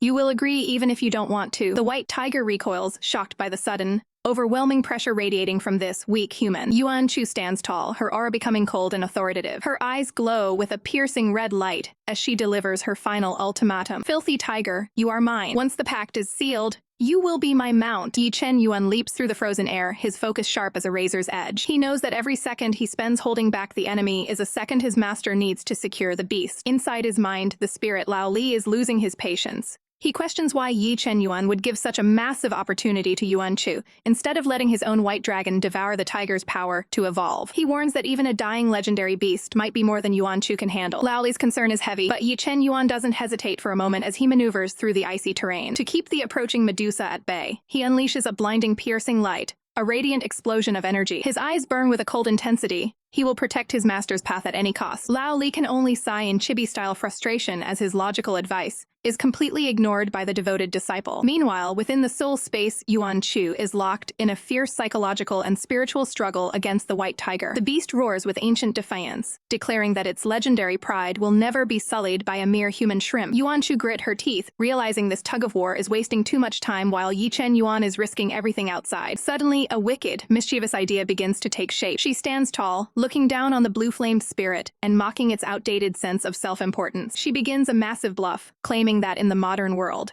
legendary beasts are so common they're walked on the streets like common pets. With a cold, calculating gaze, she dismisses the prehistoric predator as nothing more than a little kitty. The tiger is visibly shaken, its confidence wavering. It tries to argue that its kind was extremely rare even in the ancient times. Yuan Chu doubles down, weaving a tale of how humans discovered DNA and cloning 3,000 years ago, making original legendary beasts obsolete. She plays the part of a scientist, explaining how they can now churn out identical doppelgangers with just a drop of blood. She points out that she already has a white dragon as a sidekick, so why would she care about one more beast? She acts completely unimpressed, treating the legendary creature like a budget accessory. The tiger spirit is now in a full-blown existential crisis. It can't comprehend the scientific words she's using, but her absolute confidence makes it doubt its own reality. It wonders if the world has truly moved on so far while it slept for 10,000 years. Yuan Chu delivers her ultimatum. If it won't pact with her, she'll sell it to big-brain scientists who will rejoice at having a primordial specimen to cut open. She reminds the beast that it is trapped in a cage with no hope of escape. A sinister, dark smile creeps across her face as she describes the horrific experiments it will endure. She claims they will mince the tiger into tiny samples just to see how long it has lived, feigning total boredom. She turns to leave, telling the tiger its pride isn't worth her time. She remarks that she'll just go earn the money to buy a clone of it instead. The tiger is left in a state of pure, trembling shock. It can't believe a human could be so rude to a priceless treasure. Suddenly, a massive tremor from the battle outside shakes the entire chamber. Yuan Chu recognizes the impact as the clash between Ye Chen Yuan and the Medusa. She warns the tiger that reinforcements are coming, and since it refused her, she's just going to sell it off as merchandise immediately. Terrified of being minced, the tiger finally cracks. It accepts her offer but tries to set high terms, demanding a pact of life and daily blood sacrifices while refusing to fight. Yuan Chu shuts the beast down instantly. That's enough. She gives it one final choice, a servant pact or the laboratory. She tells the beast she'd actually prefer the money. The tiger's eye widens in disbelief at her sheer ruthlessness. She looks at the legendary creature with a predatory grin, treating it like a common product. She even threatens to sell it to someone who will turn it into a tiger hog for a favor. The thought of such a humiliating, mutated fate sends the tiger into a total panic. It begs for an equal pact, desperate to maintain some shred of dignity. But Yuan Chu is a master of the hard sell. It's a servant pact or nothing, and she starts a ruthless countdown. 1, 2. She doesn't even give the beast a second to think. Before she can hit 3, the tiger screams for her to seal it. Mission success. Yuan Chu has successfully bullied a legendary beast into total submission. With the white tiger finally under her thumb, Yuan Chu doesn't waste a single second celebrating. She surges through the icy depths, her mind racing back to the battle she left behind. A triumphant smirk flashes across her face. The legendary beast is hers, but the victory is short-lived.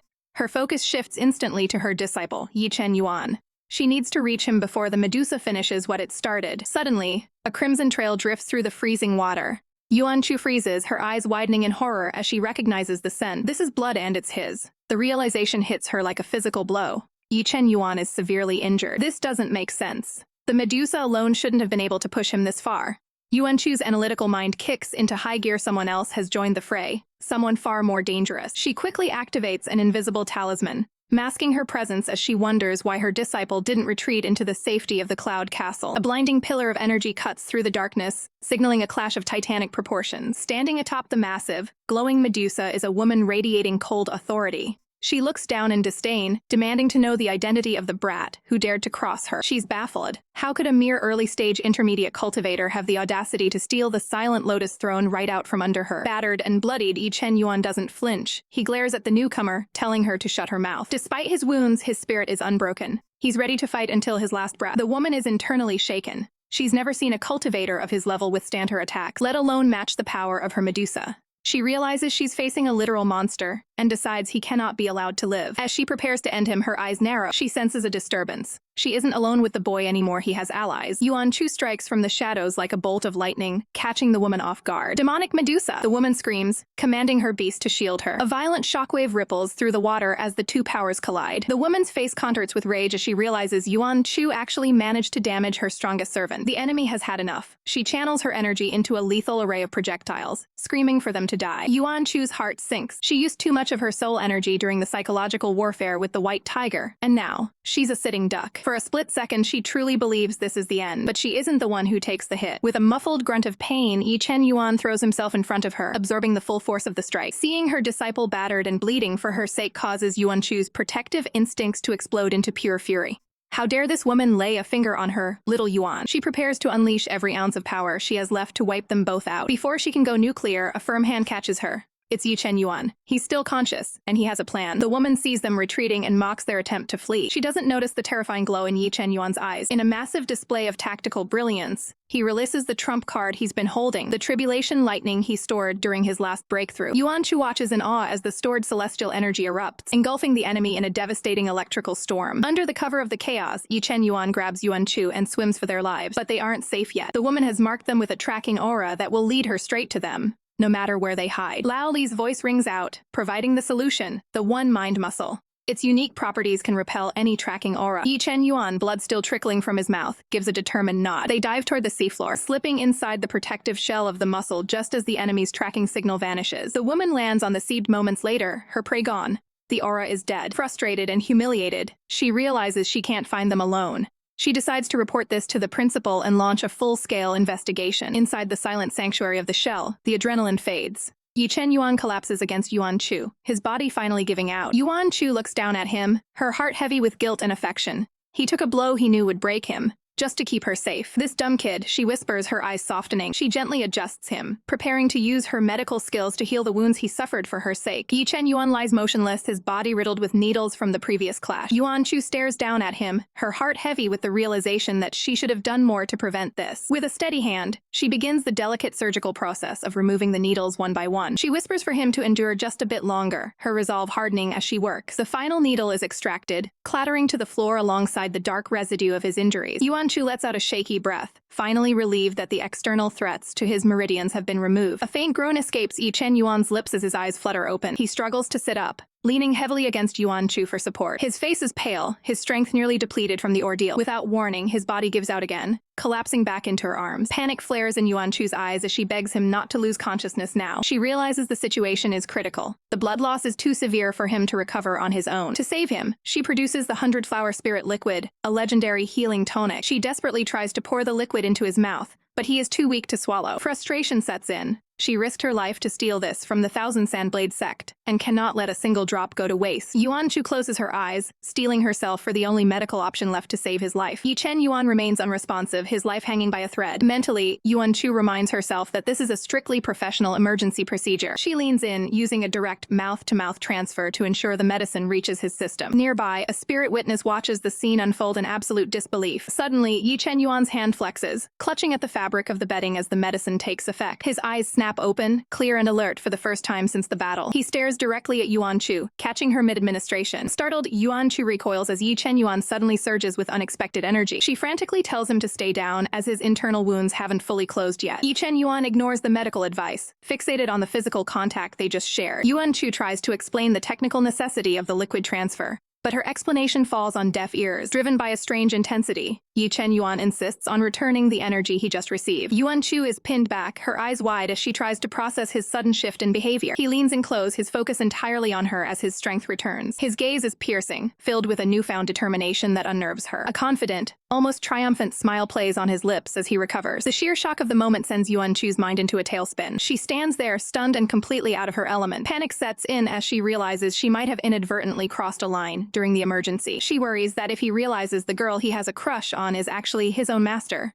the fallout will be catastrophic. Ye Chen Yuan looks at her with a look of growing recognition. Finally, he speaks the one word that confirms her fears. Master? The weight of the secret finally crushes Yuan Chu as she breaks down, her face flushed with the absolute humiliation of her identity being exposed in such a compromising way. Ye Chen Yuan stares at her, his expression unreadable as the reality of the situation settles between them. His hand trembles slightly, the physical manifestation of the internal storm raging within him. Deep in his mind, he berates himself, haunted by the realization that he had been harboring inappropriate, lingering thoughts about the very person he should respect most. He gazes downward, the shadow of regret clouding his eyes as he realizes the gravity of his past behavior. Finally, he finds his voice, questioning why his master would go to such lengths, while a small part of him admits he had suspected the truth long before this moment. Sensing the tension, Yuan Chu tries to break the ice with a nervous, awkward, Ye Chen Yuan clutches his chest, still recovering from the medicinal transfer, while Yuan Chu watches him with a mix of guilt and concern. She hardens her gaze, insisting that despite how it looked, there was a calculated reason for her actions. Ye Chen Yuan doesn't let her off easy, demanding to know why she didn't just return to the safety of the Thousand Sword Sect. Yuan Chu fidgets, explaining that while she had every intention of leaving, something held her back. Her composure breaks again as she shouts the truth.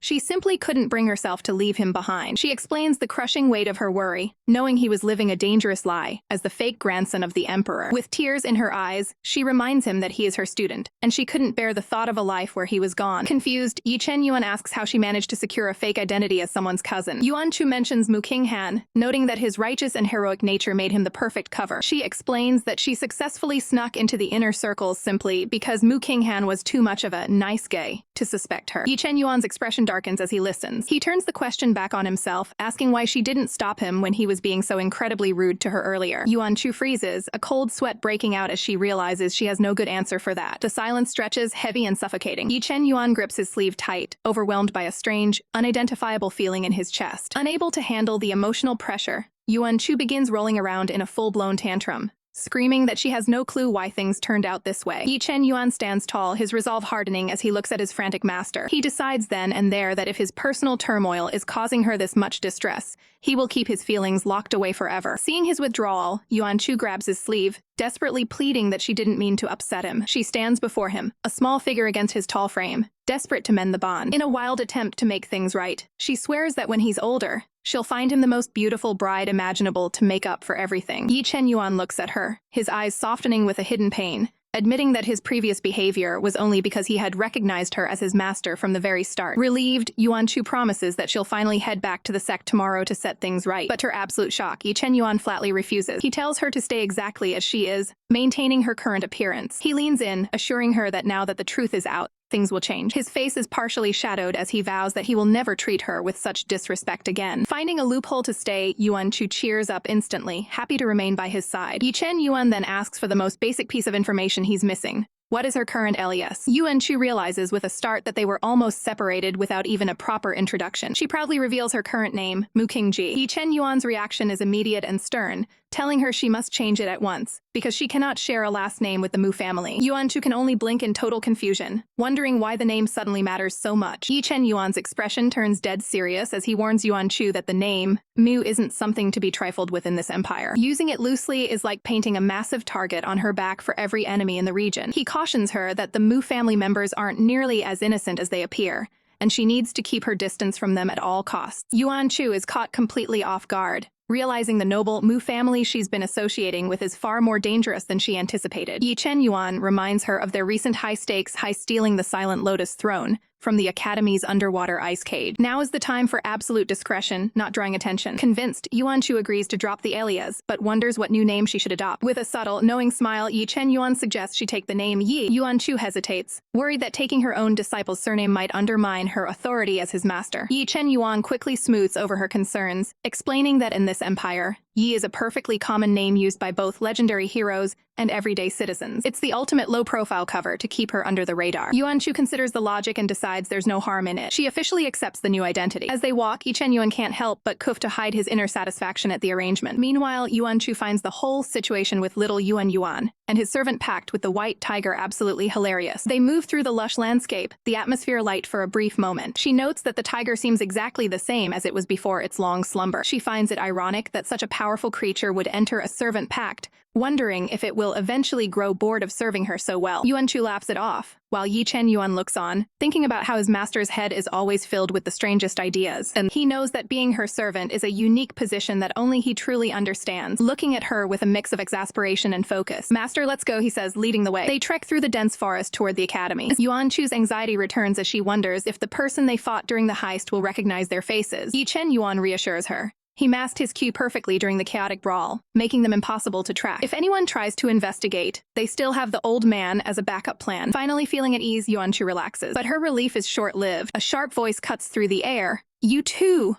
Halt!" They are stopped by an older student flanked by two others. Yuan Chu tries to play it cool, asking why they're being detained when they are clearly just fellow students. The older student isn't buying it. He's never seen their faces around the campus before. Ye Chen Yuan calmly explains that they are freshmen who only just enrolled the previous day. The student narrows his eyes, his suspicion growing. He recalls the vice principal's warning about two thieves who stole the silent lotus, thrown one of whom could manipulate thunder. He pulls out a shimmering golden talisman and commands them to pour their spiritual force into it. Ye Chen Yuan immediately recognizes the device. It's a high-level talisman designed to expose a person's elemental spiritual base. There is no way to hide from its light. Ye Chen Yuan smirks internally, ready for the test. As they both place their hands on the talisman, it reacts, but the result is unexpected. "Only one?" the student mutters, confused by the reading. Despite the result, he remains incredibly suspicious of the pair. He demands to know exactly why they were lurking deep in the forest, instead of studying at the academy where they belong. The tension near the academy gates is suffocating as Yuan Chu struggles to find an excuse for their late-night arrival. Ye Chen Yuan smoothly interjects,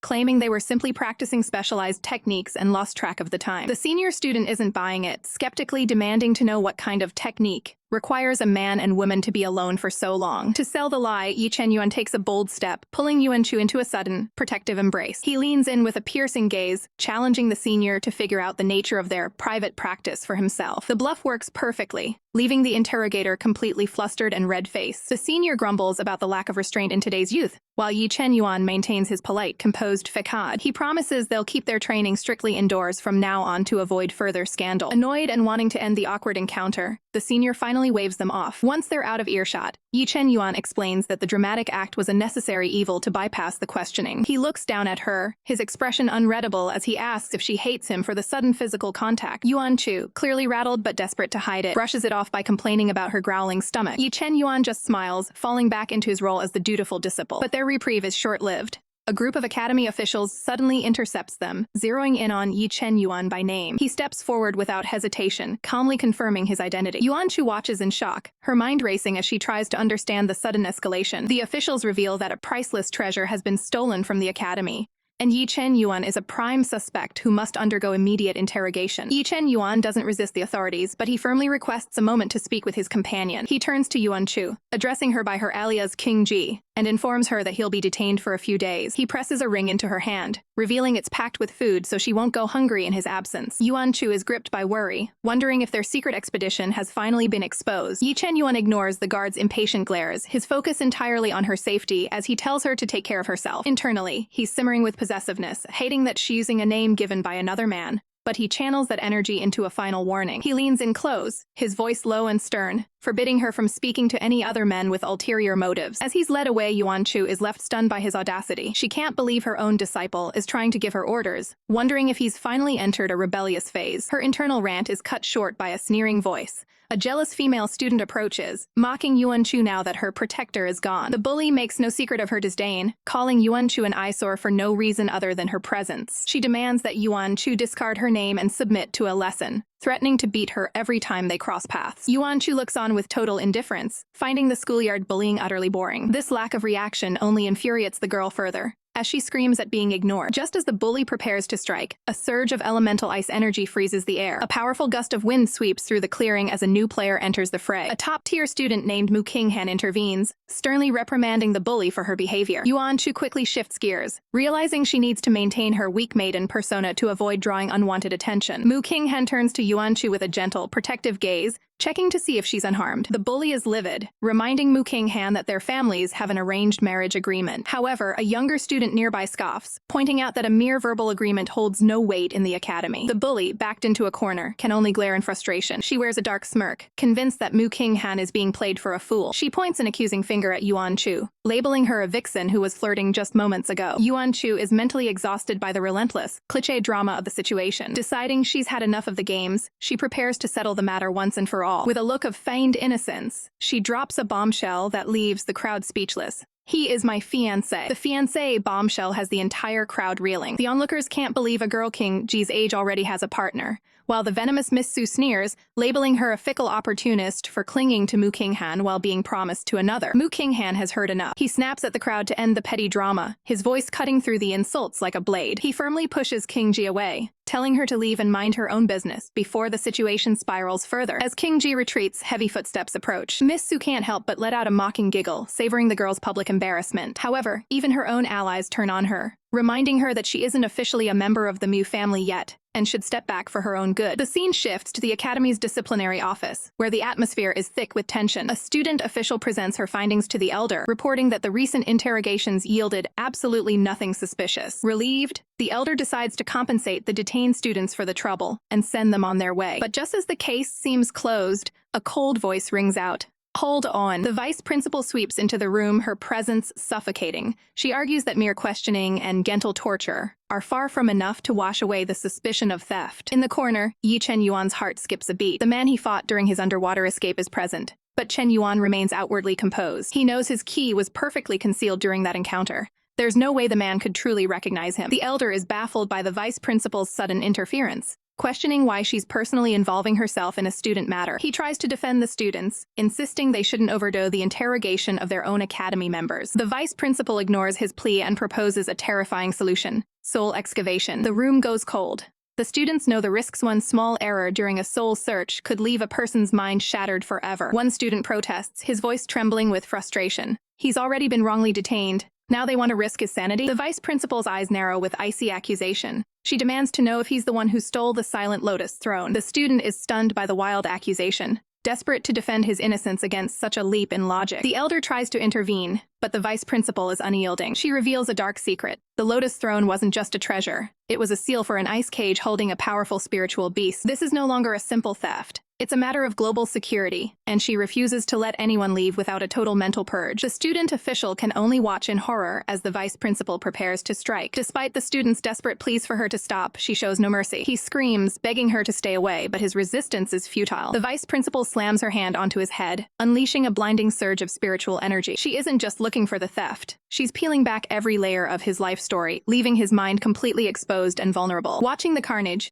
Ye Chen Yuan's companion warns him that they cannot let her touch him. If she loses control or digs too deep, the damage will be catastrophic. The vice principal tosses the broken student aside, coldly noting that he wasn't the thief. She immediately moves to her next victim. A young girl collapses to the floor, her legs giving out from pure terror. She sobs, pleading with the elder to save her from the mental violation. The vice principal ignores the tears and points a finger directly at Ye Chen Yuan. "Here, it's your turn." His companion tenses, knowing the vice principal might intentionally inflict serious damage during the process to force a confession. Ye Chen Yuan's mind races. He doesn't fear the injury, but he worries that resisting or revealing his true power will bring trouble to his master. Just as the vice principal's hand glows with lethal intent, someone steps in to halt the process. Ye Chen Yuan looks up in shock as a familiar presence intervenes. The room erupts in whispers as a name is called out in disbelief. Jiu Qianji. The tension in the room is suffocating as the vice principal demands to know why Gu Qingqi has dared to interfere with his investigation. But before he can lash out, Mu Qinghan steps forward, her presence commanding and cold.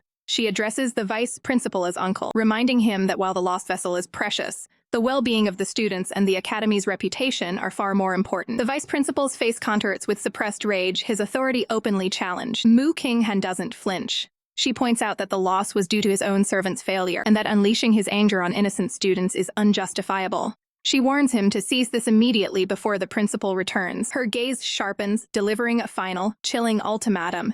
If he continues, not even their family will be able to shield him from the consequences. Backed into a corner, the vice principal finally relents. He masks his fury with a hollow apology, promising to compensate the inspected students before leading them away. He retreats, though his expression remains a mask of bitter resentment. The crisis averted, the scene shifts to the quiet hallways of the academy. Mu Qinghan turns to Ye Chen Yuan, her stoic demeanor softening. She asks if he has questions for her, sensing his confusion. With a heavy heart, she confesses the truth: she isn't his real cousin.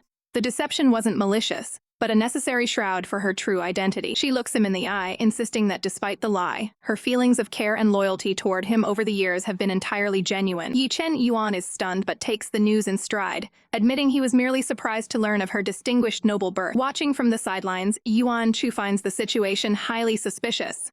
A young miss from one of the empire's most noble families hiding out in a third-rate country. Something doesn't add up. Mu Qinghan dismisses her status as insignificant, but then drops a bombshell. She reveals that a marriage was arranged between her and the eldest grandson of the emperor. This news sends shockwaves through Ye Chen Yuan and Yuan Chu alike. Yuan Chu wonders if she's referring to the real prince or the fraudulent one currently holding the title. Mu Qinghan explains that her icy blood awakened long ago, a condition so volatile it required a partner with a specific, opposing blood type to stabilize it. When the emperor's grandson was tested and found to have the matching royal blood, their families rejoiced at the match. Yuan Chu is immediately skeptical. Royal blood is incredibly rare. There's no way the fake prince could naturally possess it. Ye Chen Yuan recalls the moments his own blood was taken for testing in the past. A vision of a glowing spiritual energy flashes the true source of that power. The pieces of the puzzle fall into place for Yuan Chu. The fake prince didn't just steal a title. He stole Ye Chen Yuan's blood to bluff his way into the imperial family. She's furious, realizing the impostor fled to the Yi family specifically to hide his lack of royal lineage until he could secure Ye Chen Yuan's essence. Mu Qinghan continues her story, her voice tinged with sadness. Though she is betrothed, the prince has yet to awaken his veins, while her own power is reaching a breaking point that could kill her. Tears well in her eyes as she recounts her father's desperation. He sought a divination from the Heaven sect, which led them to the Chaoshi country to find a person of destiny within a household named Ye. Following that prophecy saved her life, she learned to suppress the lethal effects of her icy blood through her training there. She smiles warmly at Ye Chen Yuan, crediting him entirely for her survival and good fortune. As Yuan Chu tries to process this complex web of lies and destiny,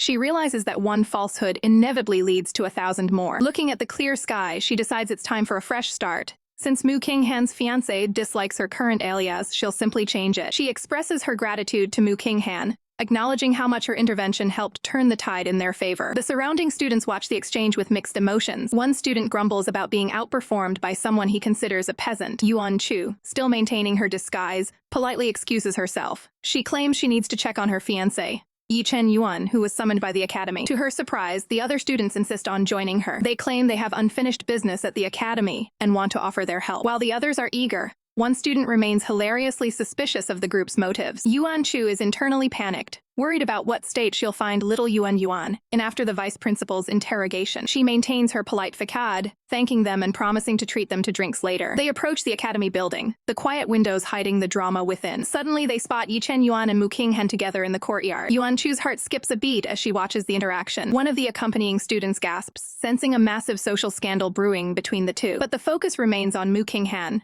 who looks at Ye Chen Yuan with absolute conviction, declaring that he is, without a doubt, her true person of destiny. Ye Chen Yuan takes a cautious step back, his mind racing to process Mu Qinghan's sudden declaration of destiny. He remains skeptical, doubting that among all the members of his family, he could truly be the one she's searching for. Sensing his confusion, the elder speaks up, asking the young man what exactly he's questioning. Ye Chen Yuan turns to him, demanding an explanation for these cryptic claims. The elder reveals a hidden truth, explaining that he has been observing Ye Chen Yuan's path long before the boy even realized his presence. He pulls the conversation back to a specific moment from their childhood, a time when Ye Chen Yuan was just a hungry, desperate boy. A vivid memory flashes back, a young, disheveled Ye Chen Yuan hiding in the brush, looking like a cornered animal. On that day, a young Mu Qinghan had wandered into the garden to admire the flowers, only to literally stumble right into him. Fearing she would report his presence and denounce him, the young Ye Chen Yuan acted on impulse. He grabbed a handful of flower petals, stuffed them into her small palm, and pressured her into eating them so she would become his accomplice. In the present, the realization hits Ye Chen Yuan like a physical blow. He remembers his childish logic. If she ate the evidence with him,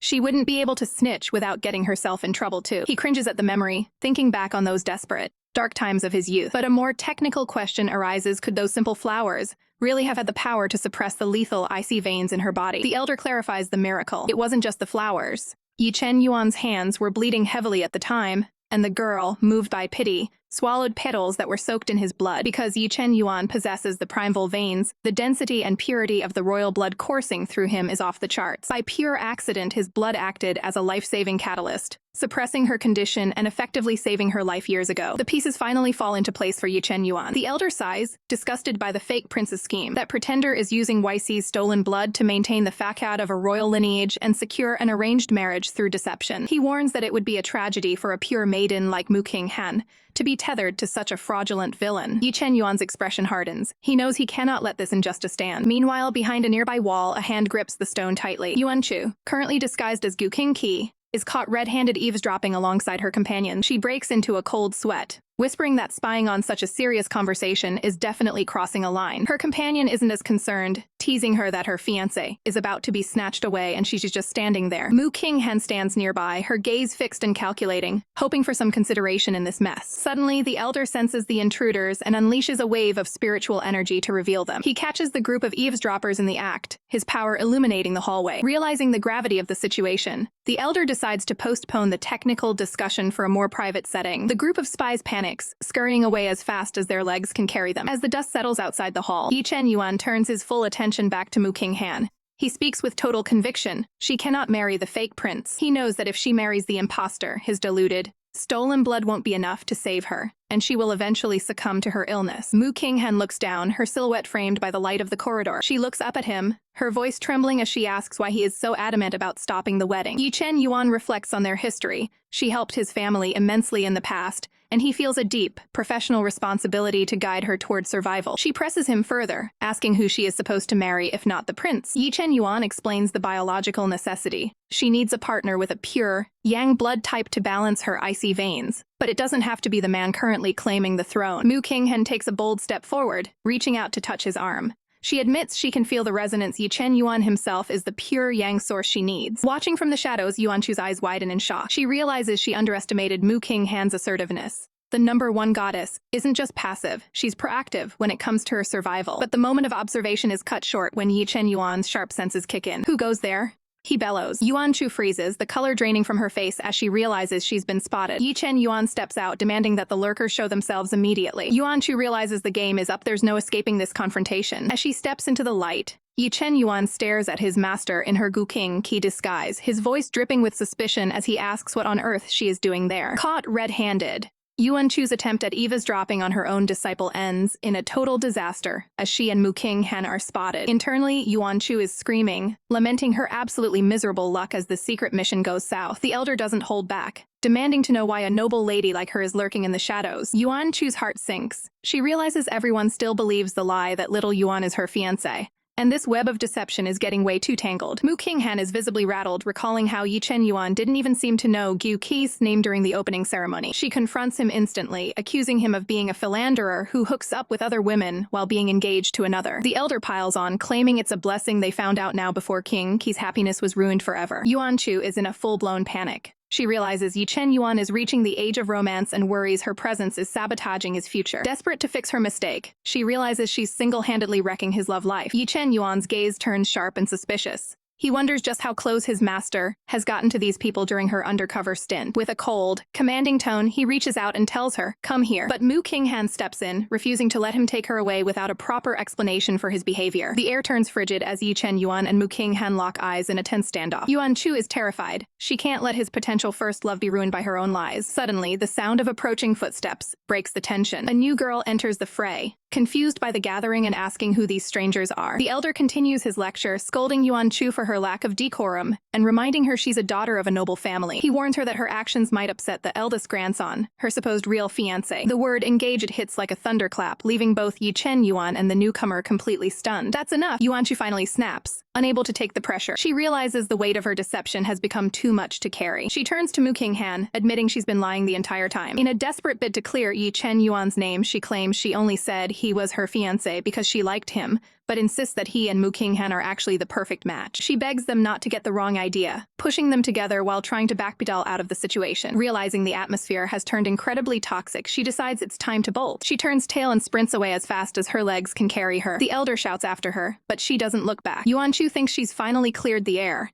but an unexplained wave of irritation washes over her like a master watching a pet finally learn to fend for itself. Her relief is short-lived when a firm hand suddenly clamps down on her shoulder. She turns to find Ye Chen Yuan looming over her, his expression dark and terrifying. His eyes glow with a dangerous, unstable light, signaling he's reached his breaking point. Mukinghan tries to intervene, demanding he let go before he hurts her. Before anyone can react, Ye Chen Yuan executes a high-level technical maneuver. In a flash of advanced teleportation, the pair vanishes from the courtyard, leaving Mukinghan standing in shock at his overwhelming power. They reappear in a secluded hallway, the air thick with tension. From a distance, Mukinghan's voice echoes, pleading with him to calm down and not stray from his path. Ye Chen Yuan ignores the warnings, his focus entirely locked on Yuan Chu. The elder's voice joins the plea, sensing that Ye Chen Yuan is on the verge of a mental breakthrough or a total collapse. Ye Chen Yuan's hand reaches out, crackling with intense energy. A blinding flash of white light erupts as he exerts his dominance over the space. He pins Yuan Chu against the wall, his voice low and dangerous. He demands to know why she's trying to push him away and what she meant by saying he fits perfectly with anyone else. Yuan Chu senses a sudden, chilling shift in the atmosphere. Something is deeply wrong with her disciple. Without warning, Ye Chen Yuan lunges forward, his movements erratic and fueled by an unstable spiritual pressure. He pins her against the wall, his gaze intense and bordering on a total loss of control. Deep within his psyche, a dark, malevolent voice echoes, urging him to stop suppressing his desires and finally claim what he wants. A possessive fog clouds his judgment as his eyes flash with a dangerous, unnatural light. Yuan Chu tries to break through the trance, pleading for him to look at her and remember who she is. She firmly identifies herself as his master, hoping the bond they share will snap him back to reality. However, the shadow looming behind him whispers a corrupting counterthought. Why should being a master stop her from being his? The spiritual tension reaches a breaking point as Yuan Chu realizes her disciple is being consumed by internal demon. She spots the source of the corruption, a parasitic influence feeding on his inner turmoil. With a surge of her own authority, she commands the darkness to unhand him, refusing to let her disciple fall. The shadow recoils with a frustrated hiss, unable to withstand her sheer willpower. As the dark aura dissipates, Ye Chen Yuan's strength evaporates, leaving him dazed and vulnerable. The malevolent energy finally vanishes, leaving the hallway silent once more. His body gives out, and he collapses directly into Yuan Chu's arms. Sometime later, the scene shifts to the quiet safety of their infirmary quarters. Ye Chen Yuan finally stirs, his eyes clearing as he finds his master watching over him with concern. Relief washes over Yuan Chu. The immediate danger of his spiritual collapse has passed. She explains that she used her spiritual force to inspect his mind, and while the event was terrifyingly weird, she found no lingering abnormalities. The room remains heavy with the weight of what just happened. Ye Chen Yuan dismisses the incident, blaming the consecutive high-stakes battles for his mental exhaustion. Yuan Chu begins to worry if her earlier attempt to play matchmaker with the noblewoman was the trigger for his outburst. His response is immediate and absolute: it wasn't about the other woman. Yuan Chu realizes her plan backfired spectacularly, feeling like she lifted a rock only to drop it on her own foot. Swallowing her pride, she offers a sincere apology for pushing him away. Despite her words, Ye Chen Yuan remains tense, his hand clutching the bed sheets as he grapples with a monster still lurking in his heart. The mental toll of suppressed emotions is clearly visible on his face. Trying to lighten the heavy mood, Yuan Chu frantically asks if he's upset about her secret identity or her shape-shifting forms. He offers a soft, weary smile, assuring her that he could never be truly angry with her. She breathes a massive sigh of relief, glad to have her disciple back to his usual self. But then, his tone turns deadly serious as he asks a haunting question. Master, will you ever leave me? He fears a future where he might lose control of the darkness inside him again. Yuan Chu takes a moment to process the depth of his fear. She vows to treat him exactly as she always has, promising that their bond remains unchanged by this incident. He accepts her word, though a flicker of uncertainty remains in his gaze. Internally, Yuan Chu reflects on the complexities of fate. She believes she is someone who cannot be loved due to her grand ambitions and a lock on her own heart. Despite the underlying shadows, she chooses to push the darkness aside, determined to enjoy their remaining time at the academy. The aftermath of the demon incident leaves the air thick with tension, and nobody's feeling it more than the elder. He is absolutely fuming, his face contorted in a mask of pure indignation. It's clear this old man has a remarkably short fuse when his pride is on the line. He grinds his teeth, feeling completely insulted that they would actually put him through such an ordeal. Yuan Chu tries to play peacemaker, offering a sheepish apology to soothe his ruffled feathers, but Ye Chen Yuan won't let his master take the hit, immediately stepping forward to take full responsibility for the chaos. The elder sighs, realizing his attempt at being a wingman was a total disaster, because he didn't realize the mystery girl was Yuan Chu all along. However, a sudden memory flashes in his mind the unmistakable image of the two of them in a very close encounter back inside the muscle. Needing the truth, the elder asks Ye Chen Yuan to step away so he can interrogate Yuan Chu privately. Yuan Chu watches her disciple depart, a sense of impending dread washing over her. The elder leans in close, whispering a blunt question about what exactly happened between them inside that muscle. Yuan Chu's reaction is instantaneous. She screams a panicked "no," her face turning a bright shade of scarlet. The elder doesn't let up, teasing her about the obvious bond she shares with her disciple. Overwhelmed with embarrassment, she begs him to never mention that nightmarish event ever again. Seeking to change the subject, the elder asks about her prize, the white tiger. He's visibly relieved to learn she was the one who secured the contract, keeping the legendary beast out of the hands of any dangerous outsiders. Yuan Chu explains that the tiger is currently too weak to travel, but she promises to show him once it has had time to recover. Watching the exchange from a distance, Ye Chen Yuan remains silent. He observes how easily the two of them get along, wondering if his master is simply that mature or if the elder is just incredibly childish. As night falls, Yuan Chu is lost in a deep, peaceful slumber, completely unaware of her surroundings. A hooded figure, Ye Chen Yuan, silently enters the room, standing like a guardian over her bed. He reaches out toward her, his hand hovering near her face with careful precision. Yuan Chu mumbles in her sleep, her mind focused on nothing but her next meal. He gently pulls the blanket up, ensuring she stays warm through the night. He notes that despite her high cultivation level, she didn't wake up or sense his presence. It's a profound realization for him. She isn't letting her guard down because she's weak, but because her heart trusts his presence so implicitly that he is no longer perceived as an external threat. The next morning, the sun rises over the academy grounds. A mystical paper crane flutters through the air, carrying an urgent message. Ye Chen Yuan catches the construct with a practiced hand. The paper glows with spiritual energy, unfolding to reveal its contents. The elder arrives on the scene, recognizing the official academy stamp and wondering if they are being summoned regarding the Silent Lotus throne. Ye Chen Yuan's expression hardens as he processes the situation. He finds a note left by Yuan Chu. She's headed out on personal business, but made sure to leave him a box of his favorite fairy eggs for lunch. With a sharp command, he sends the message crane on its way. There is work to be done. He turns to the elder, ready to head out and face the academy's summons. Ye Chen Yuan stands alone in the center of a massive, shadowed hall, facing the silent judgment of the academy's highest authorities. Among the onlookers, Gu Qingqi watches with bated breath, her expression a mix of hope and anxiety. The silence is broken by a high-ranking elder, who leans forward to confirm the identity of the young prodigy before her. With absolute composure, Ye Chen Yuan acknowledges her, his gaze steady, unwavering. The interrogation begins immediately.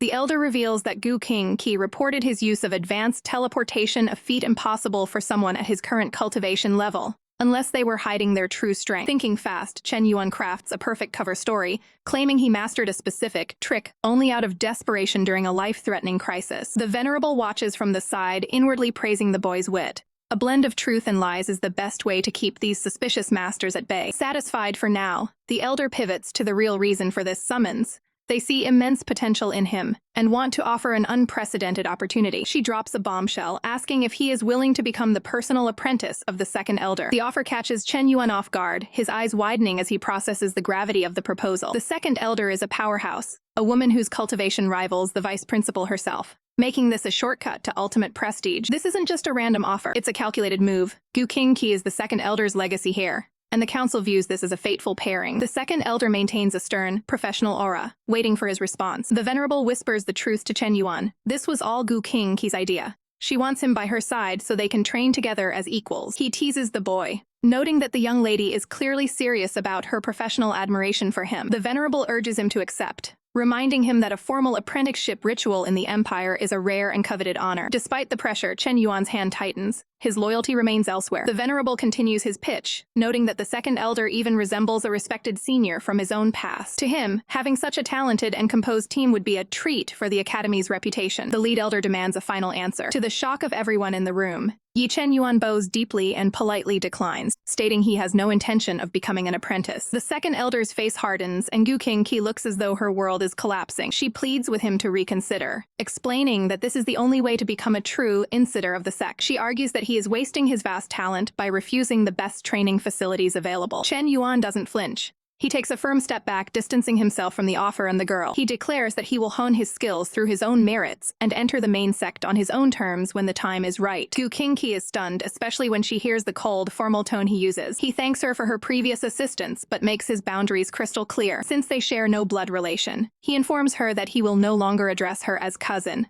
asking her to respect this professional distance. Turning back to the council, he reiterates that his focus is on consolidating his basics outside the academy's direct influence. Gu Qingqi is left trembling, wondering why he is suddenly drawing such a sharp line between them. Her mind immediately goes to Yuan Chu. Could his master be the reason for this cold rejection? The second elder, her pride wounded, demands to know if Chen Yuan is refusing because he looks down on her strength. He quickly denies it, but the elder isn't finished. She issues a stern ultimatum. If he can withstand her pressure for a set amount of time, she will let him go. If not, he will be forced to become her disciple. Meanwhile, outside the tense hall, Yuan Chu is wandering the grounds, completely unaware of the drama. She's mostly annoyed because Chen Yuan is late for lunch, grumbling about her insolent students' growing independence. She notices a massive commotion nearby, with students crowding around a central figure. The girls are swooning over a handsome, mysterious student. It's Mu Qinghan, standing tall and looking every bit the noble prodigy as he calls out for King Ji. Yuan Chu watches the spectacle from the sidelines, wondering what all the fuss is about. Yuan Chu is caught off guard as Mu Qinghan approaches her,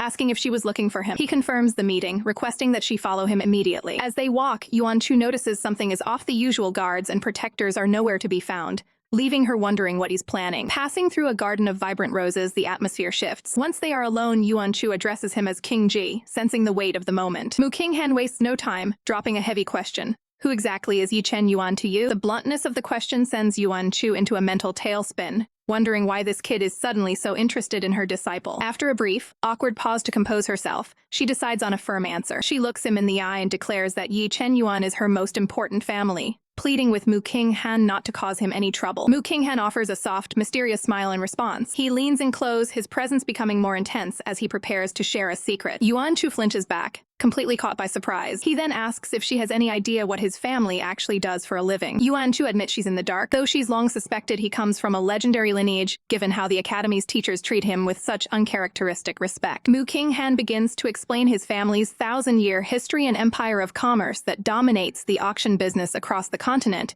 and has even reached the prestigious Sage sect. The name of this powerhouse is the Ji Dao auction business. Yuan Chu's jaw drops in pure shock. Internally, she realizes she's standing next to a literal living wallet, a member of the wealthiest family in the entire empire. She asks the obvious question, is he the future heir to this massive fortune? Standing tall in the quiet courtyard, Mu Qinghan confirms her suspicions. That's correct, I am, he says with a calm confidence. But instead of being impressed, Yuan Chu looks absolutely horrified. Her mind races back to her previous life, remembering the tragic fate that awaited the heir of the Ji Dao auction house. In that timeline, he was the victim of a ruthless plot that cost him his cultivation and the use of both his legs. He fell from the height of glory into a miserable existence in an instant. Desperate to regain his power, the young genius had braved the chemical reservoirs of the empire to rebuild his body. But the attempt failed miserably, and he was consumed by the very process meant to save him, leaving nothing behind. Yuan Chu stares at the boy before her, realizing she's looking at a doomed man. Mu Qinghan, misinterpreting her stare, asks if his background intimidated her, finding her reaction almost cute. Yuan Chu remains solemn.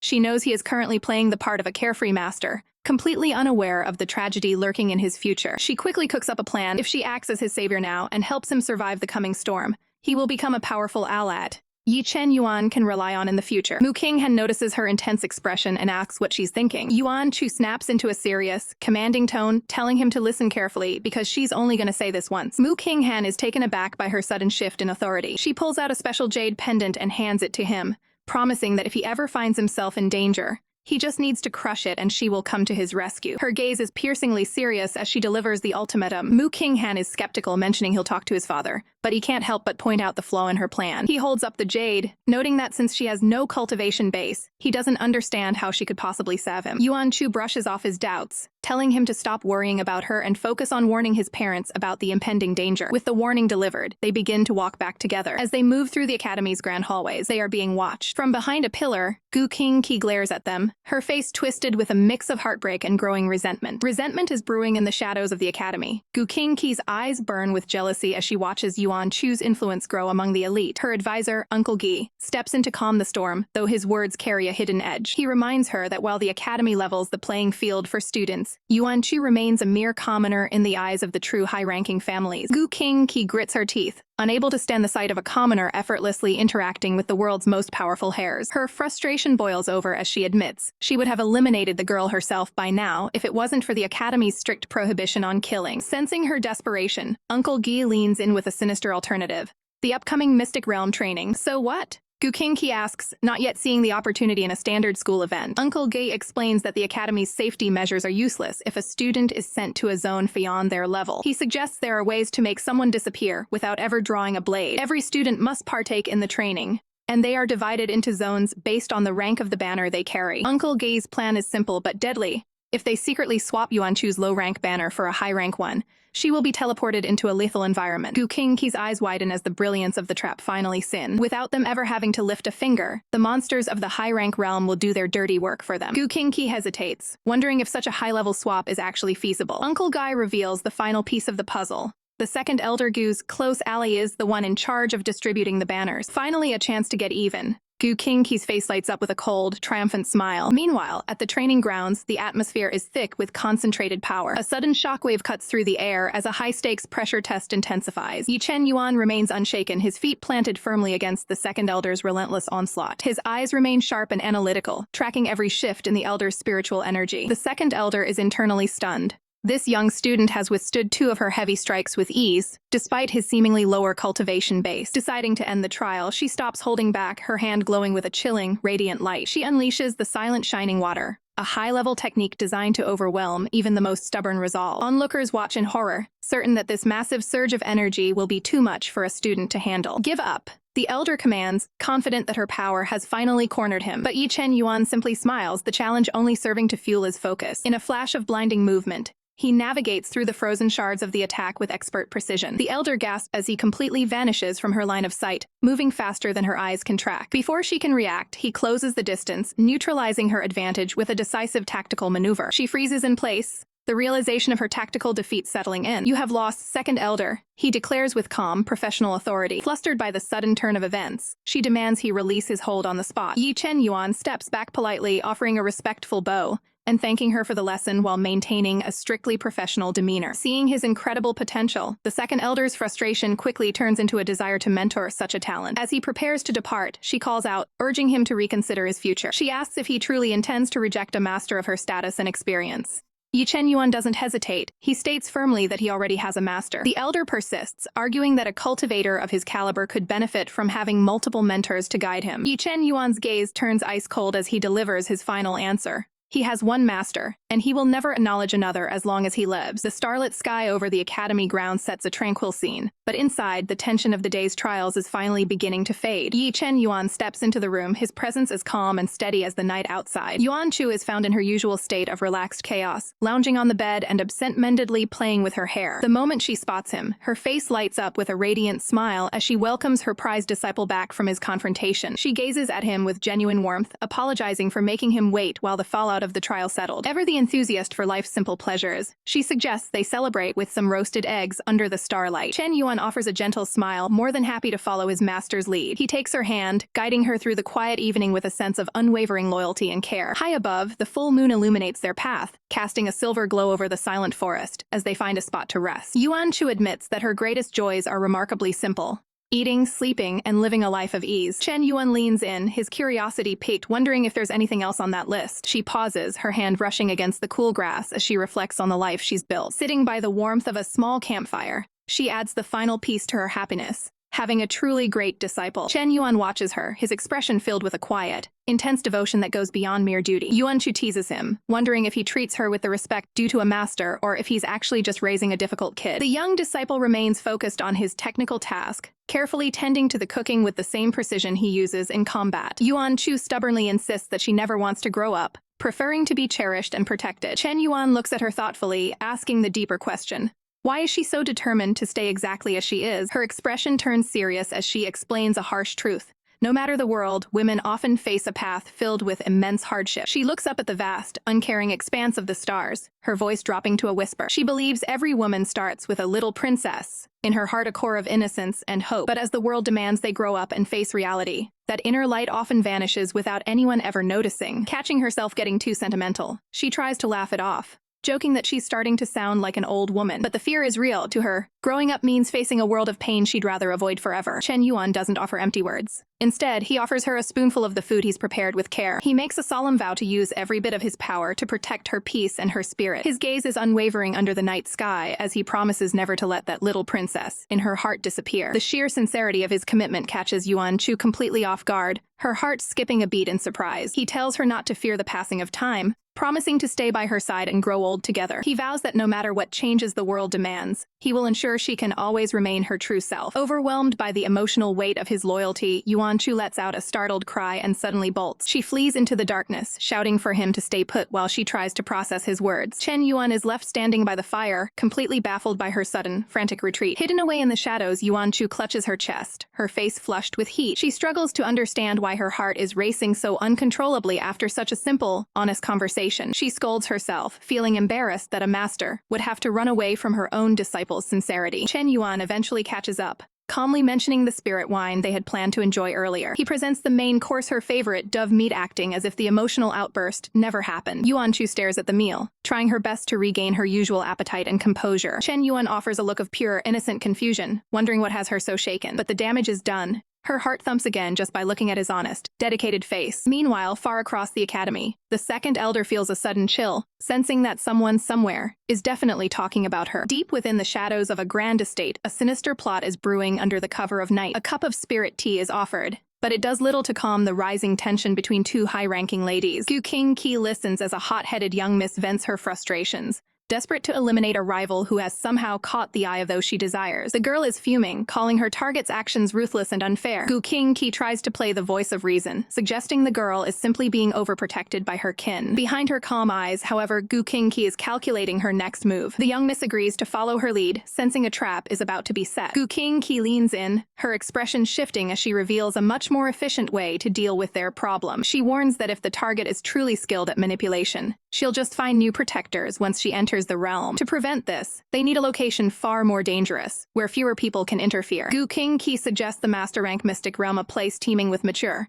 lethal spiritual beasts. If the target is as weak as the young miss claims, she won't last a second against the monsters inside. The young miss is delighted, convinced that her rival, who has only just begun refining her ki, is walking straight into a death trap. She's certain the girl will be eliminated before she even meets another person. Gu Qingqi remains composed even as her chibi self ponders the weight of this gamble. She wonders what will happen if the girl somehow defies the odds and survives. But the young miss is arrogant. She takes full responsibility, claiming the target is a nobody with no backing who wouldn't dare seek compensation, even if she did survive. As the daughter of a powerful sect, she feels untouchable. Gu Qingqi finally asks for the name of this mysterious rival. The answer hits like a physical blow. Mu Qingji. Gu Qingqi's eyes widen in genuine shock. Mu Qingji? She repeats, the name echoing with a weight the young miss doesn't understand. Sensing the shift, the young miss asks if she knows her. Gu Qingqi quickly masks her reaction, lying that she has only heard the name in passing. The young miss scoffs, labeling Mu Qingji a vixen with a ruined reputation. With the plan in motion, she takes her leave, satisfied with the impending doom of her rival. Gu Qingqi stands alone, her mind racing. She realizes this is the very girl Ye Chen Yuan is devoted to.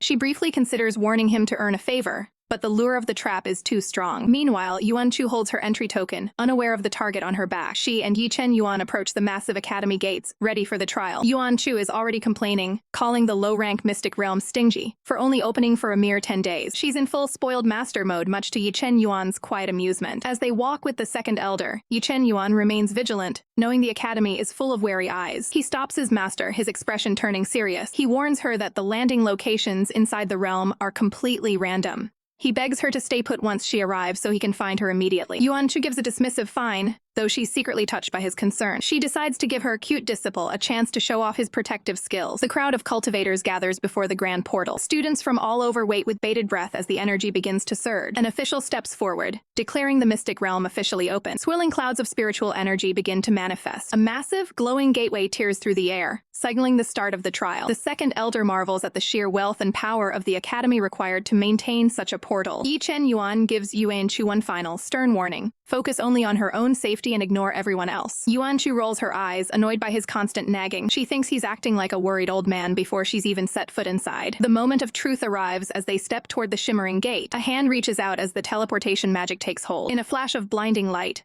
Yuan Chu vanishes into the portal. Ye Chen Yuan reaches out, calling for his master as they are pulled into the unknown, unaware that the low-rank realm they expected has been replaced by a death zone. Yuan Chu's eyes snap open, the world around her a blur of sudden, jarring transition. Just a second ago, she was holding Ye Chen Yuan's hand. Now she's standing in total isolation. Surveying the dense, misty forest, she realizes something is deeply wrong. This isn't the low-rank realm they were promised. The vegetation here hums with hundreds of years of spiritual cultivation, a level far too dangerous for ordinary students. She lowers her hand to the grass, feeling the weight of the ancient energy. Deciding to play it safe, she plops down, figuring her disciple will track her down in no time. High above, the clouds shift as we cut to Ye Chen Yuan. He touches down with a heavy thud, his boots skidding against the earth. His face is a mask of cold intensity. Something is missing. Old Li's spirit flickers into existence, sensing the boy's rising panic. Ye Chen Yuan's heart sinks. He can't sense Yuan Chu's presence at all. Old Li suggests the realm might have a natural barrier against tracking abilities. It sounds like a standard safety measure from the academy, but Ye Chen Yuan isn't buying it. He did his homework before entering, and no such barrier was ever mentioned. He stares out at the unfamiliar horizon, the dread pooling in his gut. He strikes the air in a fit of frustration, the realization finally clicking into place. This isn't a tracking glitch. It means they've been deliberately diverted into entirely different realms. Back with Yuan Chu, the wait for rescue plan is going poorly. She lets out a long, dramatic sigh. Her stomach growls, and her chibi self begins to wilt from the sheer agony of hunger. She's trying her best to follow orders and stay put, but she claims the local spiritual beasts have been impaling themselves on her just for sitting there. Behind her, a literal mountain of high-level monster corpses proves she's been anything but idle. Who's going to save this frail and helpless cutie? She whines, completely ignoring the carnage she's caused. Suddenly, a massive explosion rocks the distant trees. Yuan Chu perks up instantly. That wasn't a natural sound, it was a calculated attack. Her eyes light up with mischief as she wonders which unlucky soul is getting thrashed over there. Her feet glow with spiritual energy as she prepares to dash toward the chaos. She pauses for a split second, Ye Chen Yuan's warning about meddling ring in her ears, but the temptation is too strong. Distant screams for help pierce the air, fueling her curiosity. She justifies it to herself. She'll just take a quick peek from the shadows. If she helps from the dark, it doesn't count as meddling, right? The ground beneath the trees begins to shatter. A monstrous, three-headed wolf erupts from a red ritual circle, snarling with primal rage. A group of students is trapped. A girl in green desperately holds the line, screaming for her companions to run while they still can. Her sisters refuse to leave her side, determined to face the end together. One of the students lunges forward, casting a water prison spell to bind the beast. The swirling vortex of water traps the three-headed wolf, temporarily halting its advance. But the monster is too strong. It lets out a deafening roar, snapping the watery chains like glass. Panic sets in. The barrier is about to activate, sealing their fate. The girls watch in horror, realizing they're out of time and out of options. Just as the beast's claws are about to descend, a thunderous strike echoes through the clearing. A small, delicate hand reaches out, stopping the corrupted spirit beast's lethal blow with effortless ease. Yuan Chu stands tall, a confident smirk playing on her lips. She couldn't just stand by, especially when there's a cute girl in need of a hero. Blood sprays through the air as a powerful strike connects with a savage beast. Hiding behind the thick trunk of a tree, a group of students watches the carnage in absolute disbelief. The leader, Hong Qiao, realizes their savior isn't even wearing an elite hall uniform. She's just an ordinary student from the academy. Her companion is even more stunned, pointing out that the girl just decapitated a demonic wolf using nothing but a simple tree branch. Sensing the battle isn't over, Hong Qiao urges her team to move out and assist her. But as they leap forward, they are violently repelled by an unseen force. To their horror, they realize they are trapped behind a high-level barrier, unable to join the fray. Unfazed by the audience, Yuan Chu stands tall, identifying her fallen prey as a mutated demonic wolf. Suddenly, a second beast lunges from the shadows in a blindside ambush, prompting a frantic warning from the students. With lightning-fast reflexes, Yuan Chu meets the attack head-on with a devastating counter. She smirks at the creature's pathetic attempt, mocking its weakness and telling it to go train for another century. With a casual flick of her power, she sends the massive predator spiraling through the air. The wolf slams into the ground, its spirit broken. Yuan Chu watches with a look of pure boredom as the threat turns tail and flees into the brush. Approaching the trapped students, she demands to know their identities. She notes that their uniforms signify a higher rank, and the wolf they were facing was at least a stage 5 beast. The realization hits her. She's definitely in a high-level zone, which explains why her disciple hasn't been able to track her down. Hong Qiao introduces herself and her companions, the twin brothers Yuan Shui and Yuan Huo. Yuan Chu listens, maintaining a sharp, analytical gaze. She gives them a fake name, introducing herself as Mu King Ji from the secondary sect. Hong Qiao is floored. She can't believe a student from a secondary sect could possess such monstrous strength. The twins clarify that they are members of the Elite Hall, the top tier of the academy. Yuan Chu processes the information with a steady gaze. They explain that the Elite Hall is reserved strictly for the top 30 experts of the main sect. Yuan Chu realizes she has accidentally stumbled into a much more dangerous territory than she intended. Hong Qiao drops a bombshell. This isn't a low-rank realm at all, it's the master-rank realm, and Yuan Chu has clearly been set up. Yuan Chu is genuinely confused, wondering who she could have possibly offended while trying to stay under the radar. Hong Qiao's face pales as she remembers her cousin Mu Qinghan. Yuan Chu immediately picks up on her distress, asking what happened. Desperate, Hong Qiao explains the dire situation her cousin is in. She reveals that while they were being swarmed by beasts, Mu Qinghan lured the most dangerous one away to give them a chance to escape. She points toward the heart of the forest where he disappeared. Without wasting a second, Yuan Chu leaps into the air, soaring toward the coordinates to stage a rescue. Deep in the woods, a bloodied Mu Qinghan stands over the carcass of a beast,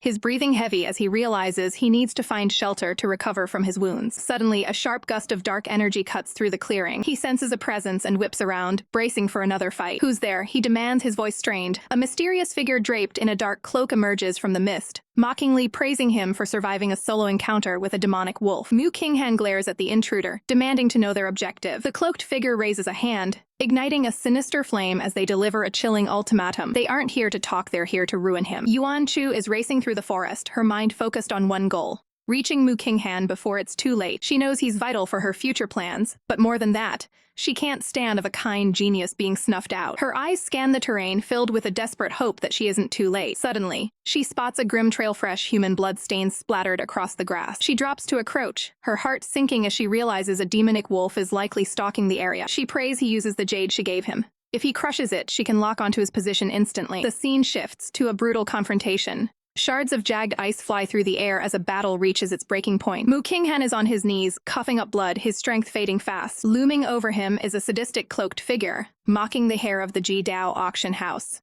The villain eyes Mu Qinghan's rare treasures, the frozen heart blade, and the mermaid veil, noting with a sneer that they'll be buried along with him. Beneath the hood, a cruel smile widens. The assassin is savoring every moment of the hunt. Mu Qinghan tries to negotiate, offering a bounty for his life that no one could top, but he quickly realizes he's outmatched. His opponent isn't just a common thug, he's at the peak stage of late cultivation, a level Mu Qinghan simply cannot defeat in his current state. The villain laughs at the offer of money. He's a man of his word, and he's already been paid by a mysterious client to do something far worse than kill. He's here to ruin Mu Qinghan's cultivation and break both of his legs. Dark, malevolent energy crackles in the assassin's hand as he tells his victim to stop resisting, promising it won't hurt if he just behaves. But Mu Qinghan refuses to be crippled. He thinks of his unfinished business, his dreams, and the girl he has yet to confess his feelings to. Driven by pure desperation, he triggers a secret technique. A massive explosion of ice erupts around him, encasing the area in a frozen fortress. He launches a desperate, high-stakes assault, sending pillars of ice crashing toward his foe. It's a suicide move. He's burning his very life essence to boost his cultivation for 15 measly minutes. The attack draws blood, leaving the cloaked figure wounded and snarling in rage. Mu Qinghan's heart sinks when he sees the villain is still standing. The assassin reveals a terrifying trump card, the corrosion tree. This bloodthirsty parasite will latch onto Mu Qinghan's legs, and the only way to remove it is to chop them off. With a sadistic grin, the villain lunges, determined to leave Mu Qinghan a broken shell of a man. Mu Qinghan closes his eyes, certain this is the end. But then,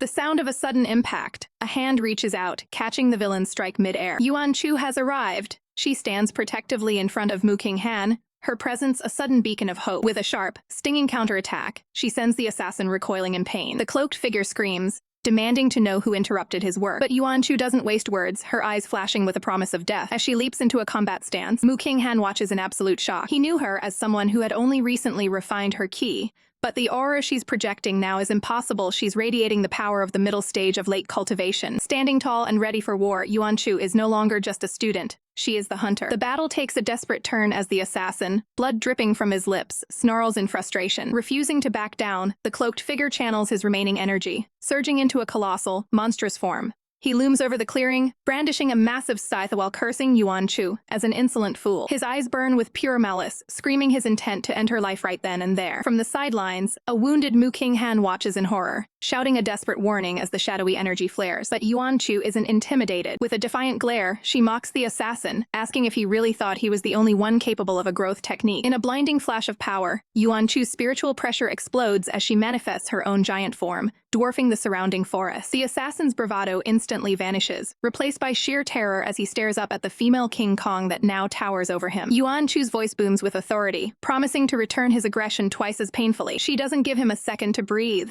Her massive foot comes crashing down with the force of a falling mountain, pinning the assassin to the earth. She relentlessly stomps the villain into the dirt, her fury manifesting in a seismic display of power as she commands him to die. Crushed under the weight of her technique, the assassin coughs up blood, his internal organs failing. He realizes with a jolt of panic that if he stays a second longer, every bone in his body will be pulverized. Despite the damage Yuan Chu took to her hand during the exchange, the assassin is the one who breaks. He activates a desperate escape art, his body turning into a blur of shadowy mist. Before Yuan Chu can deliver the finishing blow, he vanishes into the tree line, fleeing for his life. Scanning the area, Yuan Chu realizes the coward has truly retreated. She releases her technique, her massive form shrinking back down to her usual size. Without wasting a moment, she rushes to Mu Qinghan's side, her voice filled with genuine concern as she asks if he's all right. Mu Qinghan can only stare up at her, his eyes wide with a mix of awe and overwhelming emotion. He stammers out her alias, King Ji, his face flushed from the intensity of being saved by someone he once thought he had to protect. He tries to speak, but a violent cough racks his body as he notices the state of her hand. He looks at the pale, parasitic energy still clinging to her fingers, the mark of the corrosion tree.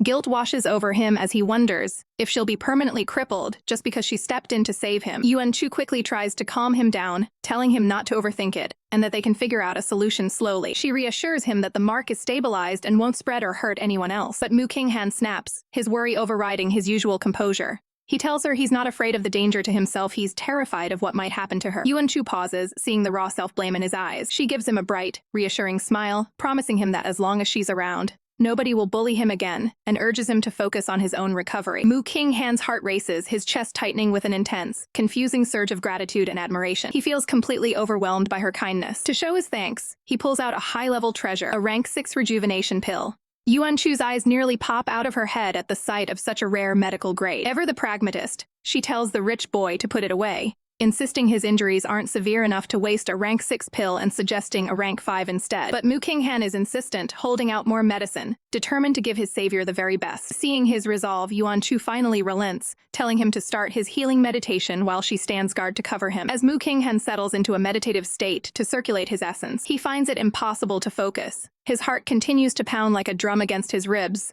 leaving him questioning why he's reacting so strongly to her presence. Meanwhile, Yuan Chu remains focused on the mission, determined to save him and resolve the crisis at hand. Mu Qinghan stands alone in the quiet forest, his body finally beginning to mend, though his spirit remains fractured. He realizes that while his physical wounds are closing, the damage to his mind is severe, something a mere pill cannot fix, without the help of a 1,000-year spirit essence. Suddenly, the air shifts as King Ji leans in close, catching him completely off guard. She looks at him with a calm, steady gaze, asking simply if he is finally awake. The sudden proximity sends Mu Qinghan into a flustered panic, his face heating up as he stammers, wondering why she is still by his side. Internally, his mind races. She is clearly suppressing her true power, and her presence in this high-level realm suggests someone might be targeting her. King Ji admits she's unsure why she's here either, but she'll find answers once they escape.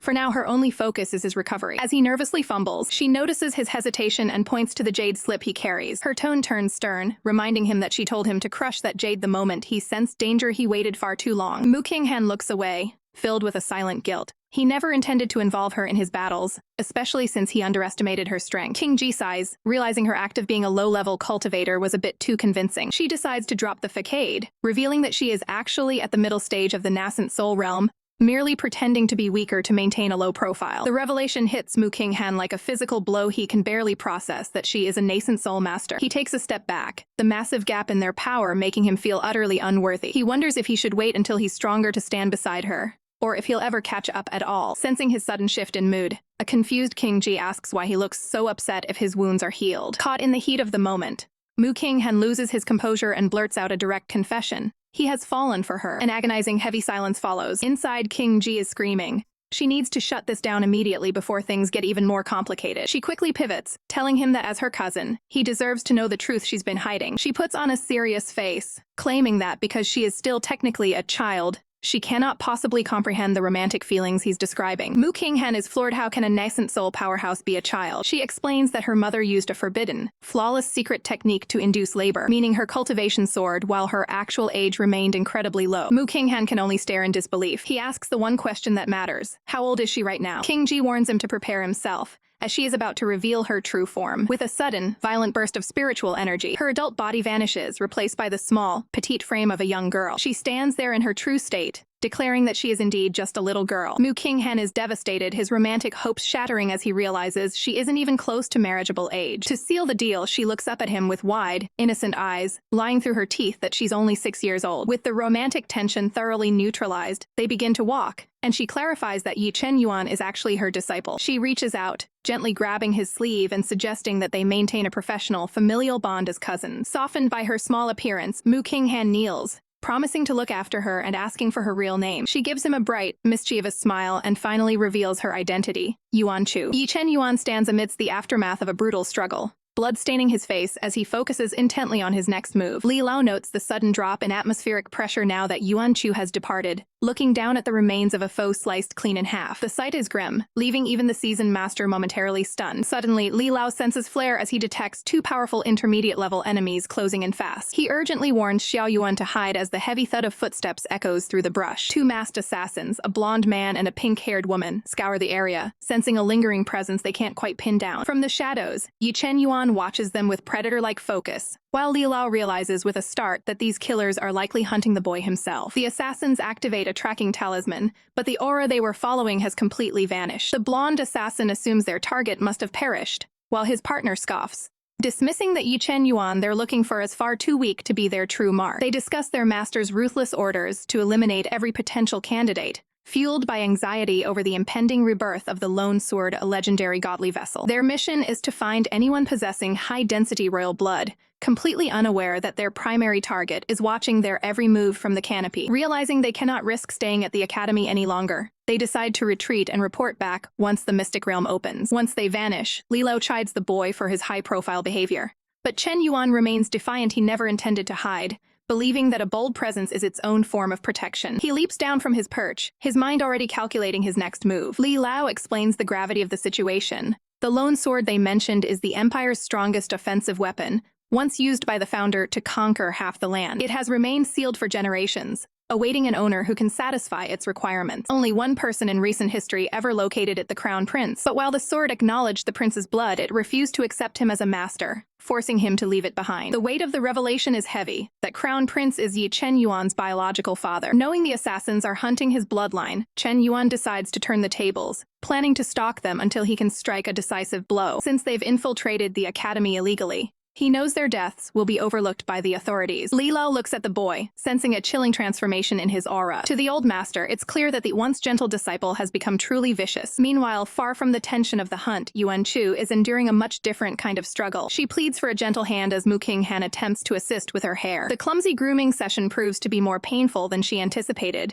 leaving her wincing in discomfort. As Mu Qinghan struggles with the task, Yuan Chu can't help but miss the careful, expert touch of her disciple. Yuan Chu stares into the reflection of her chaotic, bird nest hair, realizing that her disguise as a helpless child is becoming a literal mess. Mu Qinghan, visibly embarrassed by his lack of styling skills, offers to try again, but his flustered expression says it all. Yuan Chu isn't having it. She'd rather face a demonic beast than another one of his hairstyles, so she decides it's time to focus on their growling stomachs instead. The frustration of her situation finally boils over into a dramatic, teary-eyed outburst as she laments her current state. Seeing her distress, Mu Qinghan tries to step up, heroically offering to go hunt for a meal. But Yuan Chu is 10 steps ahead, casually pulling out a fresh bird she's already caught. She flashes a smug, confident grin, revealing she even brought her own blend of seasonings to ensure a high-quality meal. Mu Qinghan insists on taking over the preparation, suggesting they head to the river to clean the catch. Before Yuan Chu can even argue, he stops her in her tracks. He firmly takes the bird from her hands, determined to handle the dirty work himself. In his mind, he can't fathom letting a small child perform such a grisly task. It's a matter of principle. Yuan Chu watches him go, her eyes wide with skepticism. She highly doubts a man who can't even manage a simple braid has the technical skill to dress an animal. Ignoring her doubts, Mu Qinghan puts on a brave face, promising to return with a perfectly prepared meal. He marches off with her seasonings, leaving Yuan Chu to wonder if her dinner is about to be a total disaster. She can only hope that the dove meat is resilient enough to survive his amateur cooking. Down by the river, reality hits Mu Qinghan hard as he stares at the raw carcass, realization dawning that he has no idea what he's doing. Despite the stench of the task, he steels his resolve,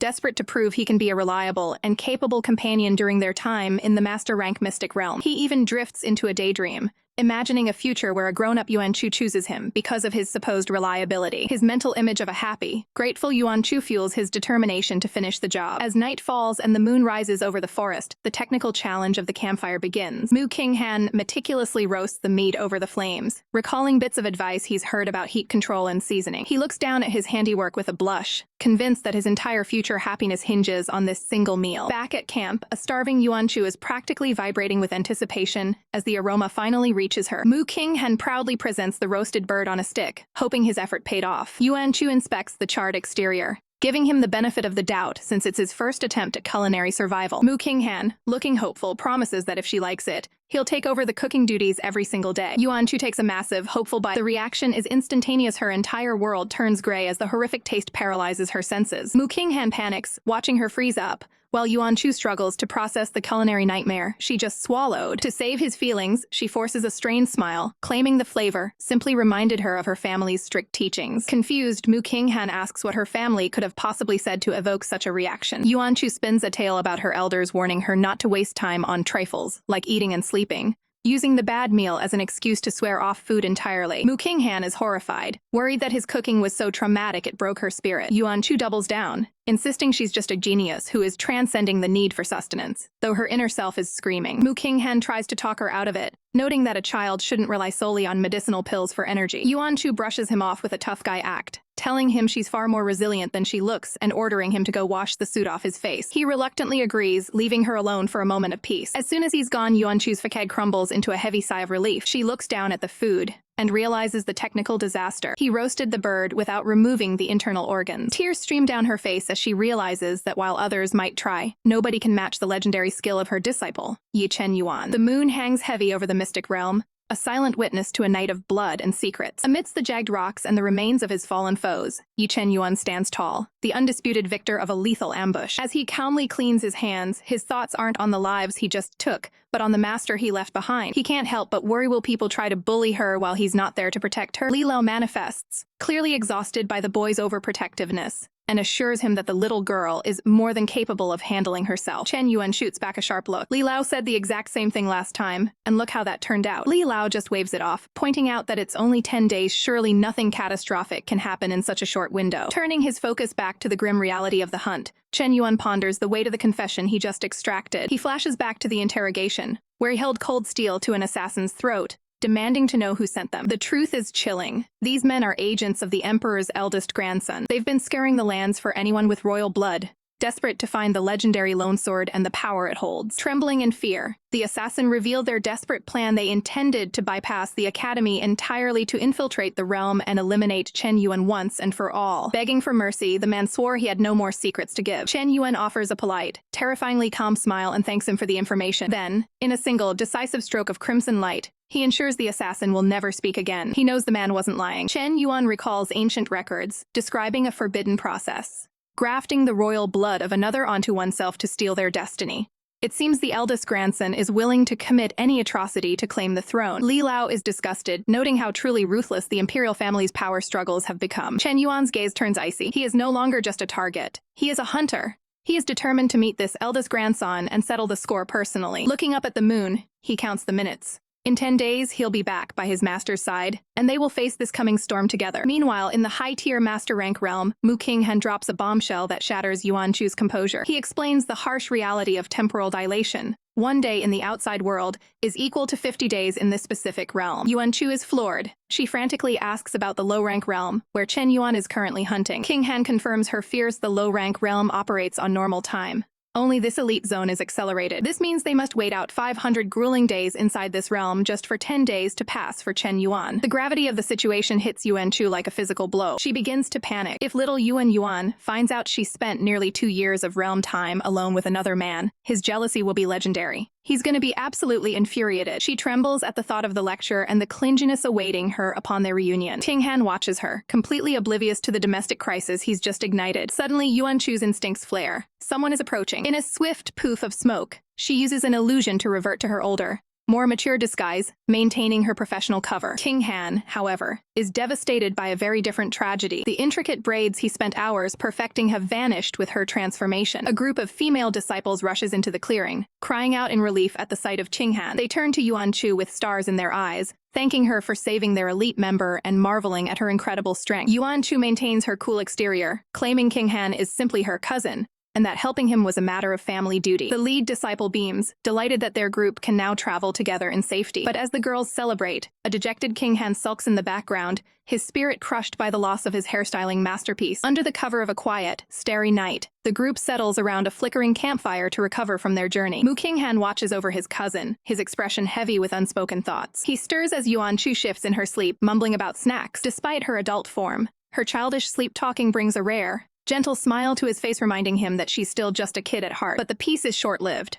King Han's gaze turns sharp as he senses a shift in the air. The corrosive wood embedded in Yuan Chu's hand begins to pulse with a sinister, malevolent light. It's a ticking time bomb, a curse tied directly to the life of the dark-caped villain. And it's finally detonating. Suddenly, Yuan Chu jolts awake with a strangled gasp of agony. King Han rushes to her side, but the corruption is already taking hold. She screams as the dark energy violently surges up her arm, the curse spreading like a poisonous vine through her veins. Tears stream down her face as the excruciating pain threatens to shatter her consciousness. Miles away, in a different flow of time, Ye Chen Yuan freezes.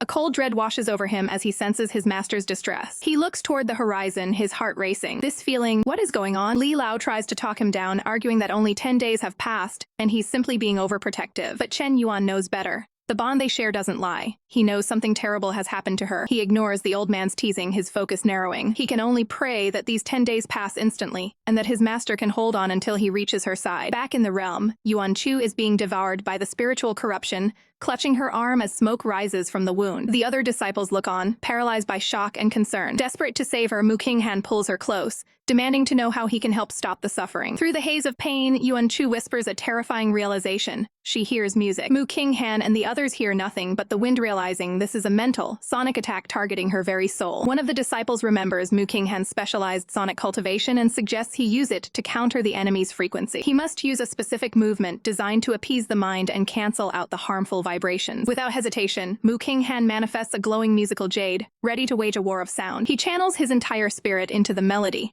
his focus absolute as he prepares to purge the corruption. He commands the others to clear the area immediately, leaving him alone to deal with the volatile soul force fallout. The disciples retreat, leaving the fate of their leader in his hands. King Han pulls Yuan Chu into a protective embrace, the air vibrating with the soothing notes of his soul song. For over an hour, the music battles the curse, creating a shimmering shield of sound against the encroaching darkness. But the cost of such high-level cultivation is staggering. King Han coughs up blood, his internal organs strained by the massive output of energy. His vision blurs, but his resolve is unbreakable. His soul force is draining at a lethal rate, yet he refuses to stop. He will sing until the very end to save Yuan Chu, even if it costs him his life. Deep within the shadows of the forest, the mastermind behind the chaos realizes their plan has hit a massive snag. The cloaked figure spits out blood, cursing the unexpected interference that blocked their lethal strike. Nearby, a Guhian sits stained with crimson. The antagonist admits that while their attack was superior, the opponent's sheer persistence was something they hadn't bargained for. Fuming with rage, the villain reveals their true, sinister intent. They wanted Yuan Chu to succumb to the pain and sever her own hand, leaving her vulnerable for the next strike. They scoff at the fool who stepped in to stop it. However, they decide to wait. If the agony becomes too much, Yuan Chu might still make the mistake of amputating the limb to stop the infection. But this isn't just a physical curse. The corrosive wood is a mental parasite that intertwines directly with the victim's consciousness. The moment she tries to cut it off, a hidden skill called Deadly Devour will trigger, ending her life instantly. Across the clearing, musical notes begin to drift through the air like a soothing balm. Yuan Chu slowly opens her eyes, realizing that the melody she hears is the only thing keeping the soul-shattering pain at bay. She looks up to find King Han standing over her, his face ghostly pale and streaked with blood. Seeing her regain consciousness, a faint sense of relief washes over his exhausted features. His strength finally gives out, and he collapses forward into Yuan Chu's arms. With his last bit of energy, he whispers an apology to Jiao Chu. Cradling him, Yuan Chu listens as he laments that he has caused her further suffering. She desperately refutes him, knowing that without his forbidden soul song, she would have been lost long ago. Yuan Chu quickly assesses his condition, and the reality is grim. His mind is shattered beyond the help of even a rank 6 rejuvenation pill. Sensing his end, Mu Qinghan weakly tells her not to be sad. In his final moments, he struggles with the injustice of it all, having finally met someone he truly cared for. His eyes begin to glaze over as his consciousness fades. A vision of Yuan Chu's smiling face flashes before him as he realizes he won't be there to see her grow up. Shocked by the sudden stillness, Yuan Chu's eyes widen in horror. She screams his name, her voice echoing through the silent trees, but she doesn't stay down for long. Fueled by a cold determination, she refuses to let his sacrifice be for nothing. Reaching into her robes, she produces a specialized spirit calabash, which begins to glow with a stabilizing aura. The gourd's technical properties take effect, drawing Mu Qinghan's fading essence inside to preserve his life force. Holding the vessel tightly, she vows to find a way to fully restore him while he recovers within the artifact. Soon, their allies arrive, frantically asking about Mu Qinghan's status. One of the sisters explains that they heard him singing his soul force away, all night behind an impenetrable barrier. Seeing the empty space where he once stood, they fear the absolute worst. Tears well up as they conclude that he must have completely depleted his soul and perished. Yuan Chu interjects, clarifying that he has merely lost consciousness for now. She explains the severity of his mental collapse due to his internal injuries and confirms she has moved him to a secure location for healing. The sisters are skeptical, knowing how impossible it is to recover from a shattered mind. Yuan Chu's gaze hardens. She knows a way, but she can't do it alone. She looks the sisters in the eye, demanding their assistance for the next phase of her plan. Knowing they owe Mu Qinghan their lives after he lured away the demonic wolves, the sisters agree to give their all. Gathering them close, Yuan Chu begins to whisper a high-stakes strategy to turn the tables on their attacker. In the forest, a hand snaps a hidden tripwire. Suddenly, a web of glowing energy surges from the ground, ensnaring the cloaked antagonist in a lethal trap. Pinned to the forest floor and unable to move, the villain screams for their cowardly attacker to show themselves. The sisters and their allies emerge from the brush, firmly holding the ends of the energy net. The mastermind stares up in pure disbelief as they realize they've been outplayed by the very people they intended to hunt. The hunt is over, and the predator has finally become the prey. Yuan Chu stares down her target with a chilling smirk, her voice dripping with cold recognition as she utters, "It's you." The hooded mastermind, cornered and desperate, snarls back, claiming she never came for Yuan Chu and dares her to step forward. But Yuan Chu isn't intimidated by the bark of a dying dog. She mocks the villain, asking if she truly thought Yuan Chu would just be a snack for her pets. With a predatory glint in her eyes, Yuan Chu admits there's nothing she loves more than watching people talk, big right before they meet their end. She takes a decisive step forward, the sound of her boot hitting the dirt echoing like a death knell. Yuan Chu points out the obvious. The villain burned through too much soul force days ago and hasn't recovered. The tide of battle has already turned. Sensing her end, the mastermind begins a desperate incantation. Nether. Green, eerie energy begins to surge around her as she attempts to break the net. Seeing the ritual begin, the sisters shout for a formation change, realizing the villain is trying to cast a high-level spell. Yuan Chu isn't about to stand around for the grand finale. She lunges through the air, shouting that no one is going to wait for her to finish a spell. Her eyes lock onto her target with lethal precision. A flash of steel and a blur of motion follow as Yuan Chu delivers a brutal strike. The mastermind tries to block with a wooden artifact, screaming a futile death threat. The collision is violent, the artifact straining under Yuan Chu's raw power. The impact draws blood, leaving the villain reeling in agony. The sisters seize the opening, shouting for the trap to rise. A pillar of golden energy erupts from the ground, blasting the mastermind upward in a scream of pure pain. Yuan Chu coordinates perfectly with her allies, her focus absolute. With her eyes glowing a terrifying crimson, Yuan Chu delivers the final ultimatum. Die. The strike connects with devastating force, sending the villain into a spiral of agony. Infuriated and maimed, the mastermind curses Yuan Chu for chopping off her arms. In a last-ditch effort, she taps into a forbidden power, screaming for Yuan Chu to witness her demon form. Dark, swirling energy explodes outward in a wicked slam, a vortex of shadows threatening to consume everything. The sisters scream for Yuan Chu to run, but Yuan Chu doesn't know the meaning of retreat. She welcomes the challenge, declaring that in a competition of brute strength, she has never lost. She dives headfirst into the darkness, a lone streak of white against the void. The two powers collide in a massive, earth-shaking explosion. Yuan Chu's face is illuminated by the flash, a wild, victorious grin spreading across her lips as she commands her foe to give in. She unleashes her trump card, Divine Light. From a massive magic circle in the clouds, a shining sword's rain of judgment descends, skewering the darkness with holy brilliance. The mastermind is bombarded by the celestial blades, her demon form shattered. Realizing her physical body is finished, she decides she has no choice left. She vows that as long as she lives, she will make Yuan Chu suffer a fate worse than death. In a flash of light, her soul ejects from her body, desperate to flee and plot revenge another day. But her escape is cut short as she slams face first into an invisible wall. Yuan Chu watches with a smug expression, revealing the true depth of her strategy. Why did the villain think Yuan Chu had the others stay back? It was to set up an inescapable perimeter net, ensuring no soul could ever slip away. One of the sisters steps forward, weaving her thousand threads web to restrain the fleeing spirit. The soul is instantly ensnared, the glowing threads tightening around it. The captured essence falls to the ground, completely neutralized. With the immediate threat contained, Yuan Chu tells her sisters to go and heal their wounds. She stares down at the pathetic, trapped soul of the woman who tried to destroy them, a cold confidence radiating from her. "Leave this to me." The villain is cornered, but she thinks she still holds a trump card. Desperate, she screams that only she can break the curse of the corrosive wood eating away at Yuan Chu's hand.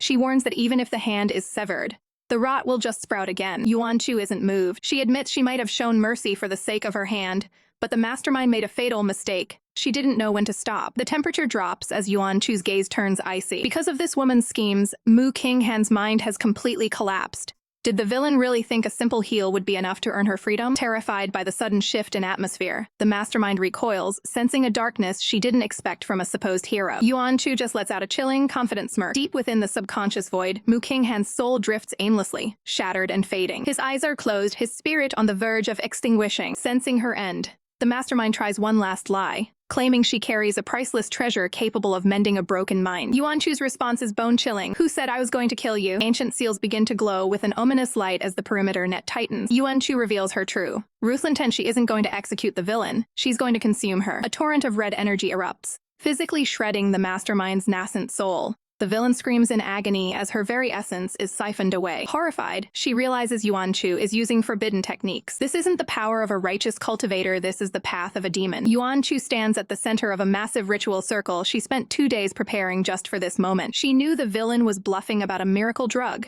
If such a thing existed, the mastermind would have used it on herself long ago. Instead, Yuan Chu uses the villain's own soul force as raw material. The stronger the mastermind was, the better the fuel for the coming restoration. Closing her eyes, Yuan Chu begins the dangerous process of internalizing that chaotic energy. The sheer pressure of the soul refining process manifests around her. In a burst of crimson light, Yuan Chu's appearance shifts, revealing a more mature, regal, and intimidating form, the true silhouette of a powerhouse. She looks down at the fading spirit of her ally, her voice filled with a rare, solemn respect. For his heroic deeds, she vows to save him at any cost. She pulls Mu Qinghan's spirit toward her, initiating a direct soul-to-soul connection. The energy she just harvested was toxic, filled with the mastermind's resentment and venom. But Yuan Chu uses her own body as a high-level refinery, purifying the darkness. The jagged red aura is filtered through her, emerging as a soft, brilliant white light. As the pure soul force begins to flow into him, Mu Qinghan's consciousness finally flickers back to life. His eyes snap open, but he's immediately overwhelmed by the sight of the woman before him. He barely recognizes this version of Yuan Chu.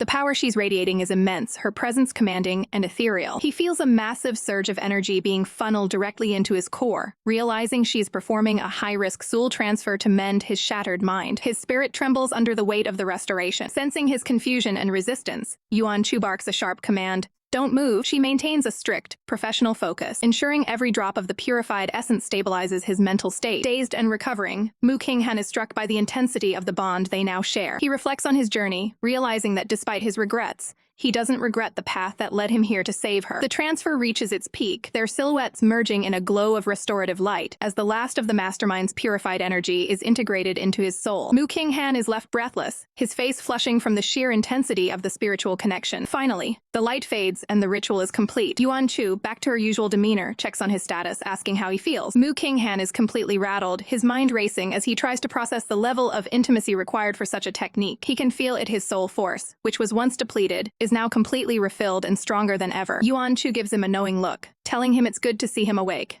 but adds with a smirk that he really doesn't want to know the source of the energy he just swallowed. Mu Qinghan can only stare in awe. He had heard rumors of the first demon queen of the underworld, but seeing this side of Yuan Chu makes him realize she is far more dangerous and complex than he ever imagined. The dust finally settles in the forest, and the group can finally breathe a sigh of relief as they regroup. The sisters rush over, eyes wide with disbelief, as they ask if Mu Qinghan has truly recovered from his shattered state. Yuan Chu keeps it cool, masking the forbidden demonic nature of her technique by claiming she simply used a priceless treasure to rejuvenate his mind. One of the sisters wonders aloud what kind of legendary essence could possibly achieve such a miracle. Meanwhile, King Ji remains skeptical, realizing that if Mu Qinghan had really been possessed, it would have taken far more than just a treasure to bring him back. He notes that Yuan Chu even made off with the villain's nascent soul, but she quickly shuts down the tension, telling everyone to relax now that the bad guy is dead. Wisely, King Ji decides that some secrets are better left unprobed, choosing to pretend he's completely unaware of the deeper power Yuan Chu displayed. With the danger past, the smell of sizzling meat fills the air as the group sets up a campfire. Yuan Chu is practically glowing with joy,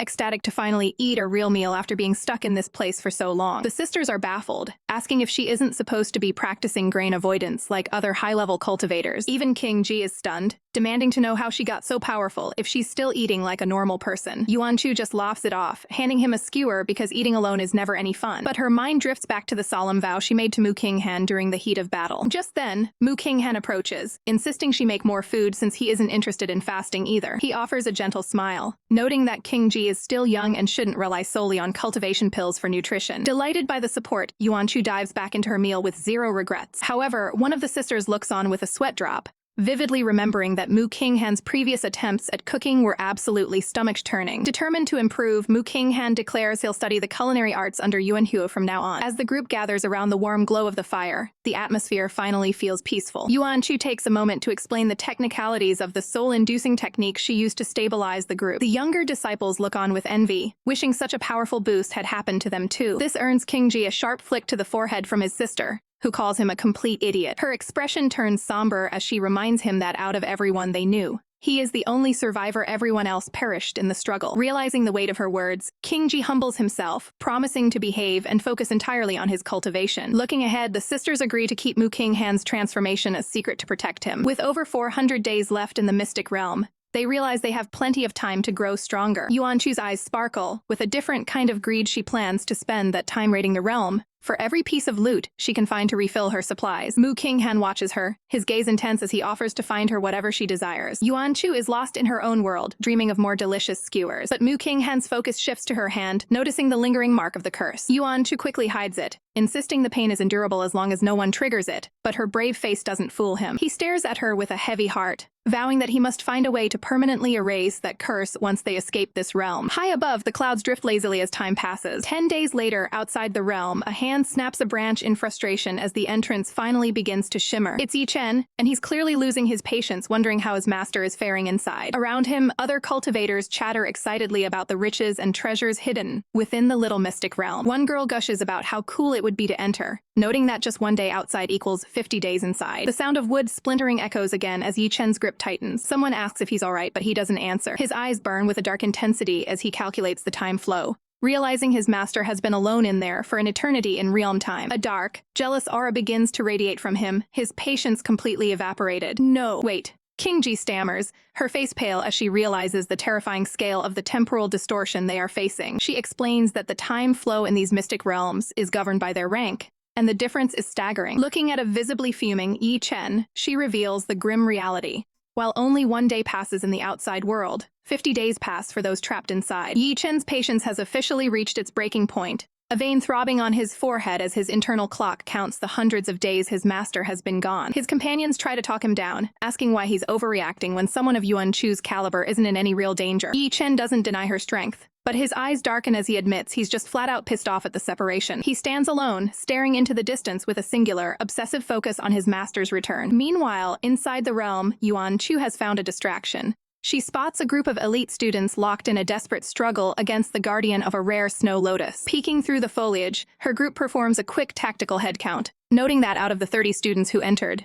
one is missing. Yuan Chu's sharp eyes identify the outlier. It's the same student who tried to trick her by swapping banners earlier. Who is it? She asks, her voice low and calculating. Mu Qinghan identifies the target as Lei Xuanji. Yuan Chu doesn't recognize the name, but a mischievous spark lights up her face as a plan forms. She decides to let the other students do the hard work of distracting the spiritual beast, planning to swoop in and snatch the treasure for herself. While her allies look on with a mix of shock and skepticism, Yuan Chu shouts for them to move out, launching herself into the fray. She briefly worries she's setting a terrible example for these honor students, but the allure of the loot is far too strong to ignore. With lightning speed, she snatches the glowing snow lotus right out of the guardian's reach. She makes a break for it, a triumphant grin on her face as she secures the prize. The victimized students are outraged, screaming at Mu Qinghan and questioning why someone with his immense wealth is resorting to such blatant thievery. Mu Qinghan is mortified, his face turning a deep shade of crimson as he follows her lead. He has never committed such a dishonorable act in his entire life, but as he watches Yuan Chu's joy, he decides he's willing to indulge her every whim, even if it costs him his reputation. The pursuing students won't let it go, demanding they hand over the lotus immediately. They warn that a powerful high-rank seal is closing in, and they are running out of time. Yuan Chu isn't budging, having already absorbed the energy of a nascent state cultivator. This lotus is the final piece she needs for her recovery. The pursuers prepare to drop all restraint, and a massive explosion of spiritual energy rocks the clearing. Suddenly, the sky shifts. The students realize their time is up and the realm is about to eject them. Yuan Chu ignores the chaos, clutching the lotus to her chest like a lifeline. "My snow lotus," she cries out as the teleportation magic begins to take hold. She narrowly dodges a final desperate strike as the world begins to dissolve around them. In the final moments, she realizes the lotus has incredible beautifying properties, which explains why the other students were so desperate to keep it. A blinding light envelops her as the realm officially closes its gates. Yuan Chu is suddenly thrust back into the real world, screaming in panic as she finds herself plummeting through midair. Below, a pair of intense, golden eyes have been waiting for this exact second. Before she can hit the ground, a pair of strong arms catches her in a protective embrace. Stunned, Yuan Chu looks up to see her dissipate. Ye Chen stares back at her,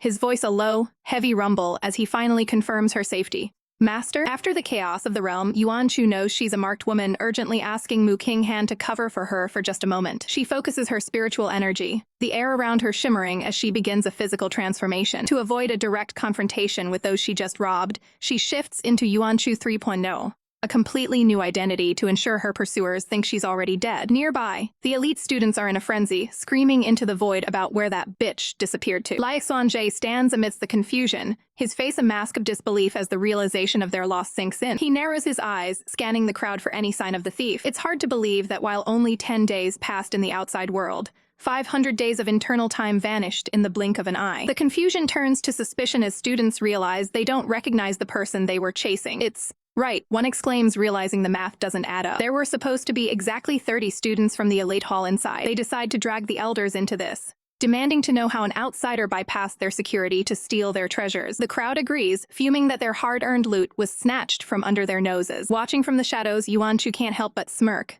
This is exactly what she wanted. By causing a scene, she's ensured the academy will investigate every single student she bullied, likely leading to their expulsion. But her victory lap is cut short when a firm hand suddenly clamps down on her. A small white creature scurries away as she's yanked back. Ye Chen stands there, eyes cold and unimpressed, telling her there's nothing left to see. He begins walking away with such intensity that Yuan Chu has to struggle just to keep pace. They return to the familiar architecture of the academy, the tension between them thick enough to cut. Ye Chen stops, his gaze sweeping over her as he asks if anything happened during those 10 days. He notes with a hint of suspicion that she seems to be getting along with the others far too well. Yuan Chu tries to play it cool, claiming she was just sent to another mystic realm by someone. Internally, she's panicking, knowing she can never let him see the state of her hand. When he pushes for specifics on which realm she visited, she offers a vague, shaky lie about it being a high-rank one. Ye Chen doesn't say a word, his hand lingering on a doorframe as he processes her story. He moves past her like a ghost, his silence more deafening than a shout. Yuan Chu watches him go, wondering if he's actually furious. He leaves the door half open, a silent invitation or a psychological trap. She cautiously peeks inside, calling out to him. Ye Chen is waiting, his expression unreadable as he stands by the window. Without looking back, he issues a cold command. "Master, shift back to your true form." With a burst of light, the disguise fades and Yuan Chu returns to her petite, true self. She looks up at him, her eyes wide with uncertainty. Ye Chen reaches out, his hand hovering near her head as he performs a terrifyingly accurate mental calculation. He points out the flaw in her lie. If it was only 10 days, why did her hair grow 3 inches and her height increase? He looms over her, the room suddenly feeling very small, as he asks why she's lying to her trustworthy disciple. A dark, swirling aura begins to radiate from Ye Chen, his patience completely evaporated. He warns her that if this deception is because of someone else, he won't be responsible for his actions. Yuan Chu looks out at the academy rooftops, realizing she can't hide the truth any longer. Ye Chen waits, his golden eyes burning with a mix of obsession and concern. "If I say it, don't be mad, please?" she asks softly. He demands to know exactly what happened. Slowly, Yuan Chu reaches for her sleeve, the weight of the secret finally coming out. She extends her hand, revealing the horrific damage hidden beneath. Ye Chen's eyes widen in absolute shock as he sees the injury. He gently takes her hand in his voice dropping to a dangerous, low growl. "Who did this to you?" Seeing his master in such agony, Ye Chen's heart shatters as he realizes the sheer weight of the suffering she endured alone for 500 days. He clenches his teeth, drowning in a sea of guilt for failing to protect her when she needed him most. Suddenly, a mentor figure appears, sensing a shift in the atmosphere. He's immediately struck by the chilling, murderous aura radiating from the young disciple. As Ye Chen holds the trembling Yuan Chu close, the gravity of the situation becomes undeniable. All eyes fall on her hand, where ghastly, pale vines are ruthlessly tightening their grip. The mentor's eyes widen in recognition of the ancient curse. Yuan Chu confirms the nightmare, recalling the name her attacker used.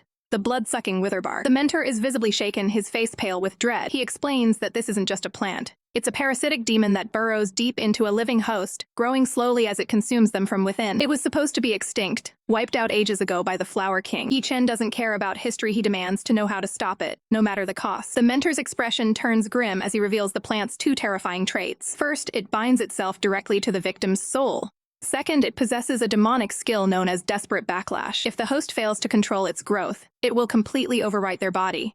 If they do manage to resist, the plant retaliates, causing even more excruciating pain. Desperate, Ye Chen asks how to extract the parasite, but the mentor delivers a crushing blow. No one knows its weakness. Once it enters the body, the only known solution is the chemical reservoirs, a place of residual karma and impurities where few have ever emerged alive. To obtain a new body through this method, one must endure a level of pain that most simply cannot survive. Yuan Chu listens in silence, the weight of her fate finally sinking in. As the mentor's spirit begins to fade away, the room feels colder than ever. Ye Chen refuses to accept this death sentence, promising his master that he will find a cure among the thousands of rare plants in the world. He vows to stay by her side and find a way to restrain the curse himself. Yuan Chu looks down at her cursed hand, the reality of the chemical reservoir haunting her. She is terrified, knowing the reservoir is designed to literally melt a person's body down to nothing. Tears stream down her face as she wonders how anyone is supposed to bear that kind of agony. Ye Chen pulls her into a protective embrace, trying to shield her from the fear. But beneath his calm words, a dark, vengeful fire burns. He is determined to find the person who did this to her and make them pay. Yuan Chu feels him trembling and realizes that her disciple is just as scared for her as she is for herself. She decides she can't let her negativity consume them both. Swallowing her fear, she forces a change in subject,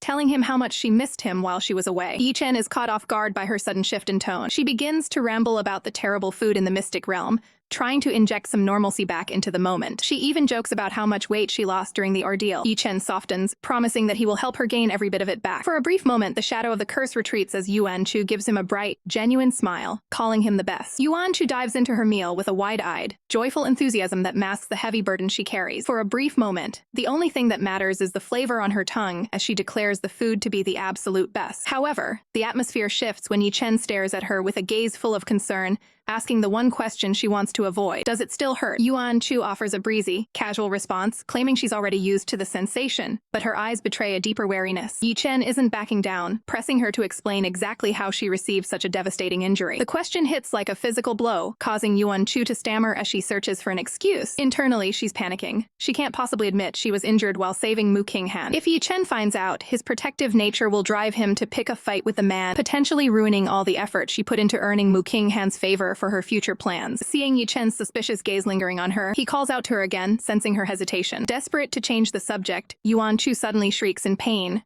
clutching herself to draw his attention away from the interrogation. Ye Chen immediately falls for the ruse, panicking as he reaches out to help her. But the moment he gets close, Yuan Chu breaks into a mischievous grin, revealing it was all a playful act just to see him lose his cool. She playfully reaches out to poke fun at his serious expression, laughing off the tension. Ye Chen can only watch her, a mix of relief and lingering worry etched into his face as he realizes how much she's hiding behind her smiles. Yuan Chu quickly pivots, demanding they head to the forest to dig up some fruit alcohol, since she isn't full yet. Ye Chen stands there, a silent observer of her chaotic energy, his expression softening into a look of quiet, protective resolve. Meanwhile, far from their location, the prestigious academy stands tall, but its walls are filled with growing tension. Inside the library, the faculty is uncovering a chilling discovery.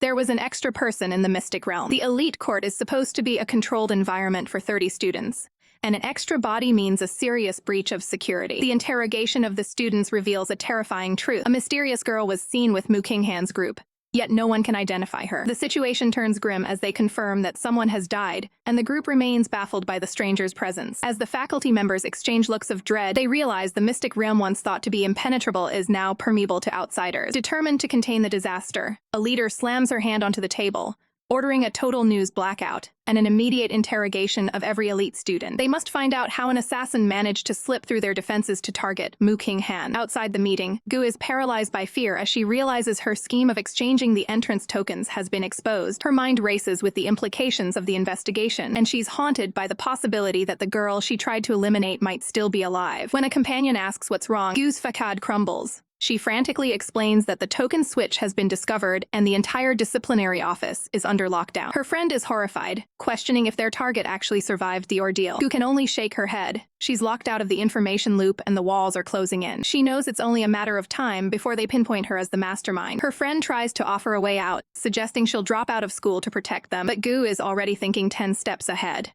She vows to hide their involvement, even if it means calling in a favor from her powerful uncle. Her companion looks at her with misplaced admiration, while Gu's expression remains grimly focused on surviving the fallout of her own failed plot. We open at the grand archives of the academy, where the air is thick with the scent of ancient parchment and untapped power. Inside, Ye Chen is scouring the endless shelves, his frustration mounting as he admits he still can't find a single lead on how to cure his master. He snaps a heavy tome shut, his mind racing for a solution. As an outer court student, Ye Chen is restricted to the first 3 floors, but the information he needs regarding the lethal blood-sucking witherbark is buried much deeper. He narrows his eyes at the towering ceiling, knowing the book hall holds 9 floors in total. If there is any record of a cure, it's hidden in the restricted upper levels. Driven by desperation, he approaches the librarian, asking if there's any way he can gain access to the floors above. The teacher's answer is a cold reality check.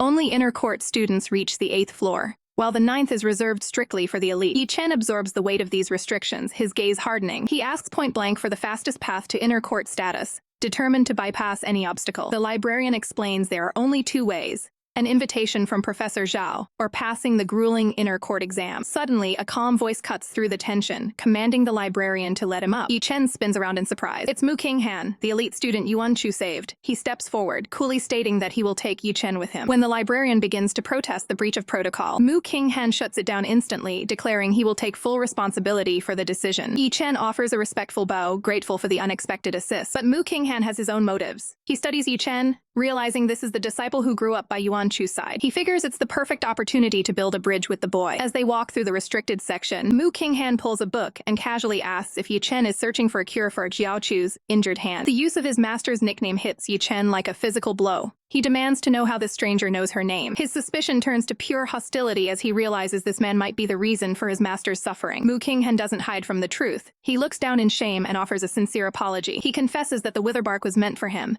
but Yuan Chu threw herself in harm's way to save him. Mu Qinghan's voice fills with a dangerous resolve as he replaces a book on the shelf, vowing to find a way to purge the curse from her body. He declares that no matter the cost, even his own life, he will not hesitate to protect her. He turns to Ye Chen, claiming his resolve is absolute because he intends to take care of her forever. Blushing, he even admits he plans to propose to her once she's older. That is the final straw. A violent shockwave of blue energy erupts as Ye Chen lashes out. The force sends Mu Qinghan flying backward with a pained cry. He's slammed into a wall, pinned by Ye Chen's overwhelming spiritual pressure. Ye Chen drops down from the upper balcony, landing with the grace of a predator. His eyes glow with a terrifying, murderous red light as he growls. What did you just say? Panic erupts in the library as guards rush in, mistaking Ye Chen for an assassin from the mystic realm. Despite being injured and coughing up blood, Mu Qinghan shouts for them to stop, ordering them not to harm the boy. He looks Ye Chen in the eye, telling him that if he needs to vent his anger, he should do it. He won't fight back, because he is eternally in Yuan Chu's debt. Inside Ye Chen's mind, a dark primal rage is screaming for blood. The thought of someone stealing his master is unbearable. His killing aura intensifies, becoming a thick, suffocating cloud. Mu Qinghan tries to calm his subordinates, offering a bloody smile and suggesting that since Ye Chen is her disciple, they'll all be family one day anyway. The guards are paralyzed by the sheer malice radiating from Ye Chen. A dark, twisted grin spreads across Ye Chen's face as he accepts the challenge. His voice drops to a lethal whisper. Die. A thick, suffocating darkness suddenly swallows the room, leaving the witnesses blind and trembling. A violent crash echoes through the void, followed by a gut-wrenching scream of pure agony. Realizing the source of the carnage, the attendants cry out in terror that was the young master's voice. They scramble through the gloom, desperately calling out for Mu Qinghan. As the dust settles, a horrific scene is revealed. Ye Chen stands over a broken Mu Qinghan, whose body is battered and stained with blood. Ye Chen's eyes glow with a terrifying, demonic crimson as he delivers a chilling ultimatum. Master belongs to him alone, and anyone who dares to step between them must die. Beneath him, Mu Qinghan can barely breathe, coughing up blood as he stares into the face of a monster. Ye Chen isn't finished. He raises a hand, gathering the volatile lightning he's been storing within his pores. The air hisses and pops as lethal bolts of electricity dance between his fingertips. He's prepared to end Mu Qinghan right here and now. But before the fatal blow can land, Yuan Chu bursts onto the scene, her expression sharp with authority. She demands to know what on earth he thinks he's doing. Ye Chen freezes, his murderous gaze softening into shock as he whispers, "Master?" Yuan Chu stares him down, wondering if her disciple has been possessed by a dark force once again. Without hesitation, she delivers a swift strike to his head to break his trance. As Ye Chen collapses, she catches catches him, her focus shifting to the immediate crisis. She barks orders at the stunned attendants to get Mu Qinghan to the infirmary immediately, leaving no room for argument. With the situation under control, Yuan Chu carries her unconscious disciple away from the wreckage. The attendants are left fuming, unable to believe Ye Chen could get away with such a brutal assault. Even in his shattered state, Mu Qinghan weakly tells them not to move him just yet. He realizes with grim clarity that Ye Chen's rage wasn't random, it was fueled by a terrifyingly deep possessiveness over Yuan Chu. Wiping the blood from his chin, he hands a document to his subordinates, his mind already moving to the next move. He ignores their protests about his health, his voice turning cold and professional. If they have time to worry about him, they have time to work. He orders them to investigate the truth behind the swapped exchange tokens immediately. Later, Ye Chen lies in a deep, forced sleep, recovered from his outburst. Yuan Chu watches over him, her mind racing as she tries to comprehend why her normally devoted disciple would suddenly try to murder Mu Qinghan. Sensing a witness to the madness, she demands the spirit within her ring come out and explain everything. With a poof of smoke, the pint-sized venerable one appears, looking entirely unamused. Yuan Chu bristles under his judgmental gaze, asking why he's looking at her like she's the problem. The spirit just sighs, his expression heavy with the burden of what he knows. He reminds her that while Ye Chen was always clingy as a child, that possessiveness hasn't faded with age, it has intensified into something much more volatile. Yuan Chu is baffled, struggling to understand the why behind it. The spirit mocks her, pointing out that because she relies on Ye Chen for everything, the poor boy has skipped the stages of youth and gone straight into a high-stress fatherhood role, constantly cleaning up her messes. Yuan Chu is outraged by the comparison, shouting that he's supposed to be her disciple, not her parent. The spirit prepares to vanish, but not before dropping a final, heavy truth. He's never seen Ye Chen this consumed by rage. He reveals that when Ye Chen found out Yuan Chu was injured because of Mu Qinghan, he nearly leveled the entire book hall in a blind fury, refusing to listen to reason. Yuan Chu finally begins to realize that what she saw wasn't just a tantrum, it was a manifestation of Ye Chen's absolute, protective claim over her. As the spirit fades back into the shadows, he leaves her with a simple okay. But internally, he's sweating. He worries that his explanation might have accidentally exposed the true depth of Ye Chen's complicated feelings. He can only hope that his words didn't just light a fuse that can never be extinguished. In the wake of the brutal confrontation, a heavy silence falls over the estate as Yuan Chu focuses her spiritual energy, the air shimmering around her, while she tends to the unconscious Ye Chen. With a delicate touch, she channels her power into his forehead, desperate to stabilize his volatile state after his sudden outburst. Under her care, Ye Chen's eyes flicker open, the world slowly coming back into focus. He stares blankly at the ceiling, the haze of his previous rage finally beginning to lift as he regains consciousness. Seeing him awake, Yuan Chu's face lights up with relief, her previous fear replaced by a genuine, bright smile. But inside, Ye Chen is drowning in guilt, horrified that his master witnessed him in such a murderous state. He reflects on the precarious balance of their bond, haunted by possessive feelings that he knows have crossed the line of a simple master-disciple relationship. The memory of his inner desire to claim her and the jealousy of seeing her with anyone else burns in his mind, fueling his internal turmoil. Unable to face her warmth, he masks his emotions with a cold, distant expression. Yuan Chu, sensing the sudden shift in atmosphere, worries that he's still upset about his injuries or the chaos of the archive incident. Tears well up in her eyes as she struggles to bridge the widening gap between them. She explains that her previous secrecy wasn't meant to deceive him, but to prevent the exact violent conflict she feared would happen. Ye Chen remains silent, his gaze piercing and unreadable as he listens to her defense. He sits up abruptly, his voice low and accusatory, questioning if she was truly afraid of his temper, or if she simply prioritized someone else's life over his trust. The real question plagues him. Does he even hold a place in her heart? Or is he just a burden? Yuan Chu is stunned into silence, looking small and vulnerable under his intense scrutiny. Ye Chen points out the fact she knew the dangers of the wither bark, yet she still chose to risk everything to save Mu Qinghan. Yuan Chu can only offer a soft, pain confirmation, unable to deny her actions. His hand clenches at the realization, convinced that her loyalty has shifted toward his rival. He coldly dismisses her, demanding she leave so he can sit in his bitterness alone. Yuan Chu reaches out, desperate to explain her side before the rift becomes permanent. But Ye Chen shuts her out completely, refusing to hear another word. Driven to her breaking point by his stubbornness, she screams the truth. Everything she did for HIS sake. The shock hits Ye Chen like a physical blow, his cold facade finally cracking as he stares at her in disbelief. The air grows heavy as the weight of his baseless jealousy begins to sink in. He tells her to stop, unable to handle the emotional gravity of her words. His voice wavers as he tries to maintain his distance, claiming he doesn't want to know the truth. He turns his back to her, promising that if he just has some time to adjust, he'll go back to being a good disciple and bury these weird thoughts forever. Yuan Chu stares at his back, devastated by his icy rejection. She refuses to let him walk away with a misunderstanding, vowing to say her piece whether he wants to hear it or not. She lays it all out. Mu Qinghan's status and wealth weren't the draw.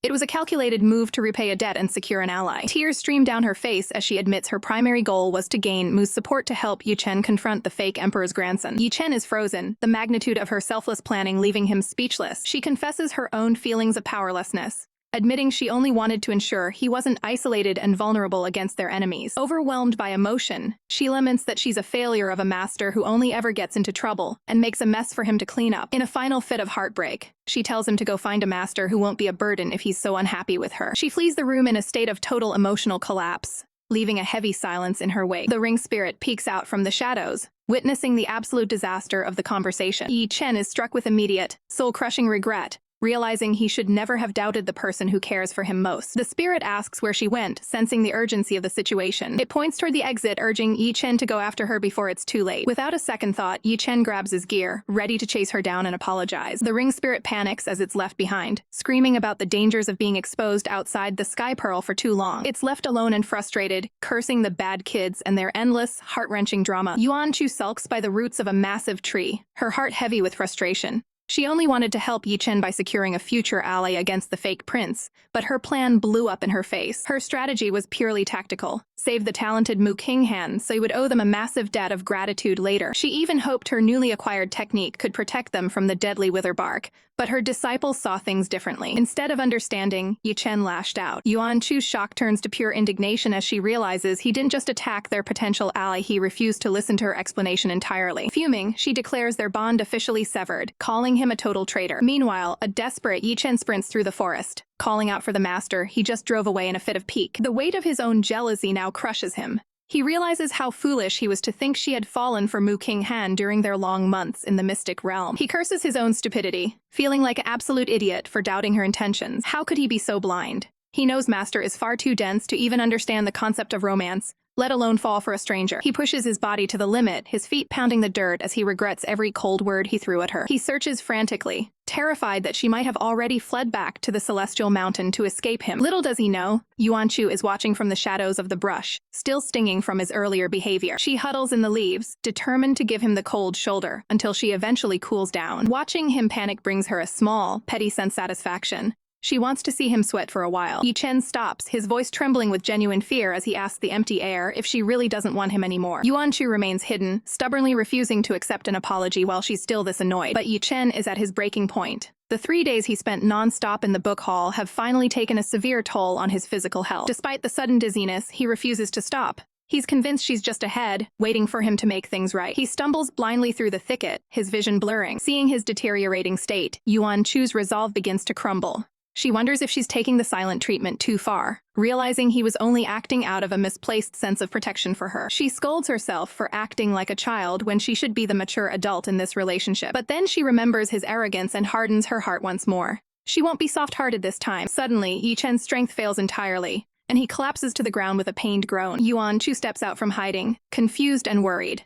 As a powerful golden core cultivator, a simple fall shouldn't be enough to incapacitate him like this. Even in his daze, Ye Chen senses her breathing nearby. He tries to regain his composure, desperate not to let his master see him in such a pathetic, weak state. His eyes lose focus as consciousness slips away from the sheer exhaustion. He sways on his feet, barely able to keep his balance as the world spins. Before he can hit the dirt, Yuan Chu rushes forward and catches him, her anger instantly replaced by maternal concern. He looks up at her, his voice a faint, desperate whisper. He clings to her like a lifeline, pleading with her not to abandon him. Yuan Chu is stunned by the sudden role reversal. Wasn't he the one who wanted nothing to do with her explanation just minutes ago? Ye Chen pours his heart out, begging her to stay and promising that he would never truly leave her side, even in death. The sight of her proud, stubborn disciple begging for her presence leaves Yuan Chu completely speechless. The atmosphere is heavy with the scent of iron and desperation. Yuan Chu stares in shock at the mark on her skin. Xiao Yuan didn't just bite her. He marked her with a blood mark. Her mind races as she realizes the terrifying reality. This is a hunter's tool used for tracking prey. No matter where she hides, he will always be able to find her. Ye Chen clings to her with trembling strength, his voice cracking as he pleads for her never to leave his side again. The grip is suffocatingly tight. Yuan Chu winces, begging him to let go because the sheer intensity of his hold is starting to hurt. But his eyes burn with an obsessive fire. He refuses to loosen his grip, terrified that if he lets go for even a second, she'll vanish into thin air. She searches his face for any sign of demonic possession, but his eyes are clear and focused. This isn't a curse, it's pure, raw emotion. Softening her tone, she asks if he's all right after his sudden collapse. Ye Chen reveals a startling recovery. Not only are his physical wounds gone, but his spiritual exhaustion has completely vanished. Yuan Chu puts the pieces together. Could her own blood be the cause? As a rare yin-yang body type, her blood is a potent source of energy. He likely bit her instinctively to heal his own failing spirit. Ye Chen doesn't hide his intentions. He wants his master by his side forever, and he's willing to do whatever it takes to ensure she stays. He quickly shifts tactics, putting on a pitiful front and asking if she's going to blame him for his desperate actions. However, his internal thoughts are far more calculating. He's already prepared to use a hypnotizing spell to wipe her memory if she remains unhappy with him. Yuan Chu stands frozen under his intense gaze. She completely misinterprets his obsession, assuming his protective nature is just his paternal instincts. Finally waking up, guilt begins to gnaw at her. She feels like a failure for running away and causing her disciple such distress. Seeing her resolve crumble, Ye Chen realizes he's won. If she doesn't hate him for this, he knows he can push the boundaries even further in the future. His eyes remain fixed on her, cold and determined. He vows to himself that he won't give an inch of ground now that they've reconciled. He reaches out, gently taking her hand to solidify their bond. With the conflict temporarily settled, the two make a pact to stop being angry and begin the trek back home together. The next morning, the sunlight is bright and peaceful as Yuan Chu finally stirs. She stretches, feeling more refreshed than she has in weeks. Ye Chen is already waiting for her, the picture of a perfect attendant with a hot meal prepared. The delicious aroma of the food is enough to make her forget all the drama of the previous night. As she eats, Ye Chen stands behind her, meticulously brushing and braiding her hair with professional care. Yuan Chu is in total bliss, completely preoccupied with her breakfast. She tries to break the ice by mentioning her cousin, Mu Qinghan, hoping to smooth things over. The mood shifts instantly. Ye Chen's hand pauses, his expression darkening at the mention of another man's name. He immediately steers the conversation away, suggesting they visit a hot spring later to relax. He promises her beautiful scenery,